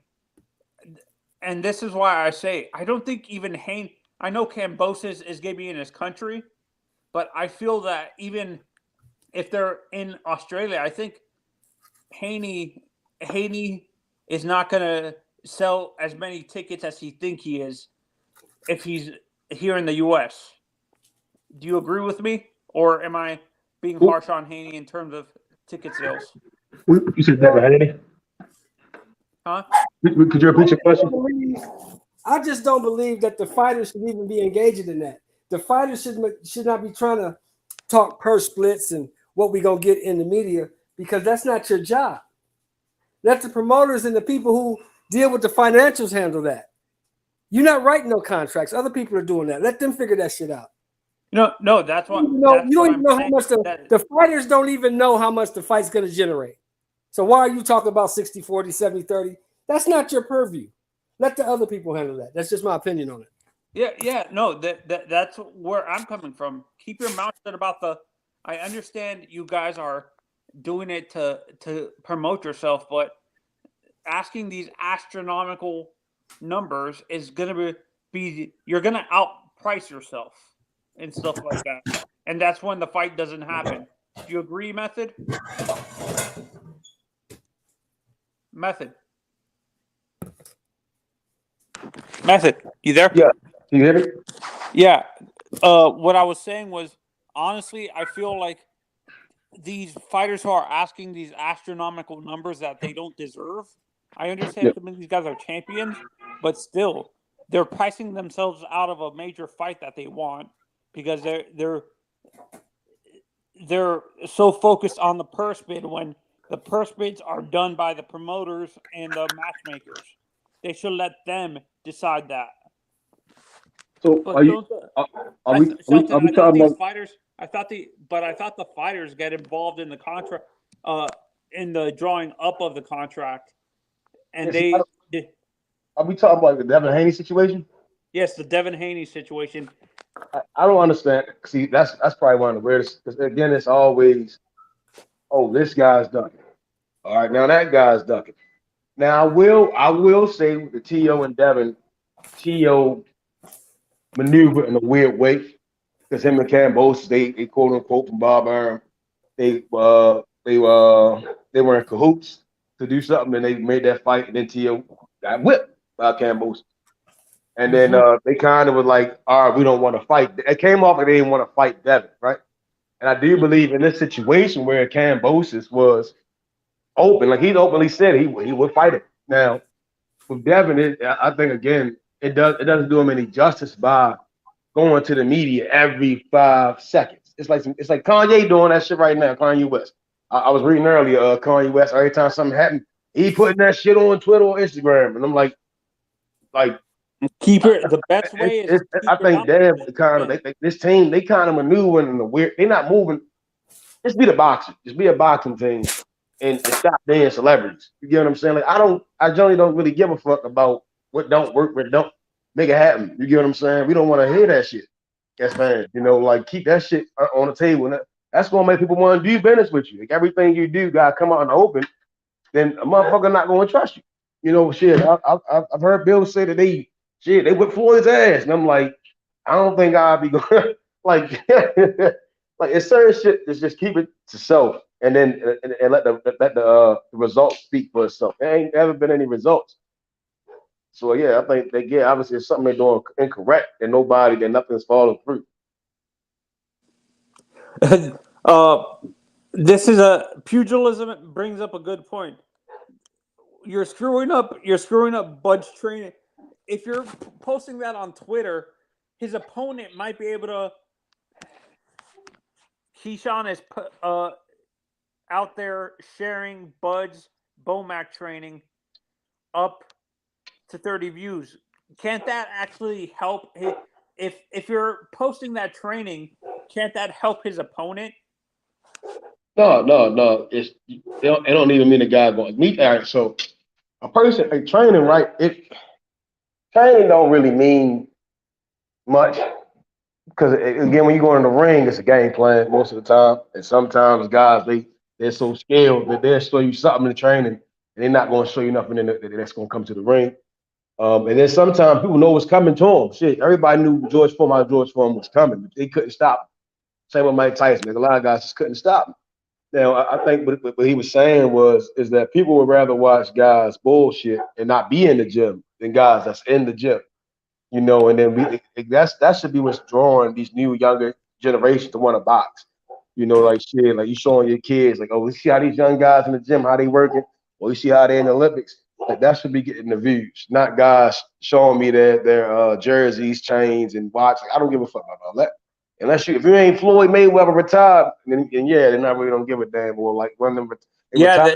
That's that fly shit. When you still fighting, I don't care about what you got in your purse. Yeah, and this is why I said this method. These young fighters are. I agree with you. They're too focused on the zero, but they're getting that Money Mayweather mentality before they earned that mentality, because Floyd actually earned it because of the track record he had early on in his career on who he fought and stuff like that. And as he got older, that's when he started to when he lost his power, and he did he start running Money Mayweather promotions when he was still fighting? Yeah. So yeah, he was promoting most of his fights by himself. So he had a big enough platform to where he could promote himself without relying on a promoter like Bob Arum or what is it called, or Al Heyman or something like that, or Lou DiBella and stuff like that, or Eddie Hearn. Well, he was doing business with Al. He was? Yeah, him and Al. Yeah, Al, yeah. Yeah. No, and this is why I'm saying this is what affects some of these young the young fighters. They want to get that Money Mayweather persona and mentality before they earn it. Like, they want to be selective on who they fight before they actually earn the right, depending on who they're fighting. Like, Floyd earned the right to act like that because of his track record beforehand on the people he fought and stuff. Bro, Floyd Mayweather fought the fucking best. Like, when Floyd Mayweather was a young fighter, Floyd Mayweather, his first title shot was against Gennaro Hernandez. Gennaro Hernandez is a legend in the sport. Floyd Mayweather knocked him out. Floyd Mayweather, the next fight after that, guess who he fought? Angel Man Freddy. Angel Man Freddy. Angel Man Freddy was a killer. Remember, Angel Man Freddy knocked out Arturo Gatti. Beat the fuck out of Arturo Gatti. And Mayweather knocked out Angel Man Freddy in the second round. And then Mayweather moves up to 135. And guess who he fights in his first fight in that weight class? Guess who he fought? Jose Luis Castillo. One of the toughest Mexican fighters, in history of boxing. Jose Luis Castillo. And then Mayweather beat him 2 times. When did he fight Maidana? Was that at 140? At 147. That's like towards the end of his career. Okay, I wasn't sure if he fought Maidana in one of the like 140 or 140. No, 147. That was at the end of his career. Maidana, I think Maidana started off at 140, and then Maidana moved up to 147. But Maidana was a killer too. So you got to understand that young Floyd Mayweather, he beat Gennaro Hernandez. He beat Diego Corrales, who was a fucking killer at that time. Tony, Diego Corrales, rest in peace. El Chico, rest in peace to Chico Corrales. But when Mayweather fought Corrales, a lot of people thought Corrales was going to knock Mayweather out. And guess what happened? Mayweather knocked him out. Finished him. 6 knockdowns in that fight. Mayweather destroyed him. The fights you bring, the last 2 fights, the Castillo fight and the Maidana fight, people actually feel that Floyd lost those fights. Like Floyd did a media rematch with both of those guys. They said it was close. Well, we thought you lost. And Mayweather did a media rematch with Maidana and Castillo to leave no doubt. And he beat him again, both of those guys. A media rematch. No tune-up. He went right back in the ring with those guys because he felt like he beat him in the first fight. So he knew he beat him in the first fight. He knew he was going to beat him again, and that's what he did. Did he ever face Oscar in the lighter divisions? No, he fought Oscar at what, 147? Was it 147 or 154? 54. Yeah, 154. Shit, that was his first fight at that weight class and beat Oscar. It was a competitive fight, but Floyd pulled away. Oscar De La Hoya got tired, and Floyd Mayweather was able to dominate in the championship rounds. Okay, yeah, this is why I'm saying H. I said this to Method earlier. For me, these young fighters, the young fighters in general, like guys like Ryan Garcia, Devin Haney, and all these young fighters at 135 and 140 are so focused on being Money Mayweather that they're refusing to build their own personality, and they're trying to I mean, let's be fair. Now, when you're a young fighter coming up in the game, these guys looked up to Floyd Mayweather. I understand that, but Teofimo Lopez, he fights just like Mayweather, shoulder roll. He tries to fight like Mayweather. Bro, it's no difference than when Muhammad Ali came into the game. Who did Ali try to fight like? Shelton Moore. Let the people know. Who did Ali mimic? Shelton Moore. For those that don't know, Shelton. Say what now? Who did Ali mimic? Who was the fighter that Ali tried to emulate? Sugar Ray Robinson. Facts. Even Sonny Liston was like, Ali should be locked up for impersonating a fighter. He was talking about Sugar Ray Robinson. And when Ali fought against Sonny Liston, guess who Ali showed up to the press conference with, to the weigh-in with Sugar Ray. With Sugar Ray Robinson. Ali said, I'm here with Sugar Ray. You know what I'm saying? He was talking shit. And they was making fun that's of what I'm saying. But Yeah. that's what I'm saying, H. Some of these fighters are being so robot. They're becoming robots. They're trying to copy Floyd too much instead of developing their own style in the ring, is what I'm saying. Yeah, but it's like just like in basketball. Michael Jordan tried to play like Dr. J. Kobe Bryant tried to play like Michael Jordan. You know what I'm saying? It's just like these people, they try to follow the footsteps of greatness. They seen somebody that took the sport to the highest level, and they want to be like them. And I don't think there's anything wrong with it. Honestly, I don't think there's anything wrong with that. No, I'm not saying there's anything wrong with it, but that hurts them in the long run. That they're not developing their own persona instead of copying a guy like Oscar or Floyd. That's what I'm saying. It's a detriment in the long run that they're trying to copy these legendary fighters instead of developing their own style or their own personality in the ring, is what I'm saying. Let's see what Shelton thinks. Huh? Sheldon, what you think about that, Sheldon, what his brother saying? Or Method, what you think about what he said, Method? What did he say? What did he say, H? Go ahead, Tony, repeat it for him.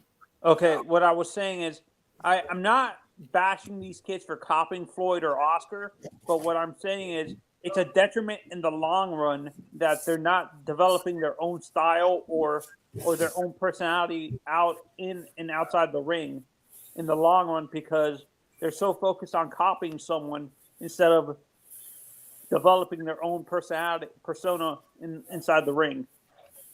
Yeah, that's a fact. Like H said, H doesn't see anything wrong with these guys following the Floyd Mayweather blueprint. Like I always say, everybody wants to be Money May, but nobody wants to be Pretty Boy Floyd. So in return, you can't get mad as a fighter when you ask for these amount of dollars and the promoter says, I can't give you that. What have you done? You haven't beat nobody. You haven't fought nobody. You haven't put no asses in seats. No, I'm not giving you that.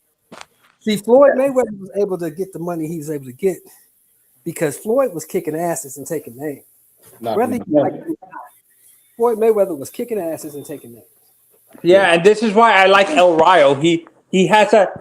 Honestly, I'm gonna say this. He's doing the Pretty Boy Floyd thing. He's earning the right to act like that instead of assuming he deserves it. Well, like he told the same thing, like he told Shane Mosley. You remember that, H? Who? Floyd Mayweather? Floyd Mayweather. He said, well, you think I'm soft and you think I'm this and you can whoop my ass and you think I talk too much, then shut me up. That's all you got to do. Shut me up. Get in the ring and shut me up. And did Shane end up beating him? Nobody could do it. Nobody. Can't nobody beat Floyd, man. I'm not, in his time, I'm gonna say they couldn't beat him. Yeah, I was gonna say clean that shit up, Method. Clean that shit up. I think hard to beat him. Honestly, if Canelo had all the skills, skills that he has right now, I think he could beat Floyd Mayweather. Who? To be honest. Look, listen to me, Tony. Listen to me. If we talking prime for prime Mayweather, because remember, Floyd Mayweather fought Canelo out of his prime. He was past his prime when he fought Canelo. Yeah. No, that's what I'm saying. No, you put Canelo in there with Roy Jones and them, like not Floyd. Prime for prime. You'll say prime. There's no version of Canelo Alvarez that beats Floyd Mayweather. No version. I don't give a fuck what he knows. Prime for prime, there's no version of Canelo Alvarez that beats Floyd Mayweather. He's too skilled for that guy. Period. Point blank. And I'll give Canelo some grace. That's what I'm saying. If he up there at them middleweights and light heavyweights, I'd be like James Toney's and Roy and all them other cats. You know. How about I don't think he'd fare real well with versus me. Canelo right now? Huh? How about Roy versus Roy Jones? Prime Roy Jones middleweight versus Prime Roy Jones at 160. Yeah, he knocks Canelo out. He fuck out. Knocks him out. And it's just how the sport. Even Again, James knocks him out. Yeah, James Toney knocks him out. 7-2 in oblivion. He gonna dip. Oh, bip, bip. Hey, I'll give you another one, even a step down. Prime Canelo doesn't beat Prime Mike McCallum. Mike McCallum knocks him out.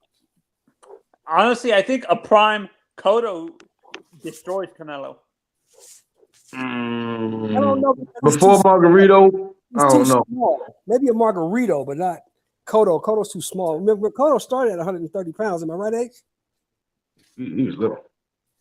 Yeah, he was down there. My mistake, not Cotto. Yeah, Cotto started at I think a 130. prime Margarito destroys Canelo. I don't know about destroys because Canelo can box, but he probably gives him all he can handle. I don't know if he destroys Canelo, but Prime Margarito gives him all he can handle. Plus, them gloves is loaded. You got to remember that. Yeah. Duran sparks Mayweather. I agree. Duran beats everybody at 35. There's nobody that beats Duran. I don't even think Ken Buchanan beats.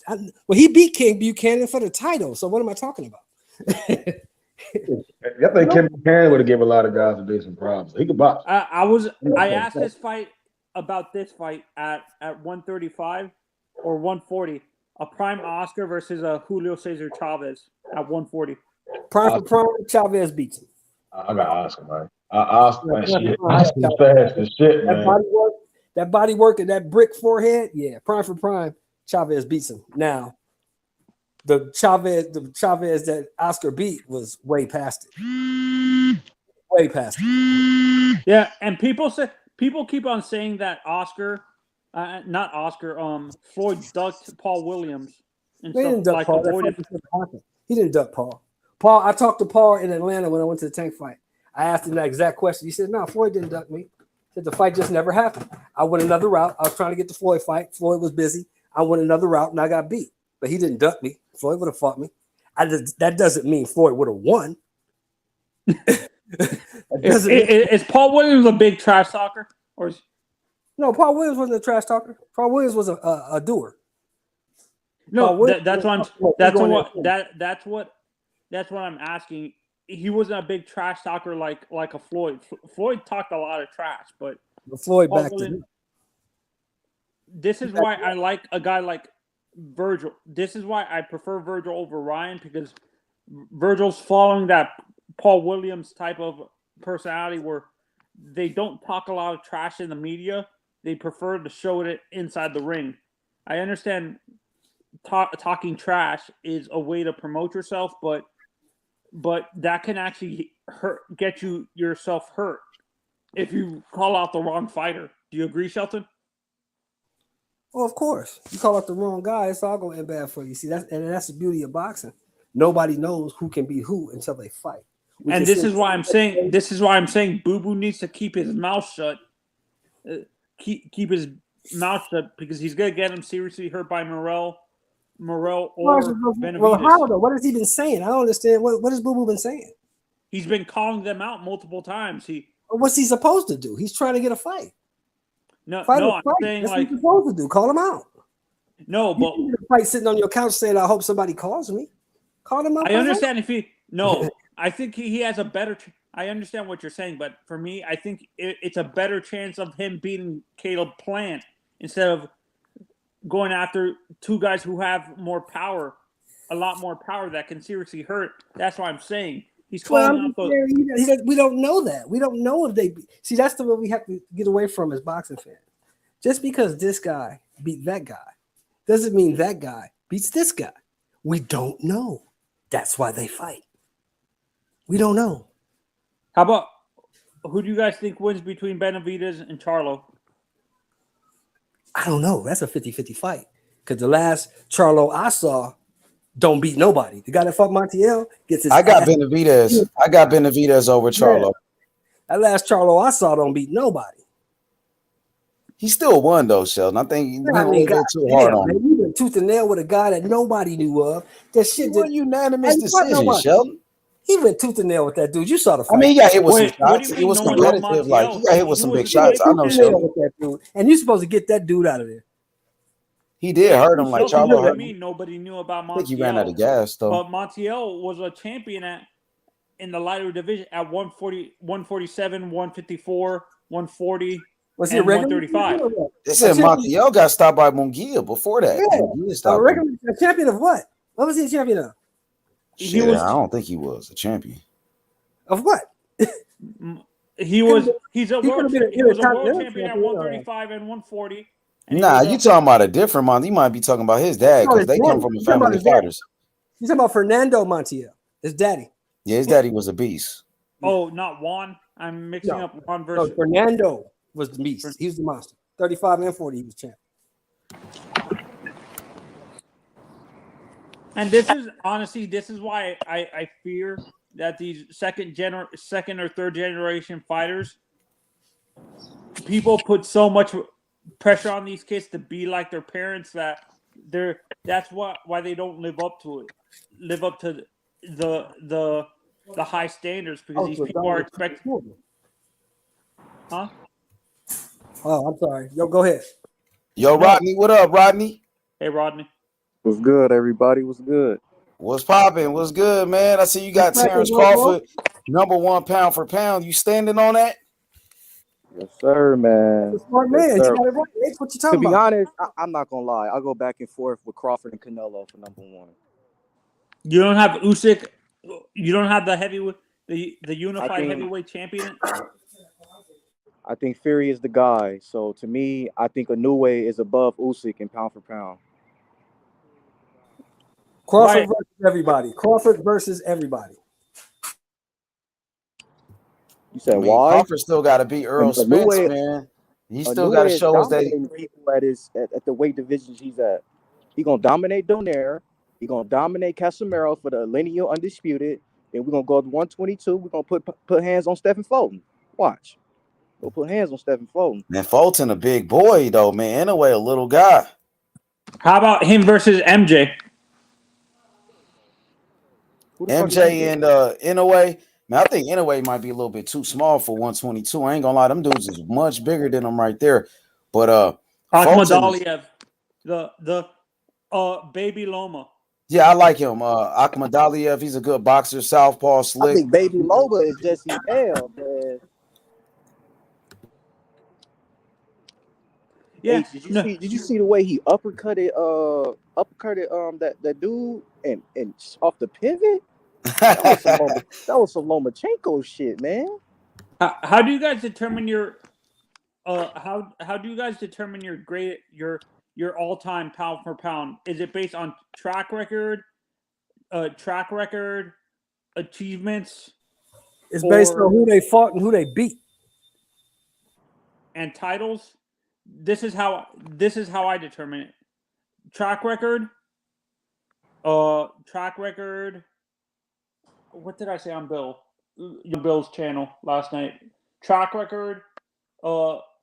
Being able to move up and down in division, and the titles who you fought in those divisions to win those titles and stuff like that. That's what, honestly, this is why I have Manny at #2. Because of what he was able to do and stuff like that. I have Muhammad Ali at #1. I have Manny at #2. In my top 3. And then I have Roberto Duran at number 2 and number 3. Hey, speaking of Roberto Duran, since y'all boxing historians, do y'all really think Floyd could beat Roberto Duran? Hell yeah, no. it's possible. No, I don't think so. For sure it's Not possible. Not at 35, no. Yeah, Duran was beat at 135 before by Esteban de Jesus, so it wasn't like he was unbeatable. He got beat before, so I think it's possible. I don't think Floyd beats de Jesus. I don't think Floyd beats Eusebio Pedrosa. So There's a lot of guys. Man, a lot of people didn't think Floyd could beat Pacquiao or Canelo and Diego Corrales, and he did. So Floyd Mayweather is a great fighter. I think Floyd Mayweather could outbox Roberto Duran. You don't know because they never fought. I think Floyd Mayweather could outbox Roberto Duran because Floyd Mayweather is very smart, and Roberto Duran he could be outboxed. As you can see in the second fight with Sugar Ray Leonard made Roberto Duran quit. And even Roberto Duran was outboxed by Wilford. Let me finish. Roberto Duran, let me finish. Roberto Duran was outboxed by Wilford Benitez as well. Floyd Mayweather does have the skill set to beat him, but does he beat him? I'm not sure. Roberto Duran is a very good pressure fighter, a very good body puncher, and he had skills as well. He could box and he could punch. But I just think his movement can give Roberto Duran problems as long as Floyd stick to his game plan, and Floyd always did. Floyd Mayweather, he never fought a fighter's fight. He never went in the ring and said, I'm going to beat this guy at his own game. Nah, Floyd always stuck to his game plan, so I think Floyd could beat him, but I see what Shelton is saying as well. But go ahead, Shelton. It's possible Floyd could beat him. I know that. Go ahead, Shelton. It's possible Floyd could beat any of those guys. It's possible. I'm just saying going from the eye test and what I saw watching them live and the accomplishments and the rounds fought and the fighters fought, I just think these guys were a little bit better. But about Sweet Pea versus Floyd? I don't know. That's a hell of a fight. You said who and Floyd? Because Sweet Pea, one of Sweet Pea's biggest problems was he had too much power. He had power at 35, but once he moved up, his power drained. Sweet Pea would have been a tougher fight than Duran, I think, because Sweet Pea southpaw as well, and Sweet Pea, he can match Floyd Mayweather skill for skill, speed for speed. He can match him with everything. So either war, they'll be tough fights. They all be some good fights. But Floyd is an all-time great, though, bro. You got to understand, Floyd Mayweather, he's up there with Roberto Duran. He's up there with these guys, bro. He's up there with Floyd Mayweather. Who was his favorite fighter, H? His favorite fighter, Floyd, who was it? Roberto Duran. Yeah, Duran. I think he liked Larry Holmes. He liked a couple of guys. He liked the Aaron Pryor. He liked it, all of them. What about Wilfred? Yeah, no, but H, didn't you say yourself that Sugar Ray purposely called for that rematch early as possible because he knew did that the Duran was going to be partying and doing all the crazy stuff that he was doing? Yep. He did. Sugar Ray knew that Roberto Duran, he likes to party in between fights. So Sugar Ray was like, man, let me hurry up and rush this dude into this rematch, and that's what he did. They offered Roberto Duran so much money that he couldn't refuse. He took the fight. They rushed the rematch, and Roberto Duran was partying and doing all type of crazy shit, drinking, and you know what I mean? And Sugar Ray, was ready in the rematch. Sugar Ray got in his head. Hey, Rodney, that's you in the comment section, though. Rodney Evans, right? Yeah. Just making sure. Yes, sir. Yes, sir. So who do you like? Are you a big fan of the lighter divisions, Rodney? Like 118, 130, 126, 122, and stuff like that? Or no, to be honest, all I follow at the lower at that weight. I'm gonna start following Jesse Bam because I love what I saw against Quadras and Inoue. Those really the only two. You're not a big fan of Fulton or Akhmadaliev? I'm a fan of them. I don't dislike them how they fight or anything. It's just, like who I would say like my favorite. I would have to say Jesse Bam because I like I said, I love this performance, man. That was a great ass performance, moving up 2 weight divisions on 8-day notice. Come on, man. Honestly, I think Bam. I'm gonna say this. I think Bam can go up to 130. Yeah. He's big. Young. I think his body. I know his height is not the natural size for that division, but I think his body's big enough to where he can move up to 130. Do you agree? Yeah, but he's a little bit too small right now because, in my opinion, that same shot he dropped him with the uppercut. If that was in his regular division, that would have been a knockout. At 115? Yeah, because he fight at 108 or 110, right? 108, some shit like that. No, he was fighting for a champion at 118. He's a natural 150. He's a 115. That's what I'm saying. At his division, with that same punch, he would have knocked him out. But because he had to move up, I don't think he had that much power. Yeah, and honestly, this is why I like Quadras look way bigger than him. Did you see the fight? Quadras look way like thicker, you know? Yeah, Quadras is a naturally bigger fighter. Yeah, I saw that. He looked looks way like big. a He natural looked way bigger than 122. Bam. Man, because Bam said his ribs was hurting like a motherfucker after the fight. Bam, honestly, I can't believe I'm saying this. Like, his style reminds me a little bit of Manfredi. Yeah. Or the guy that you guys were just talking about with that Floyd beat. Not Corrales. Gennaro Hernandez. Yeah, Gennaro. He reminds me a little bit Man, of those Gennaro. are some great fighters, man. You know what I No, I'm mean? talking about his style. Oh, the style. Okay. Yeah, Hernandez was a boxer puncher. Hernandez was a boxer puncher. No, that's what I'm saying. That's why I'm saying his Bam's style reminds me a little of Gennaro. Hey, so H, man, I'm new to boxing, man. So like, what Samson said it was disappointing, man. It was disappointing, man. Like, you telling me the zone got to give you $7 million just for David Benavidez to go to the zone? That's some bullshit, man. That's a lot of money, huh? That's some bullshit, man. Like, be reasonable. Give me $3 million, $2 million. Be reasonable, bro. You said $7 million, bro. Yeah, but you see, the thing is this: Demetrius Andrade and his promoter Eddie Hearn, they on record saying they offered Charlo $7 million to fight Andrade. So they thinking, man, you offered Charlo $7 million. Shit, we give us the same amount. We'll fight you. Y'all was saying y'all had $7 million for Charlo. Where that money at? Give us the $7 million, and we'll do the same thing you was asking Charlo to do. You see what I'm saying? Andrade is on record, my nigga, saying they sent Charlo $7 million to fight. So Benavidez like, where the money at? Nigga, if Andrade wanted to give Charlo $7 million, Benavidez and them saying, why we need $7 million too. You dig what I'm saying? Yeah, he is a two-time champion. Yeah, so you know, I see where you coming from. Like, damn, this nigga wants $7 million. He asking for too much. But the thing is, Andrade and his promoter, they already on record saying they was offering $7 million to fighters. You know, they was already offering Charlo $7 million. So they was like, you offered Charlo $7 million. We need that same amount you offered Charlo.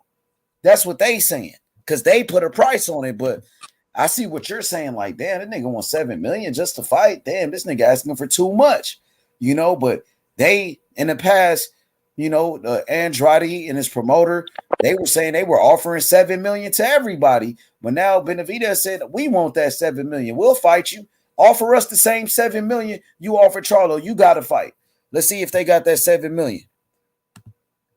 Let's see how much they really got, bro. Because when it came to fighting somebody else, oh, we got the big money. When it came to Charlo, where the big money at for Benavidez that you have for Charlo?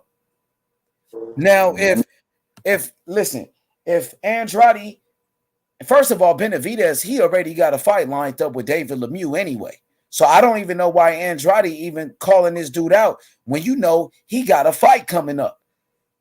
Benavidez got a fight coming up with David Lemieux. Why is Andrade calling him out when this dude already got a fight coming up?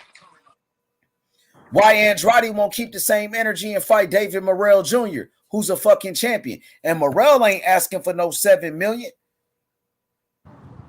That's what I want to know. Why they won't fight Morrell? Morrell ain't asking for $7 million. If you can't get Benavidez because Benavidez already got a fight with David Lemieux, Benavidez asking for $7 million. He asking for too much. Why they won't fight Morrell then? Morrell ain't asking for no $7 million.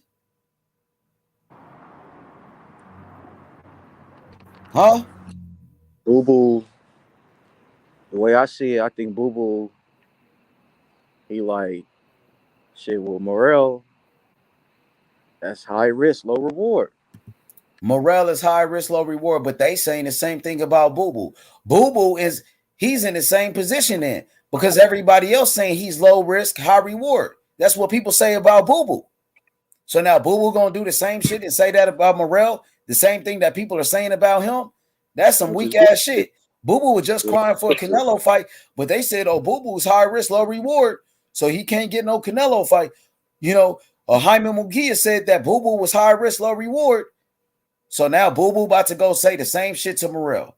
Now Boo Boo is the one saying somebody's high risk, low reward. But he had a problem when they said he was high risk, low reward. That's what I don't get. That's the problem that I get with it. You feel me? Double standard. It's a double standard. That's all I'm saying, Rod. And I got Morrell knocking the fuck out of Boo Boo, knocking that nigga out. And anybody else that won't smoke in a weight class. Because Morrell went after everybody. From Benavidez, he want that smoke with Benavidez. He said he want that smoke with Andrade. Who else? Caleb Plant, he can get it too. And Caleb Plant just got knocked out by Canelo, but he can get it too, my nigga. We don't discriminate, nigga. This free smoke. Anybody can get it, homie. You know what I'm saying? So, yeah, man, I want to see these fights coming. I want to see these fights. What about you? I want to see them all. Like I always keep saying in the chat. Because I fuck with David Benavidez. I want my nigga to fight all of them before he fight Canelo. When he gonna step up and fight Morrell, Benavidez, homie? And what you thought about Benavidez asking for $7 million to fight Boo Boo? Was you disappointed in your boy right there? I was disappointed in Samson because, like, you asked, like, that's bullshit, bro. That's bullshit. And with Morrell, he already said he'd fight him.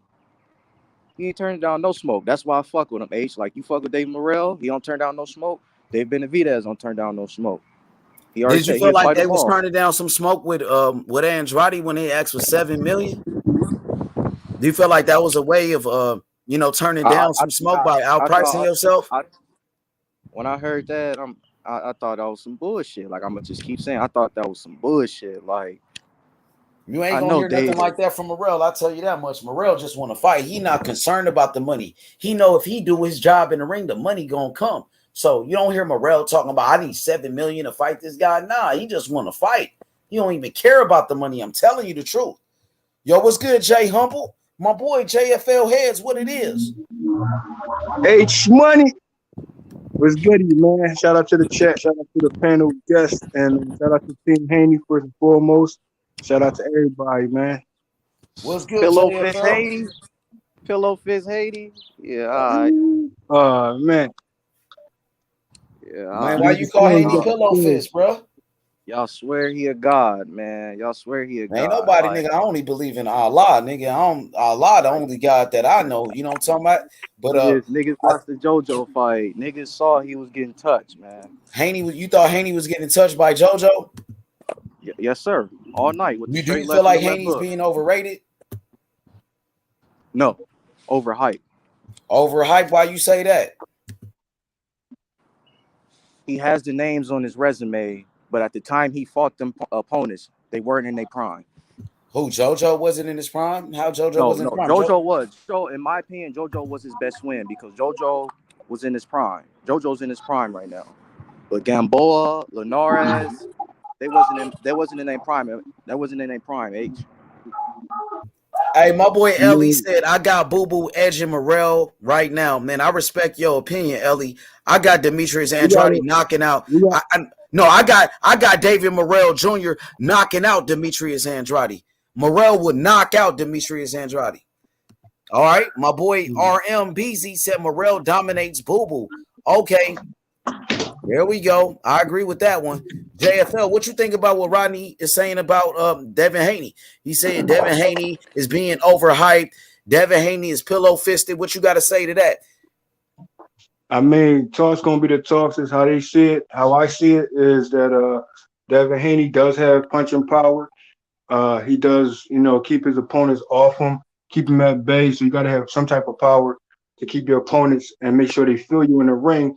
You know what I mean? Just like the Linares fight, you know what I mean? It was definitely some exchanges there. So not just one exchanges, it was more than a few.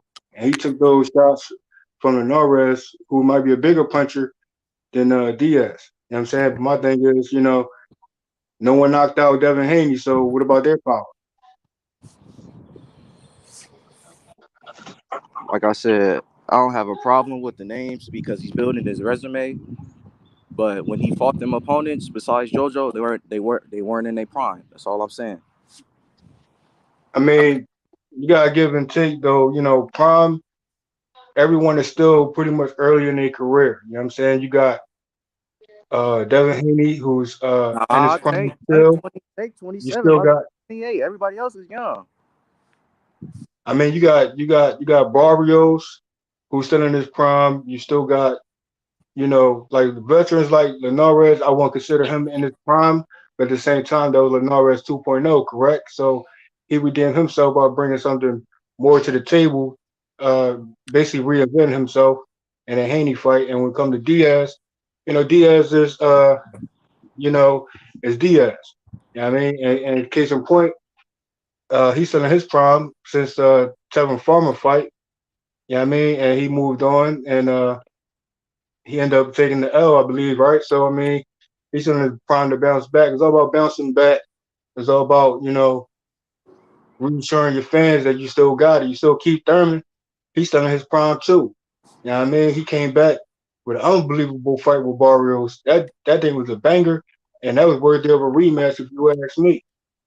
So the prime talk, you know what I mean, for me, worthy of a rematch. I can't agree to that, bro. Hell no. You don't have to agree, but I figured that, Thurman smoked.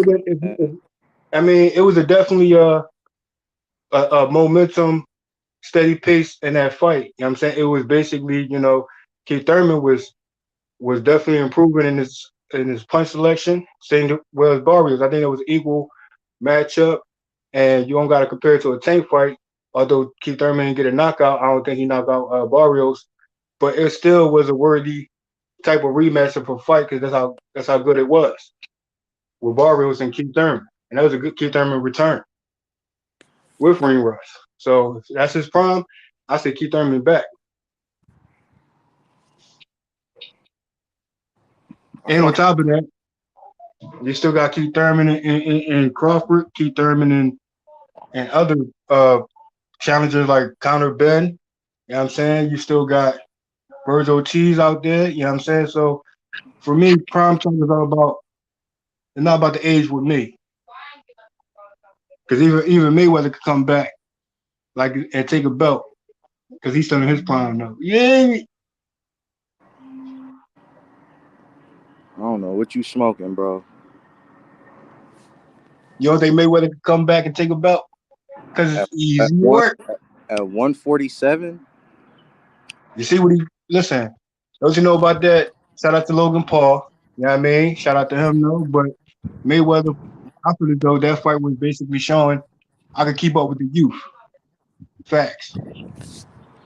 Yo, what's good? Yo, bro, did I hear that? Yo, Khaled, what up, Khaled? Bro, I just heard. I think he said Keith Thurman deserves a rematch with Mario Barrios. Is that what you said? No, what I said was it's worthy of a run back, although Keith Thurman edged it in that fight, but it was a good enough fight where I feel as though, it could be a run back based on, how good it was. You can't front that fight was from first round to the later rounds. It was a that fight was one-sided, bro. I don't think it's one. Keith Thurman beat his ass. No, I don't think he smoked him. But hold on. You gotta keep in consideration what Barrios was bringing to Keith Thurman. Like Keith Thurman was taking some shots, bro. No, he wasn't. He only took that one body shot, but that was about it. No, that's what everybody talking about, that body shot. And every fight Keith Thurman you can talk about the body shot, but regardless of the body shot, we're talking about Barrios, who was definitely connecting on Keith Thurman as well. Keith Thurman connecting with the left hand all night. So I mean, it was a back and forth. It's just a better exchanges with Keith Thurman. So I'm saying that Barrios, he can go back to the drawing board and apply more of a pressure and make the change the pace in his favor. Whereas Keith Thurman was more of the experienced fighter in that matchup. So Keith Thurman definitely showed up. You know what I mean? He could have took it a step further. You know what I mean? But he getting back in his bag. He was getting the rounds in. I mean, the better exchanges with Keith Thurman, but you gotta give Barrios his credit too, bro. That's all I'm saying. Did you see the score? All it was a tune-up fight. It was just a tune-up fight. That's it. Did you see the official scorecard? Bro, he smoked him, bro. Like what? And the fight wasn't even entertaining for real. Barrios It was just won like a by I think one-sided it fight. was entertaining.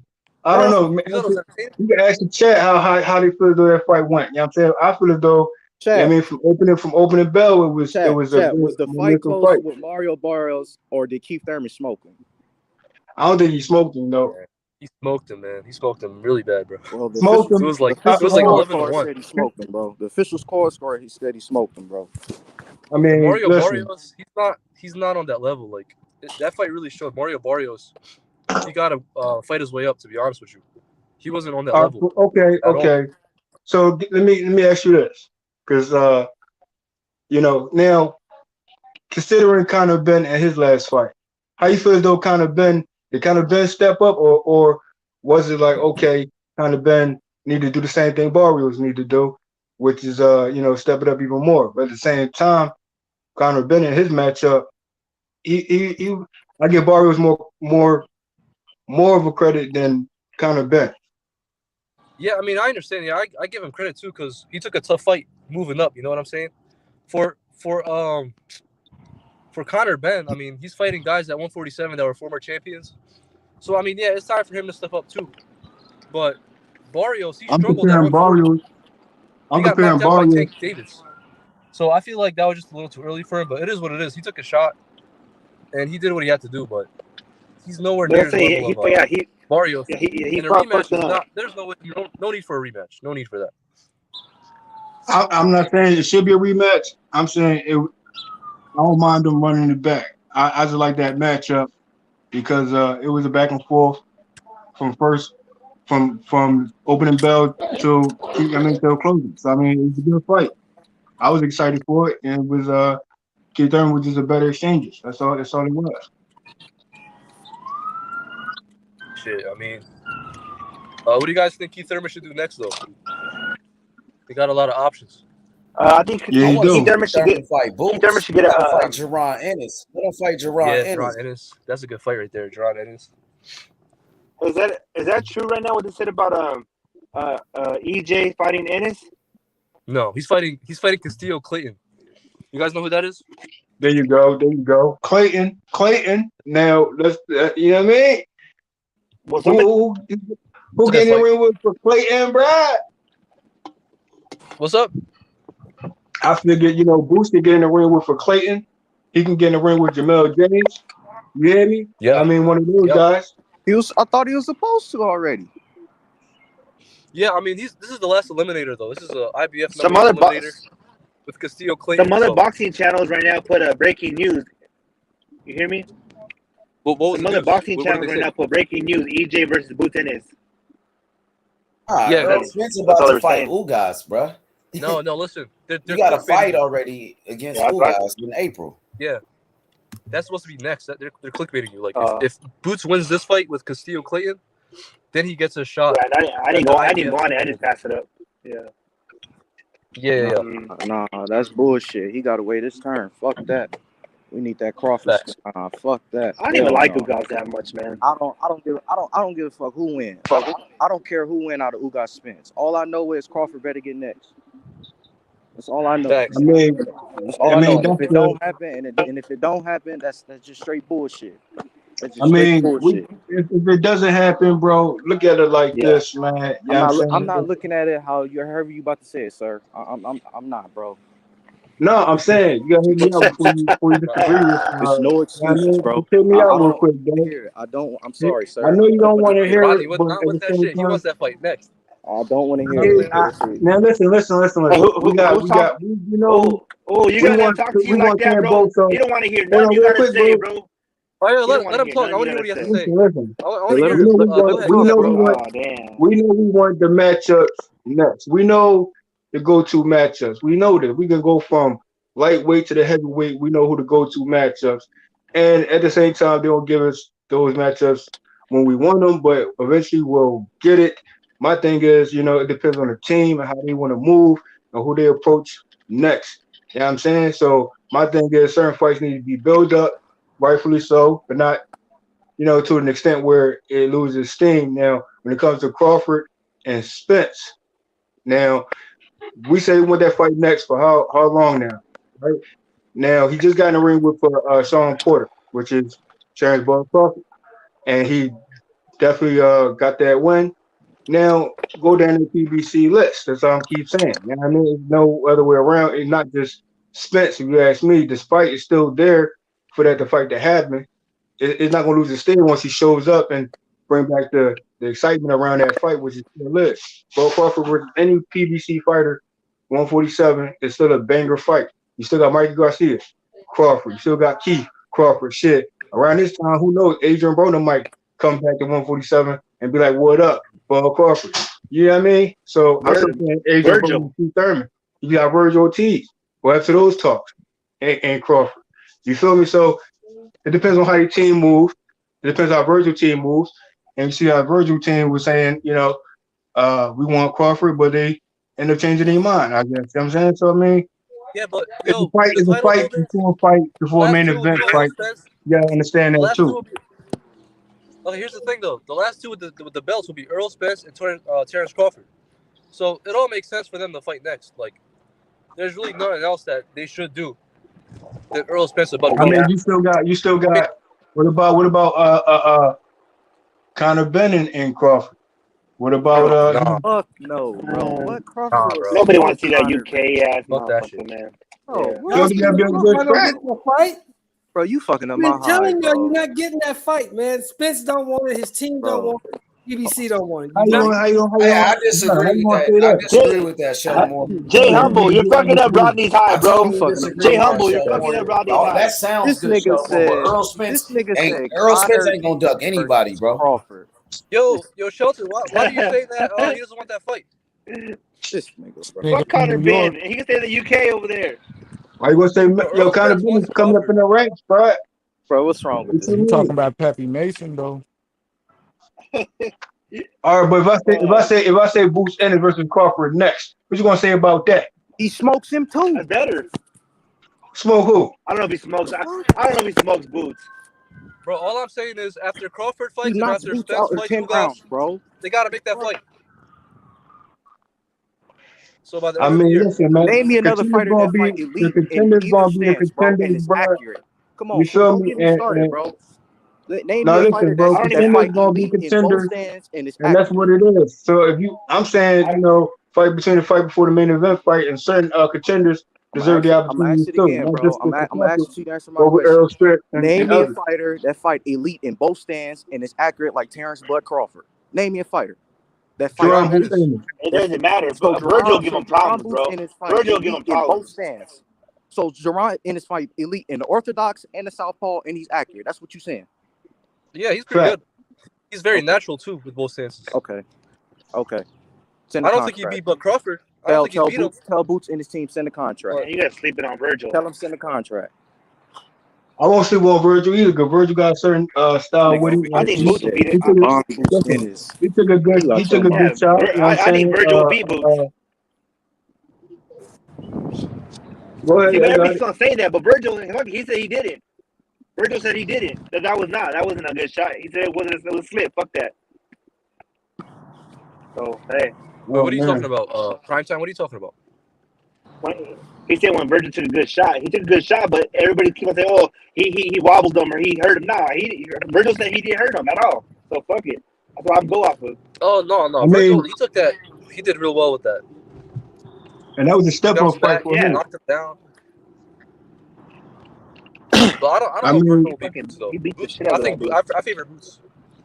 Yeah, you can have your pick. I'm saying, Virgil Ortiz has a certain type of skill set, showing that he's learning and he's improving. So I mean, who knows how he will look in the next fight? He should be in the ring real soon. First and foremost, I'm gonna say this shout out to Jalil the leader. Yeah. If he on here, that's Q the guy. I'm getting mixed up with Jalil the leader. My bad. Shout out to Q the guy. My bad. My shit was on mute. What's good with it? What's good? Y'all niggas. Yeah, what's up? All I know. Custio Clayton and Boots for what's his name? Earl Spence, the Earl Spence and Ugas winner, the IBF. Whoever win out of Boots and Custio gonna be the mandatory. Yeah, I heard about that. Boots versus Clayton up next. Yeah, I like that That's one. a good fight. Yeah, that's a good one. Hey, Jay Humble, why you mess up Rodney's high for? He's so mad at you. He said you ruined his Who? high and everything, bro. His whole day. You I ain't ruined ruined. Rodney's high. Rodney Terrence Bud Crawford. I ain't ruined See, this high, man. But you gotta roll up some good. You know what I mean? Like, your high Nah, he should. said you ruined his high with the comments you were I making shouldn't today. affect. I shouldn't affect your high. Rod. If your high is good, Hey, your high Hot is Rod. good. Man. Yo, what's good? Hey, Hot Rod. Let it You in marinate. What I'm Cali? saying. When What's you good? You smoke, in Cali? when you blazing, bro, let it Yeah. marinate. Hey, cuz you need my address? Huh? You need my address? You gonna send some gas my way? I'm in Yeah, Cali I too. can Big plug you big in. Cali. On God, I can plug Hey, you in. I can drop the address in the private chat. Y'all know I cash app ready. You know what I mean? Right. I just need All right, bet. I ca- can plug you in whatever flavors you need, bro. On God. no Let me Hey, cap. ask. Rodney. Okay. Let me ask real quick though. Hey, Rodney, put your number in the chat. I'm gonna text you. All right. Oh, man. So okay. So now we can say who's next for Keith.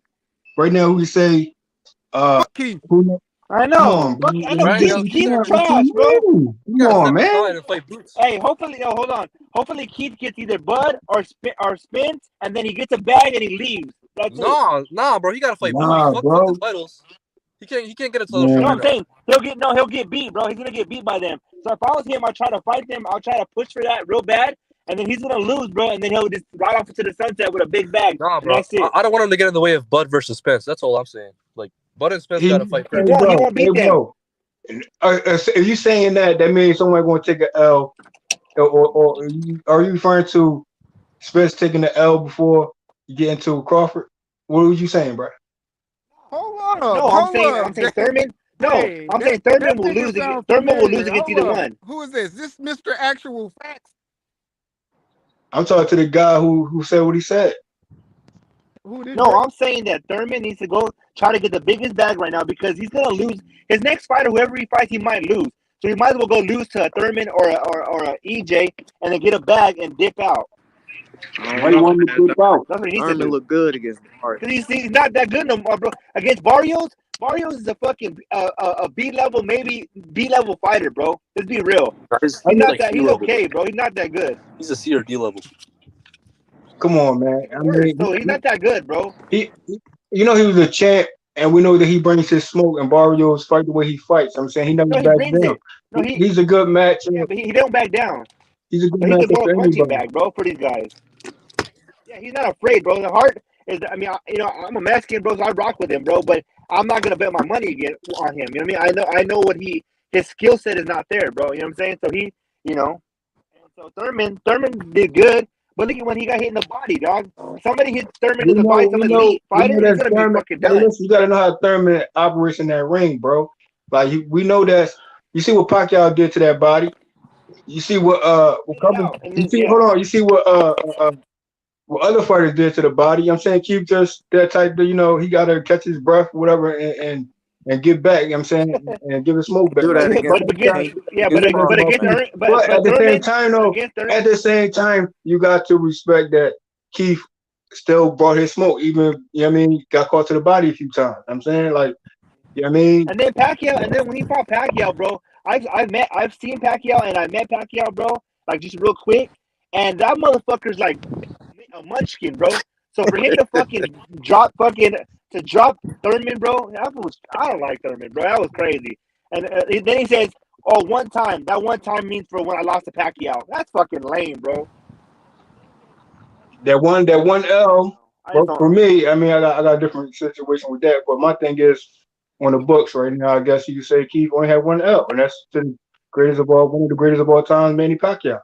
Yep. So I mean, you still Keith, he's still in a good position. No matter how you look at it, he's still up there. He could demand to put Crawford fight for real. I don't think Keith ain't in the place to demand. Why not? That's true. How you know? The reason why Keith not in a place to demand shit, one, you are a Keith still a top welterweight, He is at the bottom of the top. Whoa. He's the Repeat that. bottom of the top welterweights. And if he do take a Hold on. fight, He took a loss, so Pacquiao, how he's the bottom? all right. So let me explain it. Now, like Because I said, you do know when he had Keith Thurman ranked that previously, right? what? You do know when he had Before he Keith came Thurman back? ranked that. I mean, we do know that. You talking about So I don't before see. Keith came back? I'm talking about it was a few times, but I'm saying he's back now with a win. So Okay, so let me explain. Don't you know what I mean? Let me explain. the bottom, what you mean? From 1 to 10, give me a bottom. It's not even 10. To me, it's not even like that. I You gotta like be on me. 1 to 10, bro. It's only 5. It's 5. Earl, So he Boots, had no top 10. Earl, Boots. No. Where do you have Keith on 1 through 10? Man, bro, if he is the nigga like fucking 8, goddamn 8, 9, Hold 10, on, wait, hold on. whatever you want to. You got to What? take into consideration. Now, listen, where I had Keith Thurman ranked that previously on my list, bro. You know what I mean? Although he had certain wins prior to the Pacquiao fight, you know what I'm saying? Uh, I take certain other fights in consideration too when it comes to an L. But where do you have him at between 5 and 6? You know what I mean? Now, after that Pacquiao loss, you might can knock him down to 7 or 8. But my thing is, he's still one of those guys where you still got to place him between 1 and 10. Now, remind you, Spence wasn't even nowhere near rank where Keith was at during Spence situation. You know what I'm saying? So I still got to put Keith up there, either next to Spence, because I believe that should have been the next fight. Factually, the next special fight for me was Earl Spence and Keith Thurman, but that got delayed. So Keith Thurman earned his shot and his rankings. You know what I'm saying? Now we took. I don't want to get on where you put Spence at currently on the rankings, but we're just specifically talking about Keith Thurman. Now, with his win over Barrios, we still got to put him in the same, either one up, either we got to one him up. You know what I'm saying? One up with one loss to Pacquiao. So he got to be around 6 or 7. No. Where Porter at? So we'll see. Then we got to go with Porter. Retired. Porter retired. No, I'm talking about what you had him waiting for retirement. Porter. Now, consideration with Porter, he didn't have to retire. If you gonna let me answer, or you gonna keep talking and interrupting me every time I open my mouth? I'm not interrupting you. I'm just saying where you had him prior and we have him currently prior to retirement. That matters. All right. He wasn't even that high. I had him like what, 4, 3 or 4. Over Keith when he beat him. You go there and like tell him I sent him the extra 10 to him, but just so you can see What the cash out? Oh, you need my cash out? Keith Thurman beat Porter, right? Man, Keith Thurman's about to retire. He's old as hell, man. If he wants a title shot, he got to fight Boots. That's how I see it. It could be Keith Thurman, Errol Spence, clash course. That if you know what I mean, it could go down like that too, possibly. You think he deserves a title shot at Spence though? He just I came think back so. after 3 years and fought Barrios. I mean, it was a good I tune-up, but I mean, think he has to fight someone else too. I So I don't think he mean, deserves it now. Nah, bro. Let me put it like this, bro. I ain't gonna lie. Now, Keith Thurman where he at.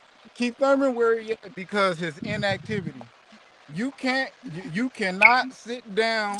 You cannot sit down in an active division and fight nobody when the people that you are that's ranked around you are constantly fighting and Oh winning. shit! Did you? Yeah, that's what I'm saying. Are fighting and winning. You cannot be moved up.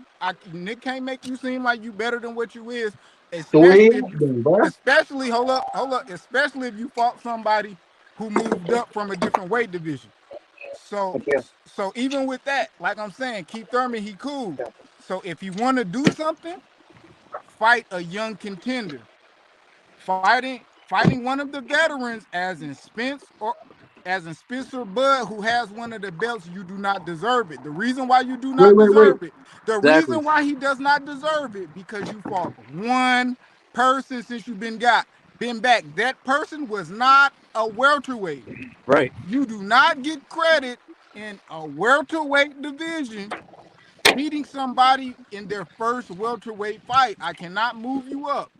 If you want to be back in contention and have me saying like, yeah, Keith Thurman, he needs to get a belt yet, fight one of them little guys who in contention.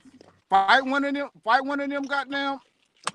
Fight one of them Let me ask young you a question. prospects. Let me Fight ask one you of a them young question, then, bro. contenders. And then you might move your way back up to fighting a champion. But right now, hell no. Okay. Keith Thurman ain't Exactly, doing bro. nothing. So That's what I'm saying. would you say Mikey Garcia deserves a shot for Spence and not Spence, I'm talking about Crawford, or does Mikey deserve any Fuck no. opportunity like that? Fuck no. Mikey? Mikey No, Garcia Yeah. lost Mikey. to Sandra Martin, bro. He's not Yeah, getting no like, shot. no. What Ain't the hell? nobody capping for Mikey. No, I'm I'm just talking saying, about, you know what I mean? Common opponents are common opponents. I'm just saying. nah. I'm just looking like, Hey, mark my words, bro. Mikey Garcia would get a fight, bro. He would still get a Bud Crawford fight because the money makes sense, bro. No, it The fans doesn't, will come man. out no, to the Mike fuck he It Garcia. not. doesn't. All No, those he not. Mexicans No, will he come out not. in No, he droves, not. bro. No, he not. No. I It promise. is. It's true. Hold Everybody on, Doesn't, bro. asking them prime is still No. time. This real bro, facts. I bro. Y'all promise you. tripping. I promise you. If motherfucker Mikey came like, hey, Bud, I'll fight you. Want to fight? I promise that nigga say, fuck no. You just fucking lost. He lost at Bro, 140. he'll Why would he still go sell up to out fucking Cowboy 147 for a title Stadium. shot? That don't make any sense. No, that don't mean shit. Because your name is going to be on my resume.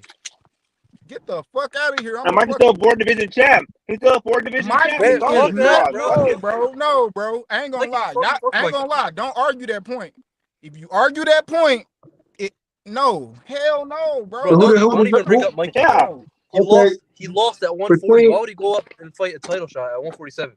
That doesn't make okay, no sense at all. so Why what not? are we saying Keith Thurman versus Mikey? Or do Oh it even yeah, matter? fuck it. Oh, you can do Keith that, yeah. Thurman versus Virgil Ortiz or Keith Thurman versus Boots? Hell yeah. No, Virgil will kill Thurman, bro. He'll knock his whole fucking head off, bro. We know that. I don't care what we think happened.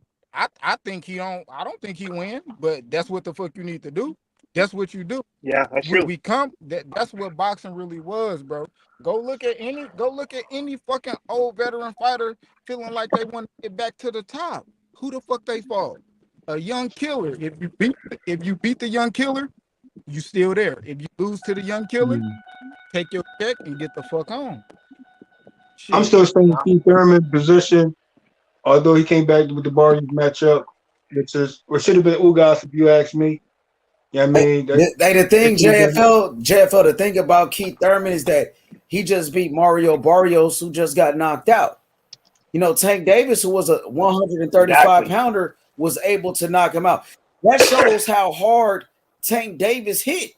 Tank Davis hit harder than Keith Thurman. Yep. Or box better at least.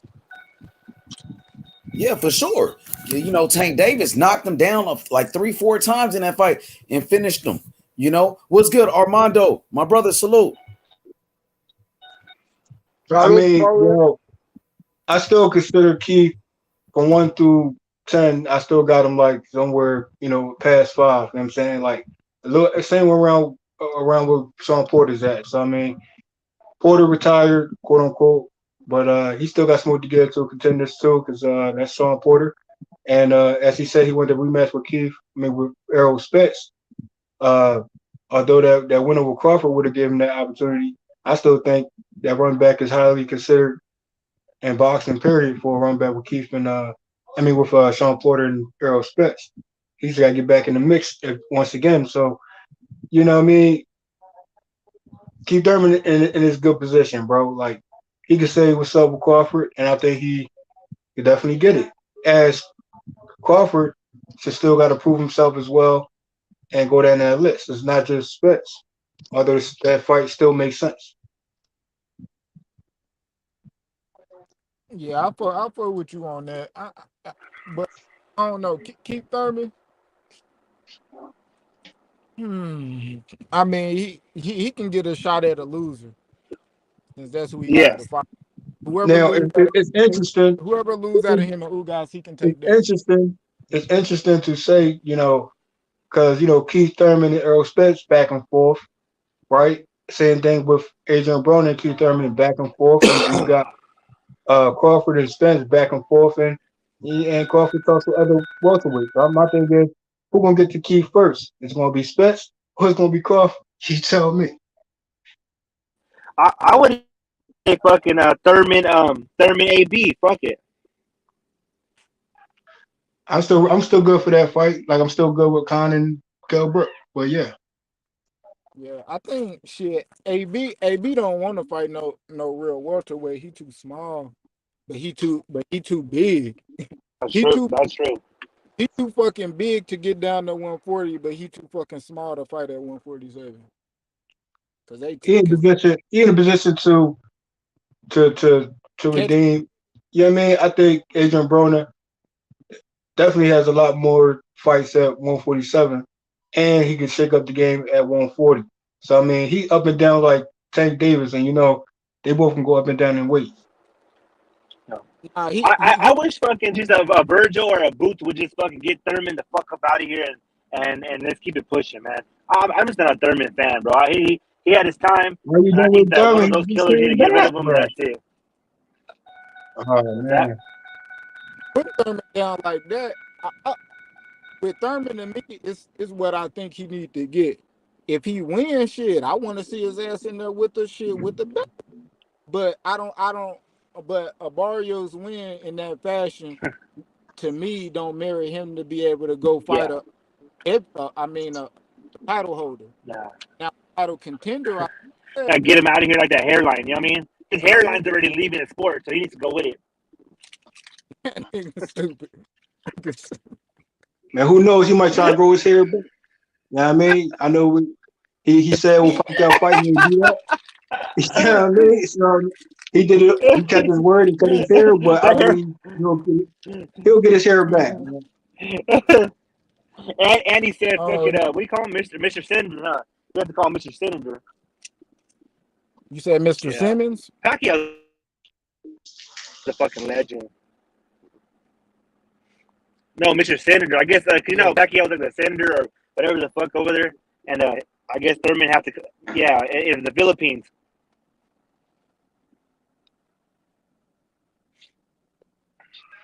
Yeah, what we do know what Pacquiao said about that, respectfully. He said it's an option, and he want to take that position, rightfully so. And if it's confirmed, I don't know if it's confirmed just yet. I know there's a time frame with that, but who knows, man? Pacquiao has a unique mindset, man. He loved boxing, and his speech with Ugas fight was one of those speeches where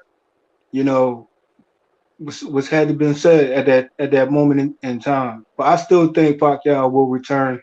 How crazy it might sound, I think he still will return and go down the PBC list. Something that Crawford should definitely take a page from. You think he's gonna return to boxing? Definitely, and I like that Pacquiao. Hey, I don't know, bro. I really don't know. I think he. Hey, is that JFL? I knew that nigga shit was. I'm like, hold up, that's actual facts on the me. It'd be good for the sport, man. You know what I mean? It's sportsmanship at its highest level, and if Pacquiao say he coming back, you damn sure we're gonna have to get a standing ovation on that. I'm saying it was a standing ovation regardless, but I still would like to see Pacquiao and Spence. Pacquiao versus, he's going down that list, bro. You did. You want to see Pacquiao and Spence? I don't. Why you want to do Pacquiao like that right now, bro? Bro, you want Pacquiao? You want Pacquiao to get brutally injured, bro? He's 45. I ain't gonna lie. I'll keep it a book. Shit, I wouldn't even mind if Pacquiao come out of retirement for the winner of the Undisputed. Yo, give him the shot. My God. Give him the shot. I mean, that's why I thought he was, shocking as it might sound, old guys pulled it off. But what I'm saying is, it wasn't compared to a Keith fight, and you know what I mean, and Ugas with his Pacquiao. I still Pacquiao got fight in him, and like he said himself, that's just the mental game that he has. Like Hey, bro, he could turn Ugas didn't and do shit. Ugas got an old Manny, bro. He didn't do shit to Manny.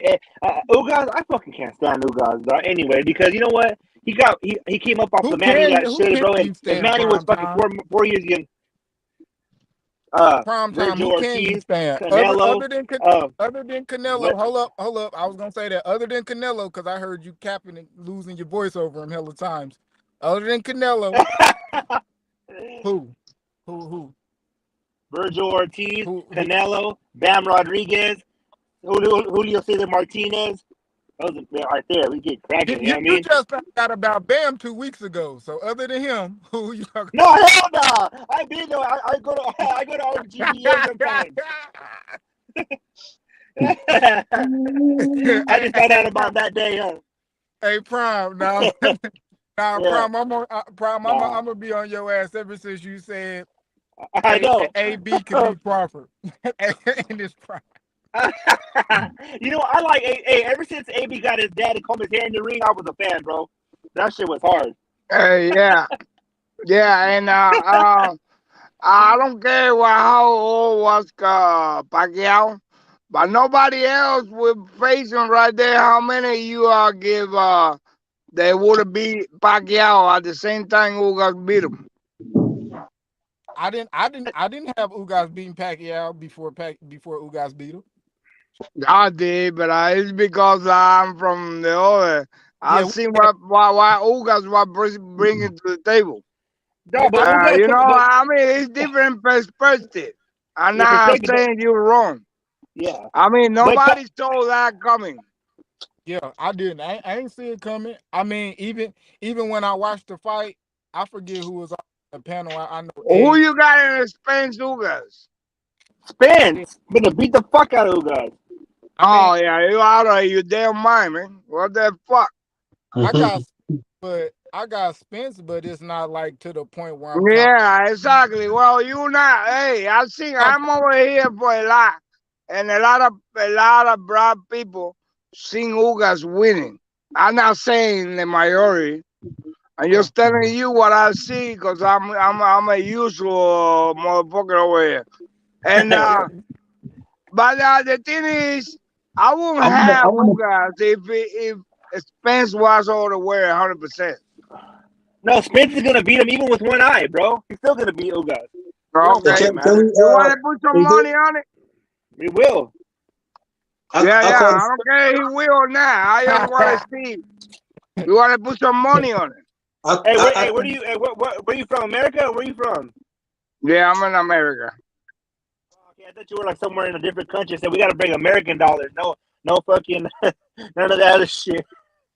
Hey, prime time. Nah. Yeah. I'm trying to get this fight. I'm trying to get this fight with Ugas and Spencer a name, like a theme around this joint. You know what I mean? Because you have Camboso, Teofimo Lopez. You know what I mean? I had a little saying for that one. Same thing with Pacquiao and Spence. If that would have went down, that would have been like a momentum pressure fight. But when it comes to Ugas and Spence, what kind of phrase would that be? I'm just curious to ask the panel.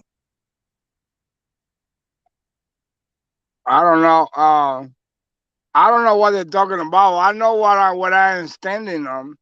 I know that it's not gonna be as easy as it looks for that one guy. Cause we know the style of Spence. He got that pressure, and Ugas come with what he come with. You know what I mean? With his Suave. Some saying it's a Suave pressure fight. Yeah, he gonna come forward the whole time, and Spence gonna have to show all his skills in one fight. Hey, Dewey Jones. Hey, he called me halftime. That's funny, but hey, Dewey, don't make me get Jimmy and everybody back on you, bro. Fucking Dewey. Dewey called me halftime, not motherfucker, man. That's funny. Dewey Jones. Is that a compliment? Oh shit. That's funny as fuck. I love it. Yeah, halftime. Not prime time. It's halftime. The Super Bowl halftime was the greatest I ever seen this year. Yeah. They needed Pac to come out, man. Tupac would have came out, would have been over. I mean, you know, the halftime show was lit. It definitely fit the moment. But for me, I wanted two more acts to be on that situation. That's just me. And although it was already lit from the beginning, and shout out to the halftime. You know who I wanted to come out? I wanted Sugar Free and DJ Quick. Oh damn, Sugar Free would have been like, well, "Let me keep my I would like to see Master P and Dr. Dre on the same stage. Yeah, but P from the NO though, you know what I'm saying? Yeah, there were many missing. They try to make it short. Yeah, you I can't. know it's a time You can't have Master thing. P over there. It just sometimes it's so good. You be like, man, I would like to see. The stage is big enough for like two more acts. Like squeeze it, Dewey, in there. One more. Dewey Jones. Come on, Dewey. With the name I like thought Dewey, they bro. were gonna have a hologram Tupac. Tupac. Me too. Man, there's a whole other level. Maybe the next one, man. But I'll say, everybody. Did you guys see when Dr. Dre started playing the piano? He started playing "I Ain't Mad at You," and I thought he was gonna come up right there, and then he did it. I was like, "Fuck." Yeah, that was great. That would have been good. That would have been interesting. But I'll say the halftime show was definitely epic. It was it set the mood for the Super Bowl. And both teams, man. Shout out to both teams, both champions. Who it was shockingly for me. It was a good game. It was a back and forth. You feel me? It was a lot of quarterback sacks. It was a lot of interceptions. It was back and forth, man. So that was a good game. I could watch that a few times. You know what I'm saying? Right. Yeah, man. Well, going back to Ugas, I think this guy is who you got on that fight, man? Ugas and Spence. I can't call it, bro. I mean, you gotta look at the stance. You gotta look at the volume of punches. Seems so sure, man. You think Spence is gonna walk Ugas down? We know Ugas got that distance, man, and he could time you on his type of timing, and Errol Spence got his unique timing, and who won't bring back his volume of punches, like, I mean? So it's interesting. I mean? It will be a jab against the real, I think. Right, it's a mystery to me, man, because I don't know what Spence is. I know how good Spence is.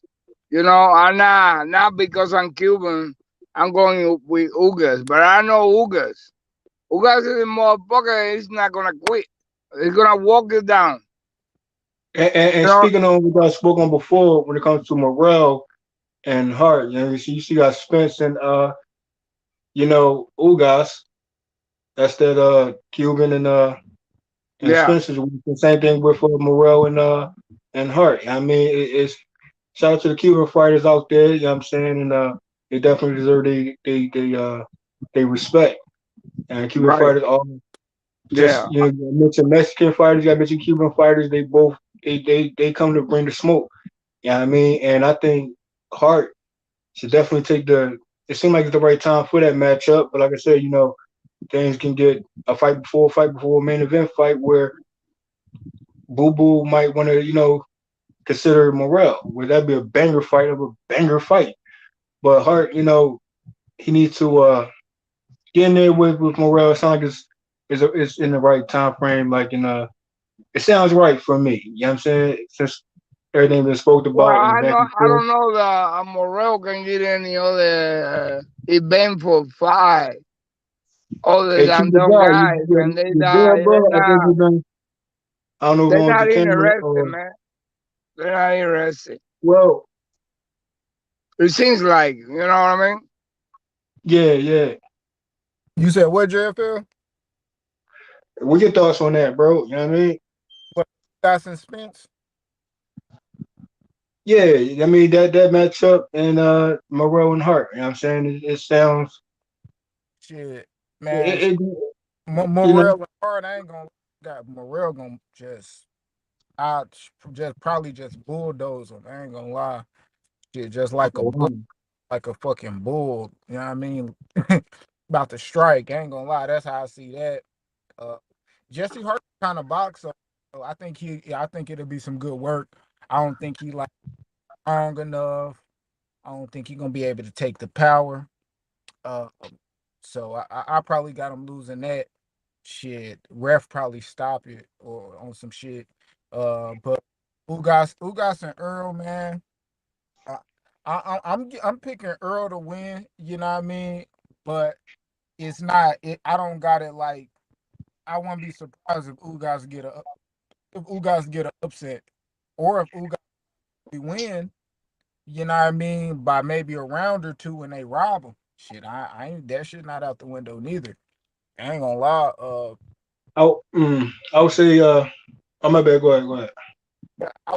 It's just certain things. I ain't gonna lie, like them two, like those two styles, the and that style that shit made to like I think gonna be a firefight. You know, Earl high volume, you know, pressure. Ugas came back. He not fighting off the back foot. He not letting you walk him down. He counter punch. He stand his ground. Shit, it make that shit make fight. Damn, it's gonna be a good ass fight. It's gonna be litty. I mean, I had to reconsider certain things myself. I had to, I said knockdown in that fight, but I can't really sure what. It might be a slip. I don't know, but my thing is, it's a good scrap, and Spence asked for it, and that's what's going down. And Ugas should definitely be prepared, especially his accomplishment. You know what I mean? Victory over Pacquiao, and he got more pressure on him than anything. So they both got pressure on both sides. It's just Ugas has a certain style to him. You know what I mean? I don't think he'll approach it as he did with Porter. And I don't think he'll approach Spence as he did with Pacquiao. I think it'll be an interesting type of Ugas this fight. Yeah, I mean, I'll tell you one thing, man. Ugas know that he on the dog in this fight.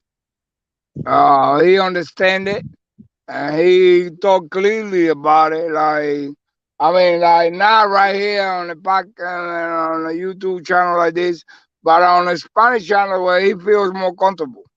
He knows he on the dog, but I know what Ugas bring to the table.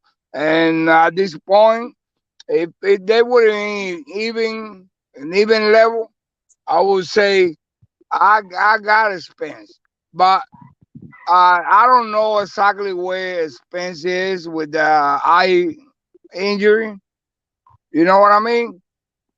So I'm being truthful to the game. I'm Cuban. I would love nothing more than Ugas winning, but Ugas, you know what that means though. He's on the dog. He understand it. You know what that means though. Means Ugas will be next up for Crawford as they want Spence next up for Crawford too. So I mean, it depends on the outcome of that fight. I still think it's who knows? It could be who knows what you know what I mean. Yeah. I know a lot of people are divided. Yo, don't feel bad. You got your own opinion, man. Everything works here, man. It's all good. Yeah. It's still gonna be a good scrap. I think it's gonna be one of the best scraps. I think. You know what I mean? Because they both got. Yeah, because Ugas is gonna push Spence buttons. He's gonna push him all the way. It's not backing up. I guarantee you that. And that's what Spence like. He like when you press buttons. Exactly, but not with a guy who is so tough. He got his hands up. You know what I mean? I know how good Spence is, but at this point, I don't know exactly where he at. And that's the only thing that made me take the balance a little bit to Ugas. It's a cautious fight for Spence, but I think he's shaking that off. I think he's training. You know what I mean? No, I heard he's tough right now. He look good on his sparring sessions. Right. Now you know how fighters do when they when they hurt their hands, they got to fight in a certain way. And your vision, he don't want to be like a Kell Brook in a sense. You know what I'm saying? So he probably got that in mind too. Like, I'm not going to be the next Kell Brook out this motherfucker. You know what I mean? I know Spence like, yeah, man, I know I got my eye injury, but I'm going to show that I can, No, he's a dog, man. perform it Believe me, next I level. know. I know Spence is a dog. I don't take anything for granted from him. He's a great fighter. He can overcome.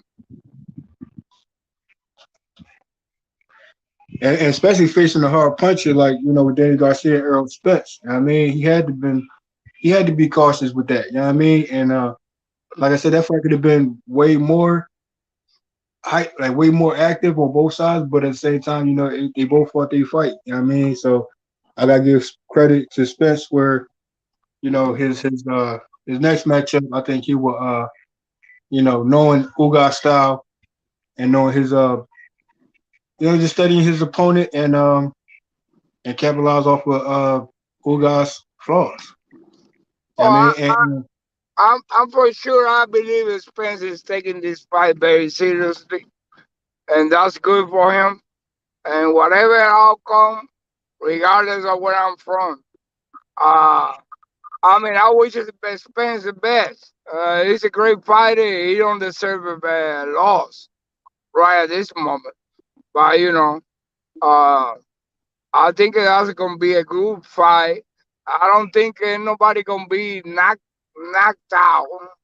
I think it go 12 rounds. That's my okay. personal belief. That's fair. And I'm considering, the previous opponents with Ugas, who clipped Ugas, who didn't see his previous opponent didn't step up the momentum. You know what I mean? Ugas was hurt in that fight. I forgot the opponent name at the moment, but he did caught Ugas. So maybe Spence is looking at that fight like, well, he was caught, but he ain't stepped it up. So, Spence might be looking at that particular fight and not just Pacquiao fight. But you have to look at both because those two versions of Ugas there. You know what I mean? So yeah, you remember the Ugas at that point. Well, I don't know. Latino people are very we feel a lot of shit. Maybe you guys. I mean, it's not the same, but when he lost and he wasn't back then in his life, Ugas was like, come, because he lost a couple fights he didn't deserve the loss. You know what I mean? And that's what I heard from him. Like he fell down, he was out for a minute. He lost like 2, 3 fights, but then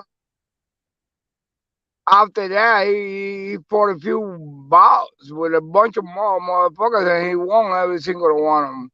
And I think that his confidence came back up. And he's a different guy. He's almost at the end of his career.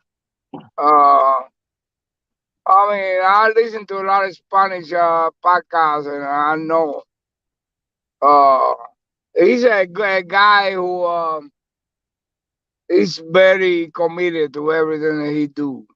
His best friend is Arody Chapman, the closer for the Yankees, and they've been friends since they were little kids. And even Chapman, I've seen videos of them training together. But I mean, that's what Ugas is like at the top of all the Cubans in professional boxing right now. He is. After that win after Pacquiao, is no denial. He's the greatest fighter after Casamayor. Casamayor was a great fighter, but we're different. We're living in this moment right now, and no denial. Ugas is something else. It is special. His confidence, I agree with you there. His confidence was definitely through the roof in that Pacquiao matchup. I seen a more consistent Ugas. He basically was trying to be first in that fight with Pacquiao. So I mean, can you be first with respects? Bro, you know,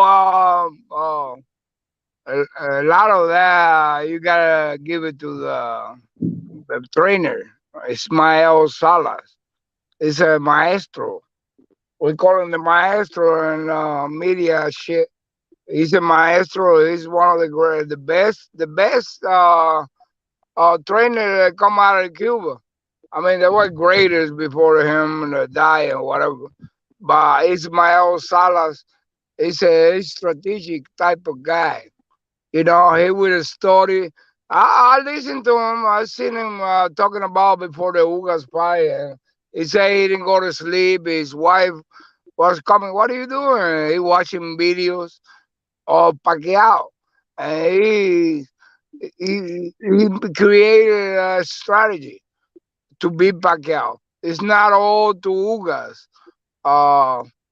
40% of that you gotta give it to Ismael Salas.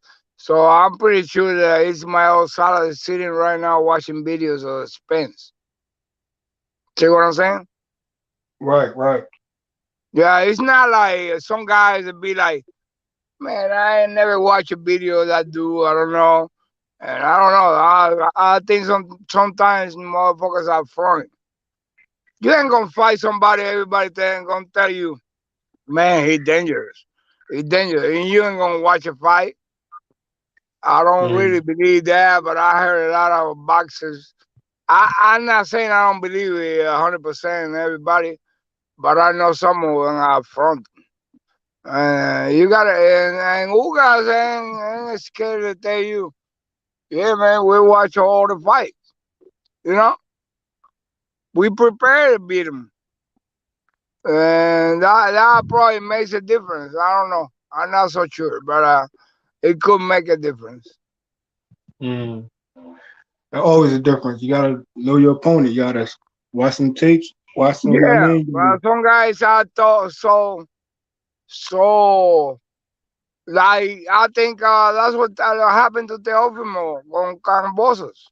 He never watched a video of that motherfucker. But Teofimo is better. But man, Camboso was like, when I started watching it, I had my mouth open. What the fuck? No, what? he It was figured a it out. knockdown. It was a knockdown on both sides, correct? I'm trying to remind that fight with Teofimo Lopez and Yeah, Camboso. I know the Teofimo got knocked down first. I don't remember I I don't think Camboso remember got knocked down Camboso got first. knocked down. Now, Oh yeah, like he did. You're right. okay, so Yeah, he you did. know, like for me, that's a run back type of fight.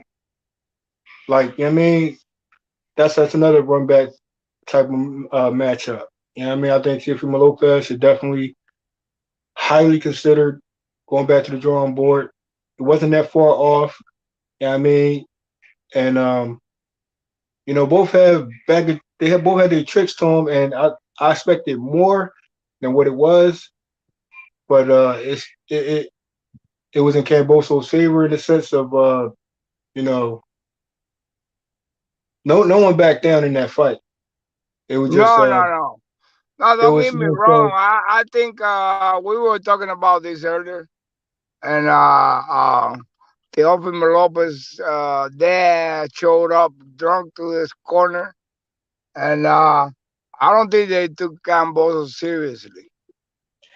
well from the very beginning it wasn't serious. I mean that's what the talks about and it displayed in the ring. You know what I mean? But you gotta still give Teofimo his credit where he knocked down Camboso and he could have followed up from there. But you know, they both knocked down each other and they both respect each other's power.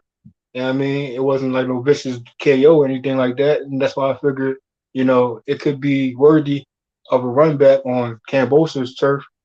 And all Camboso has to do is go back, you know, and watch that fight over, watch his tapes now, and beat him to the punch. Like, you know what I mean? Because Camboso's style is, you know, he's accurate. He definitely can get touch. He got a certain type of unique timing to him. But once you get that down pat, I think Teofimo Lopez can bounce back and approach Camboso a little different. You know what I mean? Uh, And he got the ability. He got the ability to do so. You know what I'm saying? That's what I'm saying. Like certain fights are shockingly run back fights. You know what I mean? It wasn't like a Dylan White and Povetkin type of matchup where we know that Dylan White and Povetkin, they both defeated each other on the back foot sort of thing. So I know the third one going to be a different approach. You know what I mean? So you got to go back to the drawing board and be like, damn, the whole time I could have been doing that. You know what I'm saying? And be more consistent with it. And then hopefully, that's might be a trilogy-worthy fight. Unexpected trilogy, like Dylan White and Povetkin. No, my personal belief, I think Teofimo can get back to the top immediately if he's serious about what he's doing. From what I heard, he went to Eddie Reynoso. So I think that would be good for him. I mean, if he leaves his dad behind, not taking seriously and playing games with your own son's life, because he got hurt really bad on that fight. He went to the hospital. He got a tear on his stomach. Somebody said on the chat. I mean, Is that the reason why they you got said to be responsible. That might be the talks where they said Teofimo Lopez didn't throw as many punches as he normally do, but like I said, it was a timing type of fight. Camboso he adapted to his style and he approached it with a better approach and executing his game plan. Same thing with Teofimo Lopez. Teofimo Lopez got the agility, the ability. He showed you in his sparring. So for him to be like somewhat stiff in this fight, but he's still elusive at times. He need to be more elusive. Not so more for Camboso, but just to slip more shots, which he can. Yeah, what I mean, sometimes I don't understand, how you move in your sparring, but when it comes in the ring, it's a little different. Just like how Anthony Joshua can move how he doing in his sparring and his, warm ups and his training, he be moving like Ryan Garcia. So I put those fighters in a similar category of, what you're doing your sparring and your training, definitely bring it more so in the ring. Which most times, they say AJ stiff, they say Ryan Garcia, he don't move his head. I'm like, you see his training, he move his head. So Teofimo Lopez just need to go back to the drawing board and he could redeem a loss with Camboso. After this though, he's got to go back to the drawing board and apply more of his agility. You know what I'm saying? That's when you make a counter, you got to counter with a counter at the same time. You know what I mean? It's a certain way, to do so. He can apply it more in the ring. Right, you are, man. I know exactly what you mean. That's what I bring Teofimo to the conversation, That's why I say the tricks wasn't always displayed on both sides, which was shocking to me. You know what I mean? It was shocking to me too. It was just straight from the bell, straight to the smoke. I think we get a more retreat or more tricks or the trade in the run back. That's what makes boxing more exciting. Like, you know what I mean? Take on that challenge in Australia, which Camboso says he went to fight with Teofimo Lopez. We held that. Take that on. You know what I'm saying? And apply your agility, bro. Like you got that. Right. He got that hands the fuck down. But certain stance and certain when he in the pocket, when he in the zone, trainers should, I'm gonna, dictate what the trainer should do. But I'm like, bro, he noticed himself. Just apply it more. That's you know what I mean, and time them with a better time. That means better counters, more tricks, and that would bring out more styles from Camboso. There was no tricks in that fight, bro. Yeah, I understand where you're going from. Hey, Method, who's that picture of, Method? Who's that? Who's that dude? Who that picture is, Method? Hey, that's Keith Thurman, man. That motherfucker, Keith Thurman. Look at this go. This motherfucker. He should have never cut his motherfucking hair, man. Yo, all forehead action. Big forehead action, man. Yo, that's crazy. But I heard Campbell's supposed to be fighting Loma June 5th. For real, that's what they talking now? Man, I heard somebody say he might fight Tank. I don't know about that. If it does, well, when you hear that, you just heard that right now. The article. They're already saying it's the undisputed fight. Fight Loma. What's good? What's good, brother? You didn't ask me what my picture, who in the picture is. Let me see. Let me see. Who's that, brother? That's Kid Chocolate. I know Sardinas. The original Kid Chocolate. The original, the only one, because the other Kid Chocolate, he disappointed me at the end. I think he got caught up in the fame. I still put the fight on the table with Haney and Teofimo Lopez. For me, that's still on the table too. I ain't going nowhere. I don't know if that fight will ever be the same though. JFL, the way it was at first.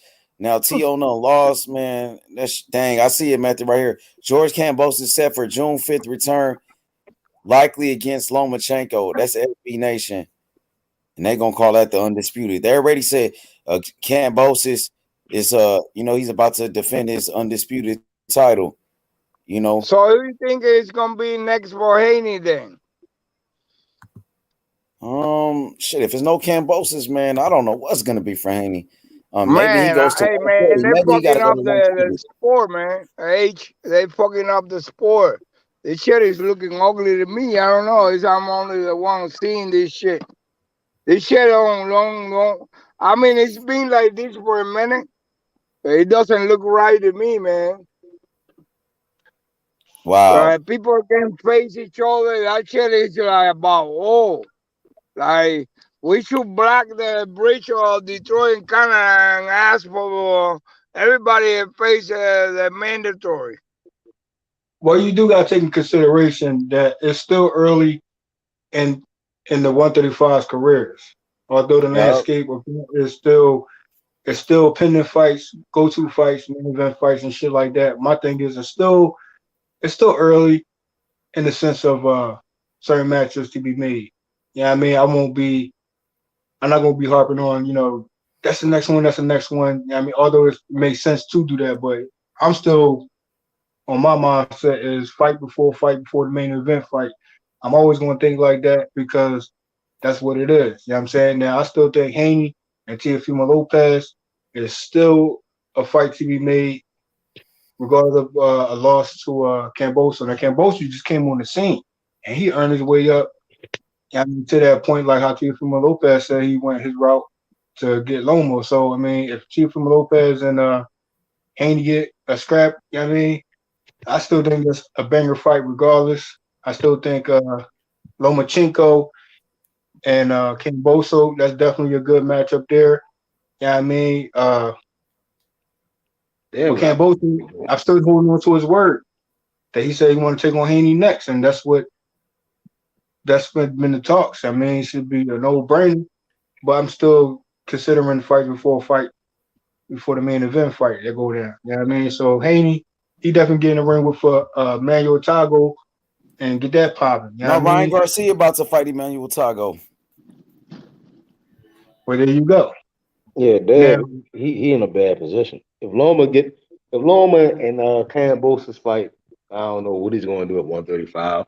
Shit, like Isaac Cruz, shit. Move up at that point, Memphis. I mean, you're already struggling to make 135. You might as well move up. Let me make a correction though. Kambosos route was not technically the same as Teofimo Lopez route. Just I'm making that clear too. But at the same time, 2 good wins. He beat Mickey Bay, and he beat Lee Selby. They cool wins. All of them got some cool wins under that belt.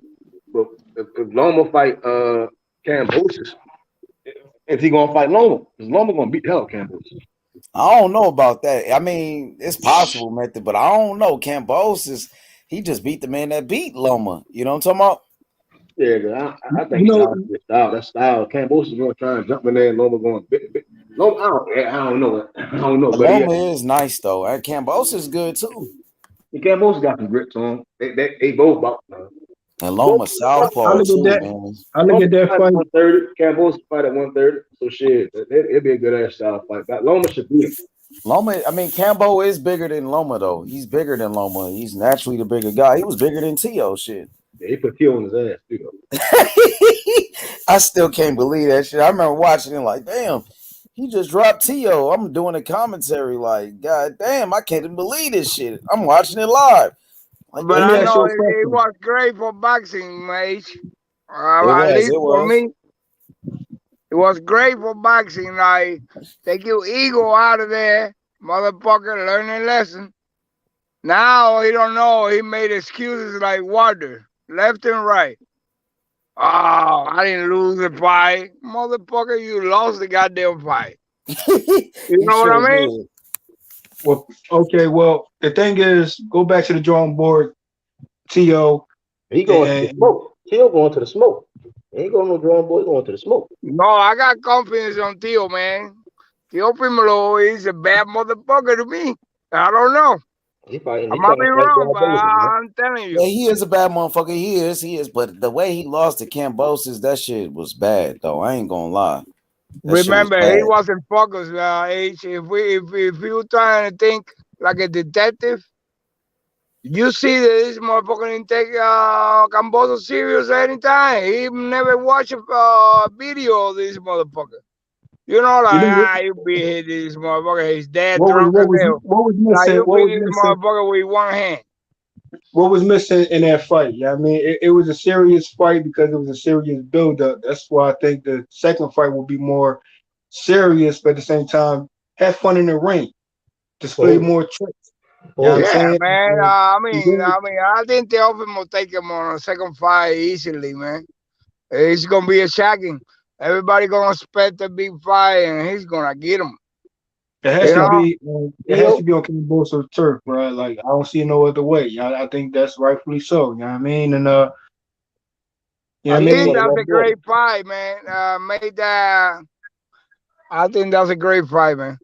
Either that or Teofimo give Loma the revenge.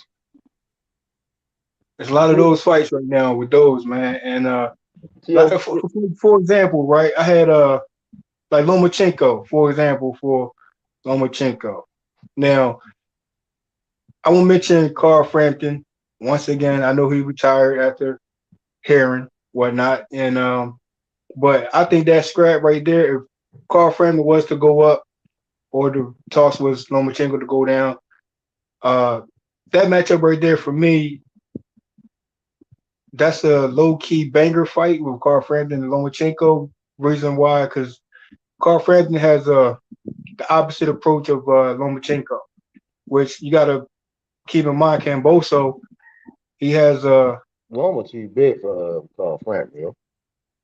No, I'm saying if he was to move up or someone move down, I'm saying, like, you know how St. Davis and Barrios, he went up, you know what I'm saying, and Barrios and Keith. I mean, there's certain matchups that I feel like Carl Frampton should have definitely had. You know what I mean? Especially with Lomachenko, because that would have been, you know, a banger fight too.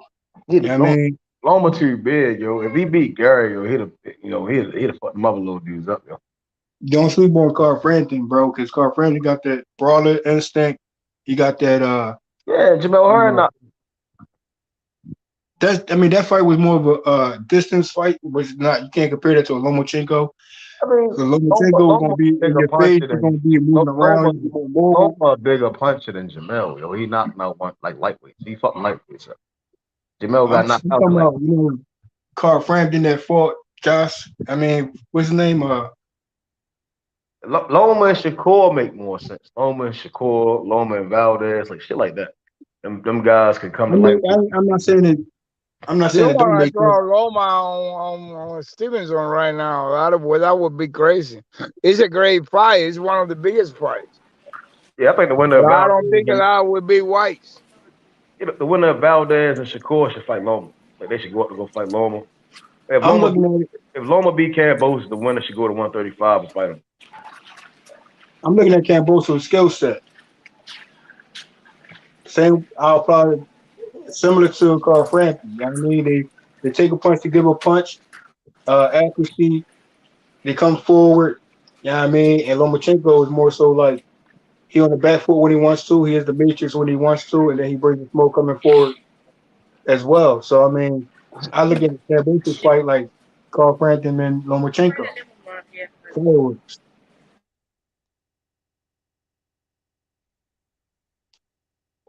Yeah, I disagree with the Carl Frampton thing. That he a little guy, man. He real little, real.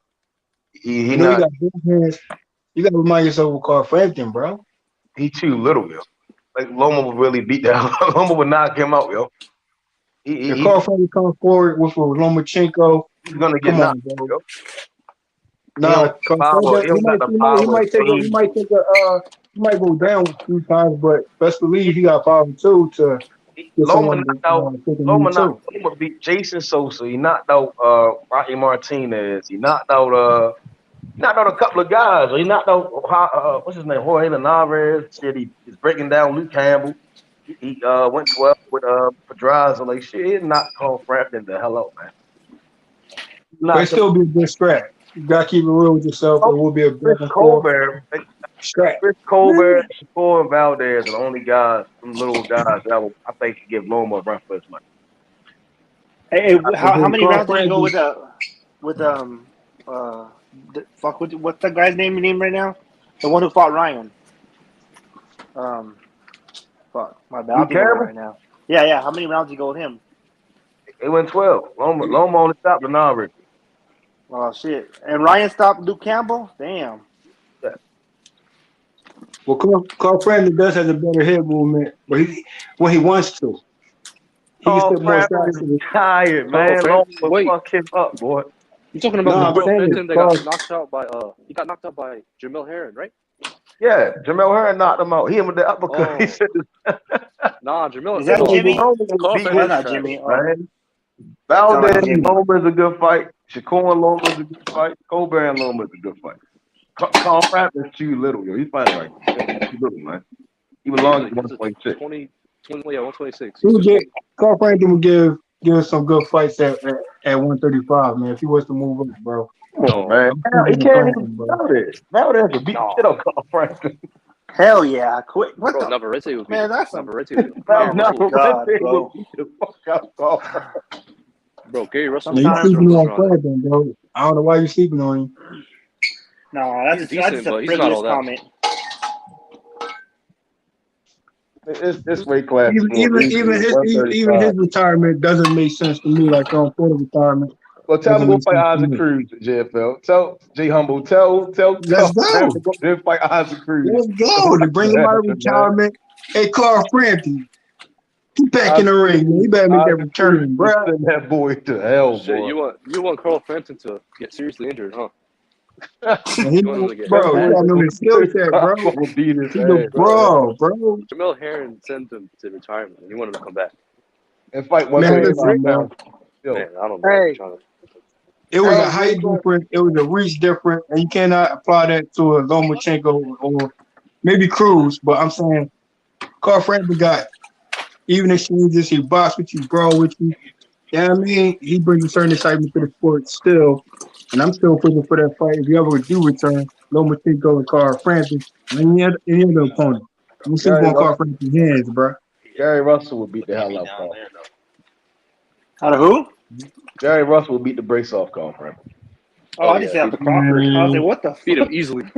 Probably knock him out. Man. Mark McSaya would hurt Carl Frampton.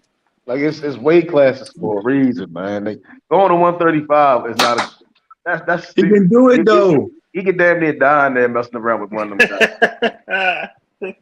Jamel Herring, he punched you, and he knocked him out, yo.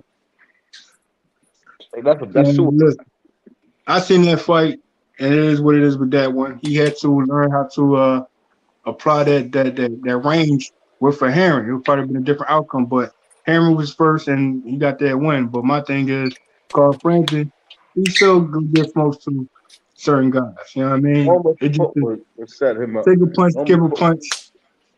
He's a flat-foot fighter too. You know what I mean? He has more agility to his game that he barely want to use at times. You know what I'm saying? Same thing with yeah. Yeah, because he got brain damage fucking around with Jamil. I don't know why. Bro, stop Who talking brought about up him. Frampton, man? Bro, He that's got a height. waste of Yeah, bread. Frampton, he's retired.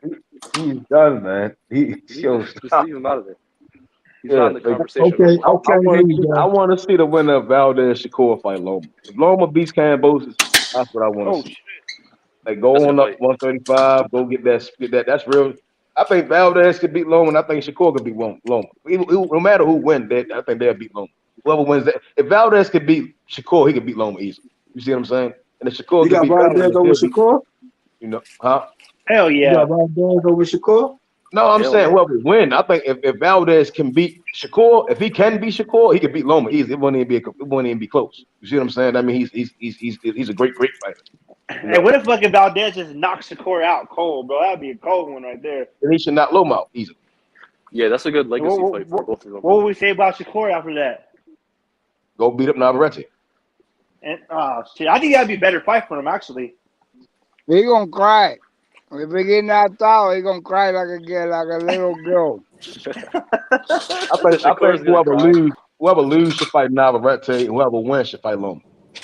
Yeah. Hey, I heard Rico Noel saying, telling you guys that hit him in the eye. He hit Spence in the eye. He said, hey, don't hit nothing else. Just hit him in the eye. What you guys think about that? That's good. Nah, bro. Spence's eyes, I think they're saying it's good now. Still punch him in it. sparring and everything. Keep punching No, him in it. I know still from punch him in it history. for real. I know from history a lot of people didn't recover from What's up, kind of y'all niggas, injury. man? What's goody? Hey, What's up, Rich? What the shirt say, man? What that shirt say, man? Be long. This that after hours. Oh shit. Oh shit. Is that Rich? Is that Rich? Is that Jimmy's favorite friend? Is that Jimbo's favorite friend, Rich? Yeah, bro, that's who Jimmy is Brennan. that? That's primetime Jimmy's nerd ass. That's halftime, man. His name halftime, man. That nigga named halftime. Halftime. The biggest He instigator don't who's deserve never prime gotten time. into a fight. That's prime. Touch me and I'll sue. Nah, hey, I ain't gonna lie. First thing I heard when I bounced on here was this nigga Method talking about Valdez to beat Lomachenko. That's all the way out. No, real shit. If he can go out there and beat Shakur, right, he should be able to easily beat Lomachenko, yo. Oh, Matthew, you gonna let him talk to you like that? You gonna let Red jump on here and just start getting free smoke Tuesday already on your ass? Damn. Hey, snack time. Cut it off, snack time. Snack time. You an instigator, motherfucker. But I think shit, Valdez could beat Shakur, then he should be able to go 135, beat Loma without any trouble.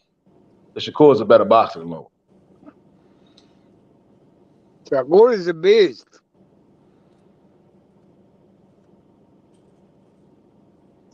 It's gonna be hard to beat Shakur. Excuse me. What's going on with your boy Devin though, Rich? What's going on with him, man? Where the fight's at, man? Niggas ducking, you see it? Hey man. Oh, Hey, hell man. no. You talking about pillow fisted Haney? Damn. Hey, I don't know. I don't know why your favorite fighter's scared of that nigga, bro. That shit don't make no sense to me either. They both win. They both bleed. Why these niggas scared? Ryan will knock his head off like a pen dispenser, bro. That nigga Ryan is gay. Like, I ain't even gonna lie. That nigga Ryan not even a boxer, bro. I'm not gonna lie. You just mad because he's handsome. That nigga Ryan is sweet. Don't nobody even take him serious. No cap. I think they heard that Duran shit when bringing he up talk Ryan about name. Duran. They said, "Oh hell no, we gonna fight." Like, why we still talk about Ryan? Ryan ain't fought in a year, and he's dropped out of like 3 fights, bro. Like, why do we even talk about that nigga? Because he got talent, bro, and he got power, and He's got talent, I'll guarantee. bro. He's got all these niggas got talent. Come on, bro. That nigga's trash, and he's scared.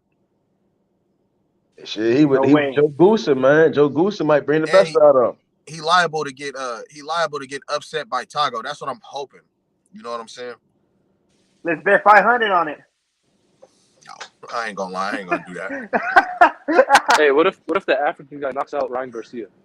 Hell no. That nigga said bet 500. You ain't never heard the confidence in niggas until.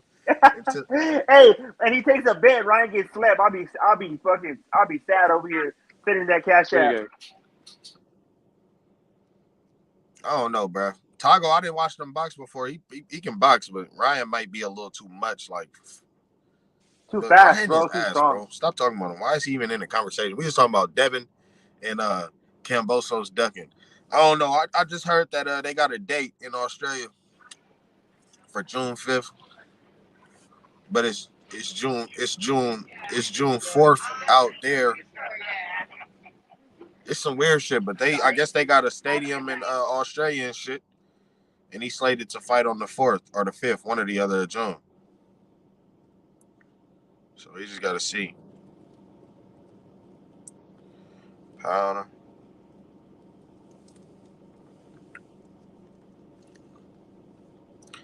I need that money and powder. What's up with your boy Regis, man? What's going on with Regis program? I think he got a fight coming up. Hey, you think Dad gonna take that fight with him? Duh. Oh man, Come on, you think he beat Regis? Hey, Method, bro. You already know what Devin is about, bro. But Regis, that guy, man. Free smoke. He hit that boy Josh Taylor with some shit, made his ass fall over, man. Oh no, I didn't say who I ain't even talking about who will win. You just said you think he'll take the fight. I know he will. I don't think he gonna get up in that Regis, yo. I think it sounds good, man. Once weigh in time, shit. Better yet, I believe he'll take it. Now, do I think he can beat Regis? No. Regis is an animal, man. That motherfucking animal, man. He fight tires when he trains, man. Yeah, Haney's too soft, bro. Haney ain't got no killer instinct in him, bro. He wants to pop with a soft ass hand, and that's it. And then get punked at press interviews. I ain't saying all nah, that, bro. man. Haney's gonna beat I the ain't gonna lie, that killer instinct you be talking about be getting niggas killed. No cap. And bro, obviously these boxers are scared of that nigga, bro. I don't think Just Regis scared of him. do fighters not want the WBC belt? Like, bro, cut it out. I don't think Regis scared of him, man. I think that Regis fight might be only one guy beat Regis, man. If he could beat Regis, that's a big stick. Shit. I think that's for anybody. Only one guy beat Regis. I don't know why Regis don't want that Josh Taylor rematch. He does. Josh Taylor going to 147. Josh Taylor don't want the rematch. Yeah, he don't need it. He's going to 47. Sure, I want to see the rematch. Regis can still make Josh Taylor going to 47? Yeah, after this one. Oh, he don't want that. That's a bad decision. Shit. No, it's Virgil will knock his whole head off. Virgil will knock his whole head off. A lot of them guys is old, and a lot of them guys is green. So he in a good position to beat him. Silly ass. Boots will sleep his ass too. Maybe we gotta see it. Josh Taylor, he's still experienced. Now, let's see. I mean, he'll be coming up. Fucked up. He gonna get fucked up and then be like, "Oh, shit, I might go back down. I'm gonna tuck my chain back in." The sun out and shit. This shit weak. Hey, how much weed you smoke a day, yo? It ain't rained in like 2 months, bro. Nah, I'm capping. It ain't rained in like a month and a half. It's starting to get hot. The water finna be real low this year, boys. I was trying to go camping and shit. This shit finna be weak. Hey, Were you from California? You said you going camping? Bro, I go camping every summer for the 4th type shit. But I don't celebrate the 4th, but that's when we go. And the water was real low last year, but it's damn near rain hella less. But it's been some storms, some snowstorms though, but I don't know, bro. It ain't rained in a minute, and it's starting to get hot already. Like, it's already damn near be like 80 degrees damn near. It was 77 a couple days ago. Like, yesterday, nigga, it was like 77. Day before that, 77. You the first black person I seen go camping, yo. Yeah, that's what I was about to say, yo. Yo, you the first black motherfucker I met to go camping, nigga. I've never seen no black person go camping. Shit. Some of my black homies, they be going camping all the time. But they different out there in Texas, Fort Worth and that shit. Must be some California shit. Y'all boys don't go no camping. one goes camping here. Hey, Nah, Californians don't you'll go never camping, bro. catch me in no fucking woods, motherfucker. Only white people 2022. go camping. My girl's white, and I went camping 3 times already with her because she's white. Bro, I ain't even gonna lie to you, bro. I know so many black people that go camping, boy. You sound crazy. That's crazy. And no, I never knew that either. We don't camp, like, we don't just go post up in the middle of the Western. You go to campsites and shit like that. Oh, no. My girl goes in the middle of the wilderness, bro, with no porta potty, none. Yeah, no, that's some white people shit. Most definitely. Shout out to all the white people. But I don't be Shout on out to the white people, yeah. Hey, that shit fucked my head up. He said, I'm going camping. I'm like, oh, shit. Hey, Hey, Method, nigga, you ain't never been camping? Hey, nah, day of my life, nigga. I'm a city slicker, man. Pull up in the summer, nigga. We go camping, nigga. You enjoy yourself. We be on the boats and hella shit. Oh, that's hard, yeah. Bring the you don't family cook and hella camping. shit. Nigga trying to kill me, man. Nigga trying to throw me in the woods. Put me. Hey, shit, hell yeah. I mean, it ain't nothing bad. I be going fishing and shit. And you know, like, minorities, bro. I don't fish, but motherfuckers do go fishing for sure. Yeah, it's a big ass lake. Yeah, that's where it's at, bro. These are the first ones killed out there in the woods and shit. It's the woods, but it ain't like. I know what you mean. Yeah, it is, but it ain't. But I'm in California too. We go to Big Bear. We go to fucking all around and shit. I don't know about. I heard of Big Bear, but I ain't never been there. You from Southern California or Northern? I'm from the Bay. Oh, Northern. Yeah, no, I'm from right here, Bakersfield. So I'm more, Central, Southern. That's what I say. Y'all got bears out there? Got what? Bears, lions, tigers. Oh hell yeah, there's bears. Yeah, there's lions and Hell tigers yeah. and bears. Oh my. Like y'all niggas shit. nuts, man. Shit. Y'all niggas nuts, man. We got crackheads fighting bears. But yo, to bring it back to real quick though, with Emmanuel Tago, Ryan Garcia. Now, I would say Tago is more of a threat than an opponent that Ryan Garcia was supposed to get in the ring with. I think it was Figueroa. Ryan Garcia, I can't sleep on his skill set once he like he said, he's stepping it up. You feel me? He get in the ring with a Tago that's slightly level wise. I feel as though it's I would compare him to a Haney, and not compare him to a Haney. Oh no. Ryan gonna knock Tago out in the first round, man. He gonna go there. He going. I don't think Ryan gonna hit one back. Boy. No, listen, bro. Ryan Tago is from from shit, Cali boy. and Nevada. What I'm saying is Tago has a unique style to him. That's what I meant to say. Like he has a certain approach. I see what you're saying. Yeah. You know what I mean? And it's not like a Haney, but hey, Chalo, damn nigga, you been on this bitch for 9 hours? God damn. You know what I'm saying? Hey, it's like 5 in the morning. At what time? Like 5 in the morning, I think it started. 5 damn, something. Nigga. See, I should have bounced on, nigga. I got off at I probably was sleeping at 5. I get off at 2:30 type shit. I'm about to pull up. I think Ryan Garcia should capitalize. I'm gonna tap back in if y'all still on here. I think Ryan Garcia should, take advantage of a Tago awkwardness, time around that time. You know what I mean? Like Ryan Garcia definitely has that's gonna be an interesting fight because I don't think Ryan Garcia ever fought an opponent like a Tago. And he has Tago got hands, bro. He's something different. You know what I'm saying? When I see him fight, Ryan is gonna kill that boy, man. Like, I don't want to say kill. Ryan gonna fuck that boy up, yo. Okay, Jay Humble. Jay Humble, let's put a 50. Let's put a 50 on it. Listen, I'll say this, man. Go back and watch Tago fights. He has an awkward, unique style to him. Who did he beat? And, who is Tago beat, right? To make you think he can go in there with Ryan Garcia and beat him. And I give Ryan flack all the time. I talk down sometimes, but he hit hard as shit, yo. And he can box a little bit, bro. He's gonna tackle one. He caught Luke Campbell, yo. Like, go back, watch Ryan Luke Campbell, and watch when he hit him with that left hook at the end of that motherfucker. That fool's face went like, oh, the pain, bro. That showed all over his face. It looked like he screamed and then ran, yo. You're talking about a Luke Campbell who doesn't move or doesn't have the skill set of Chicago, bro. So you can't even compare that. Okay, well now Luke Campbell's the bum. And go up Oh and go. God. You can't compare a Tago to a Campbell, bro. Right, because Tiger was a bum. Man, they said Cambosis and Loma just been announced on ESPN. What y'all think? Wonderful. What was that? I'm sorry, that's money. Ooh, what you say? Who is it? Cambosis and Loma just been announced. That's cool, man. But that's cool. But fuck, I'd rather see fucking. I'd rather see. I mean, I don't know. I guess I'm a Ryan fan. I'd rather see Ryan and Cambosis get busy. But that's just me though. But Loma's good though. That's cool. That's a good one. I got Cambosis in that fight. I mean, I wouldn't be surprised if Loma wins, but I'm gonna go with Cambosis. Who y'all got? Lomachenko.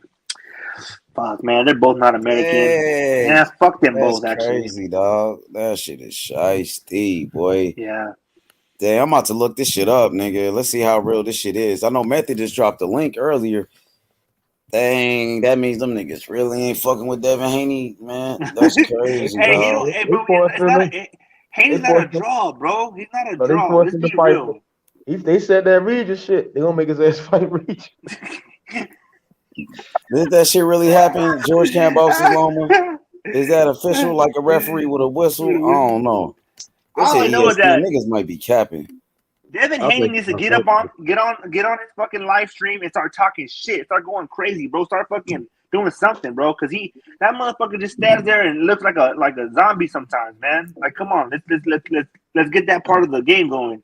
Dang, they calling it the undisputed and all of that already. Man, I've been trying to tell niggas they was gonna do that. He posted the greatest southpaw Manny Pacquiao. So yeah, he great fight Loma. Because Loma He did say that. Cosmic, well, it doesn't say man, fanboy, crying. Ryan is weird. He's not weird, bro. He just has fucking young. They said the front runner for the title shot, Vasily Lomachenko, has already agreed to the deal. Sources said that includes a rematch clause, and they got a rematch clause. Oh, well, big bags. Dang, they said Devin Haney is also in contention for the bout. No, hell no. That's a carrot. They're dangling in front of him. Okay, yeah. Just wait. You're gonna get that promotion. You're gonna get that raise. Don't worry. Just sit your ass over there. Oh, so nothing is official then? Ain't nothing official. They said he got a date though. He looked like he got a date already. So it is a date announced, June 5th, a Marvel Stadium in Australia. Damn. In Australia? Oh shit. And they calling this shit undisputed like a motherfucker. They said the undisputed champion George Cambosis. Yep. This undisputed titles and all of this. Oh shit, man. So you mean to tell me Lomachenko is going over on Camboso's turf? Something Camboso should have definitely did ASAP. Damn. That shit sucks if you a Devin Haney fan. I know niggas gonna be mad at that. Rich is gonna be mad. Rich loves Devin Haney.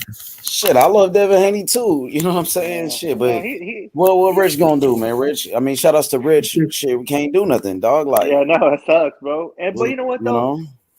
Devin Haney got to get his weather together. You know what I'm saying? That's what it is, bro. Just get his, you know what I mean? I think Haney already got millions of dollars. He ain't shit. I know he ain't really fucked up about it. I know he wanted to fight or whatever, but yeah, that motherfucker. They all winning. Yeah, they all winning at the end of the day. Mm-hmm. You know what I'm saying? Those matchups is around the corner. You know what I'm saying? It gets to a point where, you know, congratulations to that matchup with Lomachenko with Camboso. They make that happen, then that's what that is. But you know, I can't. You know, the model is still the model. All roads lead to Devin Haney. So I mean, no matter how it goes, I mean, Devin Haney's still in a good position. For sure, he's still in a good position. He's still getting a lot of money. You know, still young. He rich. Like shit. Yeah, I mean, he got probably fucking taking all kinds of bitches down. Shit. Yeah, I'm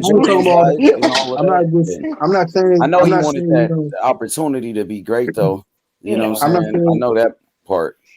I'm not saying he wanted to fight, though. You know what I mean? But it's like DMX told them two in Belly, just give it time, man. Y'all get your turn. I'm tired of this school shit. You know what I mean? It's all right. You'll get it. I'm still saying, you know, that's still you got to think about this, man. Like, it's still opportunity for Teofimo Lopez to still step up and challenge for that WBC, regardless of he lost his belts or T.O. not. moved up. He don't fight at lightweight no more. T.O. fight at 140 now. Yep. So they're not in the same weight class no more. T.O. might as well go up and get some killers. Go to 147. Hold up. When that happened? That really happened? After T.O. got his ass whipped by Kambosos, he moved up. Yep. Yeah. He actually moved up? Yes, sir. That's like confirmed.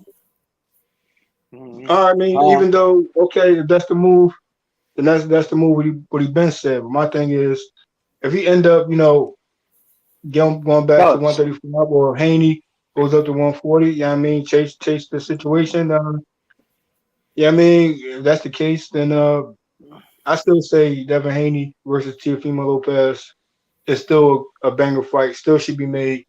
Lomachenko fight might come back around for Haney. I mean, it depends on how this Kambosos and Lomachenko fight go. I mean, even if Kambosos take a loss or Lomachenko take a loss, I mean, even after that, I feel as though Haney's still there. You know what I mean? So he still got the belt that you got to challenge him for, regardless. You guys really see Kambosos beating Lomachenko?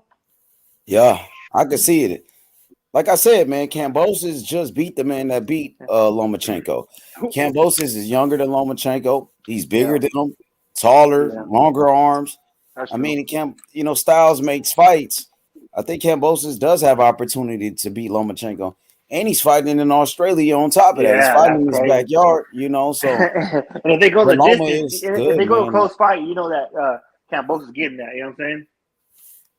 Lomachenko's a hell of a fighter. I ain't gonna take nothing away from him. I think Lomachenko, he could beat Kambosos too. He could beat him. Lomachenko, great boxer, good speed, great boxing IQ, southpaw. Man, hell yeah, it's gonna be a tough fight for Kambosos. And how Loma looked in his last fight, man, Loma looked better than ever in his fucking last fight against Coleman. He beat the fuck out of Coleman. What was Kambosos doing prior to him beating T.O.? He beat Lee Selby, who was a former champion. Okay. He beat Mickey Bay, another former champion. So he was with the shit already then. Yeah, he's pretty much past his prime at that point. But Kambosos beat him as well, though. Kambosos is undefeated, dude. Kambosos. I don't remember hearing about Kambosos much, bro, until fucking. The first time I heard Kambosos' name is around the time Devin Haney had fought Gamboa. It was somebody was telling me about Kambosos. They were like, "Oh, Devin Haney should fight Kambosos. Kambosos this." No, the reason why, because I think Devin Haney was talking about fighting Lee Selby, but Lee Selby he was going to fight Kambosos in a title eliminator. That's how I first heard about Kambosos, because Lee Selby was going to fight Kambosos. You know what I mean? That's how I found out who he was, and it turned out that Kambosos had beat Devin Haney's trainer, Mickey Bay, and there was a couple of my friends that were telling me like, "Oh, Devin Haney should fight Kambosos. Devin Haney should fight Kambosos around that time." Okay. And at that point, I was like, "Oh, who the fuck is Kambosos?" I'm like, "Kambosos is nothing." You know what I mean? Yeah. I mean, he really was nothing. I hear you. Well, that's gonna be good, man. We should see. I wonder how much that fight's gonna be. Fucking $100. Oh, Kambosos Loma, probably like 50 or something like that. Man, I don't think that'd be cool. That much. 50 would be cool. You gotta have people buy the fight, So yeah, I think it's a big fight, though, no doubt about it. Especially after Kambosos just beat T.O., and now this might be Lomachenko's last chance, at getting all those belts. So I think it is gonna be a big fight. I ain't gonna lie, I will buy that shit too. Pugilism says Loma too shifty for Kambosos. That lateral movement and pivots too weak, side to side in the pocket is disgusting. I think that too. I mean, that's what I think one of his strengths are, right? Oh, for sure, definitely. But you got to think about Kambosos, his lateral movement. Kambosos, he has great lateral movement too. He has very good speed. So I think Kambosos, his speed could give Lomachenko a lot of issues. And then the jab of Kambosos, very good jab, very accurate. You know, so I think it's going to be a chess match, to be honest. I don't think it's going to be one-sided like some people think. Oh, Loma just going to beat Kambosos' ass. I don't see it like that. I think it's going to be a competitive fight. I think it's a 50-50 fight. Yeah, that's true. Kambosos is tough as fuck, man. People sleeping on Kambosos. Yeah, I definitely need to go back and see some prior Kambosos matches prior to Theo, and just kind of get more familiar with him, because I did see the Theo one and it was shocking, But I feel that Theo could, if he comes back and fights Kambosos, he could beat him. I think he needs to get in the right headspace, But no excuse for whatever, you know what I mean? We do know Lomachenko also got tricks to him, and Kambosos got tricks too. So hopefully this fight here, we get the tricks, as Teofimo Lopez and Kambosos. I feel as though should have been even more of. But Lomachenko, he got his skill set along with Kambosos. So that's a 50-50 fight. Oh yeah, for sure. And the beef is different. It's not like the build up is a little different. Well, I mean, now when people say Lomachenko should retire if he end up losing, but I think he should still continue. But I ain't going to go that far with it. But I still see Lomachenko and Devin Haney. Yeah. Versus any one of those guys, I still see. If you still feel if you still feel good, I mean, and you're not you don't feel punchy or nothing like that, then I mean, I think they would continue. But you never know what they're feeling, as far as mentally, physically. Yeah, you never know. But I still see those fights for Haney. I still see. I still see Fimo. I still see Lomo. I still see. You know what I mean? It just everybody got mixed it up. That's what's going on. Well, it's gonna be some good boxing, man. I can't wait. Hopefully that happens sooner than later, and they get busy. Shit. So now that it's official, quote unquote, wonder how long it's gonna take. I mean, it's not necessarily official. They said Lomachenko. Okay. Well, I guess his date is official, June 5th. June 5th is going to be his date. But guess who? Lomachenko's the front runner. Lomachenko's the front runner. That's crazy. I think that brings in the most revenue, bro.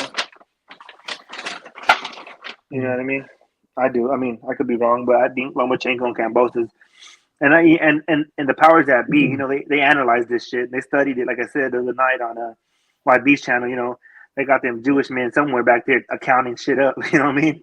So they know the numbers, bro. I don't know if it's going down, but I'm pretty sure the word is the word currently. And who knows? We might get a Tevin Farmer versus a Devin Haney, because I heard Tevin Farmer about to fight Mickey Bay, Devin Haney's trainer. At what weight? Yeah, they about to fight each other at 135. For real? Yep. Matter of fact, they gonna be on Barbershop Conversations today together, promoting they fight with each other. Now, Tevin Farmer did say he's gonna go up, so he did something that's Gary Russell was supposed to do, and that's still a matchup there. Is that a real fight, bro, or is that just some? Bro, it's a real fight. Tevin Farmer is about to fight Mickey Bay. What the fuck? That's crazy, bro. You gonna watch it? You gonna buy it? It might be on the zone or some shit. I'll straight fucking stream that shit. So what do you think about Tevin Farmer and Haney, bro? It's a fight. It's a cool fight or whatever. I know Ryan Garcia was just talking about fighting Tevin Farmer a couple of weeks ago. Yeah, that'd be cool. I mean, shit, not really, JFL. Like I say, if Devin Haney was gonna stay at 135 and he had no fights, Tevin Farmer would be an option. You know what I mean? But I know they friends and shit, so I don't think Devin Haney really want to fight him, because Tevin Farmer was being cool with him. Tevin Farmer embraced him and shit like that. And Tevin Farmer always talking good about him. So I don't think Devin Haney really want to beat him up like that, to be honest. I mean, certain matches I did hear Tevin Farmer, giving mad props to certain fighters, but like you said, he's still getting a ring with those guys, because he just now establishing himself at 135. So I mean, we'll see how this fight goes, and he's still chasing down Diaz. And I'm still saying, they could be Tevin Farmer, Shakur, Tevin Farmer, Devin Haney, any one of those guys at 135, because he is a credible fighter, and his consistent back-to-back fights, other than Diaz, I mean, he getting back in the mix, and he said, he improving, and he gonna come back like Tevin Farmer should come back, and 135 is smoke there as well as 130. So I mean, you know what I mean. I still see Gary Russell and Tevin Farmer. I still see that, and how it goes. I don't think he's gonna go up just to go back down, although he can. But yeah, Tevin Farmer will be in a situation where you gotta say his name soon for 135. Like, let's go. We're gonna see Tevin Farmer. That's a good one. Matthew, what you think about this upcoming fight, Tevin Farmer versus Mickey Bay? You fucking with it? You gonna buy it? Hey, it's free, right? It might be on DAZN. It might be a DAZN fight. Shit, I'm not sure exactly. I know Tevin Farmer works with Lou DiBella. I'm not sure how that's gonna work. I want to see it. It might be like on a Devin Haney undercard or some shit. Who knows? I wonder they gonna let their hands go. I mean, Tevin Farmer looking kind of on the fat boy side, man. He looking like a fat boy, man. But he hasn't fought in so long. Hey, but that's definitely a good fight for both of them.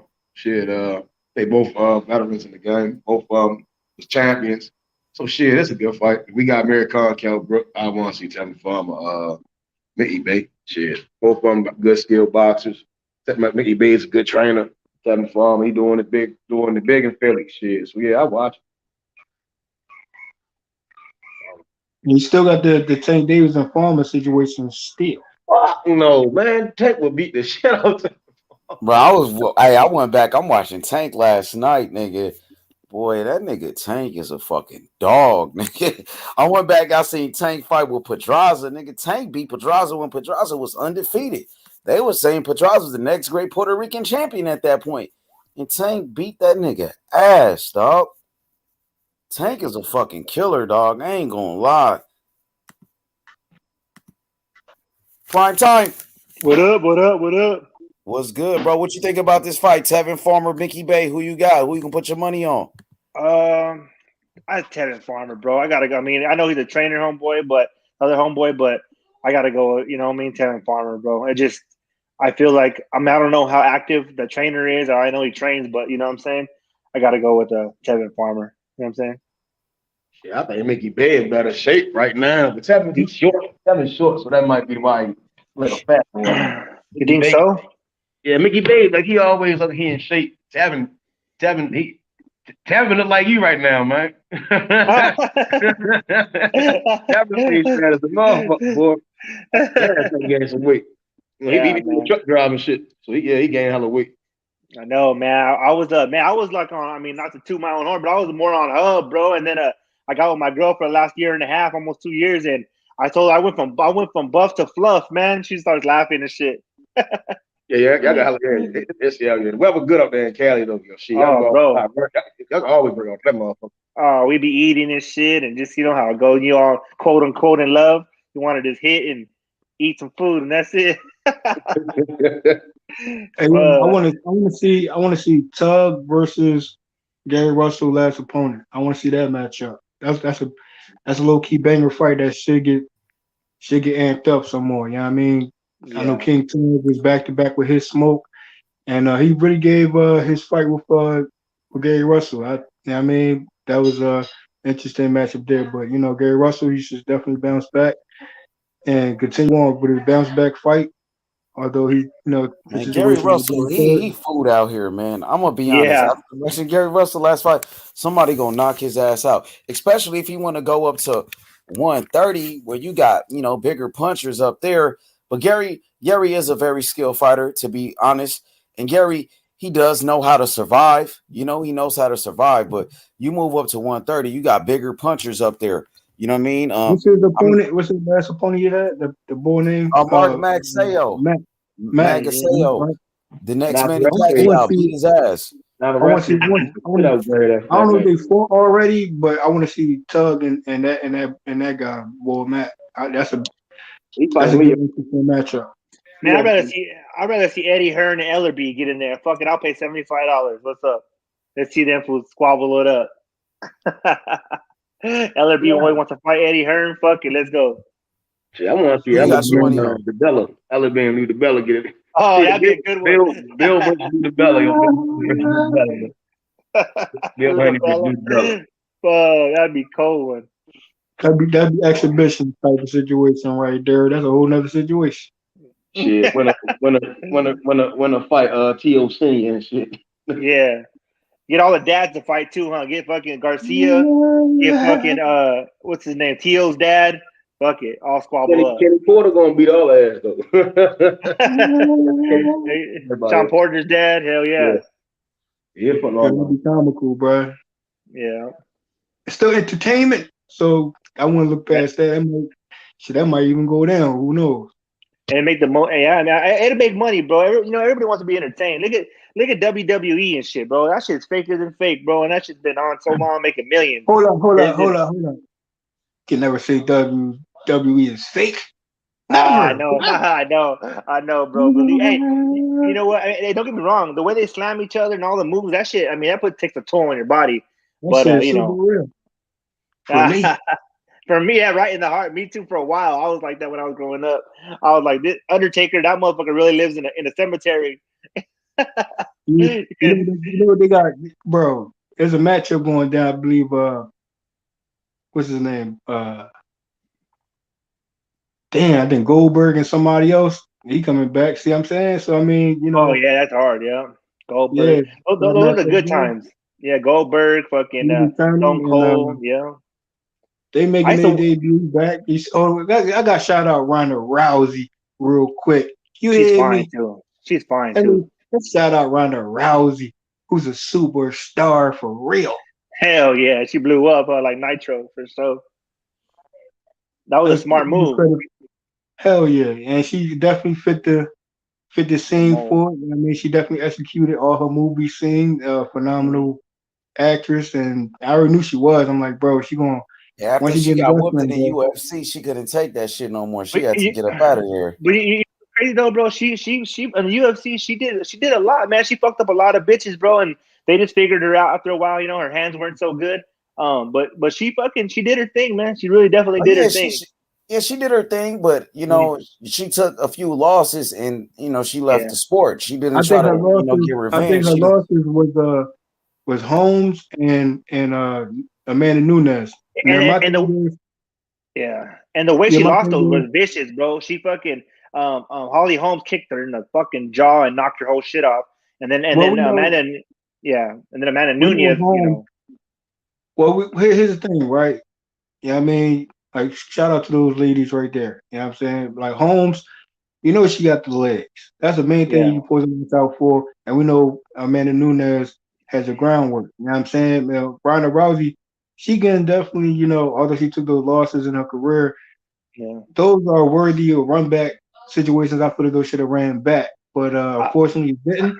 But at the same time, you know, even Amanda Nunes took a loss, and even Holmes took a loss, and Holmes took the loss the same way. I believe by Amanda Nunes, the same way that Ronda Rousey took a loss to Holmes. So I mean, and Amanda Nunes, she took a loss earlier in her career. I'm pretty sure she want to redeem that. But, I think that I think with Ronda, I think those were just so vicious, bro, and I think it fucked her up more than we even know. You know what I'm saying? And when she came back to fight Nunes, she wasn't ready yet, bro. And then I think the WWE was calling, and she's like, I could make buckets of money over here with less damage. I'm out of here. You know what I mean? She was made for WWE, bro. I mean, whatever the name is right now, WWFE. You know, there's so many traditions that, you know what I mean? But the thing is, I can see her even returning to the octagon. You know what I'm saying? She's just that star power that even McGregor. Oh yeah, he brings that shit into wrestling. If he get into wrestling, man, he'd be like the new Triple H out of this bitch. For real, yeah. His star power in wrestling, you know how he talk. I'm like, yo, go there with Ronda McGregor. Imagine. Yeah. Let's see. Danny the Great says, "Pull up, you bitch." Damn, they're fighting in the chat. Oh shit. Oh man. Let's go. Pull up. Fleming Avenue, Maxwell Park, Oakland, California. He says, "Damn, let's get you real in the chat." Messy, you dirty little crackhead bitch. Damn, or baby. I'm sorry. Wow. Well, I'll say that more movies, more wrestling. Probably, I mean, let's get it popping. Let's see it fire.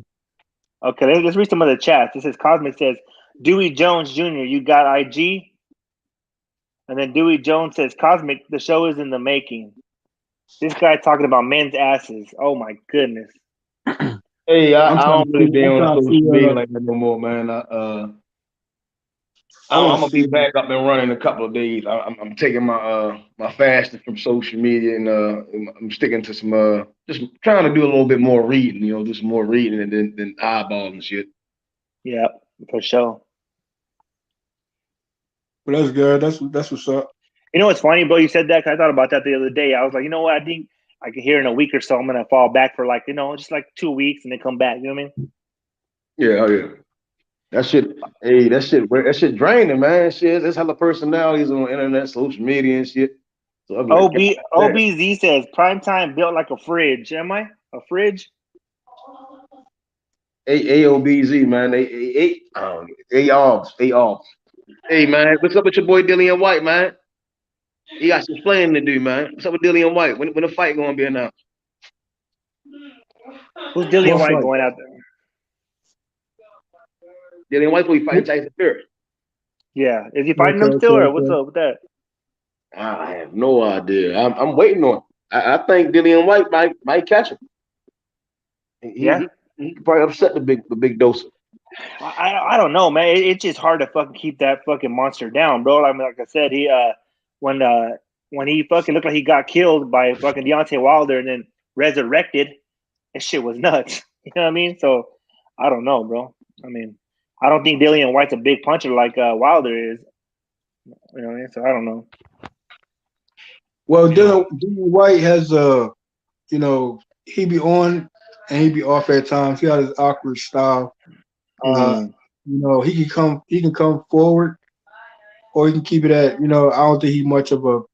I think Fury might have more success on the back foot with Dillian White, but at the same time, who knows that Dillian White might approach him like he did Povetkin, and Dillian White was reckless. You know what I'm saying in the Povetkin fight, he was so reckless. I ain't see him that reckless, and other than the Povetkin fight. So if he used that approach with Fury, you see what happened to Povetkin. But at the same time, Fury more experienced. He's not in the pocket as much as Povetkin is. Yeah, I mean, Povetkin just walked up to him and just knocked him out cold. So I mean, Fury could possibly do that to Dillian White. So that's an interesting matchup. I'm for that too. Yeah, I mean, you see what AJ did to Dillian White. Yeah. OBZ, you should get on the panel. OBZ, cam up. Let's see how you're built. One time. I think it might be like a little bit like that. I think it might be more so like. No, unpause. Unpause. Yeah, Dillian White was reckless in that, John. Yeah, Method, you there? Yeah, I'm here. What's up? So what's up with you and Jay Humble? You guys still are at odds? Are you guys good now? Or you guys want to what's going on with you? Man, let me say this, man. I'm never at odds with anyone. You feel me? Okay, cool. Okay. I'm not. You know what I mean? We had our little dialogue, little debate, whatever. Okay. It's all just all fun. But I'm not at odds with nobody. You know what I'm saying? If you agree or disagree with me, just come with There you go. It's all about smoke respectfully. You know what I mean? Yeah. And you're coming from a real perspective. I think that Method, he harbors a lot of these emotions and pain and feeling from this. So it might be y'all debate, bro. You know what I mean? Y'all be going back and forth. So I think Method just dropped off, I believe, right? So I don't want to talk about Method. No, he's right here. No, Method, he's right there. He's right there. Okay. Well, I'm here tripping, man. I don't really talk. Fucking the fuck up. No, man. No, J cool, man. Shit ain't no shit. He was original Mr. Free Smoke before a lot of new people came. That's years. That's wild ago, man. Shit. Yeah. No smoke. Yeah, I've only been on here for a couple Before of it was months. Brian Keys, it was JFL, man. He was that guy. This is the best channel, though, man.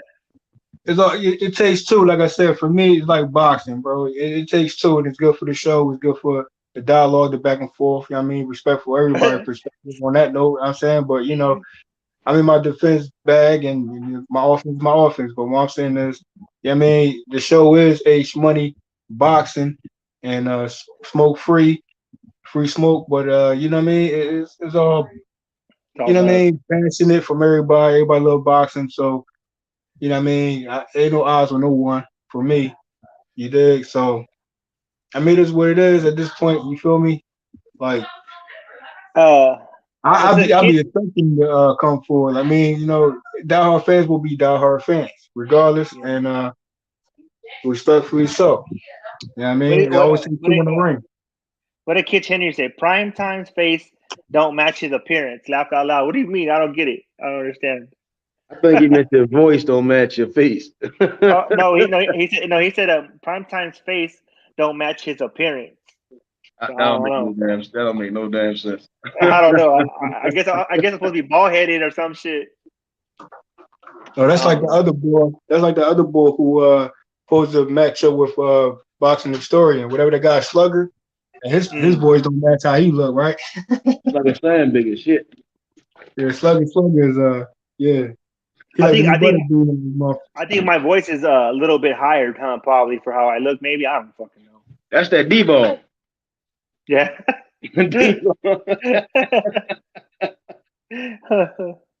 Yeah, man, shit's crazy. That's cool.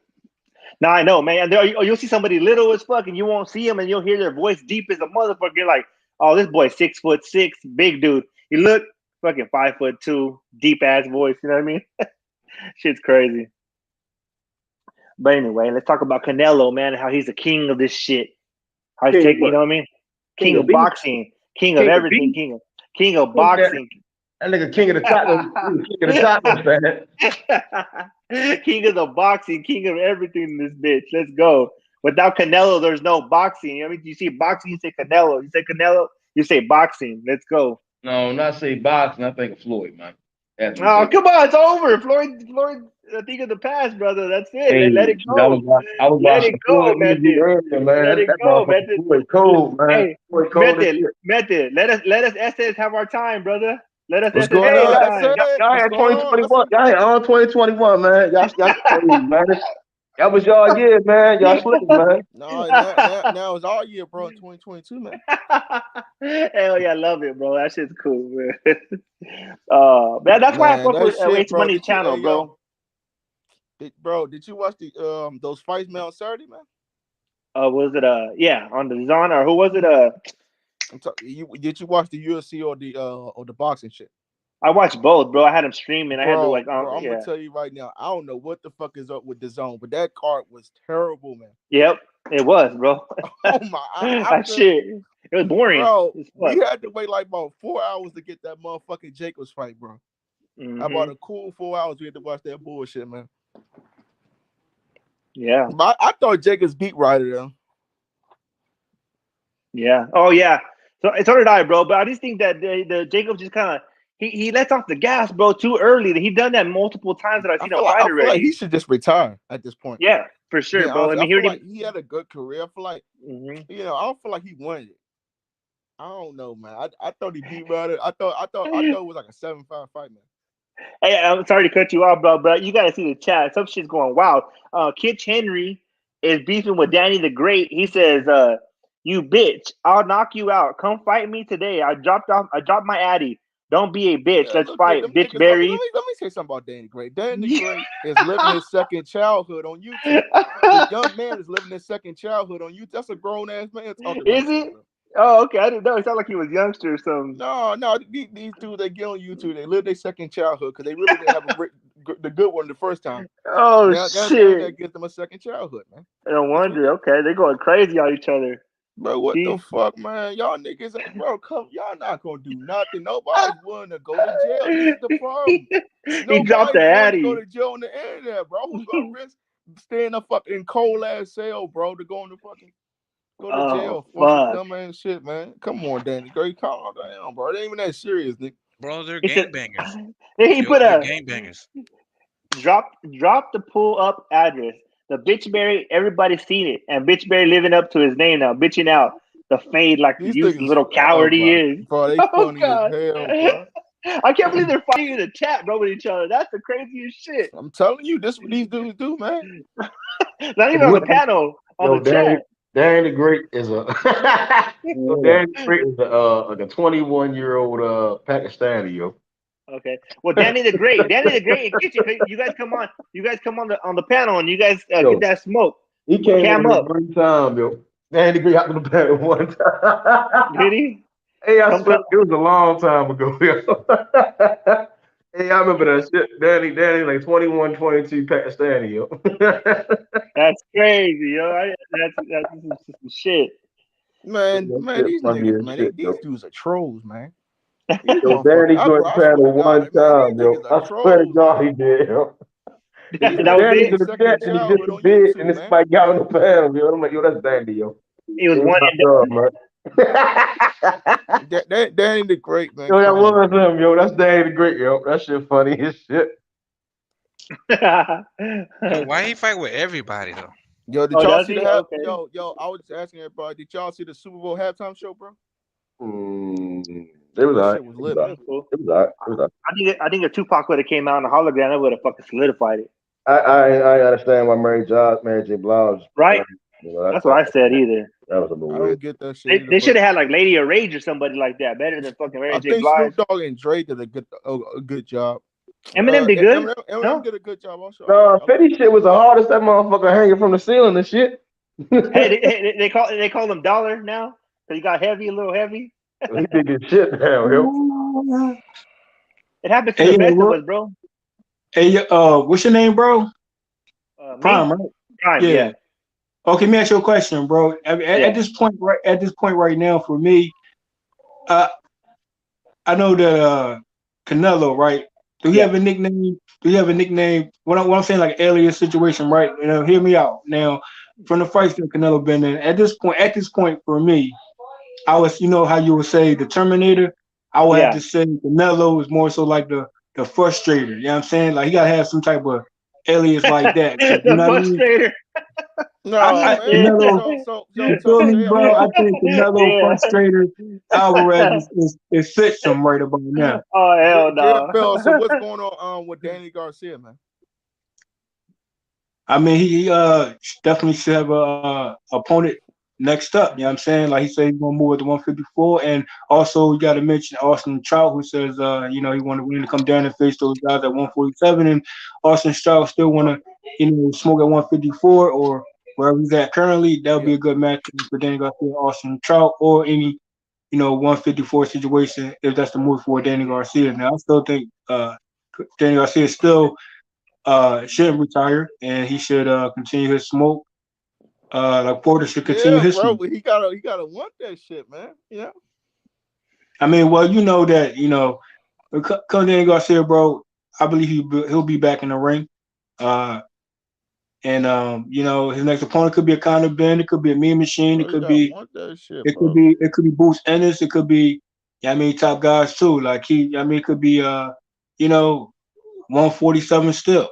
Yeah, I mean, for Danny Garcia, and still name, still bring numbers in, and he still bring the smoke. You know what I mean, and respectfully to Errol Spence, that was a respectable matchup from Errol Spence taking on that type of matchup back to back.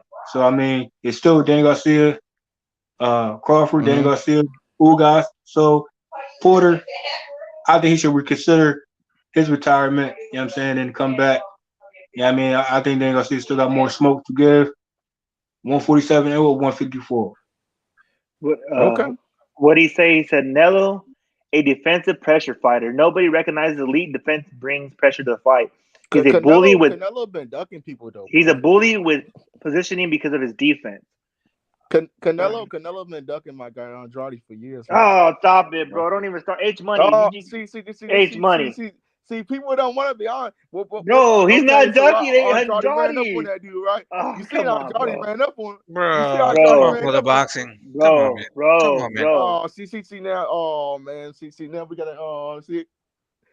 You did that on purpose. You did that on purpose to get the pot rolling. Tell my boy. That's why I say Canelo frustrator Alvarez makes sense. Andrade needs to worry about fucking not ducking his own people. He needs to worry about benefit. He wants to get beat up for a check, bro. He wants to get beat up for a check, bro. He wants to get beat up for a check. That smoke, bro. Nah, he wants to get beat up for a check, bro. That's it. He wants to get beat up for a big check, and I get it. I'll do it right now too. Okay. So don't you want to fight Canelo? Run up on the dude? He ran up on. He called him out. Yeah, of course, bro. If he said, "Hey, Prime, go run up on him," you might get a cool 8 mil, 10 mil.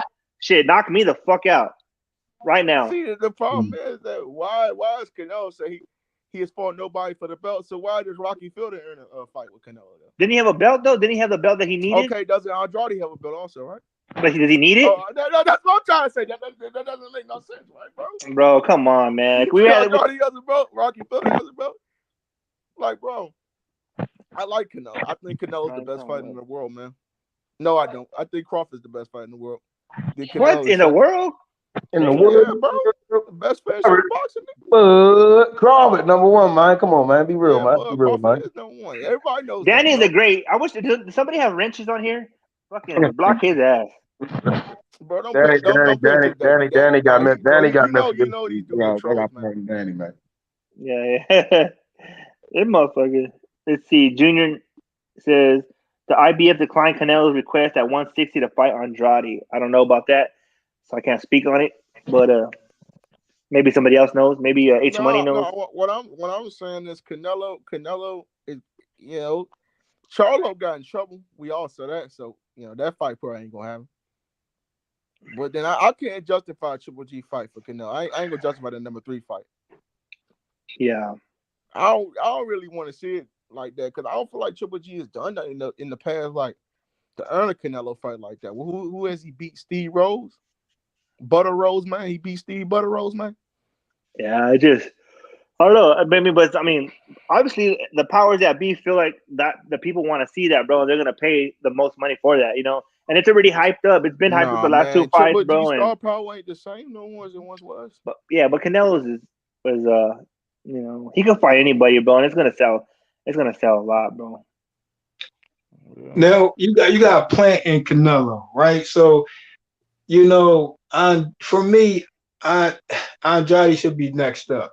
Yeah, I mean, if it's not gonna be playing, they don't want to see that fight. But see, they don't want to see it. How is he next up, bro? How is Boo Boo next up? God damn, he hasn't fought nobody either, bro. Like, what the? I look at it like this. I look at it like this real quick. Now, put AJ in a situation where, his next up fight was his next up fight, and he picked Ruiz, and it went, Ugas earned his way. So I'm looking at, Ruiz and Usyk in the same light as in the position wise where if that's the plant, I mean, just take on Boo Boo, bro. You know what I mean? Hey, Boo Boo got a different approach than the plant. Boo Boo has so many angles to him, you know what I'm saying? And which will make Canelo even more frustrated, but that's what frustration in Canelo is about. He like that frustration, bro. And what type of frustration in Canelo you gonna get? You hear me? So that would be a crazy banger fight still. And Boo Boo, he got had one fight. Hey, JFL, my bad, JFL. We got somebody that's trying to join the panel. His name Grizzly Bear. I'm gonna add him. Y'all make sure it ain't no troll. Make sure it ain't no troll. You dig? So I'm gonna put him on. Yeah, y'all. go ahead. We got you. Got you.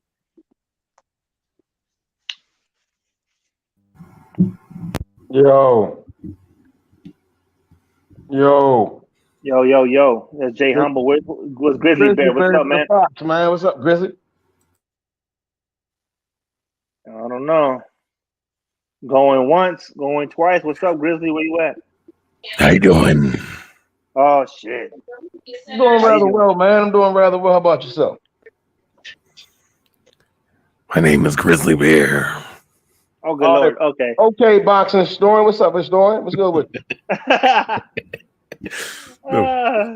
Man, what's good? Chilling. How you guys doing up so damn early? Shit, man. Cause that's your alias, Brad. The hell's wrong with my goddamn microphone? That's 240. Brad, that should be Grizzly. Just take off Bear, just put Grizzly on there. You know what I mean? That's all you gotta work. Just work with Grizzly, bro. Seattle Grizzly.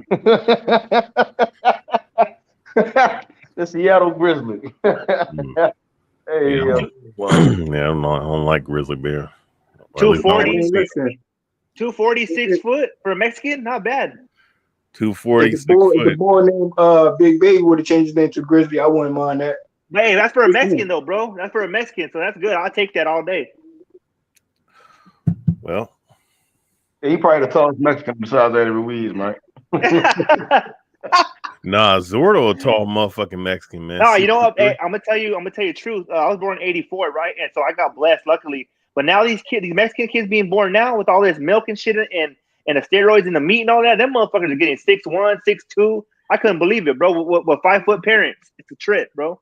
Yeah. This shit, it's all the steroids and the milk and shit, all this fucking what do you call it? Hormones and shit. Yeah.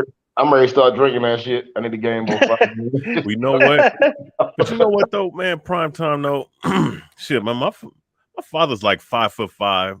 Shit, he's shorter than that. My mom's 5'5", 5'4", something like that. Hell, I grew to be 6 foot. You know, so, I mean, it could happen like that, but but it's rare, bro. I mean, and let's be honest, like, you know, every race has their demographics of how they in genetics, bro. Like Hispanics, that we just from back in the day, the Oaxacans were fucking 4 foot nothing. You know what I'm saying? So yeah, you know, it just but yeah, nowadays though it could happen. It don't matter. I've seen tall parents with little short ass kids. You know what I mean? Or vice versa. You know what I mean? So genetic deficiency could be what it is. You know? Yeah. But, no, I'm happy with my shit. I blessed. My dad's only like 5'6", and my mom was about 5 something. You know what I mean? So are we saying short people, right? We do great things. See what I'm saying? See, I'm glad both of you tall motherfuckers finally came out in the middle. That's 5'5". Short man. Hey, I'll put past. No, I see some short cats, bro. I'm telling you, I'll be out on the streets, and when I used to go out a lot, and I seen some short dudes just level big fools. Boom. I mean, cold, bro. And I'm like, oh shit. Hey, bro, we gotta keep in mind though. We seen short dudes dunk the ball like Vince Carter. Oh, exactly, bro. That's another thing. I fucking, you know what I'm saying? Some on some monkey boat shit. Where bunnies from, bro? You like 4'2". But they got springs though, bro. They got natural built-in springs. That shit's crazy. Some monkey boat type time. Yeah, hell yeah. But you know what, man? Them short motherfuckers, man, like Speedy Klaskin and oh yeah. Man, them guys, all them little short guys like Earl Boyk, they actually have a plus Earl Boykins, 40. Yeah. Them dudes had a plus 40 vertical, man. Vertical. That shit was crazy, bro. I don't understand that shit. That was just God-given fucking. They're almost flying, bro. Literally. Hell yeah, man. A little mini me jumping out the gym like that, shit. Bro, I'm flat-footed, dog. I couldn't jump to save my life, bro. Shit. Man, the most I could do is 25 inches, maybe 26, man. You know. Fuck that. I can't jump for shit. But I think I'm jumping high, you know, in my mind. And if somebody's like, bro, you barely got off the ground, like, oh shit. Fuck it. Yeah. What's that? Danny the Great. Man, Danny the Great, that boy hitting so many comments, it's ridiculous. He just out-commented everybody. There's not even nobody fighting with him no more. Grizzly bear, let's fight. Damn. I don't think you want to fucking wrestle with a grizzly bear, man. And he's a Pakistani kid, supposedly. He said he's not though, but damn. He's still calling you grizzly bear, yo. That motherfucker's bad, yo. Hey, H Money's cool. H Money be dropping the link and shit. Nah, I just found funny, man, looking at this picture of these two panda bears, man. That shit is funny as fuck, man. These little small bears, man. You know, standing up like that. They small as shit. But they do that to fucking intimidate you, but they tiny as hell, man. Yeah, they do, yeah. Earl Boykins. Y'all crazy as shit. Earl Boykins can bench. Yeah, he can bench 315 pounds. He can. That ain't shit. That ain't shit. You talking about? Well, see, you talking 4 and 5. Now you talking some reps. The most I've hit is a 435 for one. Shit, man, I ain't gonna lie. I suck at that shit, man. I don't know, man. With the long arms, if you have long arms, man. Yeah, I have kind of long arms, so you got to go little. You got to kind of go a little wider, and you know what I mean, opposed to like but it's harder. I mean, well, shorter people will say, nah, it's not harder. It's the same thing. But I feel you got to go further. You know what I'm saying, and come back down. But hey, to each their own. You know what I'm saying? I don't know, but I know that 435 was heavy as a motherfucker. I'll tell you that. And after that, I hit that, and then after that, I kind of started going back down to like 315 for reps and shit. As you get older, bro, you can't, your body can't take it no more, bro. I was hurting for days. You know what I mean? Get on the bench press, get a decline bench press. Yeah. Now you rep. Yeah. Now you rep it. Yeah. And then and that's why I talk about, and I'm real open about my shit. That's why like a lot of people want to talk about like Canelo with the steroids and all that, and well, steroids make you do this and steroids make you do that. And I'm like, man, I was on steroids for 3 or 4 years, bro. I mean, I'm not a fucking guru of it, but I was, administrating it to myself, and I had the ups and downs. I felt the physical advantages. I felt where it would take my stamina away, all kinds of different things. So, steroids are a whole different topic where people get onto them like, oh, they make you great. Like some people that don't know about them, they make you into Superman. I get it. That's what you think. But in all actuality, it's an enhancer, and it does enhance you. So if you're great at boxing and you're on some steroid, yeah, you're going to be even that much better because you could move, juck, and jive, whatever you need to do, right? But there are also steroids that fucking kill your stamina and your cardio as well. You know what I mean? Yeah. So. Yeah. I mean, look, if it's not like if you're not lifting to get that hypertrophy type muscle. Yeah. Because I mean, if you do it for athletic performance, muscle performance and whatnot, then it's definitely valuable. I mean, I've been bench press since high school years. You know what I'm saying? So but point being is though, as far as touching weights, man, if it's not for athletic performance, and you're just trying to get them hypertrophy muscles, man. That should slow you down. It will, and that's why even with AJ, bro, I'm not saying he was on steroids or he never been caught, but see how much muscle he had. You got to pump a lot of blood to those muscles, so that's why he would fatigue and get all dizzy and shit and get fucked up because he was more of a bodybuilder type. That's why fucking Fury looking flabby and shit could last longer. He didn't have no muscle really, but he could still move and box. You know what I mean? Yeah, I mean, him, Wilder too. Anthony Yardy, those guys. I mean, I guess you can get away with that if you're a grappler and whatnot. Yeah, of course. Yeah, it's like he's slamming and shit and elbowing and shit, you know what I mean, on the ground. But as far as boxing. Which even then, shit, man, Cormier's probably the best wrestler. And he ain't nowhere near as strong. He ain't nowhere near as strong or built like a Lesnar or someone like that. Oh, yeah. But you put them on the mat, he'll fucking out wrestle Rock. Oh, all day. I mean, that's in his blood already. It's in his DNA. He knows how to. That's just what he does. To answer OBZ's question, he said, "Prime, what was your reason for doing steroids?" Honestly, mine, I'm gonna be honest, was vanity, bro. I was in high school. I mean, I'll be 100% real. I was in high school. I graduated high school about 140 pounds maybe on a good day, and then even till I was 25 years old, I was like 155, 160 pounds. And then around 27, 28, I started getting into weightlifting. And then about 30 years old, I started actually taking steroids, and I'm 37 now. And I only did for like 4 years. So I went from like basically 140 in high school to 30 years old. I was about 200, and my heaviest and like most built I was like 255 to 260, just muscle. You know what I mean? But now I'm starting to feel, the ramifications of it. Like it's heavy for me. Like I can't put on more weight because it's hard for me to carry it. You know what I mean? Yeah. And that's just my. I don't advise anybody to do steroids, but I do advise if you're over 30 years old and your testosterone starts dropping, to go with a doctor and check your testosterone levels, because if you're tired all the time or you're not feeling like yourself, you might have low T, and they'll give you they won't give you a bodybuilder dose, but they'll give you a dose to keep you going. Yeah. But anyway, that's all fucking just medical knowledge. It's not not trying to pump anything out there or anything like that. You know what I mean? Just OG prime time in the building. Woulda. Hey man, that shit. I can't judge. You know, shit. I took the nasty shits. You know, try to get some energy. Shit. And I'm telling you. And I try to go to the gym, work. I be burnt out. And I did like red was the Macca and shit, the Maccas and all the other type shits, taking the natural pills. And some of the shits that do give you energy. Like shit, I think CBD, and a lot of people may not agree with it, but CBD does have its benefits though.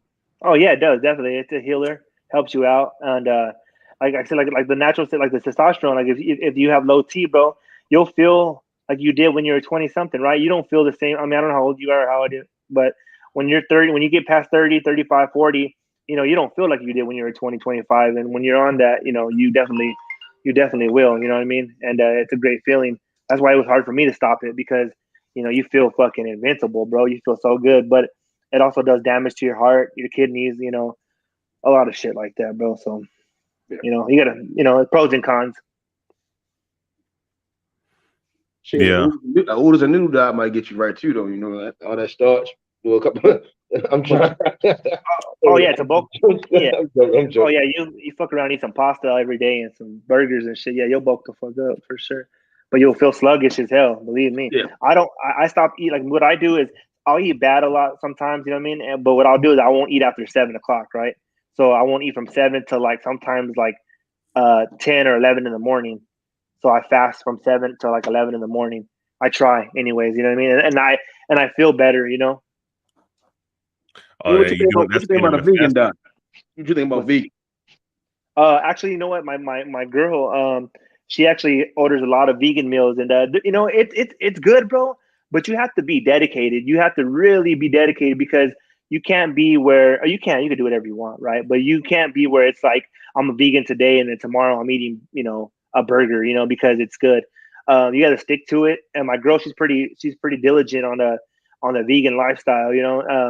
She'll have a couple things here and there, but and she maintains her weight. She's small. She's 5 foot, on a good day, and so she does good. For me, I'll eat them because I'll just eat. I like to eat. But are they, are they good? Not really, bro. But I'll fuck it. I'll put the Tabasco on it, and have a couple chips or something. It's good to go. But yeah, man. I mean, as we get older, we definitely gotta.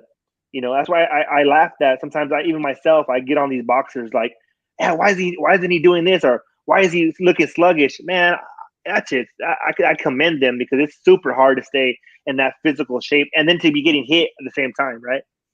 So I don't know. My hat's off to every single boxer there is, even if we say they're not good or not. You know what I mean? Are they bums? Because if they're a bum in boxing, then damn, my fighting skill must be, what I'm saying? Trash. I'm gonna be trash. Yeah, bad. You know what I'm saying? If they're a bum, I might be like coming to America. What's that shit? Trading places and shit. You know what I mean? Mortimer on the ground. But anyway, that's cool, man. Shit. Went on a little tangent, but what you about to say, Storm? I ain't saying nothing, but no, actually, dealing with a lot of those, dealing with some of the things you eat and whatnot. Sometimes you might need a little bit of garbage just for carbs. Yeah. Shit, man. Like sometimes you might need it to burn a little bit of, when you burn the energy, it replenishes it. But I was looking at it because some cats was telling me, man, that yeah, man, you shouldn't eat probably around after 7 or 8 because you don't want to eat not too long before you have to go to sleep because that'll mess with your metabolism. Yep. And I found that this intermittent fasting is probably the best thing out there. You know what I'm saying? It's the best way to do it because and you got to think in the Eastern diet, nobody really like over there. People don't eat all the time every day. They probably eat once a day, pretty much. And a lot. It's called OMED, 1 meal a day. Yeah, and you're 100%. You're 100% right, brother. Yeah, and over here in the West, I mean, We're Americans. breakfast. You have breakfast. You have breakfast, which break fast. That's what it means. Break fast. Exactly. And then you have lunch. Then you have dinner. Then you have snacks in between. And then sometimes you have a late night dinner at fucking 12 o'clock at night. Yeah. I mean, and the thing is, if you're not physically active, then that's just going to store up in your body, and it's going to store up insurmountably in your body. You know what I'm saying? So my thing is, you definitely gotta genesis the, a certain time and a certain eating window. And I'm trying to stay at 8 right now, like 1 to 9 p.m. But shit, you know what's funny, bro, is that I'm sorry to cut you off, but it's a daily struggle, bro, because when you first start doing it, even if you've been doing it for a long time, it gets easier. But you do get, especially when you're with, whoever, your significant other or whatever, or family, and it's like 10 o'clock, they're like, hey, let's order some, whatever, the Taco Bell pizza, and you're like, damn, I don't want to eat past 8, but then you're like, okay, I'll do it tonight, right? And then you feel bad, so the next day you try it again. So it's just a daily struggle, daily reprieve, daily, and like I tell people that ask me all the time, like, hey, how do you stay on it? I said, well, I have my downfall too. Sometimes I'll say fuck it, and I'll eat crazy all the way till 12. But but then the next day you gotta shake that day off and then reboot and do it again. You know what I mean? And well, what's crazy, man? Like if someone's cooking something or someone brings something and shit, and you're like, bro, like, damn it, man, should I wait? And right? But it's all about discipline, and to get where I'm trying to get at, get in fighting shape, man. I gotta be like, you know what? I can't. Oh yeah. I can't break it for nothing. Yo, BH, how you gonna get back in fighting shape, bro? Yeah, BA, right. All you gotta do is eat seafood, though. Like shit. You like? What'd you say? Doritos. He can't. They say you like Doritos. How am I gonna get back in the fight? I'm getting back in the last 2 weeks, man. Shit, all you gotta do is eat seafood. Steer your food. I don't know. Shit, June. Probably June. Shit, man. Depending on how fast I get. Hey, cam up, BH. You gotta flex on him one time. BH flex on him one time. Flex on him. Look at my dog. Look at my doggy.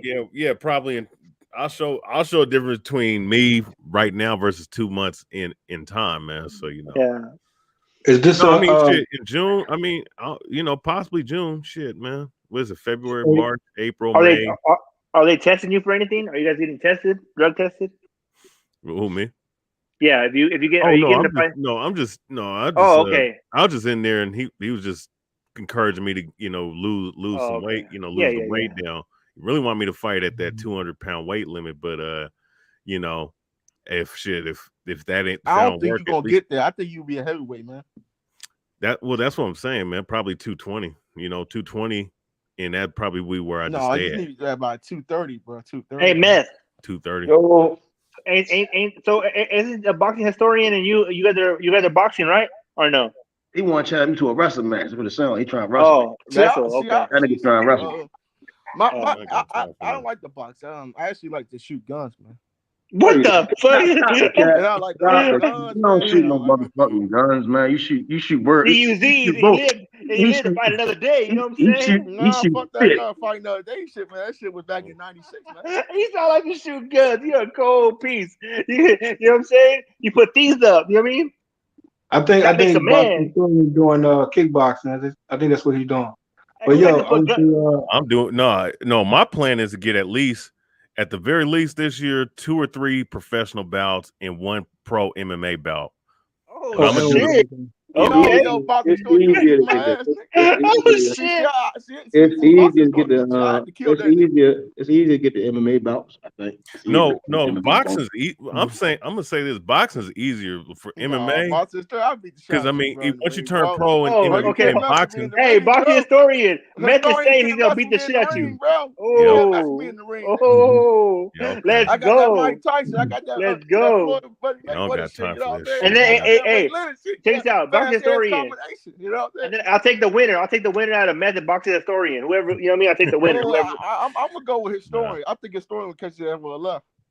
Oh, okay. I'm left-handed. I'm southpaw too. I can do southpaw too. Hey, but I'm southpaw all the way. Foot, kick, punch.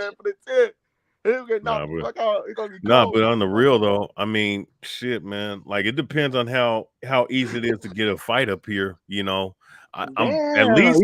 I mean, look, if I lead 2022 with 2 pro boxing bouts and 1 MMA bout, then I feel like I. So have you ever gotten in the ring before? Who, me? Yeah. As far as what? Like boxing.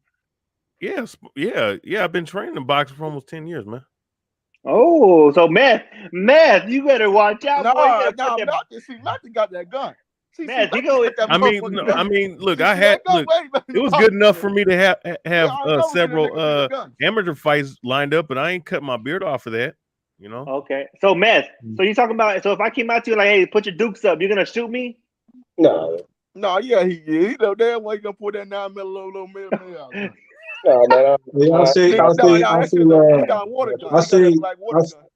I say the BH, hey, you might as well do both and continue on to do both simultaneously at the same time. Therefore, you always will be in the weight situation. You know what I mean? But shout out to H Money, shout out to the panel, shout out to the chat. But how long we gonna fucking go? We gonna go all night long, bro?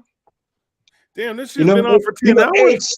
H Money been on for 10 hours, bro. I was around here. I was on here like around 12 p.m. bro. You know, there's a usual time. You know, there's a usual H Money.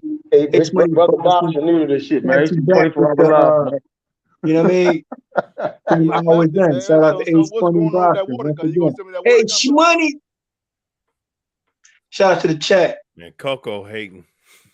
Why do you guys get done? We was going out my boxing, but I still want to see boxing list.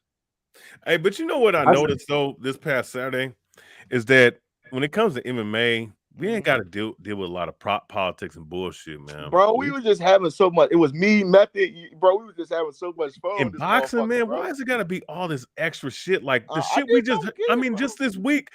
Look, you know, I mean, shout out to the Benavidez team, but at the end of the day, like that's not a good look for them to act, for his manager, I guess, to act saying that he wants $7 million and. To fight Andrade, bro, he just asked $7 million to fight Andrade. Yeah, that's what the manager said. God, bro, what the fuck is he smoking on? That's what I'm saying. I mean, what are the guys trying to do? Price themselves out of fights or something? Like, why has it got to be all this extra shit in boxing, man? Like, because boxing has different promoters. Like MMA, you got the UFC, you got Bellator, but see, it's only one promoter in those companies. See, in boxing, you got different promoters. And they all work together. See, in MMA, nobody really works with each other like that. No. That's why it's like so good and so great. No, everybody but the UFC works with each other. No. Let me correct you on that. Because PFL was actually talking about having their champions fight Bellator's champions. And they was talking about some of their champions fighting some of them guys from Rising and shit, man. Yeah, I know. Mm-hmm. And what's that dude's name? Haraguchi. Haraguchi from Bellator. He had the title before Sergio Pettis came back and knocked him out in that fourth round. He actually held both both lightweight titles. He held the Rising title and the Bellator title, so it can happen. It can happen. It can happen. Yeah, it can happen though. But in MMA, it's just so much fun. It's like we having when we watching this shit, like we just having fun, bro. Yeah, it's just a fun sport. And boxing, like niggas want to argue, want to kill each other. They want to because there's too many fanboys in boxing. That's the fucking problem. It's just too many fucking fanboys, man. But you know what? There used to be a lot of fanboys in MMA like a whole decade ago, but it's I guess it's because it's simmered down because it simmered down a whole lot. In the last 7 or 8 years because people are they're enjoying the fights and the fighters. We know, okay, UFC's the prime time one, but these other guys are sprouting up and we're going to acknowledge them, So I don't know. But the problem is with boxing is just like we get shitty undercards. We get undercards like the Zones undercard. We get this undercard. Man. I mean, come on, bro. Bro, hey, I think there's a chick fighting. She about to fight a chick that's 2-4 fucking team, bro. Who is? Who about to fight a chick 2-14? Who that we is? was talking about Oh man, Jacobs I was and looking at Ryder it on Twitter and shit, man. And this chick was boasting all. She was like, "Oh yeah, man, don't miss the fight." Like, wait a second. I was looking at her. Now looking at the other chick look off. So I was looking at what she posted, right? And she's like undefeated prospect, and she's fighting someone that's like 4-15 or some shit, man. That's the With fucking 2 problem, bro. knockouts. No, 5. Yeah, it was That's like the 5 problem. wins and See, 14 losses the or some problem shit. is, historian, boxing fans just don't want to admit that MMA is better right now. Niggas really don't want to admit the stuff, bro, because they want to keep holding on, bro. Yeah. I've been telling dude, we got to move on from this shit, man. We got to support boxing, but we got to move on, bro. If we ain't gonna get the fucking fights that we want, we gotta start watching this shit, man. And then they give us what we want. You know what needs to happen, man? Like a lot of these guys that are high on their heels and whatnot, and and I want to address something else, but high on their heels, I think of what another thing that needs to happen too is that, look, because money is going to be lost in boxing, it's not going to be all these damn fucking millions of dollars, that's going to be thrown around. The guys that want to fight for them 6-figure fights, for the big fights, let those motherfuckers fight and kind of ease away a lot of these cats that don't want to take that pay cut. Yeah. Because at the end of the day, these guys got to fucking use logic, man. If money doesn't grow on trees, man, you got to find, if the networks and whatnot can't pay for it, then you have to understand that maybe you have to take a pay cut, just like how the NBA players with this new collective bargaining agreement, they're going to have to take a pay cut eventually if the ratings keep dropping because of the stupid shit with all the them doing the Black Lives Matter and all this other fucking PC culture shit that they're doing. You know what I'm saying? Yeah. Which is killing their ratings, which if that keeps happening, then then the owners are going to come with it and like, look, we're not with what's going on right now. We're going to have to people gonna have to take some pay cuts. It's not gonna be them fucking $300 million fucking contracts. I mean, some insane like shit like that was unheard of 20 years ago almost. Motherfuckers doing this shit on a daily almost damn near. That's gonna but see the problem. See the on problem a much with lower boxing level is is gonna be happening eventually. Those 3 but million, see the 3 problem with million boxing fucking dollar fights, kid. they're gonna drop down to like 750,000 sooner or later. And See, guys want to cry and say, "Oh, I'm worth more than that." Well, guess what? That's the market value. See, the problem with boxing is, we get big fights 1 month, but then it goes away, bro. We don't get big fights like that in boxing. No, we don't. We don't. And we call big fights. Oh wait, this is a big fight. Oh, this is a big fight. I mean, boxing just needs to step it up, bro. We need to. Fanboys need to go away, man. And they not gonna.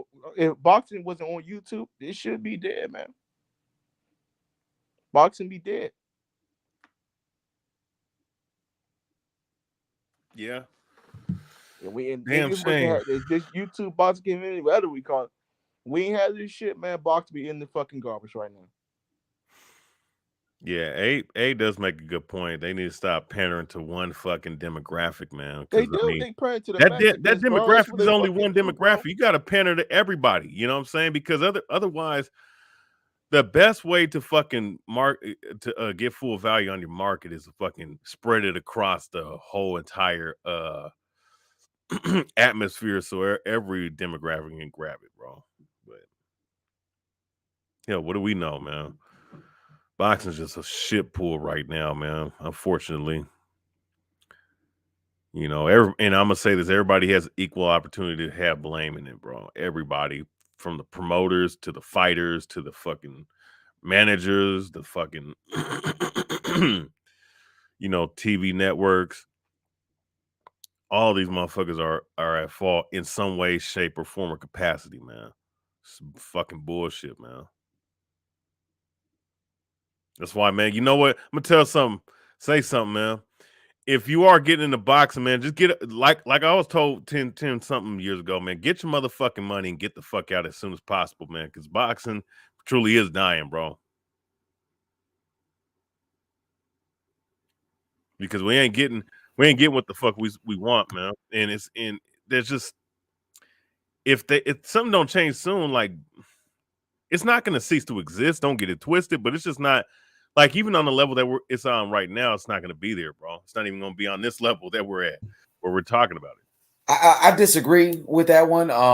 I think boxing is not going anywhere, but I do agree when you say that we don't get the fights that we want. It's too much bullshit going on in the sport of boxing, and I feel like a lot of these people with YouTube channels, these guys are not real boxing fans. You know, we got to get back to the basics, boxing and Storm. We got to get back to the yeah. Yeah, I agree. We got to get back to the basics. And the basics was, listen, you fight to be the best. You don't go into no profession to be second or third or fourth place. And that's the mentality. And that's the mentality that needs to be encouraged. I think that the fanboys, right? The crazy fanboys are part to blame, because they get the incentive for their favorite fighters to pull bullshit moves and whatnot. So I think that, I mean, you know, look, I'm not saying it's going to ultimately just die. No, it's not. No, I'm not saying that in particular, but it's dying in terms of its interest, in terms of the enjoyment. And like you said, and I'm in agreement, the basics is you set up a ranking system. You have one champ per weight class. Fuck all these sanctioning bodies. Everybody need to fucking unify and figure the shit out. And the best fight the best. The best, and you have ranking systems for a reason. You don't get to pay somebody off to elevate somebody from number 50 to number 15 and shit, man, or number 10. You don't do that. Hey, how are we gonna stop that, historian? How the fuck we gonna stop these guys from doing that? We all know that these rankings are fucking corrupt, bro. Yeah. Everybody knows that. It's all about money at the end of the day. It is. And that's why we got all these belts, because it's about money. Because if a fighter gets a belt, a fighter gets paid more money. So they created new belts, and these fighters are paying sanctioning fees for every fucking belt. Each weight class, you got about 6 belts. Yeah, it's ridiculous, man. So we don't even know who's the fucking real champion in each weight class. In the UFC, there's only one champion. You know, you got an intern belt, but we already know you have the real champion, then you have the intern champion, and then they make those two fight each other all the time. Yeah, that's what happens. Yeah, yeah, you right. It's because if you look at it, brother, we got too many champions in boxing, man. It's like it got the WBC Diamond, the Black Lives Matter belt, the franchise, the silver. Yeah, you got the WBA regular, you got the WBA super, the WBA world title. It's crazy. That Charlo got H-Money? Got that belt. Yeah, the regular title, oh my god, man. The super WBA. Come on, man. Interim belt.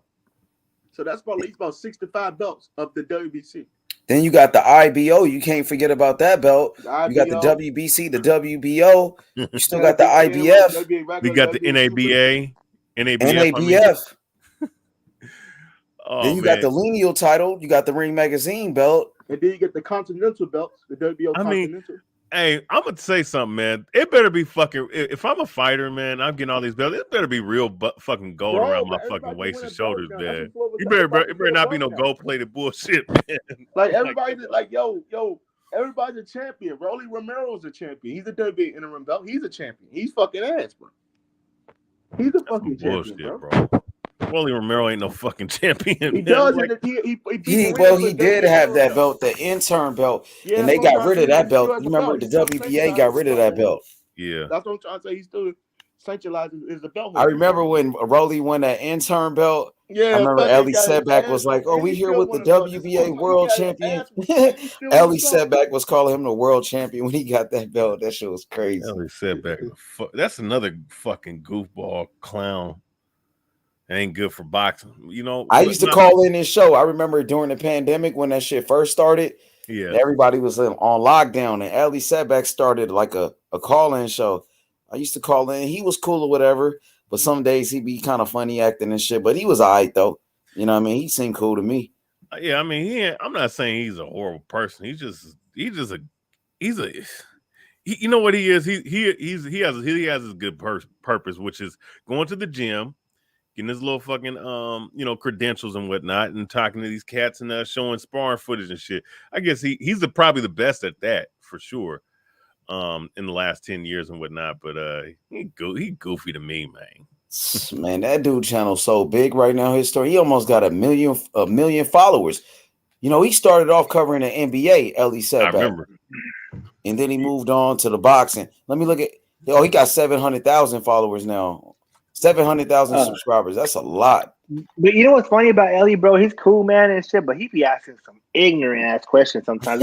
And I wonder if it's just him, like his upbringing, right? Like being, in the schools he went to, being, his Jewish, you know what I mean, and whatnot, or Israeli. And I'm thinking, like, is it that, or is that just who he is? You know what I mean? Because some of the questions are be like, I can't fucking even believe it. Even sometimes the people are like, did he just ask me this shit? You know what I mean? But yeah, no, you know what's so funny? Like, you asked one of the guys, right? I think it was the RBGA, right? Robert Garcia's gym.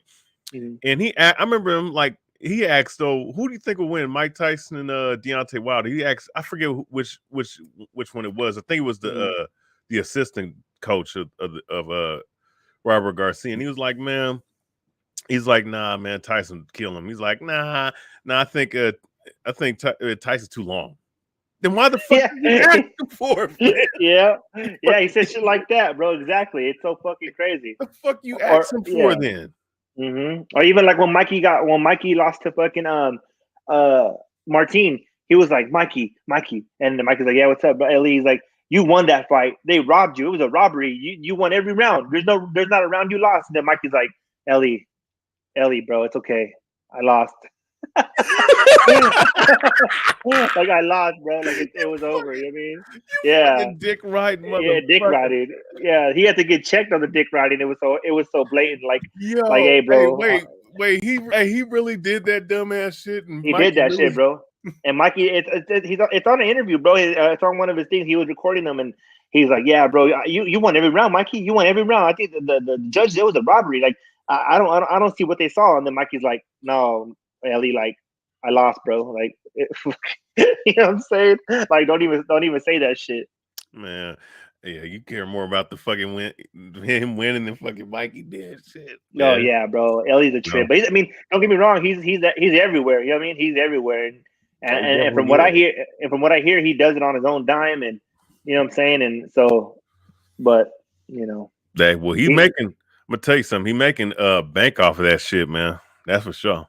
Mm-hmm. Off his YouTube, doing that shit, man. Because and that dude putting out like 30 videos a day. Yeah, that's what it is, bro. Stop. Because you know what, his actual views per video, they're not crazy high, bro. But he does have like 30 fucking videos. You know what I mean? So that's what kind of keeps him, that volume. Let's say if you did like 200 or 300, right? Per day. Let's say if you had like like 3 or 4 videos. Yeah. And 3 or 4 videos get like at maximum all together is that 700 views, and you do that shit daily. You just add that shit up, Yeah. And how YouTube pays a content creator. That's how it works. You know what I'm saying? I think it's 100 per thousand videos, some shit like that. So you just add that shit up. Yeah, motherfucker puts out tons of shit, bro, all the fucking time, bro. So shout out to him though, man. But he definitely does. I think just the way he grew up, and maybe like a lot of his ideologies and thinking is some kind of, he doesn't know how to, you know what I mean? He doesn't know what questions to ask, or he asks the questions that are kind of we would think that are ignorant, but to him it's not, What y'all think about this comment from Cosmic?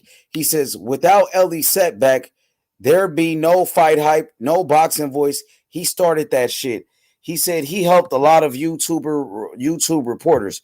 What you guys think about that?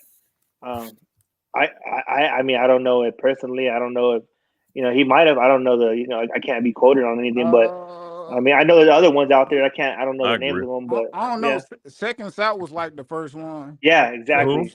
Second South. Radio Raheem. Radio Raheem. Well, no, because I remember Ellie setback from. Oh well, if you're talking about just boxing, you're talking about. I first started really following like boxing. It was Radio Raheem. Sparring Nigga, footage. Was it Getting Radio sparring Raheem? footage. ain't gonna lie, when I first started fighters, really just Radio following this Raheem. boxing on YouTube, this shit was like, it was a while ago. And I think Ellie was probably one of the first He was ones that there, I yeah. seen. Wait, let me wait. Ellie is one Ellie of the and Fight first ones. Hype though, Fight Hype too though, for sure. Ellie is like one of the first ones, but I ain't gonna lie, Radio Raheem was like the first one, like why getting niggas foreign footage, putting that shit out like on YouTube.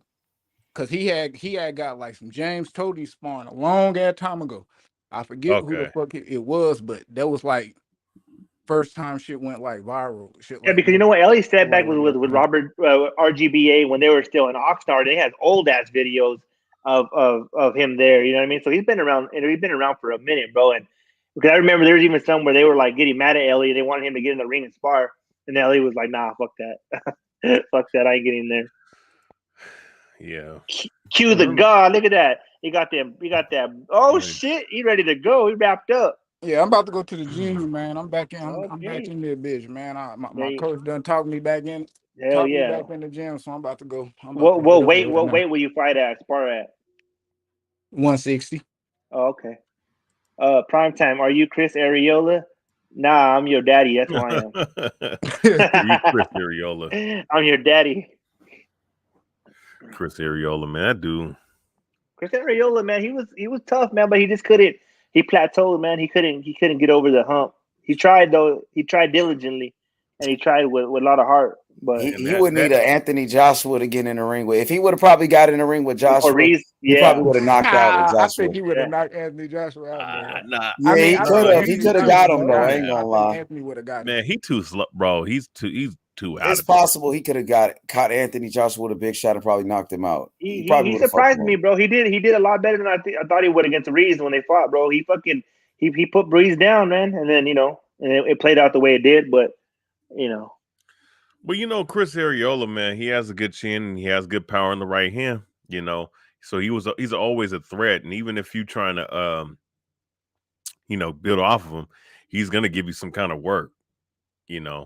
So it's not for Klitschko. Shit, he ain't give Klitschko no work. Yeah, no, Klitschko. His face got turned into hamburger meat, dog. I couldn't believe that shit. I remember after the fight, that nigga was crying like a motherfucker. He was like, "Where are my fans?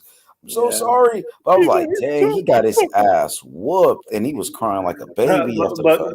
Klitschko was just a fucking Ivan Drago type shit. You know what I'm saying? I mean, at that time, against fucking Chris Areola, who should have never probably been in the ring with him. But hey, he A for effort. You know what I'm saying? But he did get fucking mangled, bro.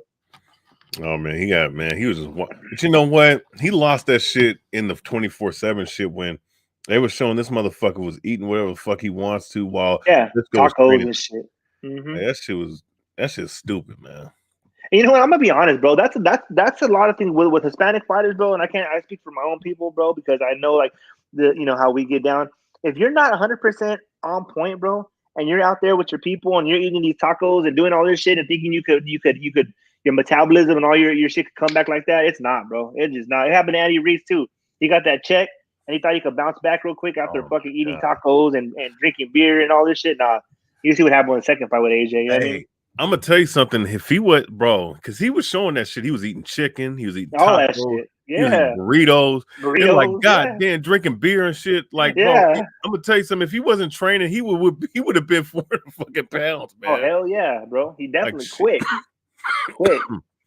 I mean, but listen. I mean, look, you get shit. You see 7 digits and shit, man. You bro, like, damn. I know. What's that saying? It's hard to train in silk sheets, huh? And it's the truth, brother. You know what I mean? Well, you know it. The one. That's why one guy that you can respect in this area is Canelo Alvarez because he fought enough to retire, and yet this dude's sitting up here fighting for he's fighting for legacy still. Yeah, he has it in his heart, man. He's bred for this shit. So yeah, you're 100% right. He doesn't let that money. He knows what he has already as far as the mammon and the monetary gain. But yeah, he's fighting for for legacy and just to be the greatest. So that's what's keeping him pushing. I would suppose. You know what I mean? Yeah. Yeah.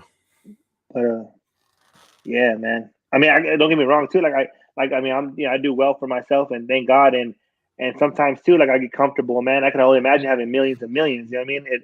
So fuck, that's hard. You know what I mean? I shout out to them. You know what I mean? Oh yeah. Is he Ben? Oh, salute. Ben is real. Yo, I'm watching that Chris Areola fucking Klitschko shit. Man, he beat the fuck out of Areola. Yo, hey, I remember Klitschko was staying on the outside, and every time he came in, he would pop him with the fucking jab and then the right hand. That was a textbook, bro. Just bop, bop, bop. I mean, yo, he took an ass whooping in that fight, bro. And man, he took a lot of punishment in that fucking fight, bro. Hell yeah, but he still came back though. Like, yeah, I mean, they was building him up. He was supposed to be like Andy Ruiz before Andy Ruiz. Yes, he Areola was like supposed to be the first Mexican heavyweight champion at that time. Yeah, he was, and he was on route, bro. He was on route, but it just, it seemed like them guys didn't know what to do, man, when they stepped in the ring with Klitschko and whatnot. I think he could have got Joshua at that time. Say he would have fought Joshua instead of Klitschko back then. There's a chance he could have got Joshua. Landed oh yeah, that version of Klitschko. Mm-hmm. What'd you say, brother? Oh, but no. What I was gonna say was that that version of Areola, that version of Areola would have had a chance against. I think he would have a chance against most guys today at that weight. You know what I mean? At that time. Well, I don't think Fury though. Like, no. That's what I'm saying. Most guys. I'm saying, and it depends on which Joshua show up. If Joshua's like boxing and moving, doing what he's supposed to do, he probably could, outbox him, outpoint him, or whatever. But you never know what to expect from Joshua and shit. How old is Areola? Because he came. When did he come in? About 41. Okay, so he came in like the Lennox Lewis and all that passed, and then he came in like a little later than that, or I think he came in like at the when Lennox Lewis was about to retire. Oh, okay. No, he came several years after Lennox. Did he? Retired. Okay. Yeah. I think 2005 or 6. I think. Yes. Also, he was like the underclass of them, kind of, right? Pretty much. Yeah, he was like, Okay. I remember that little stretch, that little era a little bit, man. Because Lennox Lewis, he beat Tyson, then he fucking gutted out and stopped Klitschko, and then he retired as a lineal. And that's another thing too. They talk about the lineal champion. He actually was the one who ended the lineal reign as a heavyweight champion. They just restarted that lineals talk just a couple years ago about who the lineal heavyweight champion is. But I hated when Lennox Lewis beat Tyson, because when I seen that as a youngster, I knew that was the formula to beat Tyson, was to be a big heavyweight that's gonna just keep him out, bro, and just jab him out. You know what I mean? And that was a formula. You know what I mean? Not let Tyson in.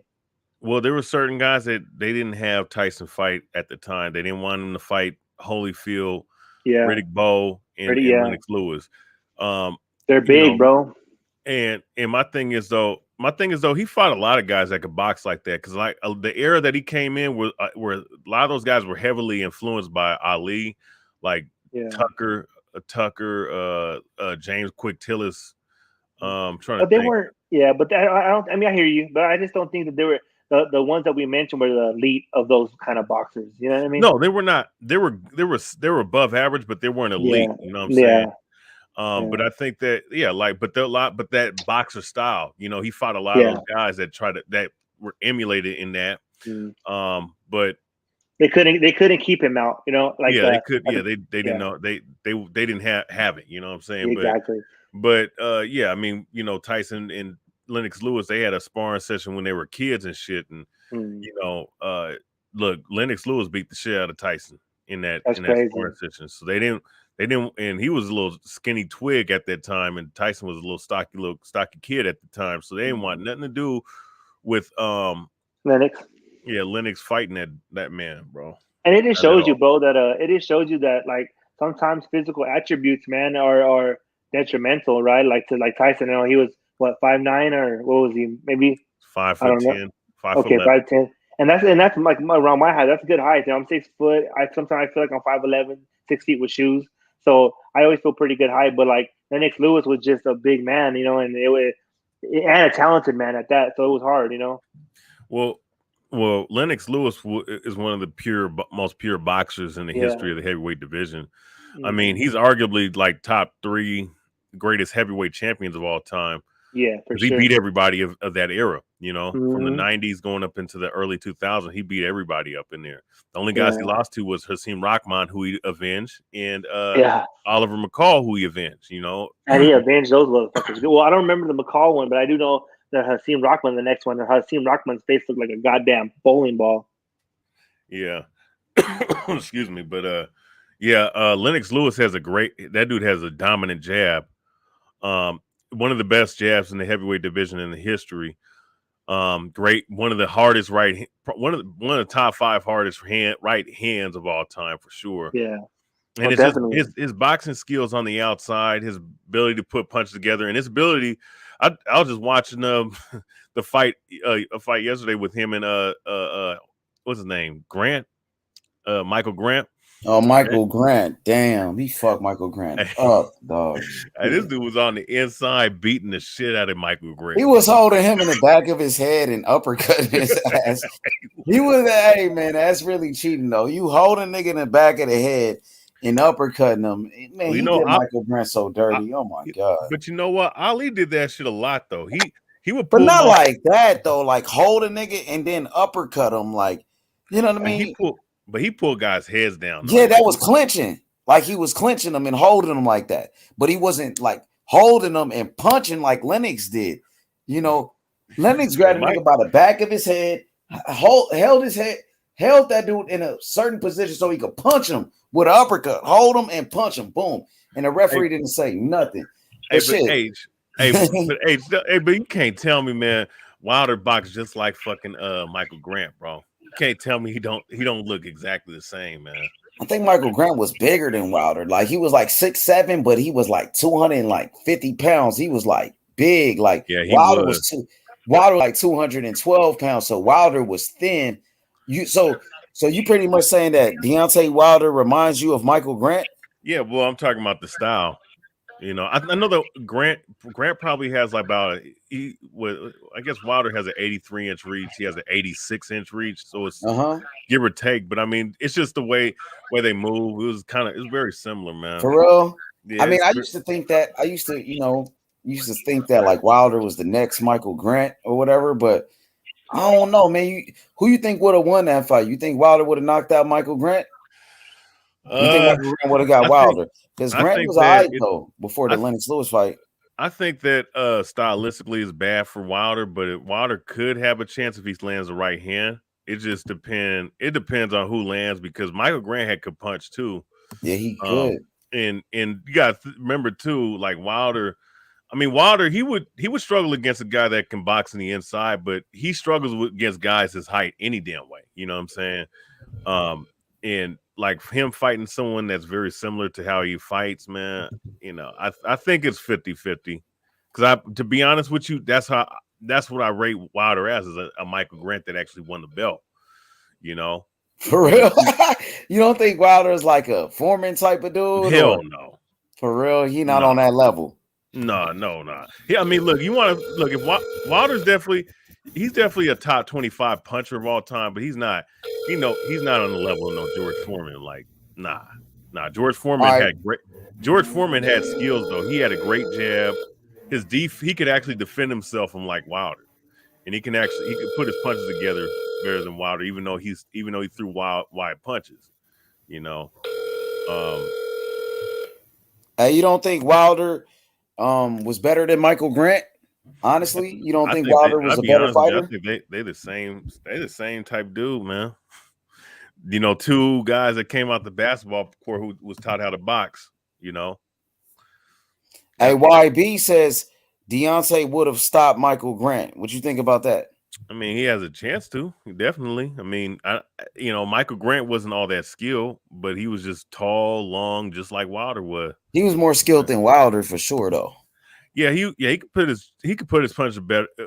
He could actually put punches together. You know, he could actually use his jab. Wilder, maybe in like one fight, like his best. I'm gonna be honest with you, his best. It is crazy because in that first round with Lennox Lewis remind me of the first round that Wilder boxed with Tyson Fury because he actually tried to go to the jab with that, go to the body with the jab, right? I think that Wilder's best performance as a boxer was against Chris Areola and what's his name, as a guy that actually used other skill sets because he couldn't just stop the dude like that. Was against Areola and against Bermane Stiverne in the first fight. And that first round of Fury, that's the best he's ever looked. Outside of that, I mean, he don't have, being honest with you, his skills not even mediocre. They fucking below average. But yeah, no, I mean, I think it's 50-50, man. If Wilder was to land that overhand right, and let's say if he was to brawl, he has a chance. But if he starts doing that, waiting on the outside to measure him, Michael Grant gonna catch him. He's gonna catch him with the right hand. Michael Grant had a nasty right hand too. Michael Grant is actually his best win was against Andrew Galata, and it was a back and forth fight. I believe Andrew Galata dropped Michael Grant at first. Michael Grant, got off the canvas. He came back, and the fight was close. And Andrew Galata actually quit out of nowhere. I think it was like round 11, and the fight was damn near even. And Michael Grant started coming back on Galata. And once Michael Grant started doing a comeback, Galata, bro, just fucking quit. Now, that dude was really mentally ill. Galata really has some real fucking mental issues for real. With the low blows on Riddick Bowe, 2 fights. 2 fights. He's beating Riddick Bowe ass. He even have to go to the body.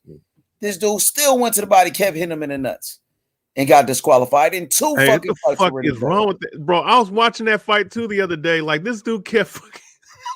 he was winning the fight. He was beating Riddick Bowe's ass. What the fuck was wrong with that guy, man? I couldn't believe that shit, historian. I'm like, yo, what the fuck?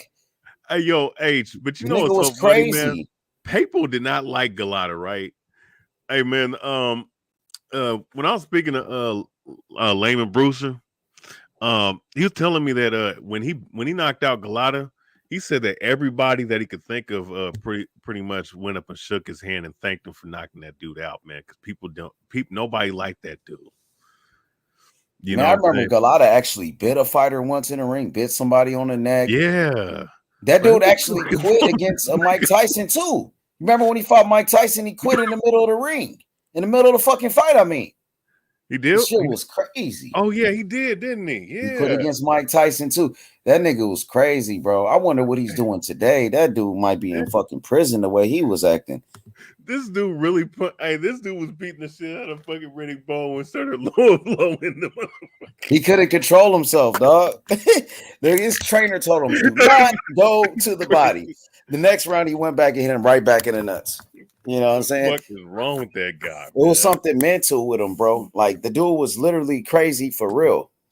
Hey, I remember that fucking riot with Riddick Bowe and Galata, though, in New York. Man, they had that riot, remember? Yeah. That shit was crazy. You know what's crazy, man? I was just thinking about this. Ryan Garcia, man. Ryan Garcia talking about he got issues. He got things he got to deal with. Motherfucker, man. Wait, what about Andrew Galata had actual problems, man? They just released it 18 minutes ago. ESPN Ringside on Instagram. Vasily Lomachenko has agreed to his side of a deal to potentially fight undisputed lightweight champion George Kambosos. Look, they all calling Kambosos undisputed now. That's crazy. He about to fight Loma. Well, you know what? I mean, I think it makes money. I guess he's gonna make more money fighting Loma, but I still want to see the undisputed fight between him and bro. They saying it's the undisputed fight against Loma. That's what I'm telling you. Like, bro, I mean, he's not undisputed, bro. Like, bro, all right. You can keep pushing that all you want, but everybody's saying this dude is undisputed, bro, including the WBC. I mean, but like Haney has a WBC. He has WBC super title, right? So Kambosos got the franchise, and the WBC. They said that Kambosos, his belt, the franchise is put above every champion in a lightweight category. That's what the WBC said, bro. And that's why They They can just go making around this and shit say, about the fly, man. Like, I'm about to pull it up. I'm about to pull the thing up. We look at it. I'm telling you, historian. That's why I didn't understand why Bill Haney was getting mad at me. Like, damn, nigga, like these niggas already calling this nigga undisputed. It's not like I'm trying to, you know what I mean? I'm not trying to diss anybody. It's just that this nigga is the motherfucking undisputed dog. Like, it is what it is, man. We can't do nothing about it. I can't change what the WBC said. I'm the fucking biggest Devin Haney fan out of anybody, nigga. You know what I'm saying? And that's how me and Bill Haney fell off because of this whole undisputed shit. And it turns out this nigga about to fight Loma anyway, and they gonna be calling this an undisputed fight. That's all the fuck I was saying. No, I hear what you're saying. It's just I'm just saying from my standpoint. Yeah, man, it's just not, man. Like, you can't call a guy undisputed if you already gave someone else the belt. So you know, it's just that's a clusterfuck, man, to me. You know, I mean, it is what it is, historian. The nigga's undisputed, bro. No matter what anybody says, he is, nigga. Like, I guess he about to fight Loma, and they gonna be calling this Loma fight an undisputed fight. And what the fuck motherfuckers gonna say? Devin Haney gonna move up to 140, drop his belt anyway. You know what I mean? Yeah. He about to move up to 140, gonna drop his WBC belt. And what they gonna say then? He's not undisputed. Look, here we go. Check this out. Pull it up for you. Bam! As you can see. Behind the Gloves. So everybody putting this shit out now. Behind the Gloves just uploaded it. Before that, it was somebody else. It was the ringside with ESPN. Look, Behind the Gloves. Bam. George Kambosos. George Kambosos, Lomachenko. Vasily Lomachenko has agreed to his side of the deal. Potentially fight undisputed lightweight champion George Kambosos Jr. Sources said the deal includes a rematch clause for a lucrative return bout in Australia. If Kambosos loses, Kambosos has not agreed to the deal yet, per sources. But if Kambosos fights Lomachenko, the bout will be televised on ESPN. So that's not even pay-per-view. They ain't say nothing about no ESPN pay-per-view or nothing. Well, I mean, well, you know what's gonna happen? It's gonna be the shortest reign that someone's gonna have. All right, and Lomachenko about to take them damn belts, and you know, he about to beat the shit out of fucking Kambosos, man. I don't know if he's gonna beat the shit out of Kambosos. I think I disagree with that one. I think Kambosos, you know, he does have a lot of heart. Kambosos is a warrior, and he has very good skills. Kambosos has great footwork, great movement.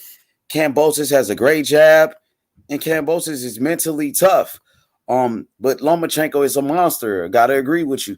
Lomachenko, southpaw, slick, boxer, puncher. You know, Lomachenko, his movement, his combinations, his inside fighting. Man, I think it's a 50-50 fight, historian, to be honest with you.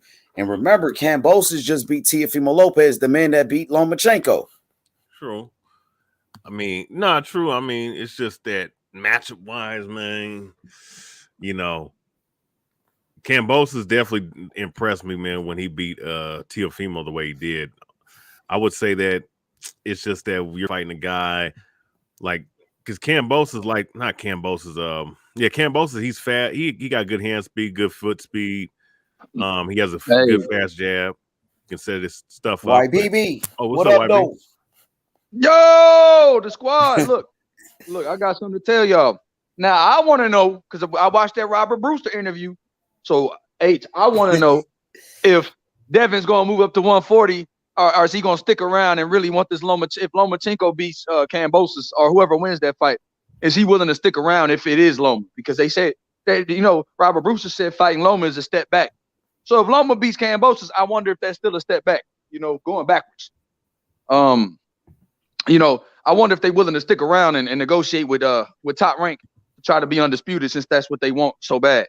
Since Robert Brewster said a king got to have jewelry, I want to see if they're willing to stick around for the winner of this fight and negotiate, especially if it's Loma, to see if they're willing to to see if they not pricing themselves out. I really want to see, because it's everybody calling us liars and saying that they ain't pricing themselves out. I really want to know what's gonna happen if Loma win, because Bob Arum damn sure put the numbers out.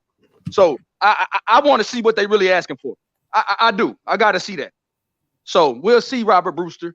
Since everybody lying, I can't wait. I can't wait. I hope this shit gets signed. I can't wait. You know what I'm saying? Because I really want to see what they will want to fight Loma for undisputed. I think they will fight Loma. I think Devin Haney always wanted to fight Loma, but I know I don't think he's gonna stick around though. YB and be wait, because they got a 2-fight deal going. You know what I'm saying? Okay. I don't see Devin Haney sticking around. That nigga, he's struggling to make 135 anyway. He even said it. It's hard for him to make the weight. I think it's about time he just dropped that fucking belt and move on, dog, and stop. You know, man. I know Devin Haney want to fight for all the belts and all of that. I understand. You want to be great. That's your dream since you was a kid. But goddamn, man, them niggas ain't trying to fuck with you, dog. Them niggas ain't trying to fight you, dog. Really though, you know what I'm saying? Just keep that shit moving. Go on with your career, bro. I'm tired about this whole undisputed shit, man. To be honest with you, fuck that shit, dog. Drop the motherfucking belt already. Go to 140. Move on. You know what I mean? You can't be sitting waiting on these guys for your whole career, and then you struggle. Yeah, go ahead, historian, cook on that. No, I agree with that aspect. I mean, if you don't get the fights you want, you gotta get the second best fight available. You gotta stay busy because you know, the obviously that 135 division is thinning out real quick now. You know, Teofimo's gone. Tank Davis is in limbo with fucking Floyd Mayweather in company. Ryan Garcia is in fucking La La Land somewhere. He said La La Land. Oh shit! Hey, this brother said limbo and La La Land. You know, I mean, that nigga look like he high on some Lala or some fucking Zaza, one of the two, or some Coca. I don't know, but Ryan be looking faded to me, dog. Man, he might be on, bro. He might be on that shit, man. You know. Oh man. You know, but I mean, it's historian quick to tell us somebody they on that shit, bro. You know what? Historian better not be. Look, if he was the drug police, bro, everybody be on that shit. I don't want to get. If historian was a lawman, we'd be all in jail. Historian be like, hey man, you driving like you on that shit. Man, I don't like lawyers. I don't like courtrooms. I don't like fucking judges. Fuck all of them, man. So you know I ain't on that shit. but no, man. But everything's thinning out though. Lomachenko, you got Lomachenko and Kambosos. That's most likely going to happen at this point. So with that being said, you know, if Devin Haney don't want to fight and don't want to stick around and just give up the belts and go to 140, you know, at the end of the day. So, you know, hey, 135, man. That fucking the Four Kings, that shit's done. That shit's out of there, bro. That shit is crazy, bro. Like, man, Lomachenko get the fight. Shit. Devin Haney wanted that fight so bad. I know he did. But shit, what you gonna do now? You're not gonna get the fight. Move up to 140 and, you know, position yourself to get a world title at 140. That's what I think he should do. What's up, Q? What you think about the breaking news? Devin Haney, you know, won't get the Kambosos fight. It looked like Lomachenko just got it, Q. So let me show you this right quick. It ain't surprising though, fam. Remember like a month ago we was talking about this shit. I was like, man, I think Loma gonna get it. Then it looked like it was shifting towards Ryan. So, and they calling it an undisputed fight, nigga, just to add a slap to the face. I knew it wasn't gonna be Dev though. I just knew it. Like, you know, by what they were saying, because you know, remember negotiations broke with Devin and Kambosos at first, and the fact that it took so long to get this shit going. And you know what they gonna say now? YB. Kambosos is a duck. Kambosos is a bitch. Kambosos is a pussy. Hey, he is a duck, according to half of YouTube. So shit, let him be a duck. Shit. Man, duck, buck. Shit, fuck duck. He a duck by fighting Loma though. Like get them bucks. The nigga's a duck and he fighting Loma. Come on, man. Yeah, is he really a duck and he fighting Loma? I could see if he was fighting a tune-up to, you know what I mean, like a nobody, a Tevin Farmer or somebody like that. But the nigga went for Loma, who a lot of niggas consider pound for pound still one of the best, who's still on the pound for pound list, Loma. So it's not like he went to go fight a bum. He went to go fight a bad motherfucker in Loma. Well, hey, you know what it is. You know, he a duck, so, you know, people going to say that, so it don't matter. No matter who. Hey, there you go. He said Cambosis is a duck. He laughing. Man, that's what the people going to be saying. You know what I mean? So I'm just getting y'all ready for this. JD, my boy, Junior Delgado. Yeah, them niggas on some crazy shit, man. I mean, shit, we low key kind of expected it. I think even with Loma, Loma was always like second and never, you know, it was either somebody Loma. It's either somebody or Loma. Loma was always there. And like I always said, bro, Loma, out of all of them, bro, Loma the one that seemed like he chasing the legacy more than any of them guys. So don't be surprised if y'all see the Loma fight and y'all see Loma ain't getting too much of shit to go to do this shit. You know what I mean? Because he just want to win. He just want to fight. And I've been saying that, bro. So I ain't mad at it. It's whatever. I mean, Devin. I mean, if it was really like that, bro, I ain't gonna lie, bro. Just for the undisputed, just to call yourself that, man, give him whatever he wants. So out of anything you can really say, yeah, man, Cambosis didn't want it. I said I took a pay cut. I'll go over there. I'll do this. I'll do that. But I ain't heard that. All I heard was, oh, if you want to go over there, then we gotta do. We gotta. Oh, my nigga. Oh my God. That they don't want to hear that shit. They want to hear you say, yeah, we'll do it. We'll do it. When you gonna fight? Trying to make your demands when you ain't even. Hello. Man. YB, what's up, brother?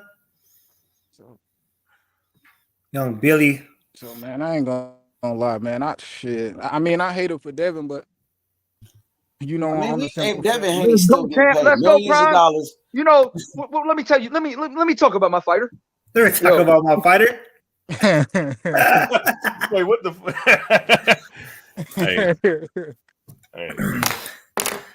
All I know is that I can't wait for Method and Boxing Historian to get in the ring. It's gonna be beautiful, and I'm gonna have my popcorn ready. You know what I'm saying? Bring out the whole family. We're gonna make it a family affair. I'm gonna be honest with you. I ain't got time for that shit, man. Oh man, time for me. Oh man, I've been looking forward to this shit. I'm saving the date. Yeah, well, you know what? Save your date before when I get get in a fight with someone my side. Oh, real opponent. Oh, so basically, what you're saying is that Method is beneath you. He has his boxing abilities. His pugilism is not on your level. What you say, BH? Oh, what's up? Well, what's up? I said, what you say? Basically, what BH is saying is that Method is not nowhere near on the. He don't have the accolades. He don't have the stamina. He doesn't have the vernacular. He doesn't have anything that Boxing Historian possesses. So he will not be fighting him. I ain't gonna lie, man. Hey, Method could be punch drunk with a peg leg, man. You take the motherfucking fight. You hear me? He said be who, what, when, where, how, what? Yep. Punch drunk with a peg leg, man. You gotta take the fight. Punch drunk with a peg leg. Nah, man. I ain't got time for that shit, bro. On the real. All right, man. He in fact. Oh man. So if you want it, he there. Yeah, if you want it, he's there. And well, shit, if I'm registered, you know, then we have seen Meth, you know, fall over on the live, passing out after 4,800 cigarettes. So you do have an advantage. You know what I'm saying? You do have an advantage, right? But like young Billy was saying that he's a throwback fighter, so he's into the smoking of cigarettes. He's into the drinking, to the non-chain. Listen, I'm a throwback fighter too. I drink too. Okay, well there you go. It's a battle of the throwback fighters. One has fell out on live, passed out. The other one, I don't know. A boxing historian. I don't know if you've dabbled in any of that. But here we go. I don't do that. But I'm fighting. IB says don't duck, BH. Man, listen, if I got in a damn fight like that, you know I get kicked out the gym and get arrested. Okay, well, his hands are lethal. They're registered. They are not potentially they'll get registered. Mm-hmm. Shit, man. So they're not for play. Hey, I want to register my hand so I can get paid. Okay. There you go. Shit. The Don put up a duck. Let's see. That looked like a rooster. Okay, Donnie. it's a rooster. There you go. Arias Moses says historian is not built like that. How do you feel about everybody in the chat coming at you with these frivolous, Hey, words? you know what? Hey, have a nice day. I need to go. Where you? Hey, oh, there he is. He left. You know, he don't want the smoke. Y'all niggas crazy as fuck. He said he didn't want the smoke. Oh shit! And that's how the cookie crumbled. You know what I mean? I'm just here to relay the news, and I know the messenger gets killed, but please don't kill me. I'm just here trying to spark up conversation. Right? They want to go mano a mano, hand to hand combat, and one wants to get registered. One passes out on live. You know, we can go there. We can make it happen. Damn, historian, he really left. He said, "I'm about to go." He said, "That's it." Hey, shout out to my boy historian, man. Yeah, shout out to him, man. I mean, he's supposedly he's training. You know, he's gonna get his hands registered. He still drinks 48 Milwaukee Best, but you know what I mean. He's getting there. Yo, shout out to my boy historian, man. Yeah, shout out to him. He's cool. They trying to get up on his ass, man. Yeah. IB put the running emojis right here, like this nigga running. Look at this shit. Hey, man. He's got the ducks everywhere. Oh my goodness. Historian, don't let them get to you like that, historian. Fuck that shit. You know what I'm saying? Wasn't with me in the gym. Ross voice. I was kicked out of the gym. Laugh out loud. Okay. She wasn't with me shooting in the gym. Okay. Dang, that shit is crazy. Mm-hmm. So they got IB who IB here. He's running. You got another guy up here with some emojis. Cinco de meth head. You know what I'm saying? That's gonna be a good one. Damn, he straight bounced, huh? Fuck. They said that's crazy. Let me tell you something. Let me tell you something. Just a mention of my fighter. Got people running off the panel. Let me tell you something. He called my boy Errol Sprints Jr. Well, guess what? You just put him off the panel. When it comes to speaking about my fighter. When you talk about my fighter gets in people's heads when he's not even here at the press conference. My fighter's selling tickets. My fighter sold the fight. And we got a guy that said, have a good day. No, let's make a good date. Let's set the date. I don't want to have a good day. I want to have a good contract. I want to have a good fight. I don't want to have a good date. What is wrong with my boy BH? Did you just run off the panel, BH? You see the duck emojis? Is he avoiding the smoke? With Cinco de Method. We had a date. We had everything lined up. We had a gym, and he says his hands are registered. Well, that's why you fight him in the ring, BH. Put on some gloves, BH. Sign the waiver. My fighter, just a mention of my fighter makes him hop off the panel. Hell yeah, dude, he was gone. Man, bro. When you speak a method, you speak of the menace. When you speak of method, you speak of the machine. When you speak of method, you speak of a militant. My boy Method wants all the smoke. Yeah. They call like him, them boys in New York State. Call him Mr. Chimney. He wants all the smoke.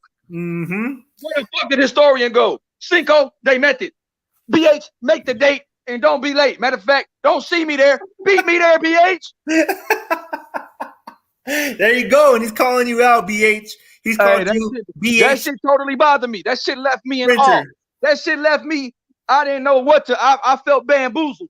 I felt hoodwinked. I felt distracted. I felt lied to. I felt manipulated by BH. Oh, I love it. He called my boy Errol Sprints. What did he just do? I see Errol running to the ring to fight Ugas. I see Errol running to that April 16th date. I see Errol Spence fighting the champion. What are you doing, BH? Running, sprinting. They call him. Yo, BI. What up, BI? Hey, shalom, Don King. Shalom, my dude. Young billionaire. Stand on this B.I. Yeah, you see the disrespect on Errol Spence's name, but when he got a fight announced to him, he said his hands are registered. I don't want to hear about YB, do your shit. Talk your shit. There we go. I don't want to hear it, Kush the greatest. I don't want to hear it, Kush the greatest. I don't want to hear guys turning down smoke, Kush the greatest.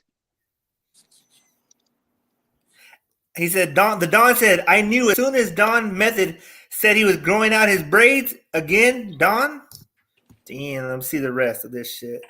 Historian was in trouble. Yeah, it's like Samson. Hey, but who that is? That ain't my boy, motherfucking knockout kid, is it?